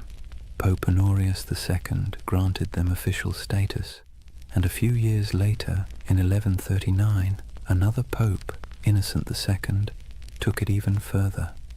He declared that the Templars answered to no king, no bishop, and no law except the popes. They were untouchable, exempt from taxes, allowed to cross borders freely, and permitted to collect donations directly from the faithful. In other words, the Knights Templar became a multinational corporation, centuries before such a thing should have existed. And that's where their story stops being quaint and starts getting strange. Because remember, these were men who began with nothing. Their symbol was two knights riding a single horse, a visual metaphor for poverty. Within a generation, that same order owned castles, fleets, and entire banking networks. They were the world's first financial institution that operated across borders. But we're getting ahead of ourselves. Right now, there's still just 9 men under the ruins of Solomon's temple, holding candles against the dark. Picture it. The smell of wax and oil smoke, the faint hum of wind through broken columns, the distant cries of muezzins echoing from the city below. The world is shifting. Faith, power, greed, all swirling together into something entirely new. Somewhere between prayer and politics, the Templars had found a formula that worked. A soldier's discipline, a monk's devotion, and a businessman's pragmatism, all wrapped in one dazzling symbol, a red cross on white. And as their power grew, so did the myth. People whispered that the knights never truly slept, that their prayers could call down miracles, that their swords glowed in battle like divine fire. In an age starved for heroes, the Templars became living icons. And for the Church, they were proof that holiness could conquer the world, or at least fund its expansion. Still, even in these early days, the seeds of their downfall were already being planted, because whenever power hides behind purity, suspicion follows. For now, though the world was enchanted by them, Europe sent them gold, recruits, and blessings. The Templars began to build fortresses across the Holy Land, stark geometric structures designed not for beauty but for survival. The first of these rose near Gaza, its walls thick and severe as if carved from a single thought, hold, and hold they did. Against heat, disease, and endless waves of enemies, the Templars endured. They were a strange hybrid, too pious for ordinary knights, too violent for ordinary monks, but somehow they worked. The desert turned them into something sharper, harder, less human, and the world rewarded them for it. By the end of the 12th century, the Templars were no longer a curiosity. They were a force of nature. Their red cross fluttered on every major battlefield from Antioch to Acre. Pilgrims prayed to them as if they were saints. Kings borrowed money from them as if they were banks, and behind their stoic silence they smiled, because they knew the holiest men in Christendom were also its most indispensable. The Holy Land. It sounds peaceful, doesn't it? Golden deserts, olive groves, sun-bleached ruins, the kind of place you might imagine angels hovering over in serene silence. But in the early 12th century, it was anything but serene. Jerusalem had been liberated by Christian crusaders only a few decades earlier, and let's be clear, liberation in medieval terms usually meant blood up to the ankles. The First Crusade had ended with the massacre of nearly every inhabitant of the city, Muslim, Jew, and even some Christians unlucky enough to be standing in the wrong doorway. The survivors who staggered out of those gates left behind a city that was holy, yes, but also haunted. Now, imagine you're one of the pilgrims arriving from Europe after that carnage. You've sold your land, kissed your family goodbye, and endured months on a leaky ship that smelled of salt, vomit, and desperation. You finally set foot on the sacred soil of Jerusalem, only to realize it's crawling with mercenaries, thieves, and rival priests arguing over who owns which holy relic. There were monks selling pieces of the true cross for pocket change, relic peddlers waving around bones that supposedly belonged to every apostle, and beggars who could quote scripture better than bishops. It was chaotic, commercial, and weirdly alive. The Holy Land was supposed to be a place of purity, but it was also a marketplace of faith, and this was the world the Templars were born into. To protect pilgrims, they needed roads. To patrol the roads, they needed horses. To feed the horses, they needed money. And to get money, they needed support from Europe, which meant they needed branding. And few groups in history have ever branded themselves better. The Knights of the Temple. It sounded like a riddle. A name that whispered of prophecy, secrecy, destiny. In an age addicted to relics and miracles, the idea of an army living on sacred ground was irresistible. Still, their mission was grimly practical. The routes from the ports to Jerusalem, Jaffa, Acre, Tyre, were treacherous. Travelers were robbed, murdered, or sold into slavery. The Templars became the bodyguards of faith itself, escorting caravans of believers through the desert, fighting off raiders who saw pilgrims as walking coin purses. Picture it, a long line of weary travelers trudging beneath a white-hot sun, sandals kicking up dust, and ahead of them a small band of armored men on horseback, faces hidden behind helms, silent except for the creak of leather and the dull thud of hooves. To see that Red Cross approaching must have felt like salvation made visible. But Jerusalem wasn't the only concern. Beyond the city walls, the Crusader states were fracturing. Christian lords squabbled like children over territory they barely controlled. The Kingdom of Jerusalem, the County of Tripoli, the Principality of Antioch, all were fragile, stitched together by ambition and distrust. The Muslim world, meanwhile, was far from united but infinitely more patient. Leaders like Zengi, Nur ad-Din, and later Saladin understood that the Crusaders were temporary. Empires built on zeal tend to burn bright and burn out. The Templars didn't know it yet, but they were living on borrowed time. For now, though, their world was still expanding. They built their first fortresses across the Holy Land, massive, angular structures that looked more like stone mathematics than architecture. No decoration, no vanity, just geometry and faith. These weren't castles meant to impress. They were meant to survive. Thick walls, narrow gates, cisterns for water, hidden staircases for escape. If you were a Templar stationed in one, your days were predictable. Prayer, Patrol, repair, repeat. The heat was relentless. Armor became ovens. Horses collapsed from thirst. And yet, they endured. They believed every drop of sweat was a prayer, every scar a kind of devotion. The Templar life was monastic but also militarized. They rose before dawn, prayed, trained, rode, and ate simple meals in silence. Even at the table they sat in pairs, sharing food from a single bowl, just as they once shared horses when they were poor. That duality, poverty and power, humility and dominance, defined them. To outsiders, it made the Templars look almost supernatural.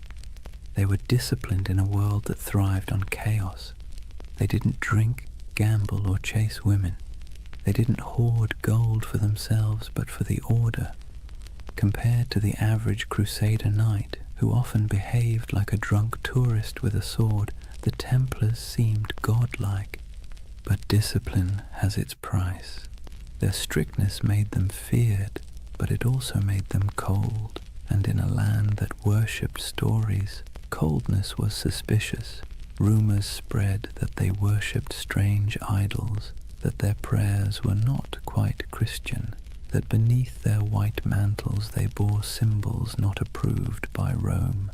None of it was true, yet, but you can see why people started to talk. The Templars were always apart.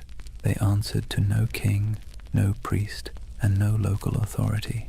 They were an army within an army, a church within the church. And whenever men form a power that stands outside all others, paranoia soon follows. Still, in the 1130s and 1140s, those fears were whispers drowned out by praise. Pilgrims wrote home about the silent, white-cloaked knights who saved them from bandits. Kings sent donations, nobles offered land. The Templar name spread across Europe like wildfire. Soon new recruits poured in, sons of minor lords, second brothers with no inheritance, men too proud to farm and too poor to rule. To join the Templars was to gain purpose, rank, and immortality of a kind. When they swore their vows, they gave up everything, property, family, even their names. They became one organism, and that made them terrifyingly efficient. Meanwhile, in Jerusalem, politics festered. The so-called Latin kingdom looked glamorous from afar. Gleaming churches, processions of relics, knights shimmering in gold. But behind the spectacle lay disease, infighting, and endless debt. Maintaining an army in the desert cost a fortune, and Europe's appetite for holy war was already fading. That's where the Templars' financial genius quietly began. They developed systems for storing, transferring, and protecting wealth for pilgrims and crusaders alike. A traveler could deposit money at a Templar preceptory in London, receive a coded letter, and withdraw the funds safely in Jerusalem. It was medieval banking, and it worked. While the kings of the Crusader states struggled to feed their armies, the Templars were busy inventing international finance. It's a miracle they didn't invent the credit card. Their wealth, however, wasn't just monetary, it was reputational. In a world obsessed with honor, the Templar cross became a brand of trust. Churches displayed it proudly, merchants painted it on their ships. Even thieves hesitated to rob a Templar convoy because rumor said anyone who did would die within the year. But faith and fear are fickle allies. By mid-century, the political tides began to turn. Muslim forces under unified banners were pushing back.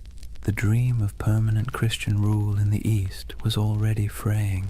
The Templars found themselves fighting not for glory but for survival. Still, for every setback, they doubled down. When they lost a castle, they built two more. When armies fell, they recruited faster. When allies faltered, they became their own nation of stone and secrecy. You can almost admire the sheer stubbornness of it, the idea that faith could replace geography, that brotherhood could outlast empire. By the late 12th century, The Templars were no longer 9 poor knights in a ruin.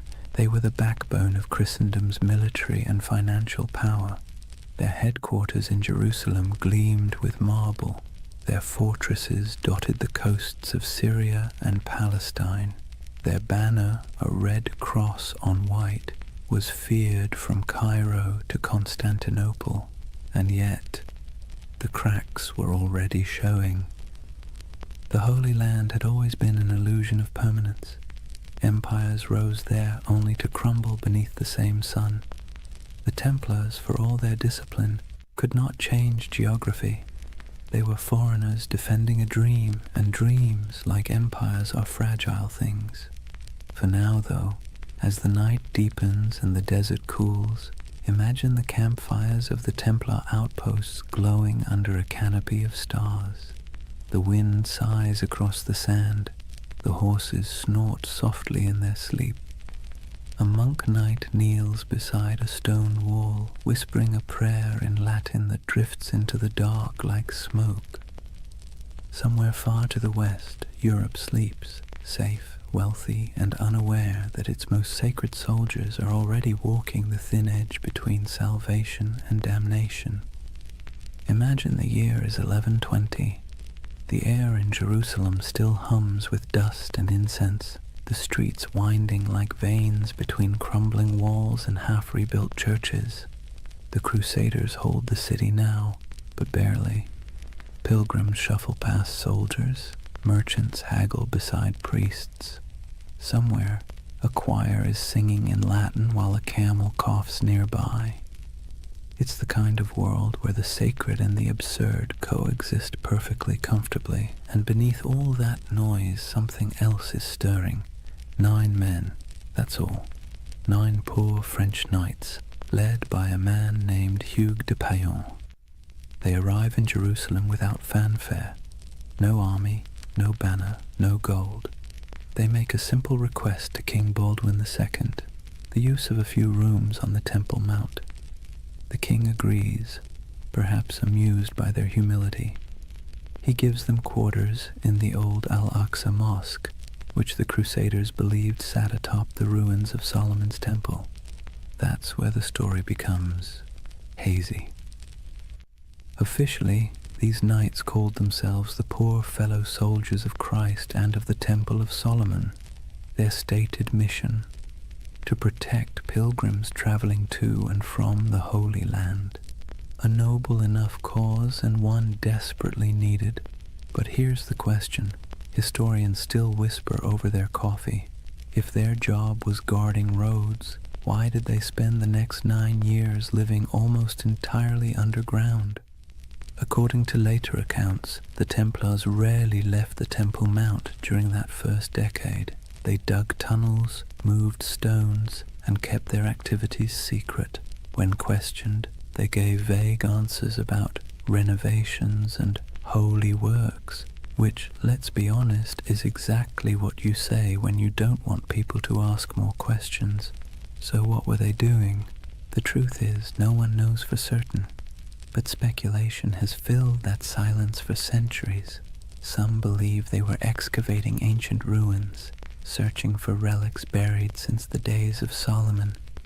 Others suggest they were hunting for texts, scrolls containing forgotten wisdom, early Gnostic writings, alchemical treatises, even architectural blueprints said to hold divine secrets. And then, of course, there's the most enduring rumor of all, the Holy Grail. It's easy to roll your eyes now, but picture it from their perspective.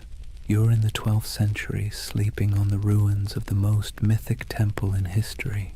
You're a warrior who believes God speaks through symbols, and beneath your feet are thousands of years of rubble, Babylonian, Persian, Roman, Byzantine.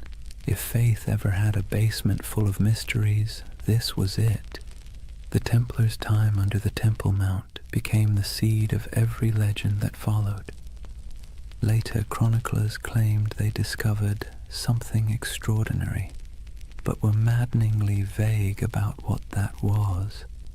Some said they found the Ark of the Covenant, Others insisted they unearthed gold from Solomon's treasury. More imaginative souls suggested they uncovered proof of bloodlines, records linking Christ's family to European royalty. And then, of course, there were the occult theorists who decided the knights had learned sacred geometry, secret knowledge about the structure of the universe itself. Whatever the truth, one thing is certain. When the Templars finally emerged, they were not the same men who went in. They returned to Europe transformed, quietly powerful, almost unnervingly composed. Hugues de Payen travelled to France and sought an audience with Bernard of Clairvaux, one of the most influential churchmen of the age. Bernard was a Cistercian monk, a man so ascetic he considered sleep an indulgence and food a distraction.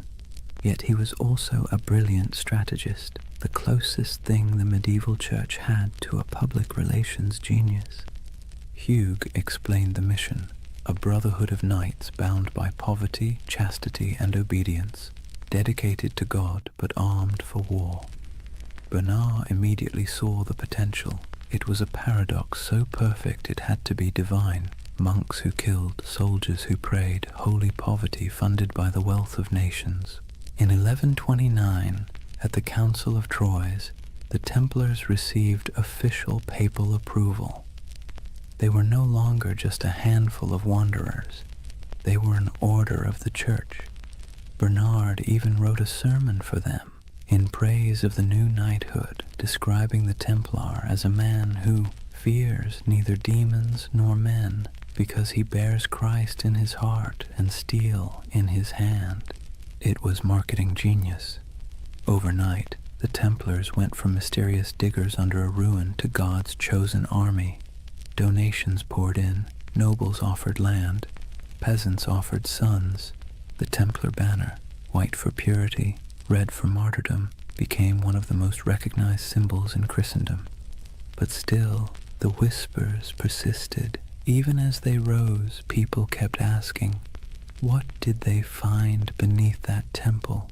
Why did they never speak of those 9 silent years? The truth, if there is one, is probably less cinematic and more bureaucratic. Archaeology as we know it didn't exist. Digging beneath ancient ruins wasn't about science. It was about faith and superstition. Maybe they really did find something sacred. Maybe they found nothing but stones. But it almost didn't matter. The mystery itself was more powerful than any treasure, and the Templars knew how to use that. You see, medieval Europe adored relics because relics made the invisible visible. A saint's bone could turn a dusty chapel into a pilgrimage site. A scrap of cloth from Christ's robe could transform a forgotten village into a holy destination. The Templars, deliberately or not, became a living relic. They didn't need to show proof of miracles. Their very existence was the miracle. Their silence became their sanctity, their secrecy, their strength. And silence travels farther than any sermon. When you think of the early Templars, don't picture roaring armies. Picture candlelight flickering in a stone corridor, the faint echo of Latin prayers, the sound of picks striking stone somewhere deep beneath the earth. 9 men convinced that God had chosen them for something they didn't fully understand, but could feel like a heartbeat in the dark. The idea of the hidden runs through everything they did afterward. Their architecture, simple, geometric, full of hidden passages. Their symbols, crosses, circles, dual riders on one horse. Even their banking system, which relied on coded letters and secret ledgers, carried that same shadowy precision. It's as if the memory of that underground decade never left them. They had been under the world, and when they emerged, they brought a little of the underworld with them. By the time they were formally recognized, the order already had chapters spreading across Europe. Preceptories in Paris, London, and Aragon became both fortresses and treasuries. Templar seals began to appear on documents everywhere. a sign that whatever business was being done, it was trustworthy, incorruptible, and conveniently untouchable by taxes. They were monks, they were soldiers, they were accountants, and they were untouchable. If it sounds like a setup for disaster, that's because it was. But for now, their ascent felt unstoppable. Jerusalem glowed in their imagination as both a holy city and a buried promise. Whatever they had found, or thought they had found, gave them a sense of destiny that radiated outward. They built fortresses across the Holy Land like a constellation, each one a star of faith, light against the desert. They moved with precision, their ranks swelling from 9 to hundreds. Their banners fluttered beside kings, yet their loyalty remained solely to the order and to God, or at least their version of him. And through it all, that mystery under the temple lingered, quiet and magnetic. Even centuries later, when the Templars were long gone, legends kept sprouting like weeds.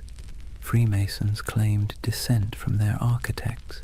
Alchemists said their secrets survived in hidden manuscripts. Occultists saw them as guardians of forbidden wisdom. Historians, somewhat exasperated, kept insisting they were just monks with good bookkeeping skills.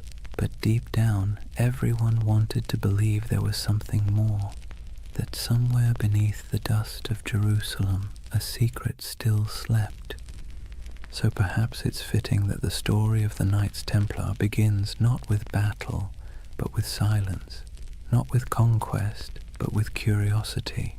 Because if history has taught us anything, it's that the most powerful empires are often built on unanswered questions. The Templars' first great victory wasn't on a battlefield, it was in the imagination, and that, more than gold or relics or papal favor, would carry them into legend. Picture Rome in the early 12th century, a city that smells of candle wax and incense, but also of politics. Papal banners hang limp in the sun. Monks shuffle through marble corridors whispering in Latin, and outside the streets reek of tanneries and ambition. The church by now was more than a faith. It was the nervous system of Europe, pulsing through every kingdom, dictating who ruled, who knelt, and who burned. Kings were crowned by its hands, empires justified by its blessings. And into this complicated organism walked Hugh de Payens and his strange little band of knights. They didn't look like much. They were poor, quiet, foreign. Their armor was worn, their mission vague. Yet they brought with them something the church found irresistible: usefulness. You see, the Holy Land was chaos. The Crusader kingdoms had been carved from blood and miracle, and now they were crumbling just as quickly. Pilgrims were still being robbed, caravans ambushed, relics stolen, and cities changed hands faster than anyone could update the maps. The church needed protectors, reliable ones, faithful ones. And the Templars, well, they were perfect. No wives, no children, no debts, no distractions, just pure obedience. The kind of men who'd ride into battle without pay, die without complaint, and most importantly, funnel everything they owned directly into the hands of the church. But they needed legitimacy first. The Pope's blessing wasn't just a stamp of approval, it was armor. It turned obscure men into an institution. So Hugh de Payens traveled to meet with the powerful Abbot Bernard of Clairvaux, a man both saintly and strategic. Bernard was the face of the Cistercian reform movement, which prized simplicity, purity, and obedience. He lived on bread, wore plain robes, and wrote letters that could humble kings. He was also, conveniently, the Pope's favorite monk. When Hughes explained the idea of warrior monks, men who prayed like monks but fought like crusaders, Bernard saw opportunity gleaming like gold leaf in a gospel. Think of it. Europe was overflowing with restless knights, violent men with nothing to do once the Crusades ended. They roamed the countryside, looting villages, feuding over puddles of land, and repenting on Sundays. The church couldn't stop them, but what if it could redirect them? The Templars were the perfect solution. Channel the chaos of knighthood into a holy purpose. Sanctify violence, wrap war in prayer. Bernard became their champion. He wrote, in praise of the new knighthood, a sermon that would become their manifesto. In it, he drew a sharp line between ordinary knights and these new holy warriors. The Knight of Christ, he wrote, fights the battles of the Lord without fear, for he bears Christ in his heart and steel in his hand. It was genius, simple, poetic, dangerous. With those words, the Templars became the Church's favorite paradox. Men who could kill for peace, who could die for salvation, who could hold a sword and a rosary in the same hand and never feel the contradiction. At the Council of Troyes in 1129, the Templars were officially recognized as a religious order. Pope Honorius II approved their rule, a strict code of conduct modeled after monastic life but adapted for war. They took vows of poverty, chastity, and obedience. They ate in silence. They wore plain white mantles to symbolize purity, later marked by a red cross, the color of martyrdom. They slept in communal dormitories, their armor near at hand. They prayed 8 times a day. And yet they were also soldiers, men who trained for battle, guarded caravans, and fought with terrifying precision. It was an impossible combination, but that was the point. The contradiction itself was their mystique. The Church, always hungry for spectacle, adored it. Sermons across Europe began praising these poor knights of Christ as living saints. Relics were touched to their swords. Songs were written about their devotion. Donors poured gold into their coffers. Within a decade, they owned lands across France, England, and Iberia. Within 2, they controlled a network that stretched from London to Jerusalem, all under the cross, all under God. The irony, of course, was that their vow of poverty made them one of the richest organizations in Europe. Nobles who couldn't join gave donations instead. Merchants stored money in Templar houses for safekeeping, the world's first reliable banking network. Pilgrims could deposit coins in Paris and withdraw them in Acre. It was faith-based finance, centuries before anyone invented the word finance, and all of it tax-free. The papal bulls that followed granted them extraordinary privileges. Templars answered only to the Pope himself. They could cross borders freely, build their own churches, even collect tithes. Kings couldn't touch them. Bishops couldn't question them. They were a country within a country, a kingdom without a king. And perhaps most importantly, they believed their mission was divine. Every Templar fortress was built like a sermon in stone, simple, geometric, symmetrical. Their architecture rejected ornamentation, favoring clean lines and silent strength. Every chapel pointed east toward Jerusalem. Every wall was both defense and devotion. They didn't just build structures, they consecrated the landscape. Travelers who saw them described the order as unnervingly calm. They marched without shouting. They fought without looting. They prayed without hesitation. To their enemies they were terrifying. To their allies, indispensable. And to themselves, they were chosen. You can almost hear it in the rhythm of their days, the steady tolling of bells, the scraping of armor on stone floors, the murmured prayers before dawn, each man believing he was part of something eternal. But let's be clear, beneath the holiness there was also bureaucracy. For every knight who swung a sword, A dozen servants and scribes managed logistics, accounts, and correspondence.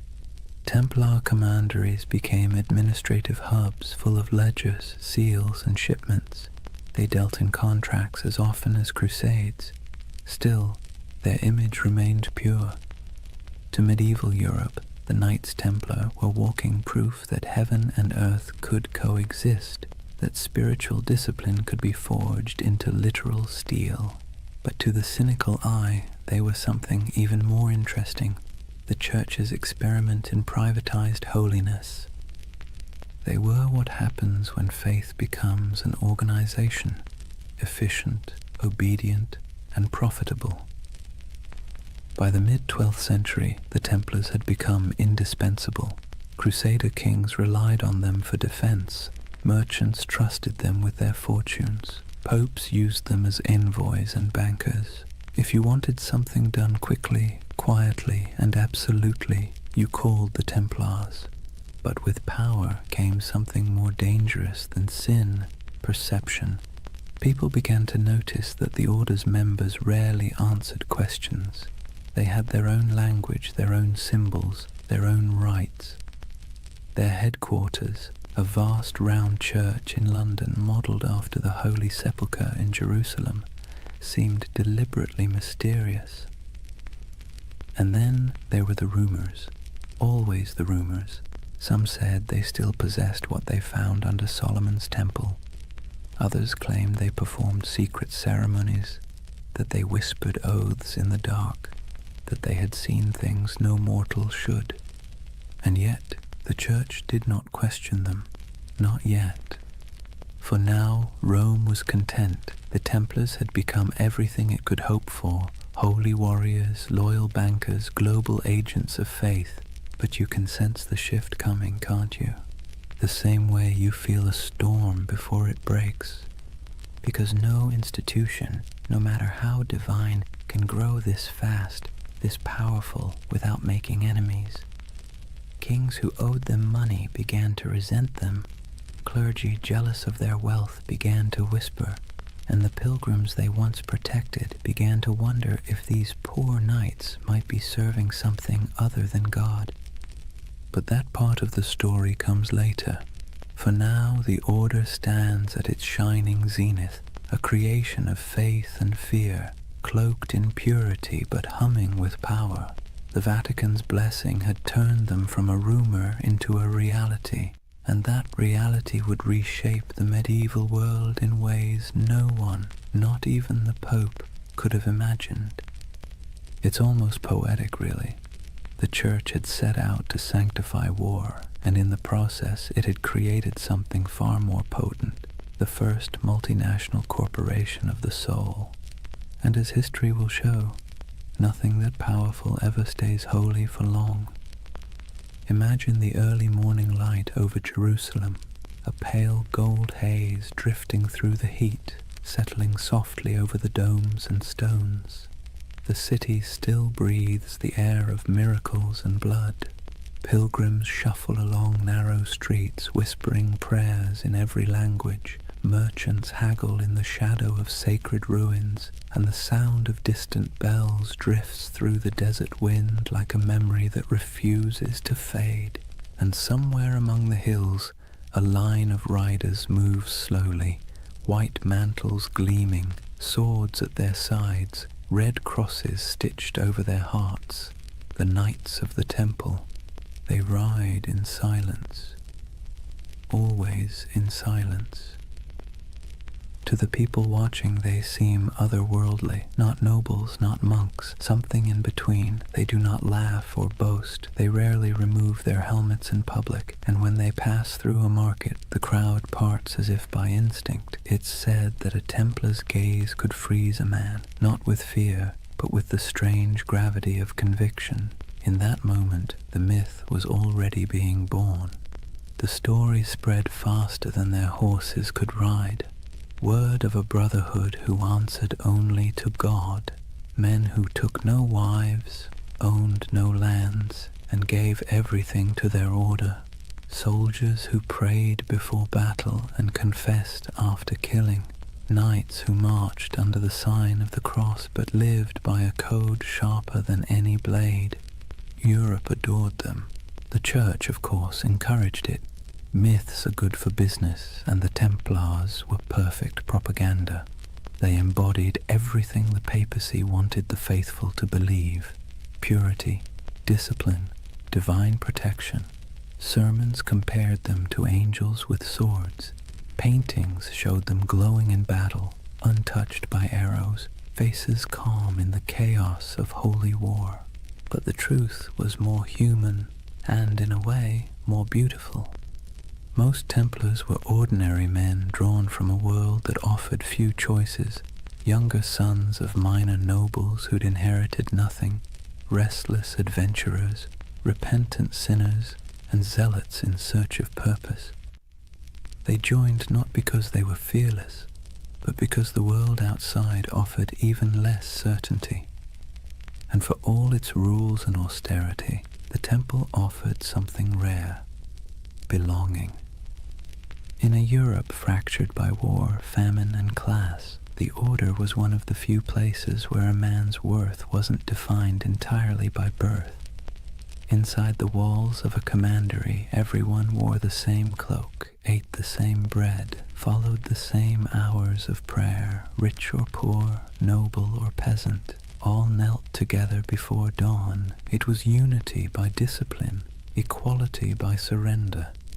And yet, the outside world saw only mystery. They were everywhere and nowhere, riding on crusades, manning castles, managing estates, escorting pilgrims.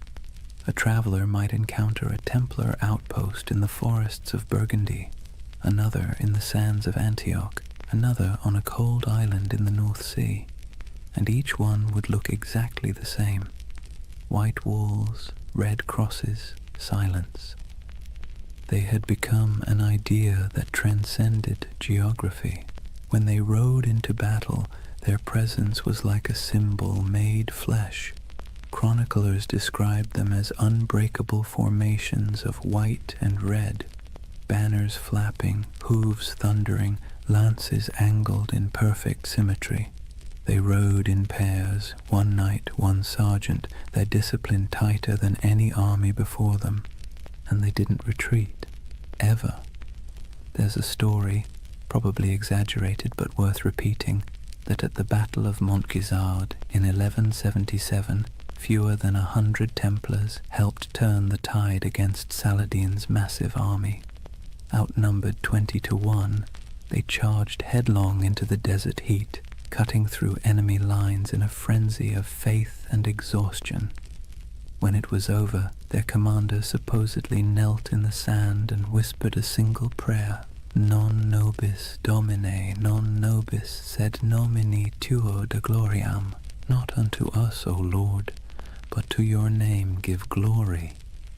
It's the kind of story medieval Europe lived for, and like all great stories, it spread, changed and grew until the facts hardly mattered anymore. The Templars were no longer just men. They were a myth in motion. They became shorthand for courage, for purity, for divine purpose. And that, ironically, was the beginning of their undoing.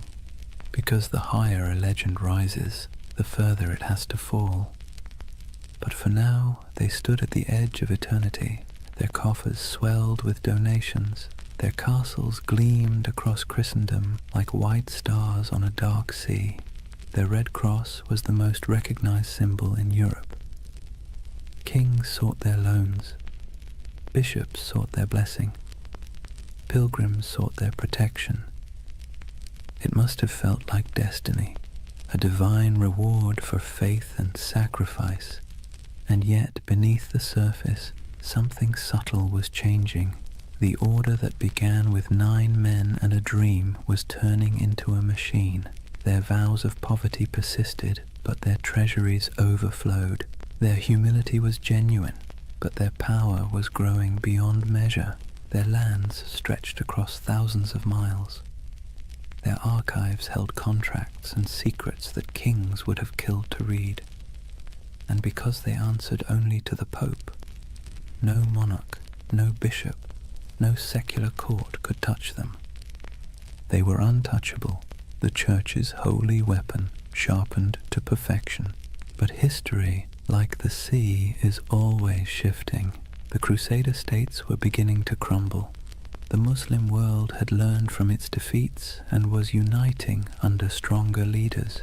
Supply lines were long, morale was short, and faith, that delicate fuel, was flickering.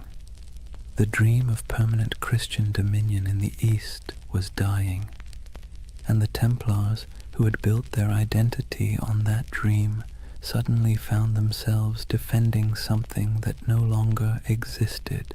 It's easy, centuries later, to imagine them as fanatics or villains, but maybe they were just men trapped in momentum, unable to stop the wheel they had helped set in motion.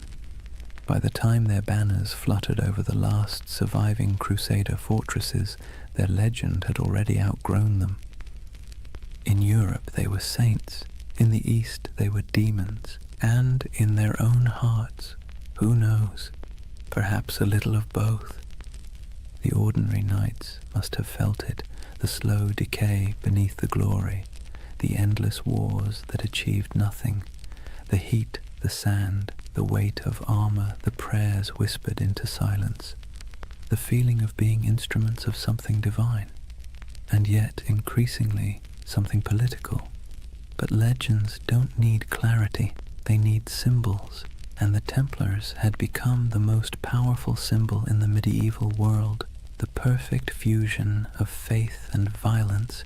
You can almost see it, a banner rippling against a stormy sky, red cross vivid against the white cloth, lightning flashing behind it. To a peasant in a church pew or a monk in a distant cloister, that image meant safety, devotion, and divine justice. To a king in debt, it meant something else entirely. The story of the Templars was no longer being written by saints or chroniclers. It was being rewritten by envy, fear, and ambition. But for now, the curtain hasn't fallen, the candles still burn, the chants still echo in stone halls. The world hasn't yet turned against them. The 9 knights who once huddled beneath the Temple Mount have become an army, a network, a myth. Their legacy has taken on a life of its own, glowing, untouchable, and slightly unreal. And like all myths, it has begun to blur the line between truth and dream. That's where chapter 1 closes, not with an ending, but with a vision of a brotherhood standing on the edge of something vast and unknowable. Their swords gleam in the sun, their white cloaks ripple in the desert wind. Behind them, Jerusalem glows like a mirage, and before them, stretching into the horizon, lies the future, glittering, dangerous, inevitable, the dawn of a legend. Chapter 2. The Rise of the Warrior Monks. Imagine standing on a cold morning plain somewhere in France, perhaps Champagne, perhaps Burgundy. The mist still clings to the fields, soft and silver, the kind that blurs the line between land and sky. Out of that fog rides a column of horsemen, their armor dull from travel, their cloaks heavy with dew. But as the light shifts, something crimson catches the dawn, a mark stitched across white cloth, simple yet unmistakable, a red cross. It would become one of the most recognizable symbols in all of human history. But at this moment, it is new, modest, a badge of belonging more than power. The men wearing it are quiet, focused, unremarkable to anyone but God. Yet this insignia, this fusion of cloth and conviction, is about to transform them into something the world has never seen, a standing army that answers only to faith. The Templars have begun to evolve. Their days of small vows and secret ceremonies under Jerusalem's ruins are over. The Church has given them legitimacy, a papal seal written in the flowing Latin of divine authority. They are now officially milites Christi, soldiers of Christ, and that single phrase changes everything. With papal backing came money, land, recruits, and something far more valuable, absolution. To die as a Templar was not merely to fall in battle, it was to ascend directly into paradise. No purgatory, no judgment, no delay. The battlefield became a kind of heavenly shortcut. It's hard to overstate how revolutionary that idea was in the 12th century. Medieval Europe was steeped in guilt. Sin was currency. Salvation was a negotiation. And suddenly, here was an order that offered redemption through action, through blood, dust, and obedience. For a restless noble, a wayward knight, or a sinner looking for cosmic forgiveness, the temple was irresistible. The Red Cross symbolized that promise. It wasn't just a banner of war. It was a visible reminder of invisible faith. When a knight knelt before the master of the temple and took his vows, poverty, chastity, obedience, the cross was placed on his cloak as both burden and blessing. From that moment, his life was no longer his own. He would own nothing. He would question nothing. He would fear nothing. And that paradox, total surrender creating total power, became the Templars' greatest strength. Their rules were strict, even monastic. No personal possessions beyond a few garments, no private letters, no hunting, no swearing, no unnecessary conversation. Meals eaten in silence, broken only by the sound of a reader reciting scripture. Even the horses were treated with dignity. No knight was allowed to beat his steed. To the outside world, this was alien. Most knights of the age were brash, boastful, and loud. They wore bright colors, hunted for sport, gambled, bragged about their kills. The Templars, by contrast, moved like shadows, a silent order of disciplined zealots. It's little wonder people began to fear them as much as they admired them.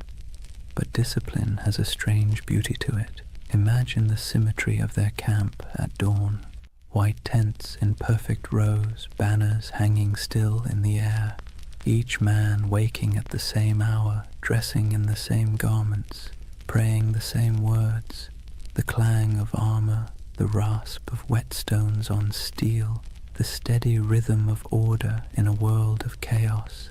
They were becoming a living embodiment of the medieval dream, unity, faith, and control in a time when everything else seemed to crumble. And when they rode into battle, that unity was terrifying. Templars did not scatter, did not break rank, did not retreat unless ordered. Chroniclers described them as walls of iron, as storms given human form. Their charges were deliberate, almost ritualistic, a prayer in motion. They would advance in complete silence until contact, their lances lowering as one, hooves pounding like a heartbeat. And when the moment came, the cry broke like thunder, Non nobis Domine. Not for us, O Lord, but for you. Then chaos, then history. Every battle became a kind of mass, blood replacing incense, steel replacing song, and the world watched in awe. To the average medieval person, the Templars seemed immortal. When others fled, they stayed. When others hesitated, they rode forward. Stories spread of miraculous victories, of angels fighting beside them, of enemies struck blind by divine light. Whether any of it was true hardly mattered.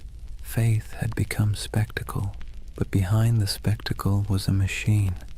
The Templars weren't just warriors. They were administrators, bankers, engineers. Their rule book, the Latin Rule, reads like both a spiritual guide and a military manual. Every moment of the day was accounted for, every piece of armor inspected, every coin recorded. Their efficiency was unmatched, and so was their wealth. By the mid-12th century, they controlled estates across Europe, vineyards in France, mills in England, castles in Spain, olive groves in Cyprus. donations poured in from nobles seeking spiritual insurance. And because Templars were sworn to poverty, those donations didn't dissipate, they accumulated. They began lending money to kings, transporting treasure across borders, and safeguarding pilgrims' deposits. If you were traveling to the Holy Land, you could leave your fortune with the Templars in Paris and withdraw it in Jerusalem. In effect, they invented the medieval checking account. Faith and finance. It's a partnership as old as civilization. But to the Templars, it wasn't greed. It was logistics. Money was a tool for God's work. Armies need supplies, ships, food, fortresses. And if the order had to run the most efficient financial network in Christendom to maintain that mission, so be it. They became, paradoxically, both the humblest and richest men in Europe. Their castles were built like sermons, austere, geometric, designed for endurance, not comfort. No stained glass, no gold leaf, just stone, purpose, and symmetry. Inside, their halls echoed with the quiet rhythm of devotion, the scrape of boots, the murmur of prayers, the metallic whisper of chainmail. To walk into a Templar commandery was to step into another world, a world where faith was function and order was sacred. And yet, for all their restraint, there was grandeur in their simplicity. Their red cross became more than fabric. It became an idea. When people saw it, they saw authority, salvation, and something close to fear. The same emblem that comforted pilgrims terrified heretics. It's strange how power works. The more humble they appeared, the more unstoppable they became. In a way, that red cross marked the beginning of a new era, not just for the Templars, but for the medieval imagination itself. It was the age of symbols, when meaning outweighed truth. A knight's banner could terrify more effectively than his sword. A relic could justify a war. A prayer could bend kings, and no symbol was stronger than that cross. Bold, clean, impossible to ignore. It was faith simplified into geometry. When the sun hit it, it glowed like blood. Some chroniclers wrote that it frightened the enemy before the fighting even began. Others said it calmed the men who bore it. Maybe both were true. Maybe that's the real magic of symbols. They shape both sides of the story. Over the next century, that cross would ride on countless banners across the Holy Land, through dust storms, over dunes, across shattered city gates. It would gleam under the desert sun and soak in the rain of 1,000 sieges. It would be seen by kings, slaves, monks, and merchants alike. And every time it appeared, it carried the same quiet message: obedience, faith, inevitability. From 9 nights came hundreds, then thousands. From humble vows came armies. From silence came history. And still they prayed before battle, as they always had. Still they whispered the same words. Still they believed that death, if it came in service of God, was not an end, but a homecoming. It's easy, centuries later, to romanticize them, to picture gleaming armor, sacred banners, holy purpose. But beneath the poetry was exhaustion. They marched through deserts where the air shimmered like glass. They fought for cities that would fall again within a decade. They believed themselves instruments of divine will, yet the wars they waged often felt endless, abstract, and hollow. And that contradiction, devotion mixed with futility, is what makes their story so human. By the time the Red Cross became synonymous with power, its wearers had already begun to wonder what it meant. But for now, in this chapter of the story, there is still clarity, still unity, still purpose. The order of the temple stands at its peak, pure, confident, and unstoppable. 1,000 banners ripple in the wind. The sun gleams on polished armor, and the red cross burns like a brand upon the world. The world belongs for a moment to the knights of the temple. Imagine waking before dawn, not to an alarm or the gentle hum of a phone, but to a bell, deep, resonant, and unrelenting. The sound rolls through the dark halls of a stone dormitory, pulling a dozen men from sleep at once. There are no complaints, no yawns, no hesitation. This is a Templar commandery, and the day begins with obedience. Before the first light touches the horizon, the knights are already kneeling, heads bowed, the chill of the flagstones creeping through their woolen tunics. The air smells faintly of oil lamps and damp stone. Someone chants softly from a small book, Latin verses murmured and rhythmic, the sound of faith wrapped in discipline. The Templars did not live like ordinary knights. They lived by the rule of the temple, a sprawling manual written in the 12th century that governed everything from how they prayed to how they chewed. It wasn't just a list of rules, it was a blueprint for turning men into instruments of divine will. The rule began with a simple premise. A knight's soul is weak when his body is indulgent. Every comfort is a temptation, every freedom is a test. So, comfort was eliminated. Templars slept fully clothed, tunic, belt, even their boots close by, ready to ride at a moment's notice. They owned no personal possessions, not even a coin or a comb. Their cloaks and armor belonged to the order, and if something broke, it was repaired or replaced, never personalized. They were forbidden to hunt, to falcon, to gamble, to swear, forbidden from kissing women, even their own mothers or sisters, forbidden from eating meat more than 3 times a week, forbidden from laughter that wasn't humble or restrained. Templar joy was not the joy of feasting or music or wine.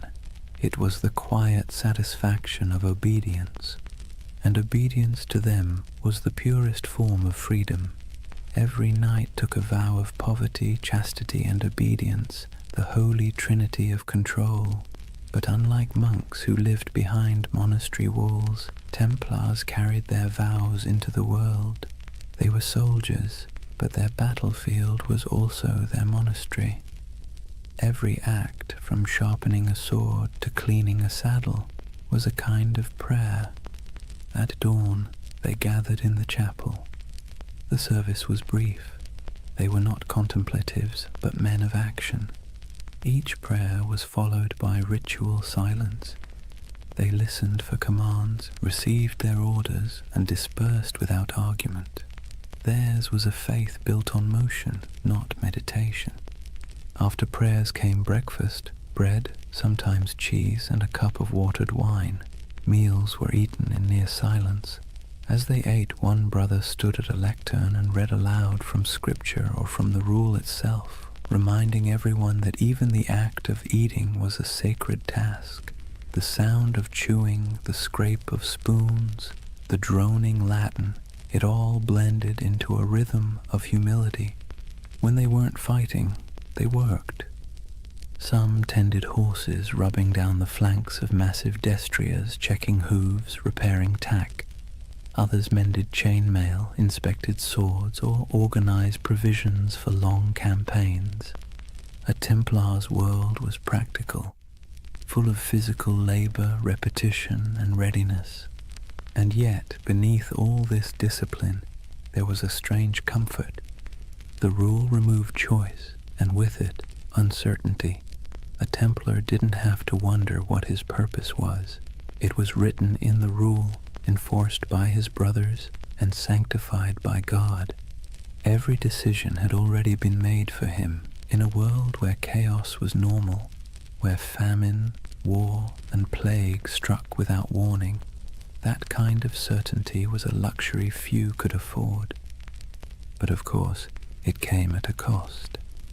There were moments when the silence must have felt oppressive, when the sameness of days blurred together into a single endless prayer.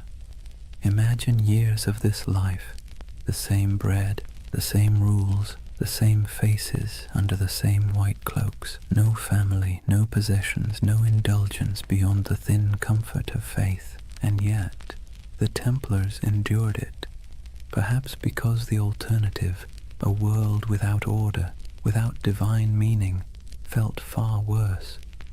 There's something haunting about their discipline. It wasn't born from cruelty, but from conviction. They believed that to serve God they had to strip away everything that made them individual. Ego, desire, even identity itself, all burned away, leaving only function. They became pieces in a sacred machine, and when the machine moved, it moved with terrifying precision. Templars trained relentlessly.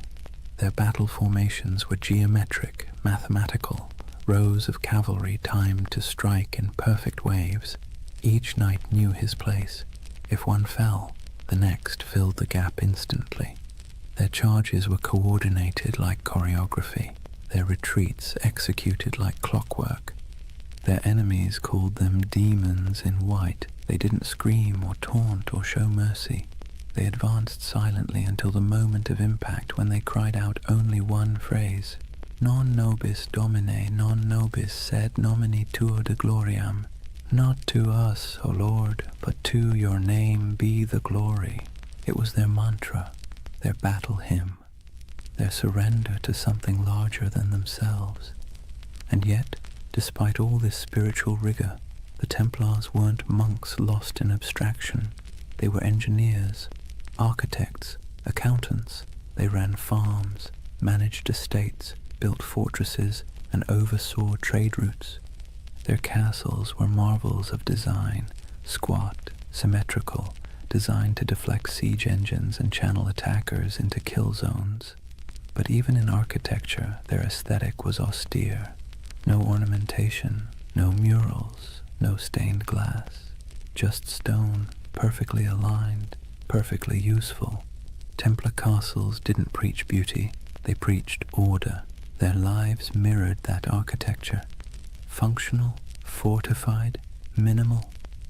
To outsiders, it looked like joyless fanaticism. To the Templars, it was discipline incarnate. Every stone placed, every word spoken, every moment endured was an offering to God.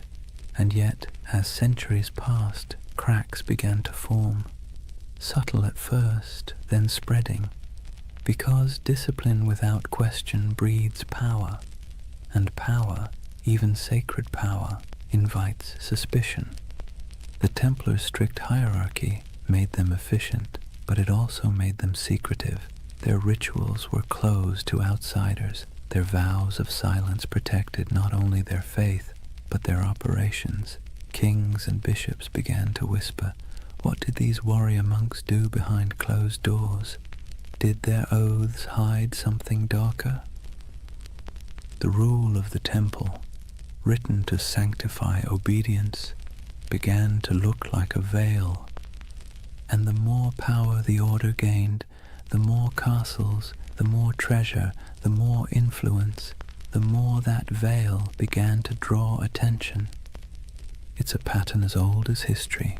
Purity breeds envy, secrecy breeds rumor, and strength breeds fear. But that comes later. For now, imagine one of those long Templar days near its end, the sun dipping low behind battlements, armor hung to dry, the smell of horse sweat and oil in the air. The chapel bells toll again, soft and steady. The knights gather one final time, kneeling in rows, their white cloaks ghost-like in the flickering candlelight. They pray not for victory, not for wealth, not even for peace. They pray for endurance, for the strength to obey again tomorrow and the day after until the end of their lives. Outside, the wind carries the smell of dust and salt. Somewhere beyond the horizon, enemies are gathering, empires are shifting, and history is already writing its next betrayal. But inside the chapel there is only the rhythm of prayer, the faint creak of chainmail, the murmur of Latin words fading into the night. And above them, Carved into the stone arch of the temple wall, the red cross catches the last trace of sunlight, still, unchanging, eternal. For now, imagine the first thing that hits you isn't the sight, but the heat. The air itself feels alive, sharp with salt from the sea, heavy with dust from the desert, and tinged with the scent of oil, incense, and sweat. You've just stepped into the Holy Land sometime around the year 1140, and you're walking through a world where heaven and earth have been fighting for custody of the same patch of ground for generations. The Crusader kingdoms were born from blood and disbelief.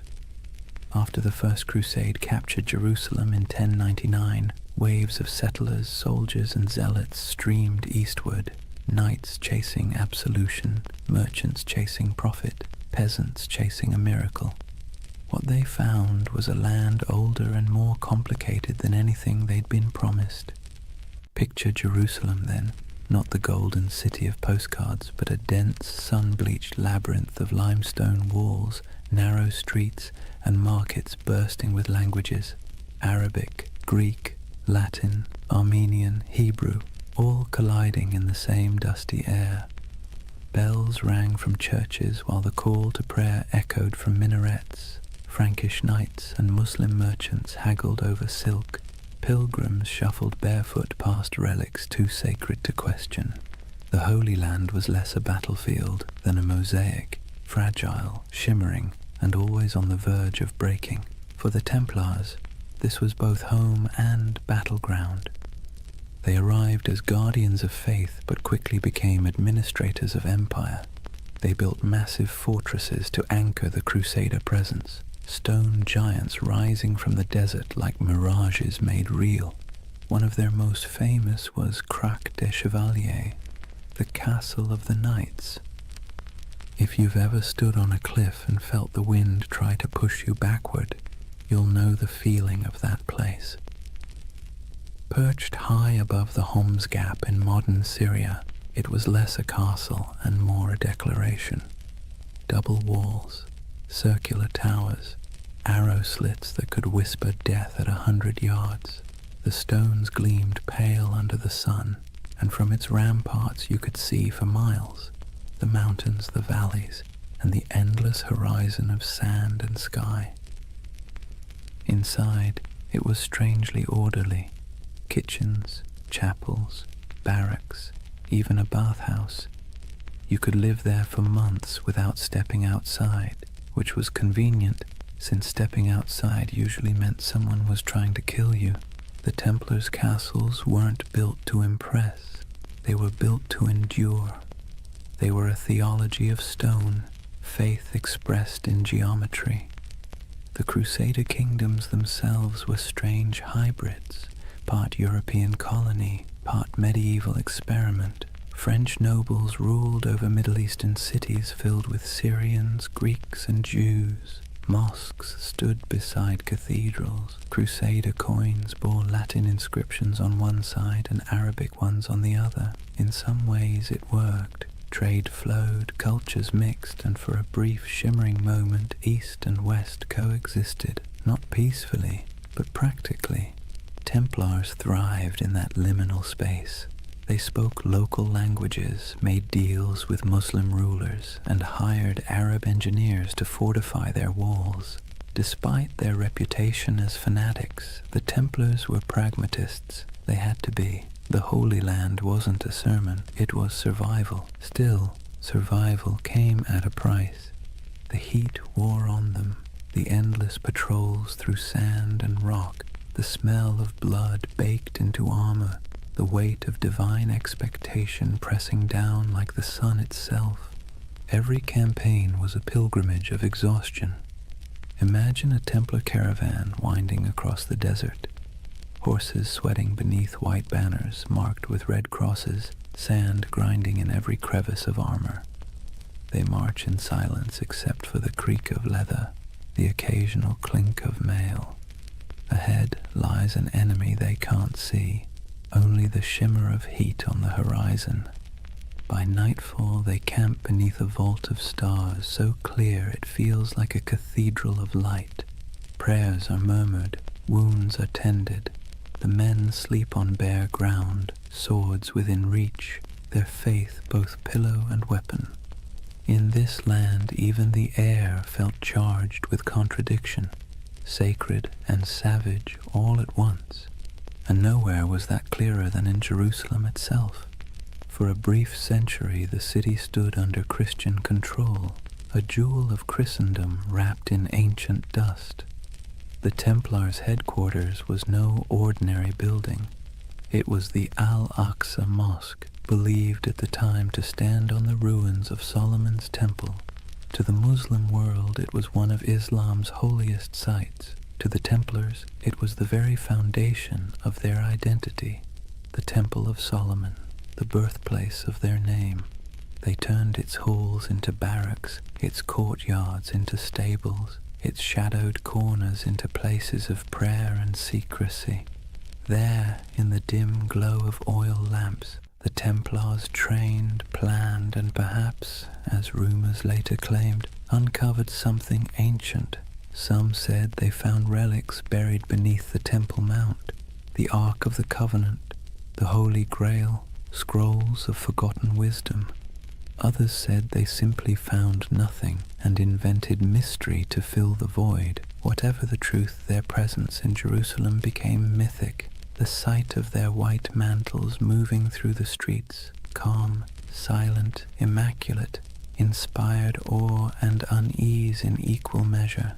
They were soldiers of God, but they moved like ghosts. Their faith was practical, but their reputation became supernatural. Pilgrims whispered that Templars could not be killed by ordinary men. Enemies swore they saw them fight after being struck down. And perhaps that was the point. In a land where death was daily and miracles were currency, a little fear was useful. Templar strategy was as psychological as it was martial. They fought not just with swords but with image, the cross on their chest, the silence in their ranks, the absolute certainty in their purpose. Their presence in battle could shift morale before a single blade was drawn. When the call to arms came, whether at Ascalon, Damascus, or Hattin, the Templars rode out not as individuals but as one unbroken will. Their discipline was terrifying. They charged in perfect formation, shields tight, lances lowered, red crosses blazing against white. They were often the first to enter and the last to retreat. In moments when other armies broke, the Templars held, and when they died where they stood. But for all their valor, their victories were temporary. The Crusader kingdoms were built on sand, politically, literally, and theologically. They could conquer cities, but they could never conquer geography. The further they stretched their lines, the thinner their strength became. And while Templars built walls of stone, their enemies built alliances. Muslim leaders like Zengi, Nur ad-Din, and eventually the great Saladin began to unify what had once been divided.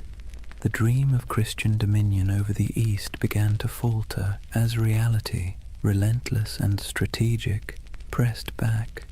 Still, for nearly 2 centuries, the Templars endured. They were the spine of the Crusader world, a constant presence whether guarding pilgrims on dusty roads, escorting kings, or defending castles that seemed impossible to hold. And through it all they believed, or at least tried to, that their struggle was holy, that every drop of sweat, every wound, every brother lost was part of a cosmic design. But in quieter moments, as the wars dragged on and the Holy Land slipped further from their grasp, doubt must have crept in. What happens when a holy mission stops feeling holy? When obedience begins to feel like futility? When you've spent your life serving God with sword and blood, and still the world refuses to be saved? History doesn't record their private thoughts, but you can imagine the silence inside those massive stone fortresses, the kind of silence that comes after years of praying into a void. The Templars' castles still stand in ruins across the Middle East, in Syria, in Israel, in Turkey, their stones sun-bleached, their halls open to the wind. Stand in one, and you can almost hear the echoes, hooves on cobblestone, the whisper of chainmail, the low murmur of prayer. Those walls remember.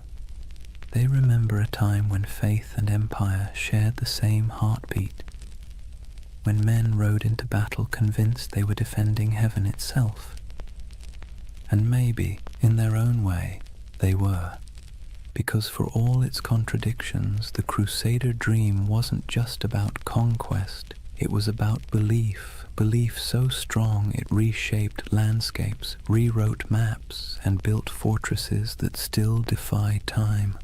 The Templars were both its architects and its prisoners, bound by duty, by faith, by the unbearable beauty of purpose. And even as the Crusader kingdoms began to crumble, they didn't loosen their grip, they just prayed harder, fought longer, and built higher, until the day came when the walls themselves began to crack. But that's a story for the next night.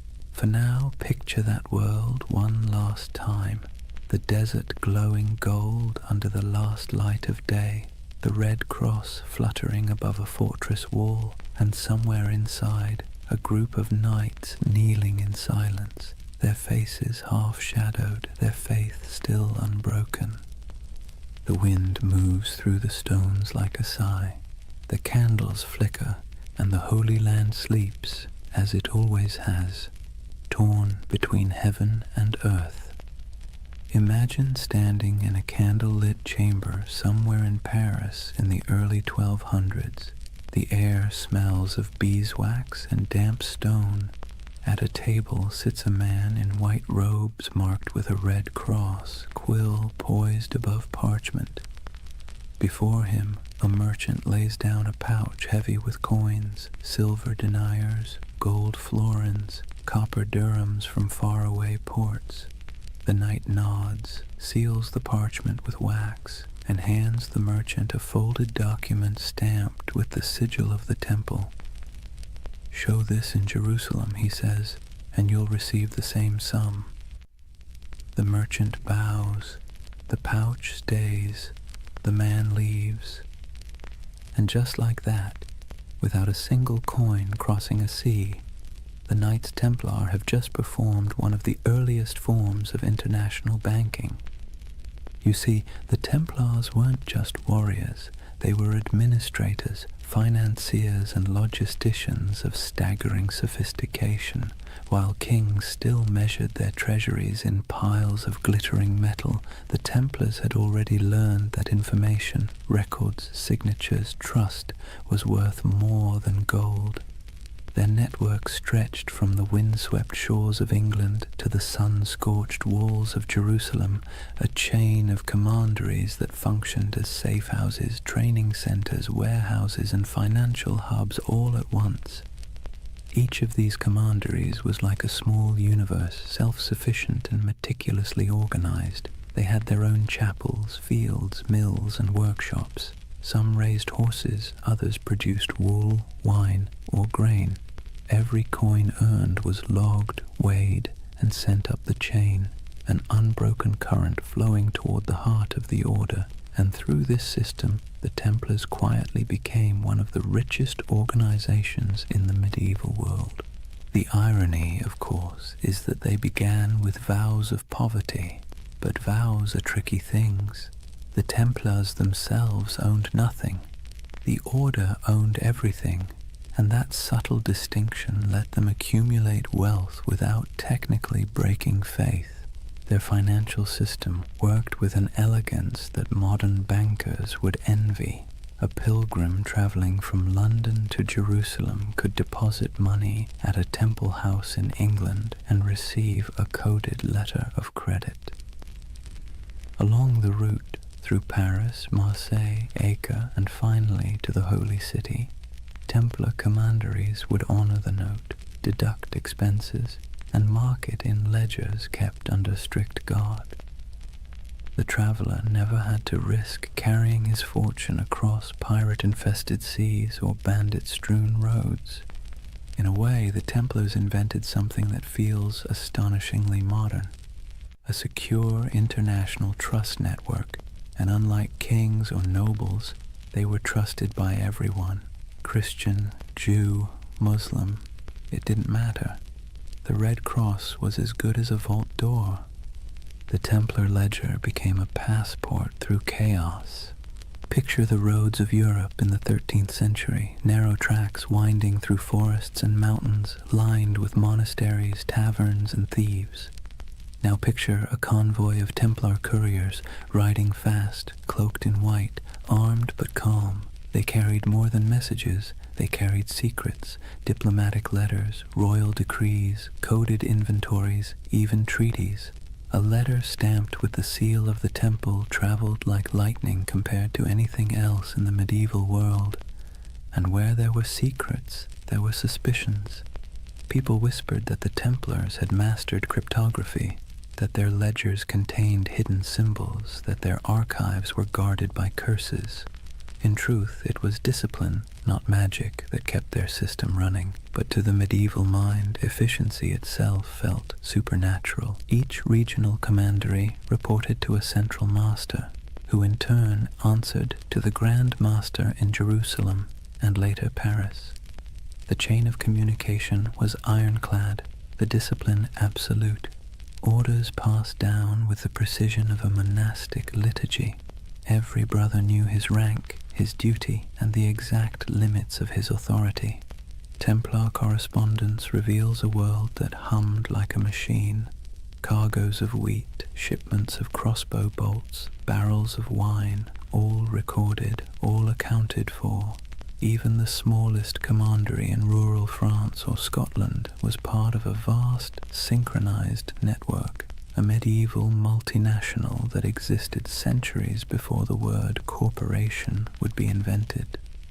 And yet, for all this order, there was mystery. The Templar headquarters in Paris, known simply as La Maison du Temple, was a fortress of stone walls and tall towers surrounded by gardens and workshops. Inside lay one of the greatest treasuries in Europe, a glittering hoard of gold, silver, jewels, and documents so valuable that kings themselves stored their wealth there. King Louis VII did. So did Henry III of England. Even the Pope trusted the Templars to manage funds for crusades. When monarchs needed loans, it was often the temple that provided them. When nobles needed to transfer land, the temple served as intermediary. They were accountants of God, and for a time it seemed even heaven owed them interest. But power has a way of creating shadows. As their influence spread, so did envy. Clergy whispered that the Templars had grown too rich, too independent. Kings resented being indebted to monks with swords. Rumors began to drift through Europe like incense, that the Templars worshipped idols, that their rituals were secret and profane, that the cross they bore was not a sign of purity, but of blasphemy. Still, in their heyday, those whispers were little more than background noise. Outwardly, the Templars thrived. Their fortresses dotted Europe and the Levant, solid, silent, identical in style, as if each had been built from the same blueprint. Stone geometry repeating across continents. They didn't just build castles, they built infrastructure, bridges, ports, farms. They managed trade routes that linked the Mediterranean to northern Europe. They established supply lines for crusading armies that stretched across thousands of miles. Without them, the very logistics of holy war might have collapsed. It's easy to forget that behind every knight charging into battle was a chain of bakers, blacksmiths, and scribes keeping the machine running. The Order's power didn't come from miracles. It came from ledgers. But not all their wealth was material.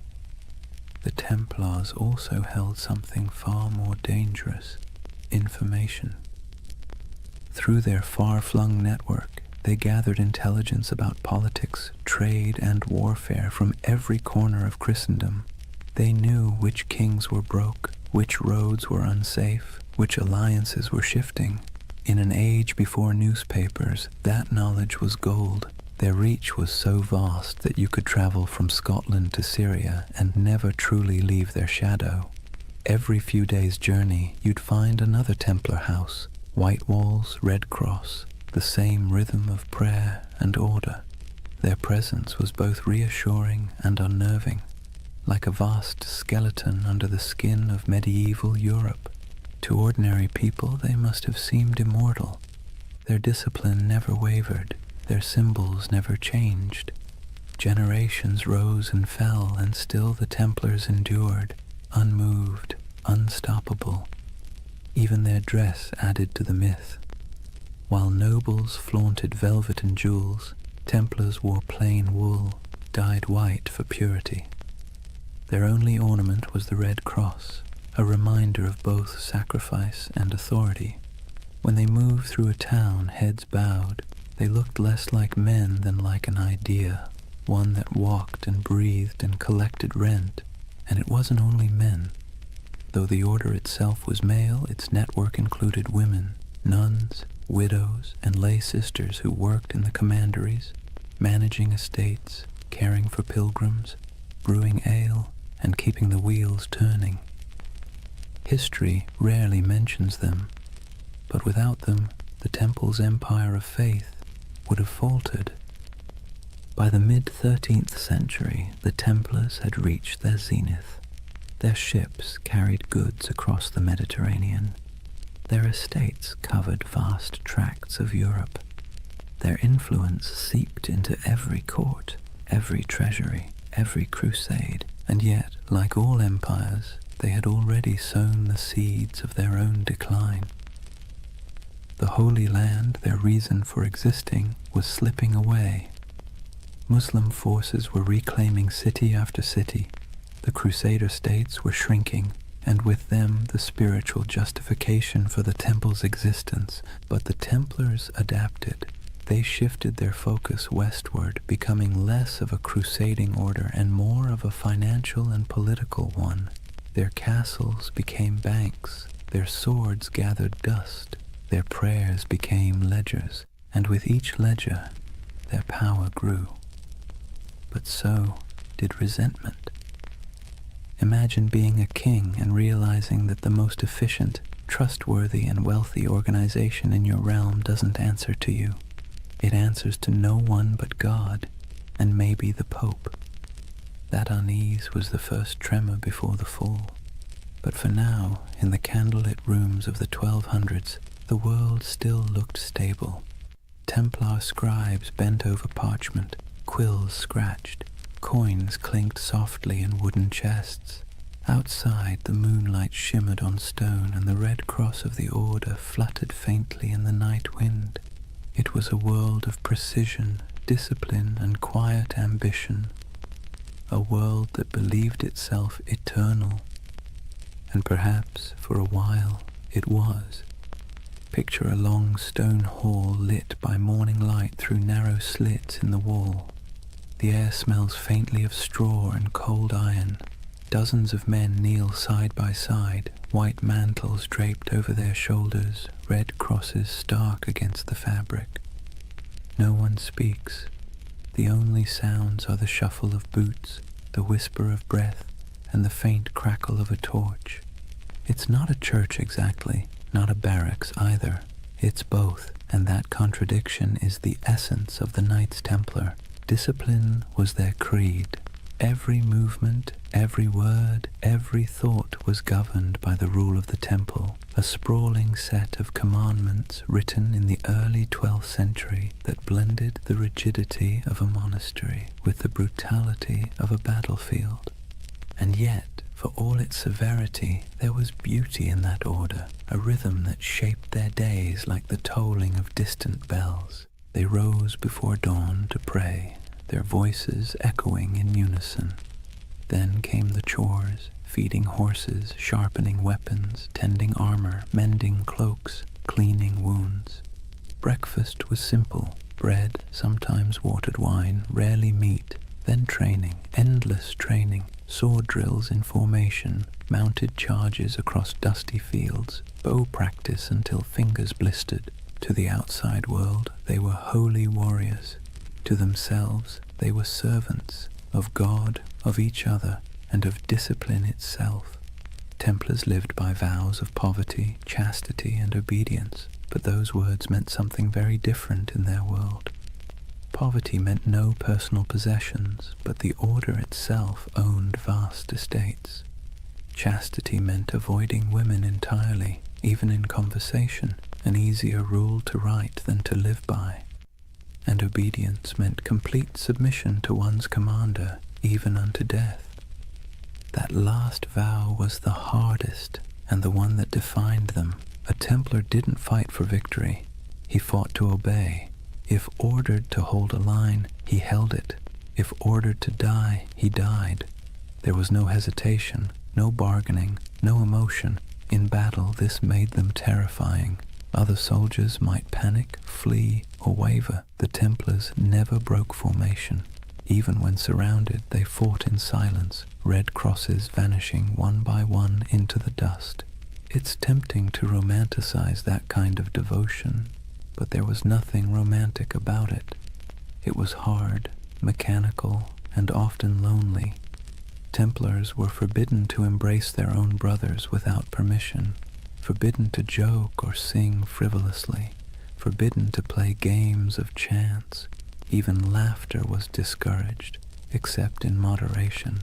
Their armor, too, reflected that restraint, plain, functional, unadorned. No bright colors, no gilded crests, only the red cross sewn near the heart. It was said that when the Templars rode into battle, the sound of their charge was unlike anything else. Not the roar of chaos, but the low thunder of synchronized hooves, a kind of terrible harmony. They weren't the largest army in the Crusades, nor the most numerous, but they were the most feared, because the enemy knew they wouldn't stop. Every Templar learned to fight and die as part of something greater, and that mindset extended beyond the battlefield. Inside their commanderies, every task, no matter how small, was done with the same ritual precision. From the folding of cloaks to the cleaning of armor, everything had its method. The order saw chaos as the devil's playground, and order as divine. Imagine the life of a young recruit, a sergeant or a serving brother, joining the temple. He would begin as an associate, working the stables, tending the fields, carrying water. He'd sleep on straw, wake before dawn, pray, eat little, speak less. The nights might seem distant, stoic men of few words, but in truth everyone shared the same weight of silence. Templar silence wasn't emptiness, it was control. They believed words carried danger, pride, gossip, temptation. So they learned to communicate through gestures and glances, through efficiency rather than expression. Meals were eaten in near silence, a monk reading scripture aloud while others chewed. If you wanted salt, you didn't ask, you pointed. If you needed bread, you waited your turn. Over time, that silence became a kind of language, a pulse that connected them more deeply than speech ever could. And perhaps that's why their discipline bordered on the sacred. Their punishments were severe but predictable.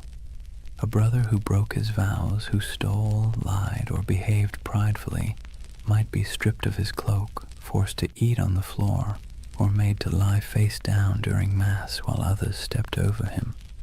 For grave offenses he could be expelled entirely, his red cross torn away like a soul in exile.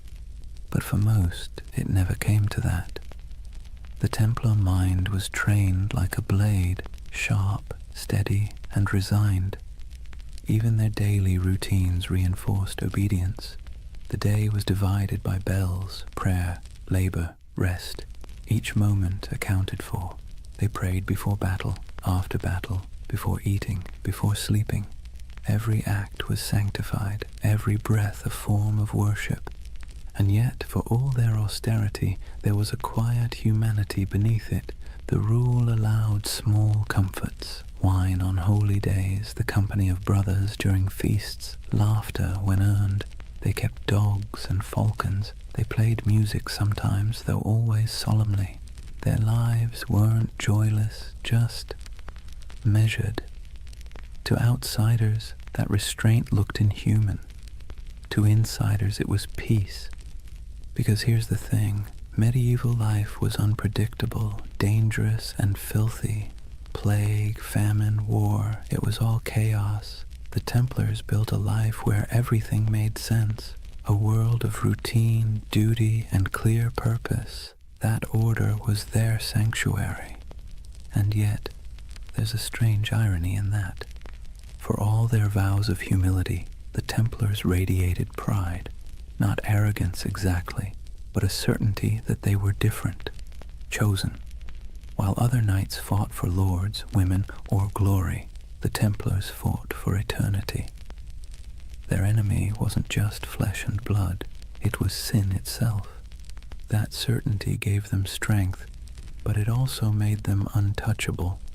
When they marched through cities, people stepped aside. Their white mantles glowed in the sun. Children watched them pass in awe. Priests blessed them. Merchants envied them. Kings tolerated them. And slowly, without realizing it, they became what they were sworn to resist, powerful, privileged, and proud. Their discipline, once spiritual armor, became something colder, a mask.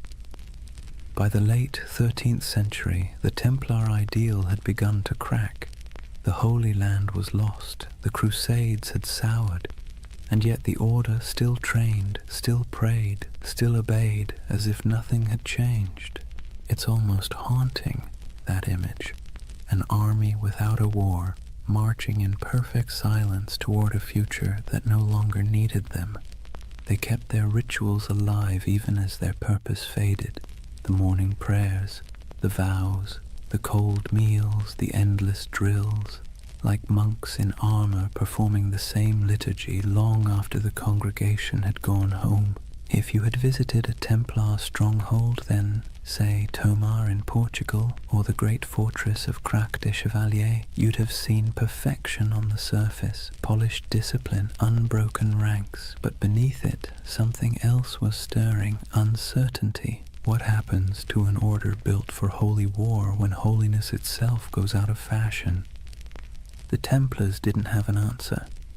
They just kept obeying. And maybe that's the tragedy. They were so trained to follow command that when the commands themselves became corrupt, when kings and popes turned against them, they couldn't adapt. Their discipline, once their shield, would soon become their downfall. But that's later. For now, in the twilight of their golden age, they still looked unshakable. Picture them one last time. A column of knights riding through the gates of Acre, the last stronghold of Christendom in the east. Sunlight glints on their helmets. The sea wind carries the smell of salt and steel. Their banner ripples, a red cross against white. They move as one body, one will, one faith. And somewhere in the back of the formation, a young knight whispers a prayer he has said 1,000 times before. He doesn't know that in a few short decades, his order will be ashes and rumor. But in this moment, he is calm, because obedience is peace. And for the Knights Templar, peace, however fleeting, was always worth dying for. Chapter 3. Secrets, Shadows, and Heresy. Imagine the stillness beneath Jerusalem. The air is cool, dry, and old, older than the Crusaders who came here with dreams of salvation and plunder. Torches flicker against ancient stone, illuminating tunnels carved centuries before the birth of Christ. The sound of footsteps echoes faintly, rhythmic and deliberate. These men wear no crowns, no jewels, only white mantles marked with a red cross. 9 knights, poor, pious, exhausted, descending under the ruins of Solomon's temple. At least that's the story. The first whisper in a legend that would stretch across continents and centuries. According to chroniclers, when the Knights Templar were founded around 1119, their official mission was humble: to protect Christian pilgrims traveling the dangerous road from Jaffa to Jerusalem. In reality, there were only 9 of them, hardly enough to guard a single caravan. And yet King Baldwin II of Jerusalem gave them quarters in one of the holiest sites on earth, the Temple Mount, believed to be the ruins of Solomon's temple itself. That's where the name came from, the poor fellow soldiers of Christ and of the Temple of Solomon. But for a group of destitute knights, their address was suspiciously prestigious. The Temple Mount was not just another ruin, it was a sacred puzzle layered in myth. Jews believed it was where the Ark of the Covenant had once rested. Muslims revered it as the site of the Prophet's ascent to heaven. Christians saw it as the home of God's wisdom and wrath alike. And somehow these 9 knights, without royal blood, without political clout, were allowed to live directly atop it. And for nearly 9 years, no one quite knew what they were doing down there. There are no surviving records, no letters, no official reports, just silence, the kind that history fills with imagination. And centuries later, that silence became the perfect soil for mystery. Some say the Templars were digging, not guarding, that they searched the ruins for hidden relics, ancient scrolls, or lost knowledge buried deep beneath Jerusalem. According to certain accounts, the knights conducted excavations under the temple itself, tunneling through ancient chambers that had lain untouched since biblical times. Archaeologists in the 19th century actually found evidence of Templar tunnels beneath the site, narrow shafts and corridors leading nowhere, carved by human hands during the Crusader period. That's when the myth took root, that the Templars had uncovered something extraordinary, something that transformed them from a handful of ragged knights into one of the most powerful organizations in the medieval world. What was it? The Ark of the Covenant? The Holy Grail? Secret knowledge from King Solomon himself? Or perhaps something less tangible? A myth so potent it didn't need to exist to be believed. It's easy to see why the story stuck. The Templars' rise defied logic. They appeared out of nowhere, impoverished, under-equipped and obscure.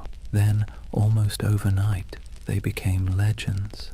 Their fame spread through Europe like wildfire. Popes blessed them. Kings donated land. The church gave them privileges no other order had ever held. They could collect tithes, build fortresses, even run their own banks. Within decades, they were richer and more influential than most monarchies. How does that happen unless you've found something powerful? Of course, the historian in us can explain it rationally. Europe was full of eager donors. The Crusades were romanticized as a holy cause. The church wanted soldiers who could fight without being corrupted by greed, and the Templars fit that image perfectly. Their vows of poverty made them trustworthy. Their discipline made them effective. Their myth was self-reinforcing, but reason rarely wins the imagination. And so the legend persisted that beneath the stones of the Temple Mount, they discovered secrets the church itself feared. Hidden teachings, forbidden wisdom, proof that faith was not as simple as it seemed. You can almost hear the whispers, a flicker of torchlight in the dark, the scrape of metal against stone, the muttered Latin of a prayer or a spell. It's nonsense, of course, probably, but beautiful nonsense. That's the curious power of the Templar myth. It lives in the gap between faith and doubt, between the seen and the unseen. Take the idea of the Grail, for instance. In medieval Europe, the word didn't mean a chalice at first. It meant a vessel of divine mystery, something that contained the essence of truth. The connection between the Templars and the Grail only appeared centuries later, in 12th and 13th century romances, when poets like Chrétien de Troyes began weaving stories of knights, purity, and hidden relics. Those tales weren't history. They were dreams, but dreams with staying power. To the medieval mind, it made perfect sense that the holiest warriors would be the keepers of the holiest object. And to the modern mind, still restless in the dark, it makes perfect sense that an empire's rise must hide a secret. Maybe that's why the Templars continue to haunt us, because we can't resist the idea that someone, somewhere, found the truth and kept it to themselves. But beneath the mystique, there's something more mundane and more fascinating. The real secret of the Templars wasn't gold or relics. It was organization. While other Crusader groups floundered in chaos, the Templars built a system. They turned faith into logistics.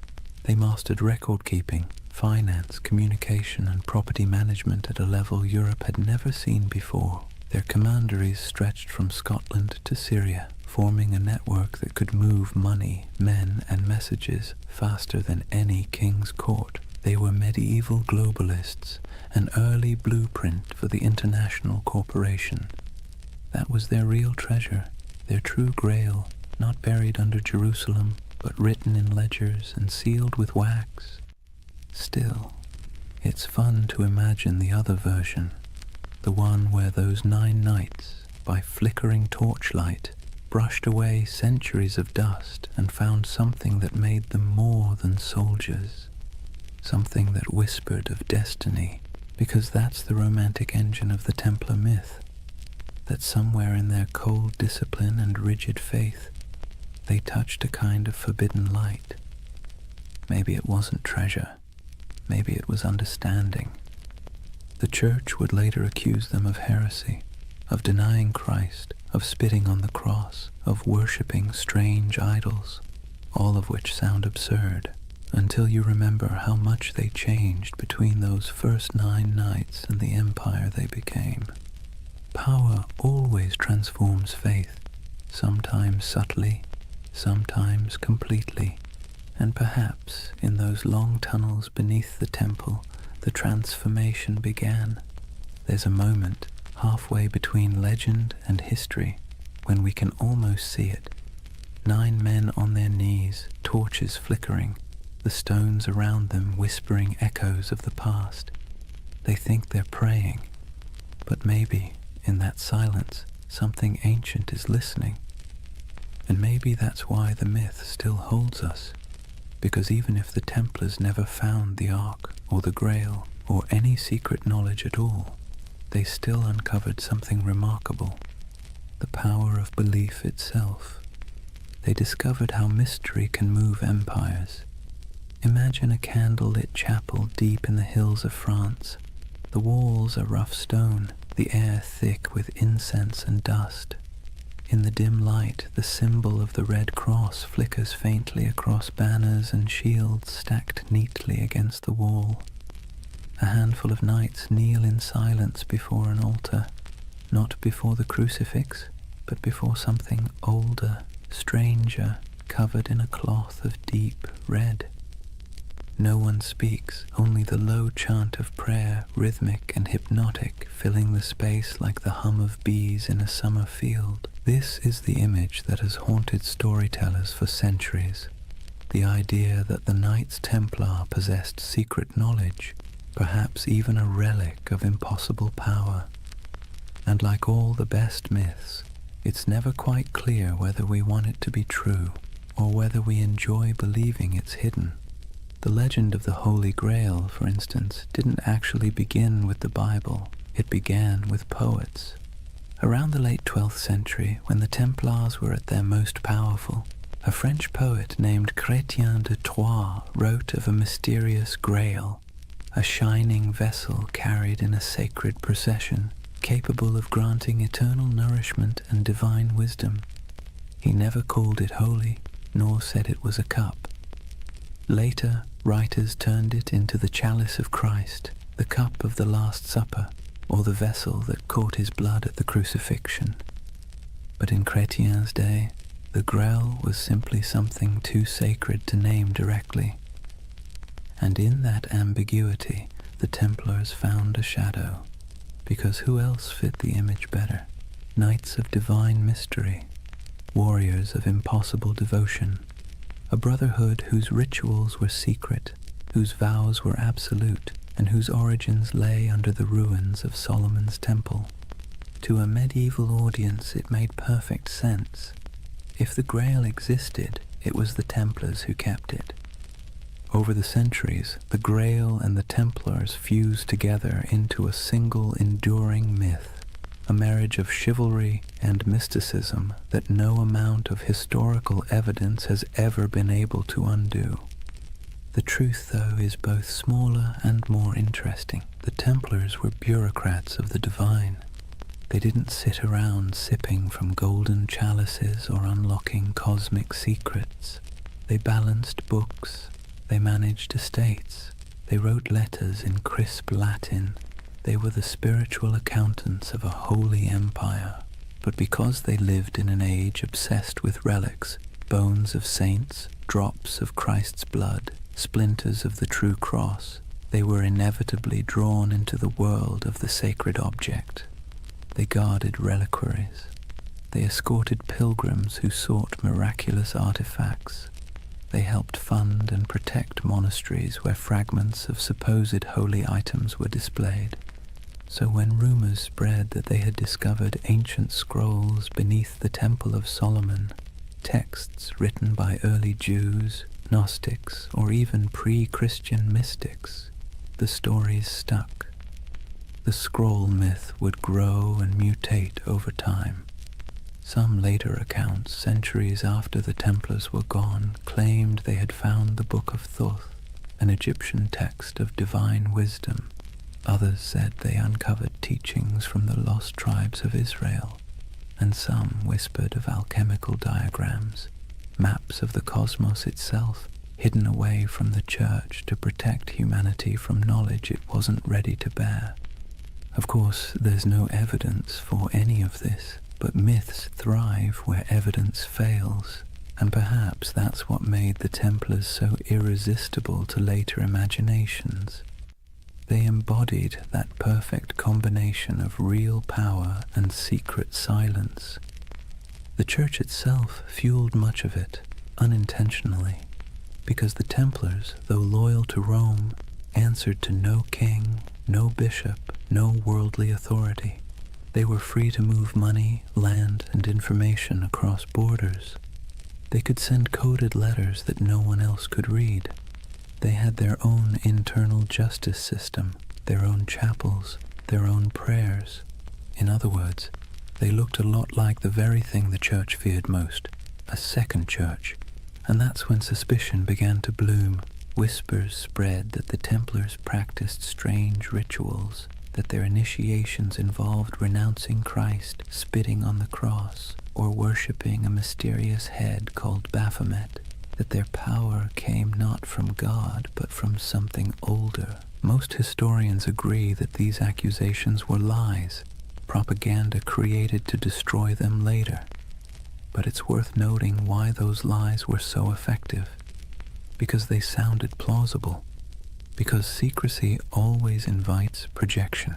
If you give people a locked door, they will imagine what's behind it. And for medieval Europe, already steeped in apocalyptic fear and superstition, the Templars became the perfect vessel for that imagination.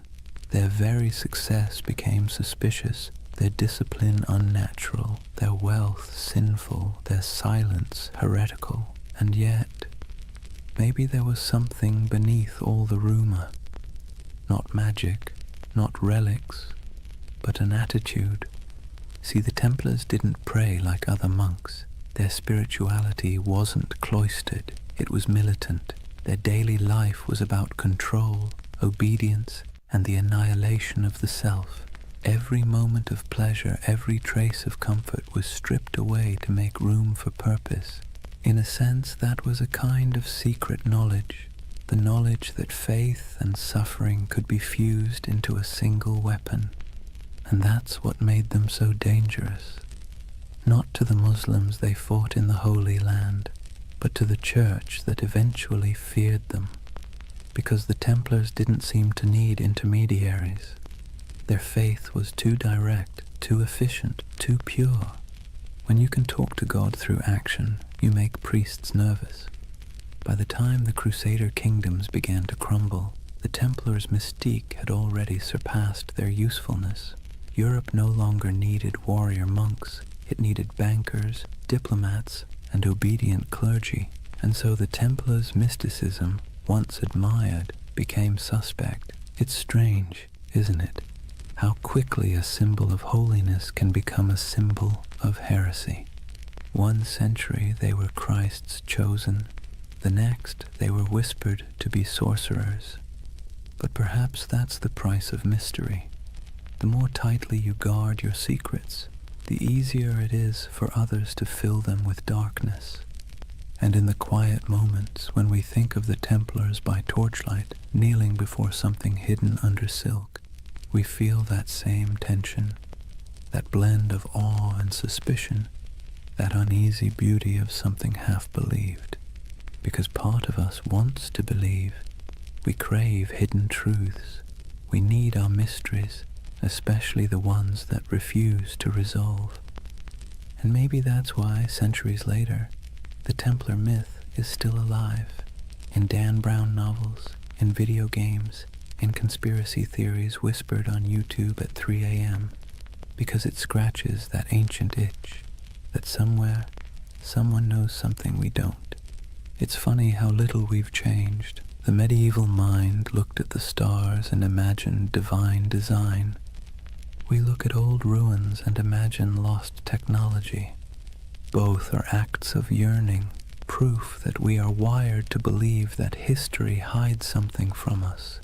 And perhaps the Templars were the first to realize that the greatest power isn't in what you know, but in what others think you might know.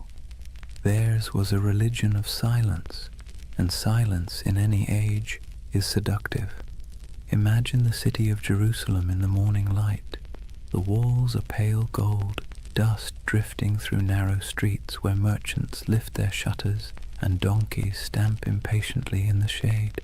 From the hills beyond, the desert glows like a sea of faded fire. Bells ring from the Church of the Holy Sepulchre, and somewhere a muezzin's call answers softly from across the valley. This was the city the Templars swore to defend, the heart of their purpose, the reason for their existence. But by the late 12th century, Jerusalem was no longer the eternal prize they once imagined. It had become a coin tossed endlessly between empires, each claiming divine right, none able to hold it for long.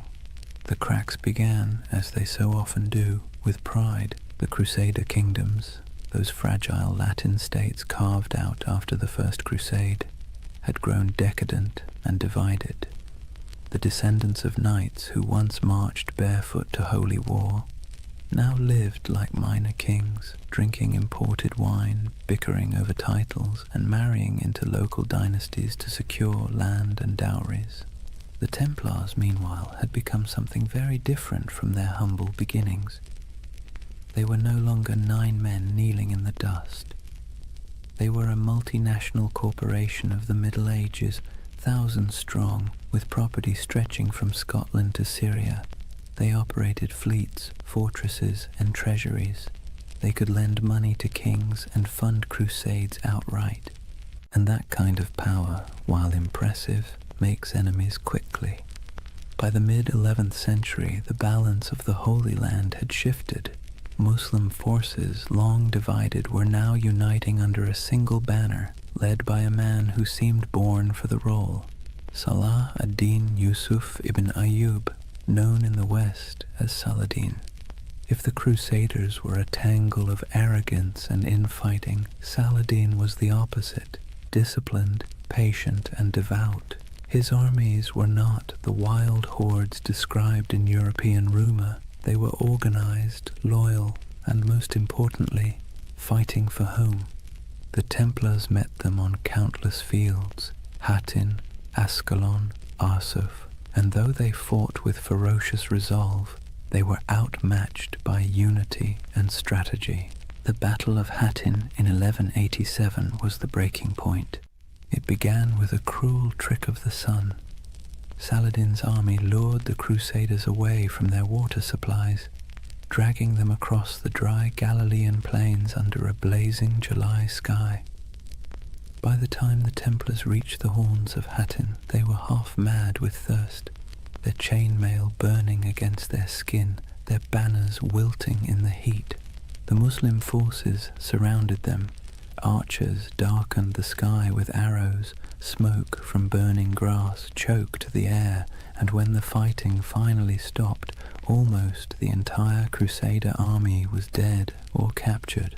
The True Cross, a relic carried into battle like a talisman, was seized by Saladin's men. It was never seen again. The Templar Grand Master Gerard de Riedfort was taken alive. Saladin spared him, though many of his brothers were executed. He would live long enough to watch the walls of Jerusalem fall later that same year. When word reached Europe that the Holy City was gone, it was as if the world itself had cracked open. Sermons thundered across cathedrals, blaming sin, pride, and divine wrath. Monarchs trembled, pilgrims wept. The Pope called for another crusade, and through it all, the Templars stood in the ruins of their purpose. You can almost imagine the silence that followed. The once sacred city, its streets littered with the detritus of war, now echoed with the sounds of new rulers. The Templar headquarters on the Temple Mount was emptied, their altars dismantled, their treasures seized. What began as a holy mission now looked suspiciously like a failure of faith. For the first time, the Templars were without their holy ground, and without Jerusalem. They were forced to confront an uncomfortable truth. If the temple was gone, what exactly were they the knights of anymore? But endings have a way of becoming beginnings. Driven from the holy city, the Templars retreated to the coast, to Acre, Tyre, and Cyprus, where they rebuilt themselves as the guardians of ports and pilgrims rather than of the temple itself. Their castles became symbols of endurance. Crac des Chevaliers in Syria rose like a stone crown over the hills, its walls layered and massive, designed to resist even the most determined siege. Safed Tortosa, Athlit, each fortress a defiant miracle of engineering, built with geometry, patience, and faith in stone. In those high towers, the Templars kept the flame of their order alive. But it was different now. Less about holy destiny, more about survival. Their discipline hardened into something colder. Their prayers became shorter, their eyes sharper. They trained recruits not to imagine glory, but to endure isolation, hunger, and the dull ache of endless duty. And yet, despite all this loss, their legend somehow grew. Europe romanticized them even as the Holy Land slipped away. Chroniclers back home painted the Templars as holy martyrs, holding back the tide of heathens. Donations poured in. New recruits arrived from noble families eager for redemption. It's one of history's great ironies. The worse they failed in the East, the more powerful they became in the West. But under the surface, something had changed. Their order was no longer about the sacred geography of Jerusalem. It was about the machinery of power. And in that subtle shift from spiritual to financial, the seeds of their downfall were already being sown. When the Crusades began, the Templars fought for the soul of Christendom. By the 13th century, They were its bankers. They lent to kings and nobles, secured transport for crusading armies, and managed estates that rivaled monasteries in wealth. Their temples in Paris, London, and Aragon became repositories for gold and secrets. Some said their vaults held the lost relics of the East.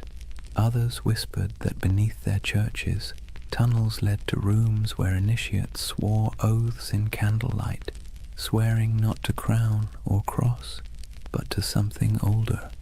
In truth, those basements probably held nothing more exotic than ledgers and coin chests, but perception, as always, was more dangerous than reality. To kings in debt, the Templars' wealth was an insult. To the Church, their independence was heresy. And so, while the Templars rebuilt their fortresses and continued their crusading vows, the world around them quietly changed.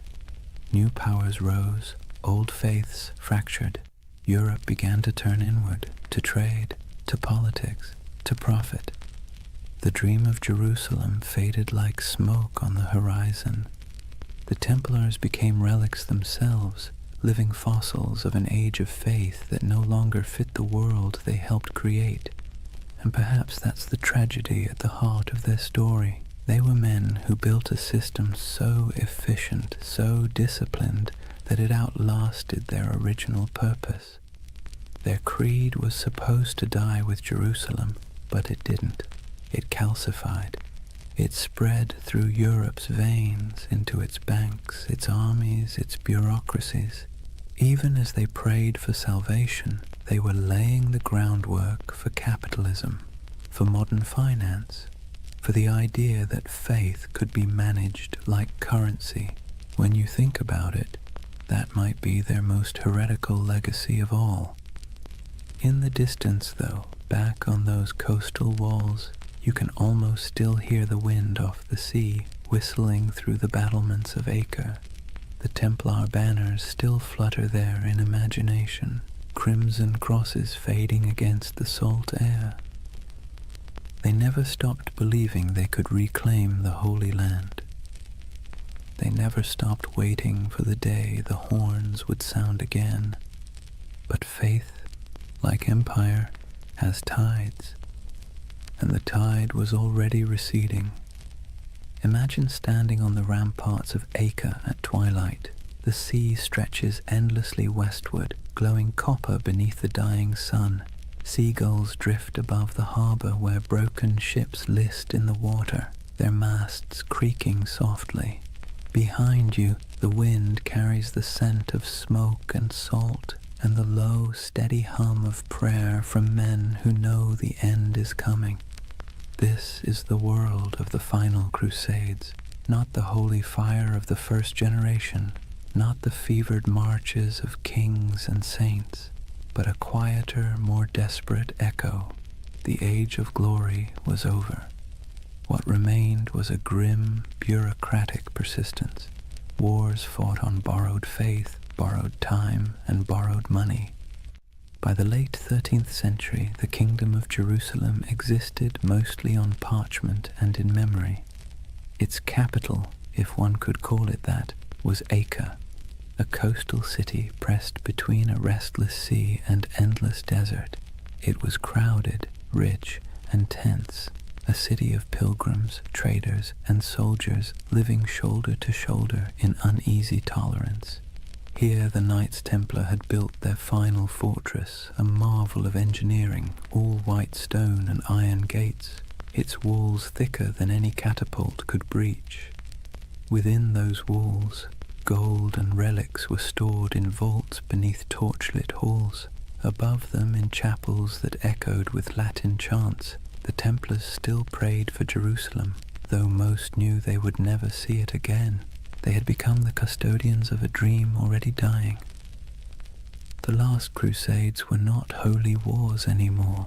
They were logistics operations, charters, supply lines, contracts. The romantic image of knights charging across the desert had long since been replaced by the grinding reality of politics.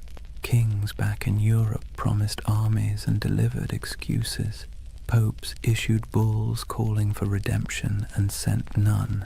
The Templars and their rivals, the Knights Hospitaller, did what they could.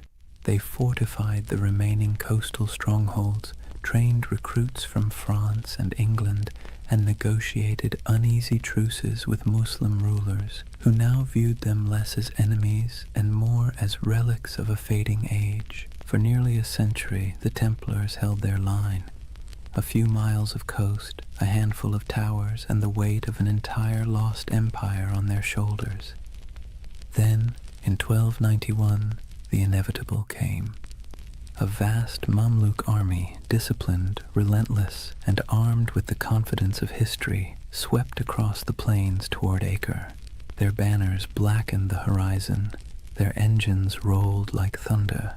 Inside the city, panic spread like wildfire. Citizens fled to the harbor, merchants burned their ledgers, priests carried relics to the ships, whispering prayers that no one believed would work. The Templars, as always, took their positions. From the battlements, they could see the Mamluk campfires stretching endlessly into the desert night. The siege began with drums, then fire, then days of unbroken assault. It was not the glorious last stand of legend. It was chaos. Stones crashed into the towers, arrows rained like iron hail, walls cracked and bled dust. The Templars fought with methodical silence, their discipline unbroken even as everything around them burned. Eyewitnesses would later write that when the outer wall finally collapsed, the sound was like a mountain giving way. Within days, Acre was gone. The Templar fortress fell piece by piece, and those who survived fled to their ships, carrying little more than their order's banner and the bitter taste of failure. When the city burned behind them, so did the last true Crusader stronghold in the Holy Land. It was over. The Crusades had lasted nearly 2 centuries, and now, after all the pilgrimages, sieges, and sermons, the Holy Land was once again entirely in Muslim hands. For the Templars, the loss was more than strategic, it was existential. They returned to Europe as an army without a battlefield, an order without a purpose. Their castles in the east were gone, their mission obsolete, but they were still wealthy, still disciplined, and still bound by vows that made them useful or dangerous, depending on who was watching. They settled mostly on the island of Cyprus, rebuilding their headquarters there. From its harbors, they continued to dream of returning to the Holy Land, though it was clear to everyone that the age of crusades had passed. But faith is a stubborn thing. The Templars still believed that their duty was not complete. They trained, prayed, and planned as if the next crusade was always just one papal decree away. And Europe for a while humored them. Popes still called them the sword of the church. Kings still borrowed their money.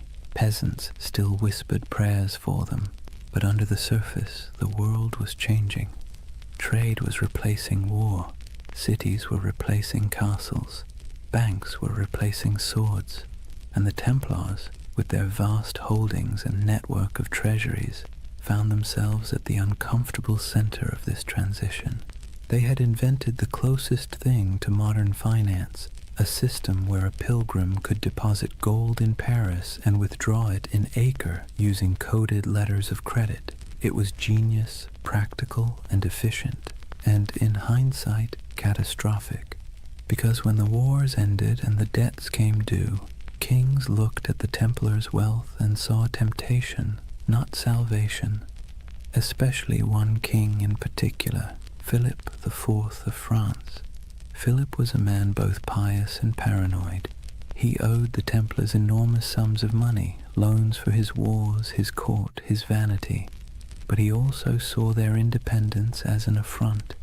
They answered not to him, but to the Pope. Their fortresses in France were like miniature states, their archives sealed and secret. and the more Philip learned about them, the more their silence unnerved him.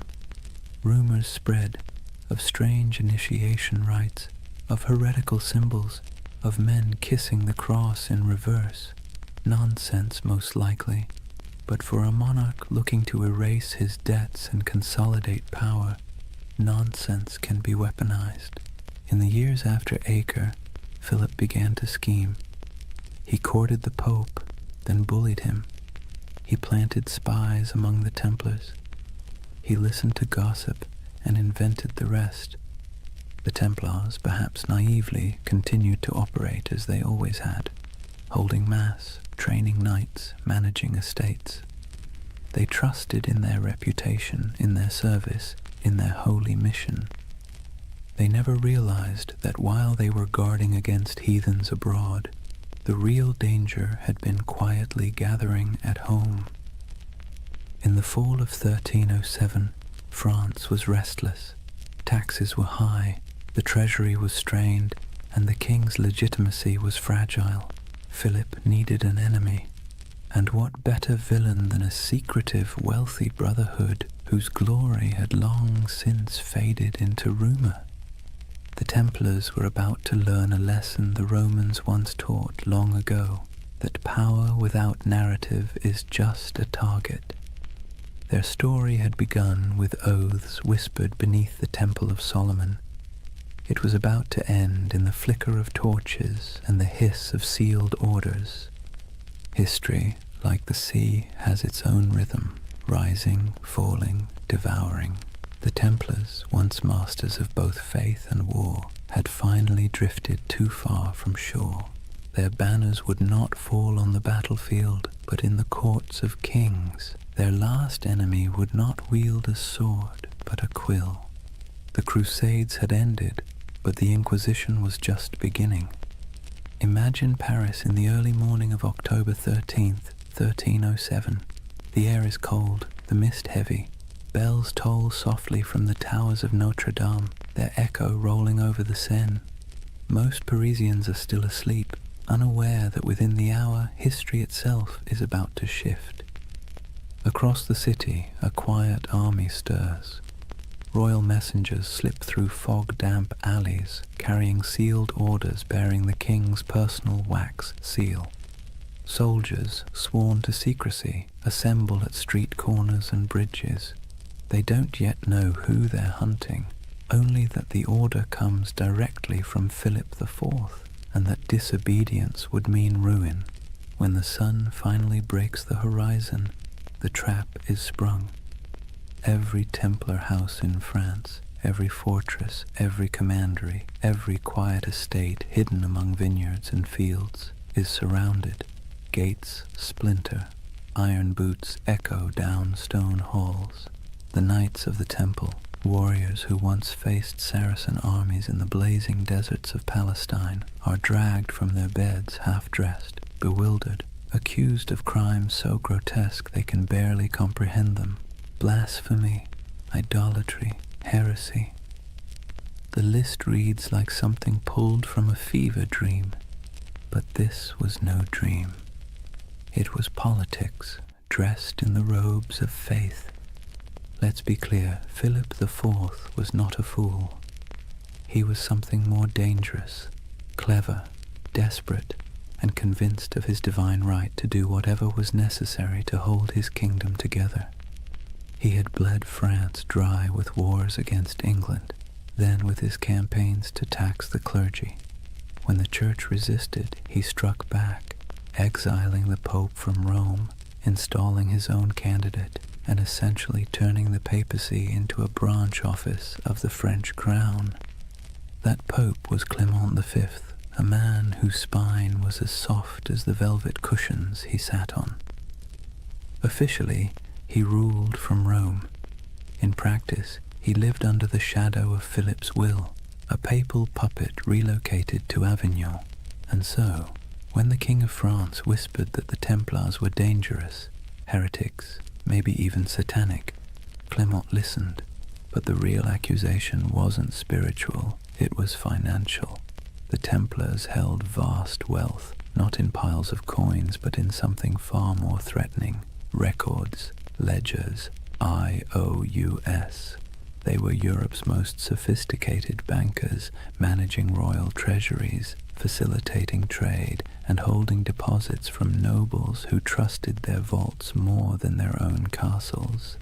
That included Philip himself, who now owed them so much that, if they called in their debts, France might collapse. And so, with one order, Philip did what every indebted man has dreamed of doing since time began. He erased the balance sheet. The raids were coordinated with surgical precision.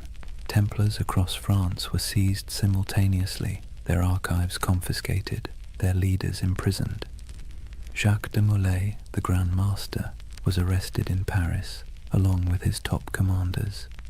He had been a guest of honor at the king's court just days before, attending the funeral of Philip's sister.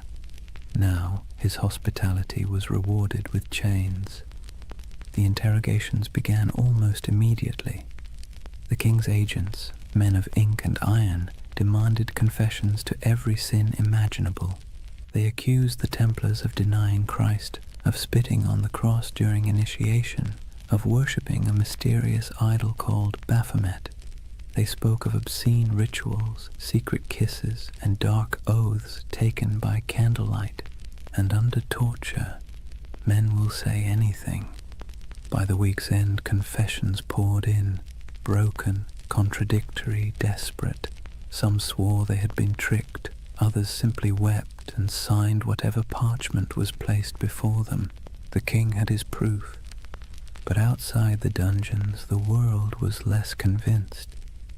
The charges made no sense. The Templars were fanatically religious, sworn to poverty, chastity, and obedience.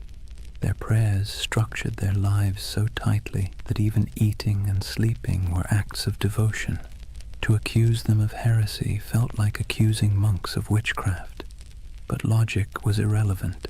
The spectacle was the point. Philip had turned the trial into theatre. He invited clergy, nobles, and the public to hear the confessions. He displayed the trembling knights as examples of corruption and divine justice. He presented himself as the defender of Christendom, cleansing it of hidden rot. And for a public weary of taxes, famine, and failed wars, it worked. People love a villain, especially one that used to be untouchable. Meanwhile, Clement V hesitated. As head of the church, the Templars were technically under his jurisdiction, not Philip's, and he knew, deep down, that the charges were absurd. He issued cautious letters demanding the Templars be handed over to papal investigators, but Philip ignored him. France was already playing judge, jury, and executioner. When the Pope finally summoned his courage to intervene, the damage was done. Across Europe, the accusations had spread like wildfire. Other kings, seeing opportunity, followed Philip's lead. Why not confiscate a few Templar estates? Why not seize their gold, their horses, their lands? After all, if France was purging the heretics, who wanted to look soft on sin? One by one, Europe's monarchs turned on their former protectors.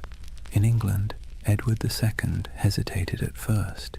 He actually liked the Templars, but papal pressure forced his hand.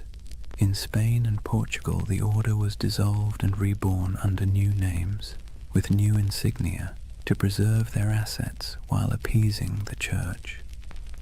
In Germany and Italy, their properties were quietly absorbed by the Hospitallers, rivals who had survived by being slightly less rich and slightly less suspicious. But in France, there was no mercy. The king's prisons overflowed with knights. Some recanted their forced confessions, and for that they were burned alive. Others were kept in darkness for years, their order formally disbanded by papal decree in 1312. As the walls closed in, Jacques de Molay remained calm. His life, by then, had been one long act of faith. He had fought in Outremer, negotiated with kings, and seen the fall of Acre. He knew what it was to lose everything. But this betrayal, this twisting of faith into a weapon, was something colder. He endured years of imprisonment, interrogation, and humiliation before being brought once more into public view. On March 18th, 1314, the king staged one final spectacle. Molay and 3 senior Templars were led onto a platform erected on the Ile de la Cité, a small island in the Seine, directly across from the royal palace. The crowd gathered in silence, expecting confessions and repentance. But instead the old man, gaunt, weary, his hair turned white in prison, stood tall and spoke words that would echo for centuries. He retracted every confession, declared the order innocent, condemned the lies, the cruelty, the injustice. The crowd gasped. The executioners hesitated. Even Philip's officials seemed unsure what to do, but the king, unmoved, ordered the fires lit immediately, and as the flames climbed, witnesses said Jacques de Molay did not scream. He stood, unmoving, until the smoke swallowed him. According to legend, with his final breath, he called down a curse, summoning the Pope and the King to meet him before God within a year. It sounds like myth, but here's the strange part. Both men did die within 12 months. Philip collapsed suddenly during a hunting trip. Clement succumbed to illness not long after. Their bodies, it was said, refused to rest peacefully. One burned, one desecrated by lightning. History, for once, indulged in poetic justice, and so ended the Knights Templar, at least on paper. Their castles were seized, their treasure vanished, their order dissolved, but their legend, that refused to die. Whispers began immediately, of ships slipping away from La Rochelle under cover of night, carrying gold, relics, and sacred texts, of surviving knights who fled north to Scotland or vanished into the Alps, of secret brotherhoods, the Freemasons, the Rosicrucians, who claimed descent from the last guardians of the temple. It's hard to tell where history ends and myth begins. Maybe they're the same thing now, a story too powerful to stay buried. The fires of Paris went out, the ashes scattered. But in the imagination of every generation since, the Templars never stopped riding. Their red crosses still gleam faintly in the dark corners of our collective memory, where faith and conspiracy meet like two mirrors reflecting forever. Chapter 4. The Fall, the Curse, and the Immortal Legend. Take a deep breath and picture it again. Paris, 1314. The sun setting behind the grey spires, the river glinting like a blade, the crowd dispersing after the execution, their murmurs fading into the wind. For a moment, the city feels hollow. The flames have gone out, the smoke has thinned, and all that remains of the Knights Templar is the faint scent of burning oak and the whisper of rumour. It should have ended there, but history, like fire, has a way of smouldering long after the last spark dies. They say Jacques de Molay's final words were a curse. He called out from the pyre, summoning Pope Clement and King Philip to appear before the judgment of God within a year. The legend says his voice did not tremble. It carried through the crowd, past the walls of Paris, past the gilded windows of the royal palace, carried by the smoke as if heaven itself were listening. And then, as the flames consumed him, something strange happened. The air shifted. The crowd fell silent. Even the guards who had lit the pyre looked uneasy, like men who had just seen something they shouldn't have. You can almost hear the echo, soft, defiant, and final. Within 1 year you will answer before God. It's the kind of line that sounds too neat to be true. And yet, history, either by coincidence or poetic design, obliged. Within a month, the Pope fell ill. Clement V's body gave out after years of stress, guilt, and compromise. His corpse was placed in a monastery awaiting burial, but as if on cue, the monastery caught fire. The flames consumed the chamber, and the papal body, already lifeless, was said to have sat upright in the coffin, engulfed in flames as though the curse had come to collect. Not long after, King Philip went hunting in the forest of Fontainebleau. A strong, healthy man, still in his 40s, he rode out in the crisp autumn air and never returned alive. Accounts differ. Some say he fell from his horse, struck his head, and lingered for days in agony. Others say he was seized by a sudden paralysis. Either way, the most powerful man in Europe died slowly, staring into nothing, as if haunted by something he couldn't see, and with their deaths, the curse of the Templars was born. It was a simple story. 2 men destroyed by the vengeance of a martyred knight, but it grew quickly. People whispered that France itself was doomed, that Philip's descendants, the Capetian line, would die out within generations, and, strangely enough, that too came true. Within less than 2 decades, all 3 of Philip's sons, each having worn the crown, were dead without heirs. The dynasty that had ruled France for centuries was snuffed out like a candle in a storm. The people of the time called it La Malédiction des Templiers, the Templar curse. To later generations, it became a parable, a warning about greed, corruption, and the strange persistence of divine justice. Of course, historians will tell you it was all coincidence, and maybe they're right. But that's the beautiful thing about history. It leaves just enough cracks for the imagination to pour through. When you close your eyes and think of those final days, it's not hard to believe that something larger was at work, a kind of cosmic balancing act, subtle and cruel. The Templars, who had built their order on discipline, loyalty, and faith, had been betrayed by those who claimed to uphold the same virtues. And perhaps, just perhaps, the universe took notice. Yet even as their bodies turned to ash, their legend began to breathe again. Within a generation, stories of the hidden treasure of the temple began to surface. Gold, relics, and ancient knowledge spirited away from France before the arrests. Ships loaded in secret at the port of La Rochelle, sailing west into the mist.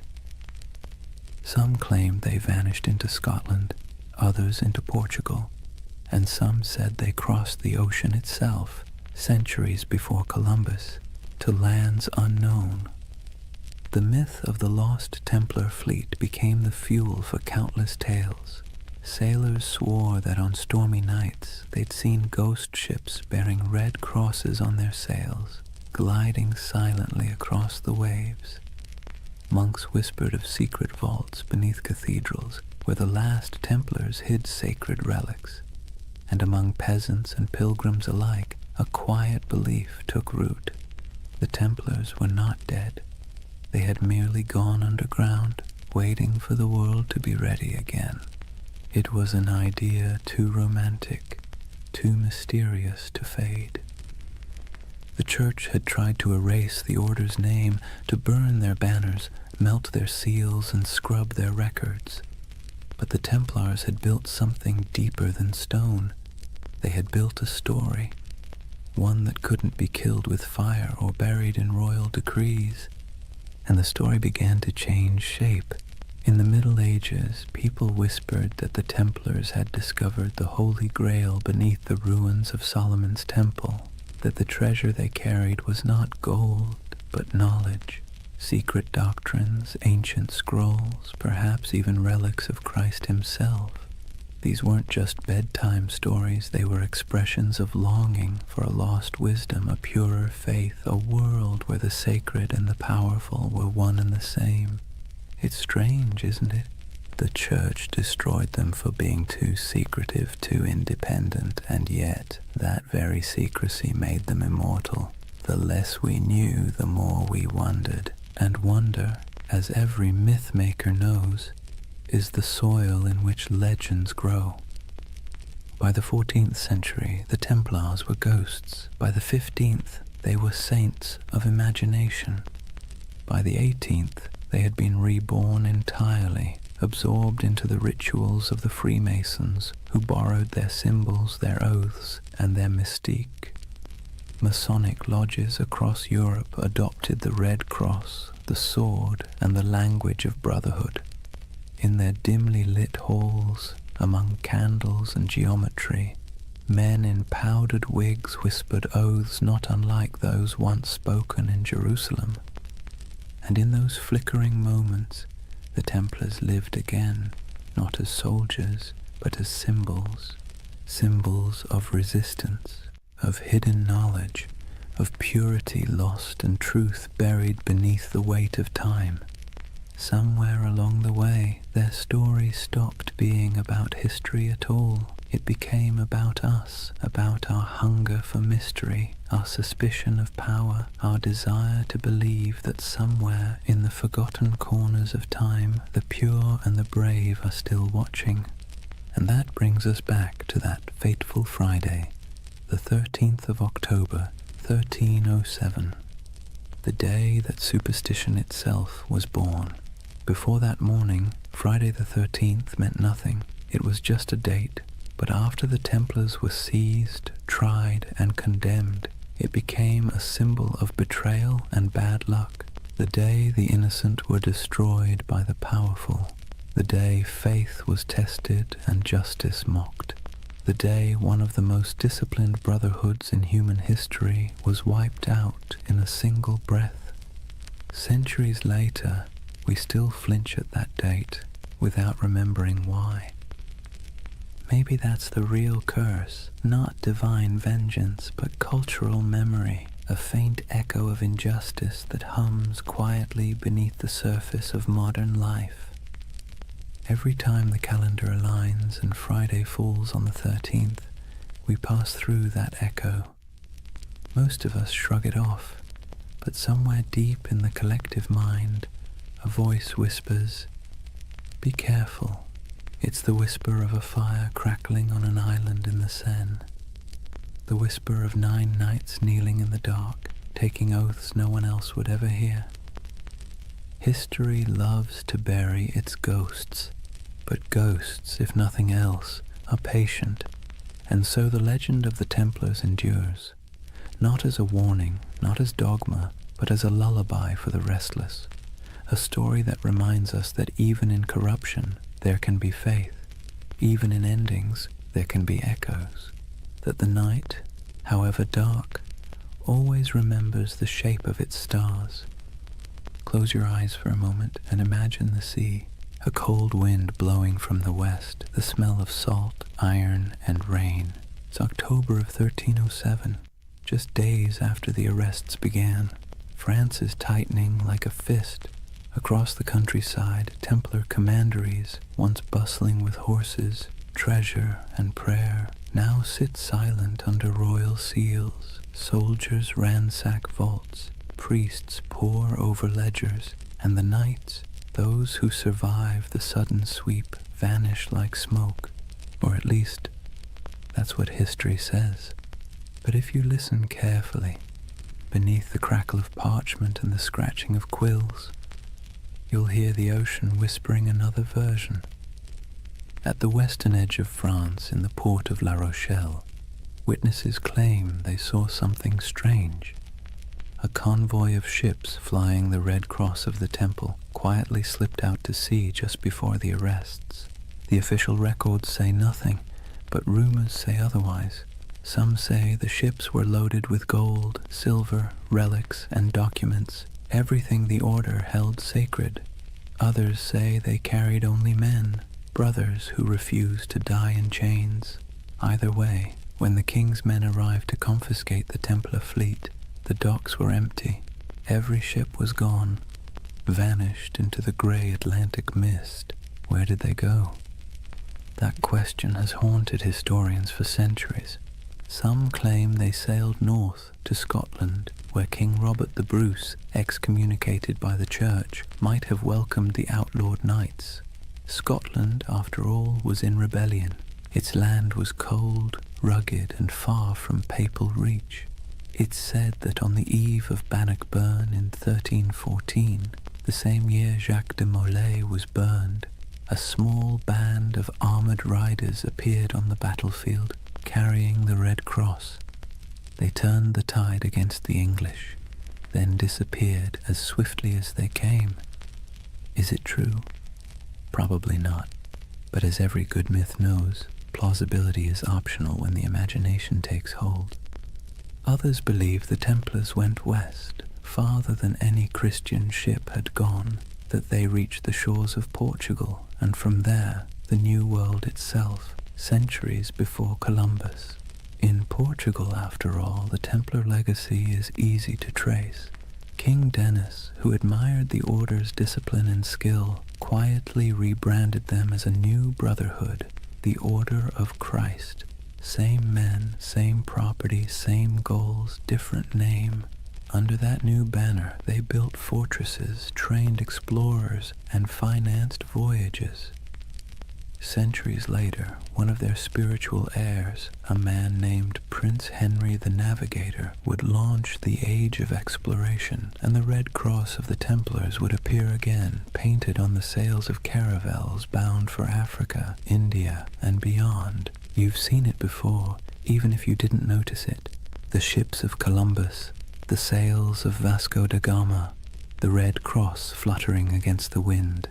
A silent inheritance, passed from the knights who once guarded pilgrims to the sailors who remapped the world. And so, some say, the Templars never truly vanished. They evolved. They traded swords for sextants and Jerusalem for the horizon. But there's another theory, quieter, stranger, almost tender in its melancholy, that many of the surviving Templars simply went home. Imagine them. Men in their 40s or 50s, scarred from years of crusade, watching everything they believed in collapse. Some fled across borders, shaving their beards, burning their mantles, blending back into ordinary life. A few became monks in other orders.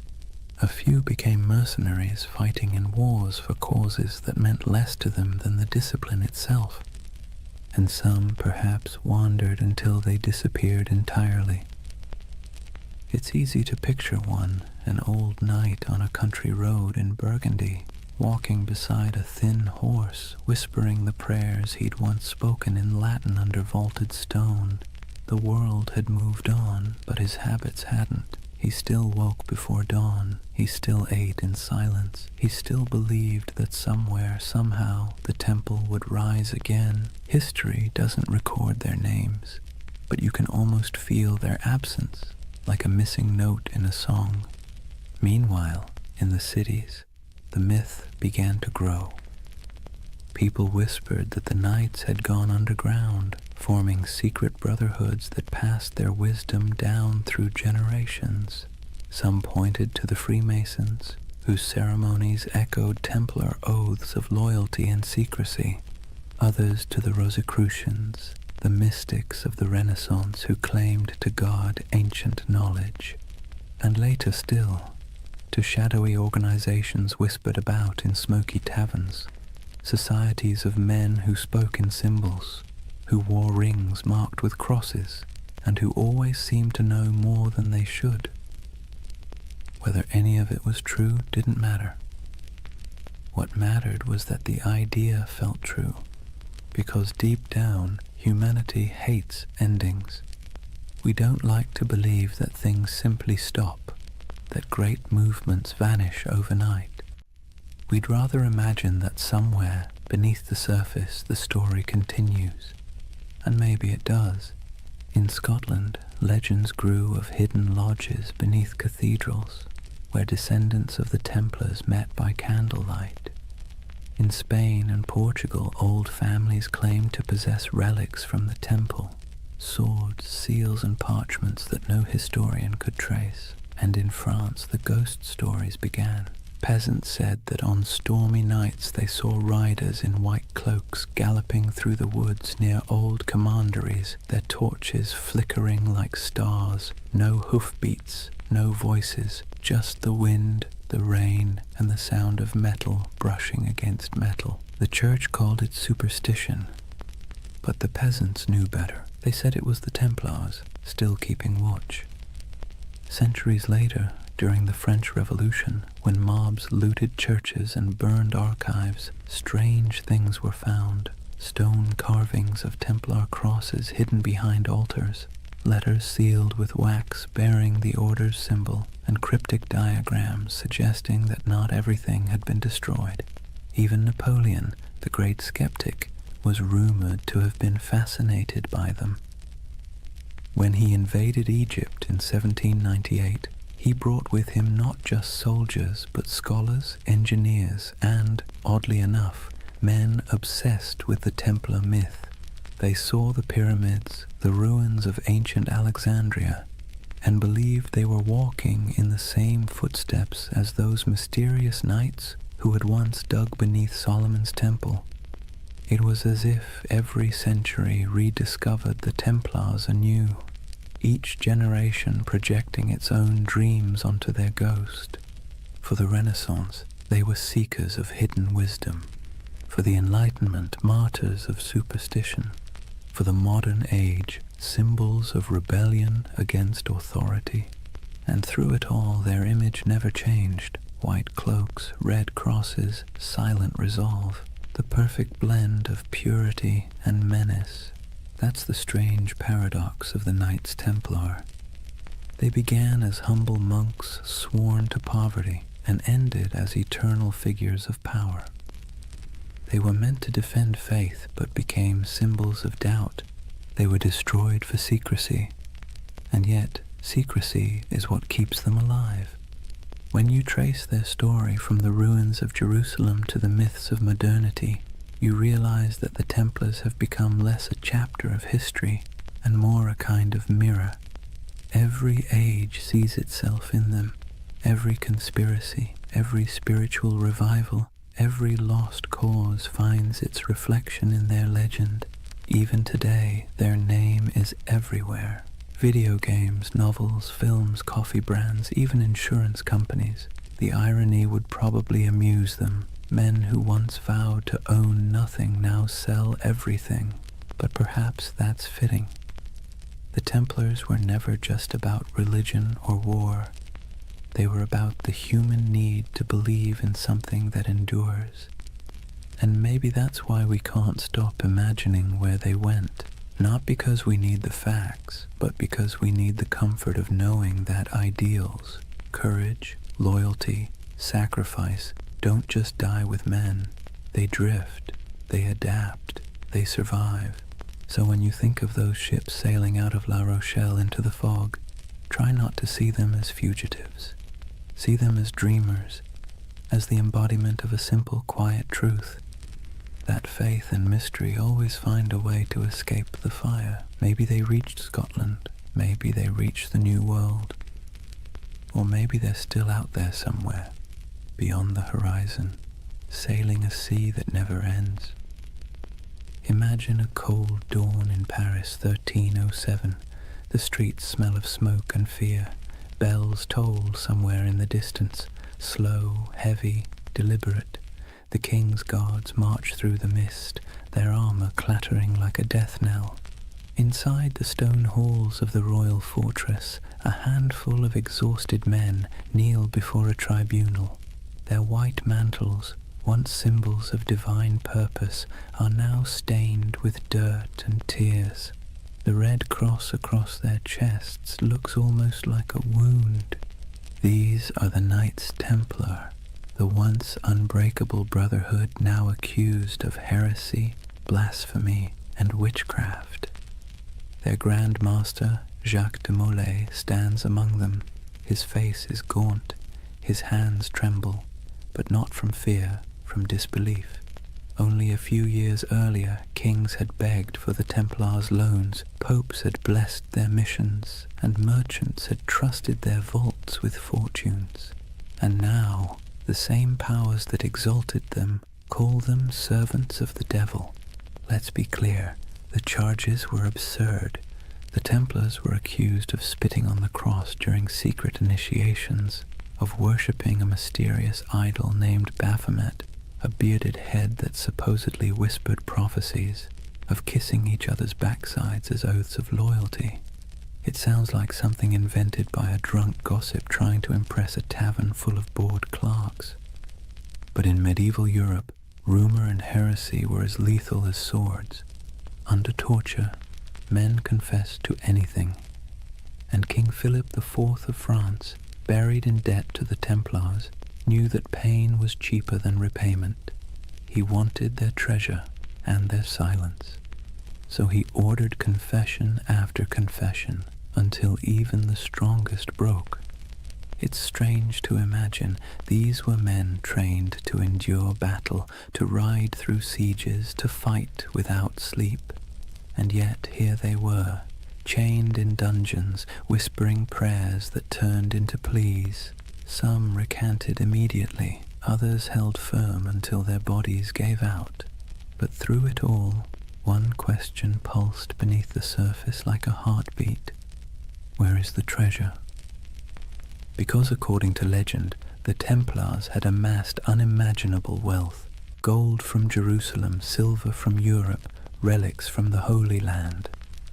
They were bankers to kings, landlords to half of France, and custodians of secrets no one dared write down. When their order collapsed, that treasure simply disappeared. The official records show nothing.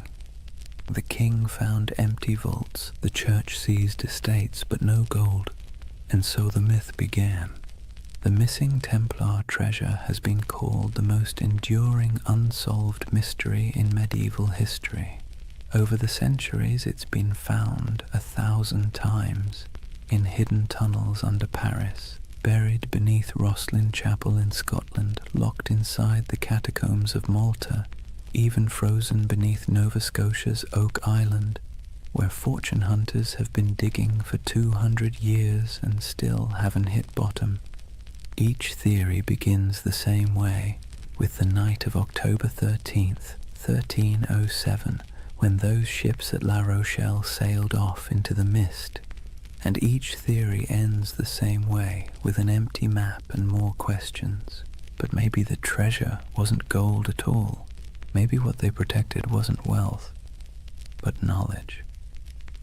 There's a quiet rumor, older than the Freemasons, older than most conspiracy theories, that the Templars discovered something beneath the ruins of Solomon's Temple during their early years in Jerusalem. What it was, no one agrees on. Some say it was the Holy Grail, not a cup, but a secret bloodline. Others claim it was the Ark of the Covenant, still humming with divine energy. And a few whisper that it was something far less biblical, ancient texts from before recorded history, knowledge so profound it could rewrite theology itself. Whatever it was, the rumor insists that the Templars hid it, not in one place, but in many. Fragments scattered like seeds across Europe, buried under chapels, sealed in crypts, or disguised as relics. You can almost imagine it. Stone corridors lit by flickering torches, brothers moving in silence, passing relics wrapped in linen. No words spoken, no records written, only vows that what was found in the Holy Land must never be lost again. It's beautiful, isn't it? The idea that knowledge can be smuggled through time, that truth, like treasure, can survive corruption, fire, and forgetfulness. But let's pause, because the historian's mind has a way of ruining poetry. The truth is, most of what the Templars had was painfully ordinary. Farms, mills, vineyards, warehouses. Their treasure was bookkeeping. Still, the legend persists, because it speaks to something deeper, a yearning for meaning behind mystery. We want to believe that somewhere beneath the dust, something sacred still waits to be uncovered, and maybe, in a way, it does. Because even stripped of myth, The story of the Templar trials is a perfect reflection of how power consumes its own creation. King Philip's campaign wasn't just about greed, it was about fear, the kind that festers when kings realize faith answers to no one. The Templars had grown too independent. Their wealth was international. Their loyalty was to God, not to any throne. They were an early version of globalization, efficient, disciplined, untaxed. They'd become everything monarchs hate, powerful, moral, and incorruptible. And so Philip did what tyrants always do when faced with something they can't control. He called it evil. By 1310, the trials had become theater. Dozens of knights were paraded through Paris to confess and repent before crowds. Some, desperate for mercy, repeated the false confessions they'd made under torture. Others refused, and for that they were burned. The flames were said to burn clean. No black smoke, only white. People whispered it was the Holy Spirit taking their souls. Others said it was the wind carrying away the last truth the church dared not hear. But one man's death would outlive them all, Jacques de Molay, the Grand Master. In 1314, after 7 years of imprisonment, he was led to a small island on the Seine. The executioner tied him to the stake as the king's men watched. When asked for a final confession, de Molay refused. He looked at the crowd and spoke instead to the heavens. He declared that both the king and the pope, Philip and Clement, would soon answer before God for what they had done. It was less a curse than a statement of cosmic bookkeeping, but it landed like a thunderclap. Within a year, both men were dead, and so legend turned to prophecy. The curse of Jacques de Molay was born. In taverns, people whispered that the Templars had struck back from beyond the grave, that the king's line was doomed, and when Philip's dynasty collapsed within a few generations, the myth grew stronger. History remembers it as coincidence, but myth doesn't care for coincidence. It prefers poetry, and in that poetry, the Templars became immortal. Their treasure, whatever it was, became eternal. Their curse became their revenge. You can see echoes of it everywhere, in novels about secret codes and grail quests, in stories of lost bloodlines and hidden orders, in the fascination that still surrounds their name. Because deep down, the story of the Templars isn't just about power or faith. It's about loss. The loss of certainty, of purity, of something once believed to be incorruptible. And perhaps that's why it still hums beneath our collective imagination, because when we stare into history long enough, we start to see ourselves. The way faith becomes ambition, ambition becomes greed, and greed becomes legend. So maybe the real Templar treasure isn't buried in stone or sealed in vaults.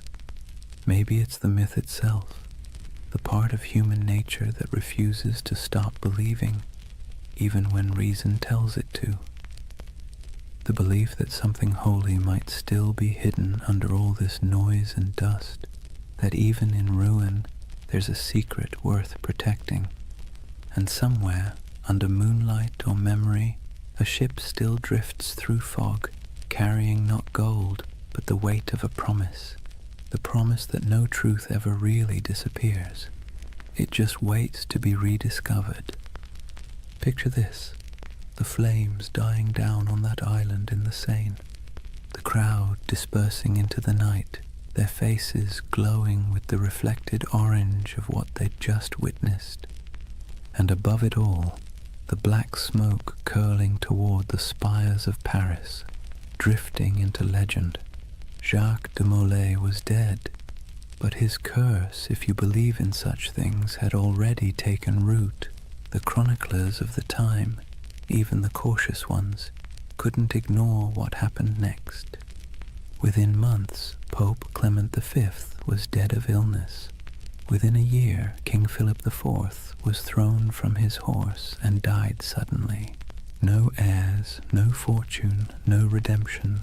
It was as if the fire had leapt from de Molay's pyre into the royal bloodline itself. Whispered superstition turned to conviction. The Templars had called down divine justice. And that's where history ends and myth truly begins, because after that day the Knights Templar ceased to exist in the record. Their castles were seized, their lands divided, their members absorbed into other orders or driven into hiding. But their name, their symbol, only grew stronger. You can destroy a building, you can hang a man, but you can't kill an idea that has already become a myth. Let's be honest. The world loves a good mystery wrapped in moral ambiguity. The Templars were the perfect storm, part saint, part sinner, disciplined yet secretive, blessed yet cursed. And so, century after century, their shadow kept resurfacing in new disguises. In medieval Germany, people whispered that the Templars had gone underground, literally tunneling beneath mountains to guard their hidden treasure. In Scotland, they were said to have joined Robert the Bruce at the Battle of Bannockburn, their white mantles glowing like ghosts as they charged across the misty fields. In Portugal, they supposedly rebranded as the Order of Christ, quietly sailing under new banners as Europe's age of exploration began. Everywhere they vanished, stories bloomed like ivy over old stone. By the Renaissance, artists painted them into allegories. By the Enlightenment, philosophers invoked them as symbols of reason suppressed by superstition.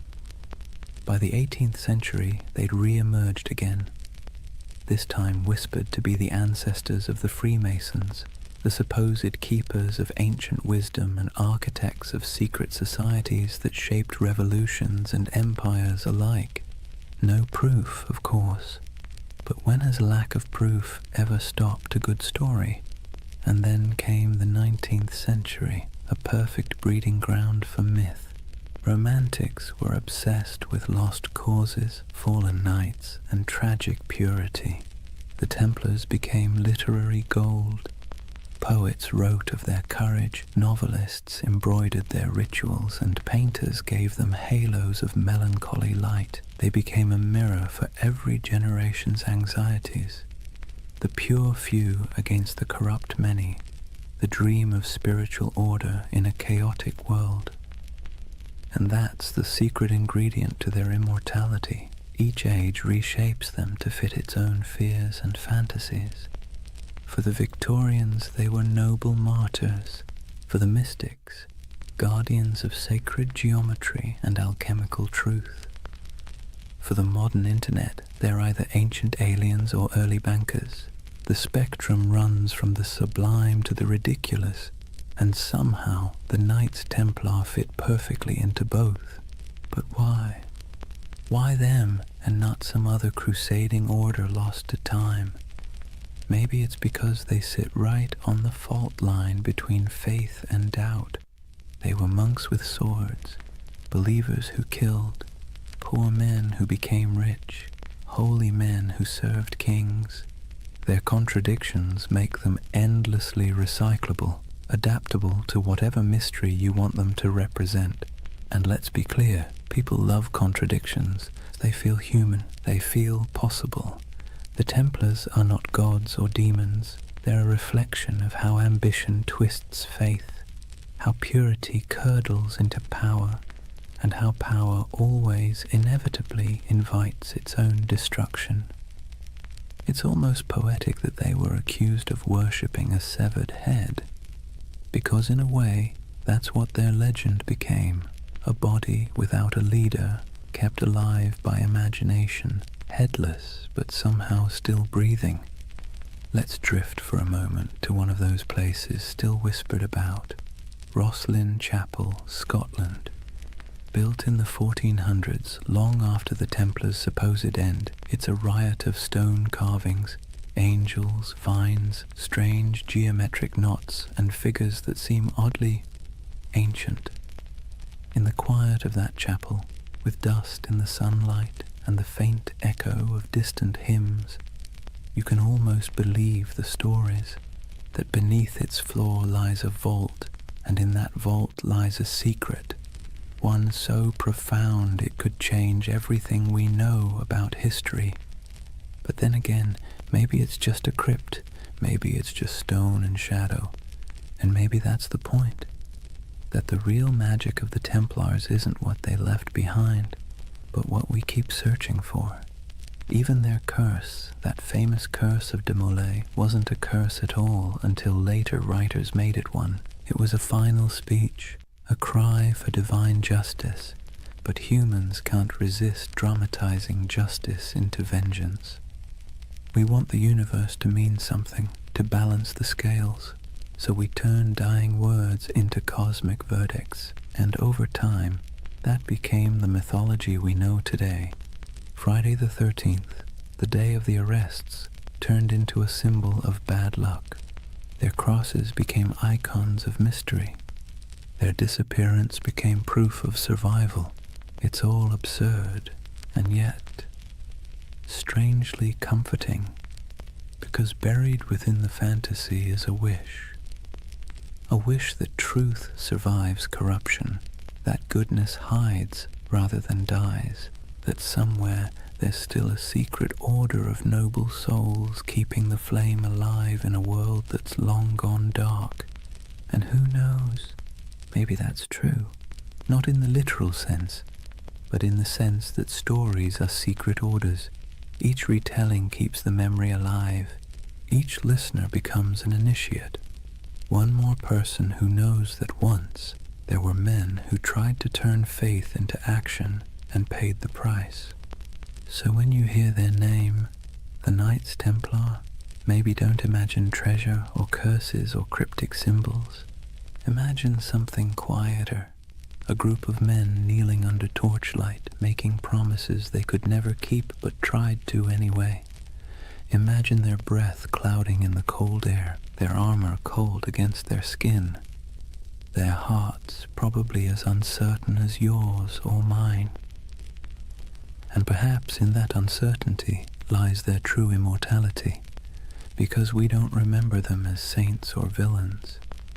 We remember them as the dream that somewhere in the chaos of history, people once believed they could create something pure, something incorruptible, something worth dying for. And though their towers have fallen and their banners turned to dust, the idea still flickers in stone carvings, in folk tales, in the glow of every conspiracy theory forum at 3 a.m.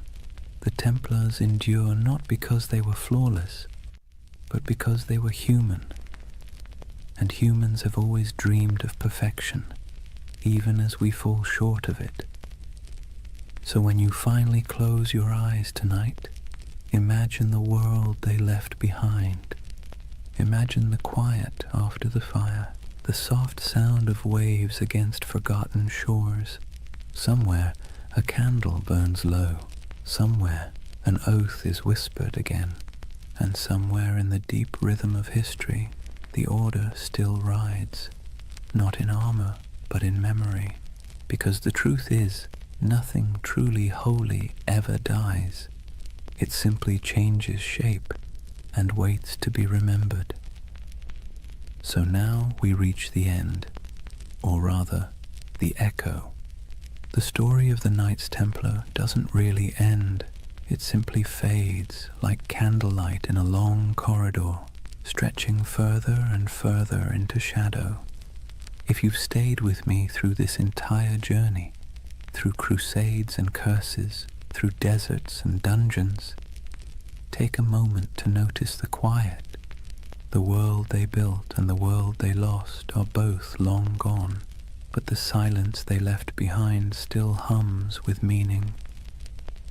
Imagine it, Europe asleep under frost, old cathedrals creaking with age, the moonlight brushing against statues of long-forgotten knights. In that stillness, you can almost hear them, the faint clink of armor, the whisper of prayer, the soft murmur of devotion and doubt braided together. because that's what the Templars really were.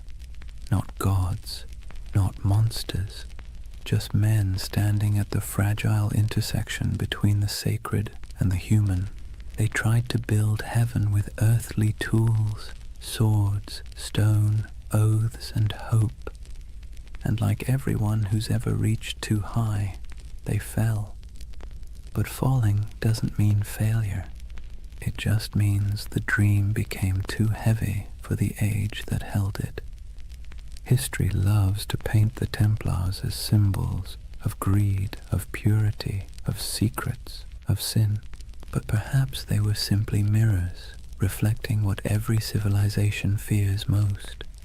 That no matter how powerful we become, or how righteous we think we are, time will eventually unmake us, fold us back into silence. And yet, the beauty is that silence isn't nothing. It's the space where memory lives, it's where myths breathe, and it's where you, right now, can find peace. As you drift, think of how strange it is that the same stones that witnessed their vows now lie beneath traffic, beneath cities, beneath centuries of dust. But if you look closely, the pattern is still there, in church floor tiles, in the geometry of modern skylines, in the lingering idea that faith, when coupled with discipline, can move empires. Every age finds its Templars, not in armor, but in conviction, not guarding pilgrims, but guarding truth, or art, or compassion, or whatever fragile thing seems worth defending in their time. Maybe you've been one of them without realizing it, someone trying to build something pure in a world that doesn't always reward purity. So tonight, as the story fades, let the noise of history recede behind you.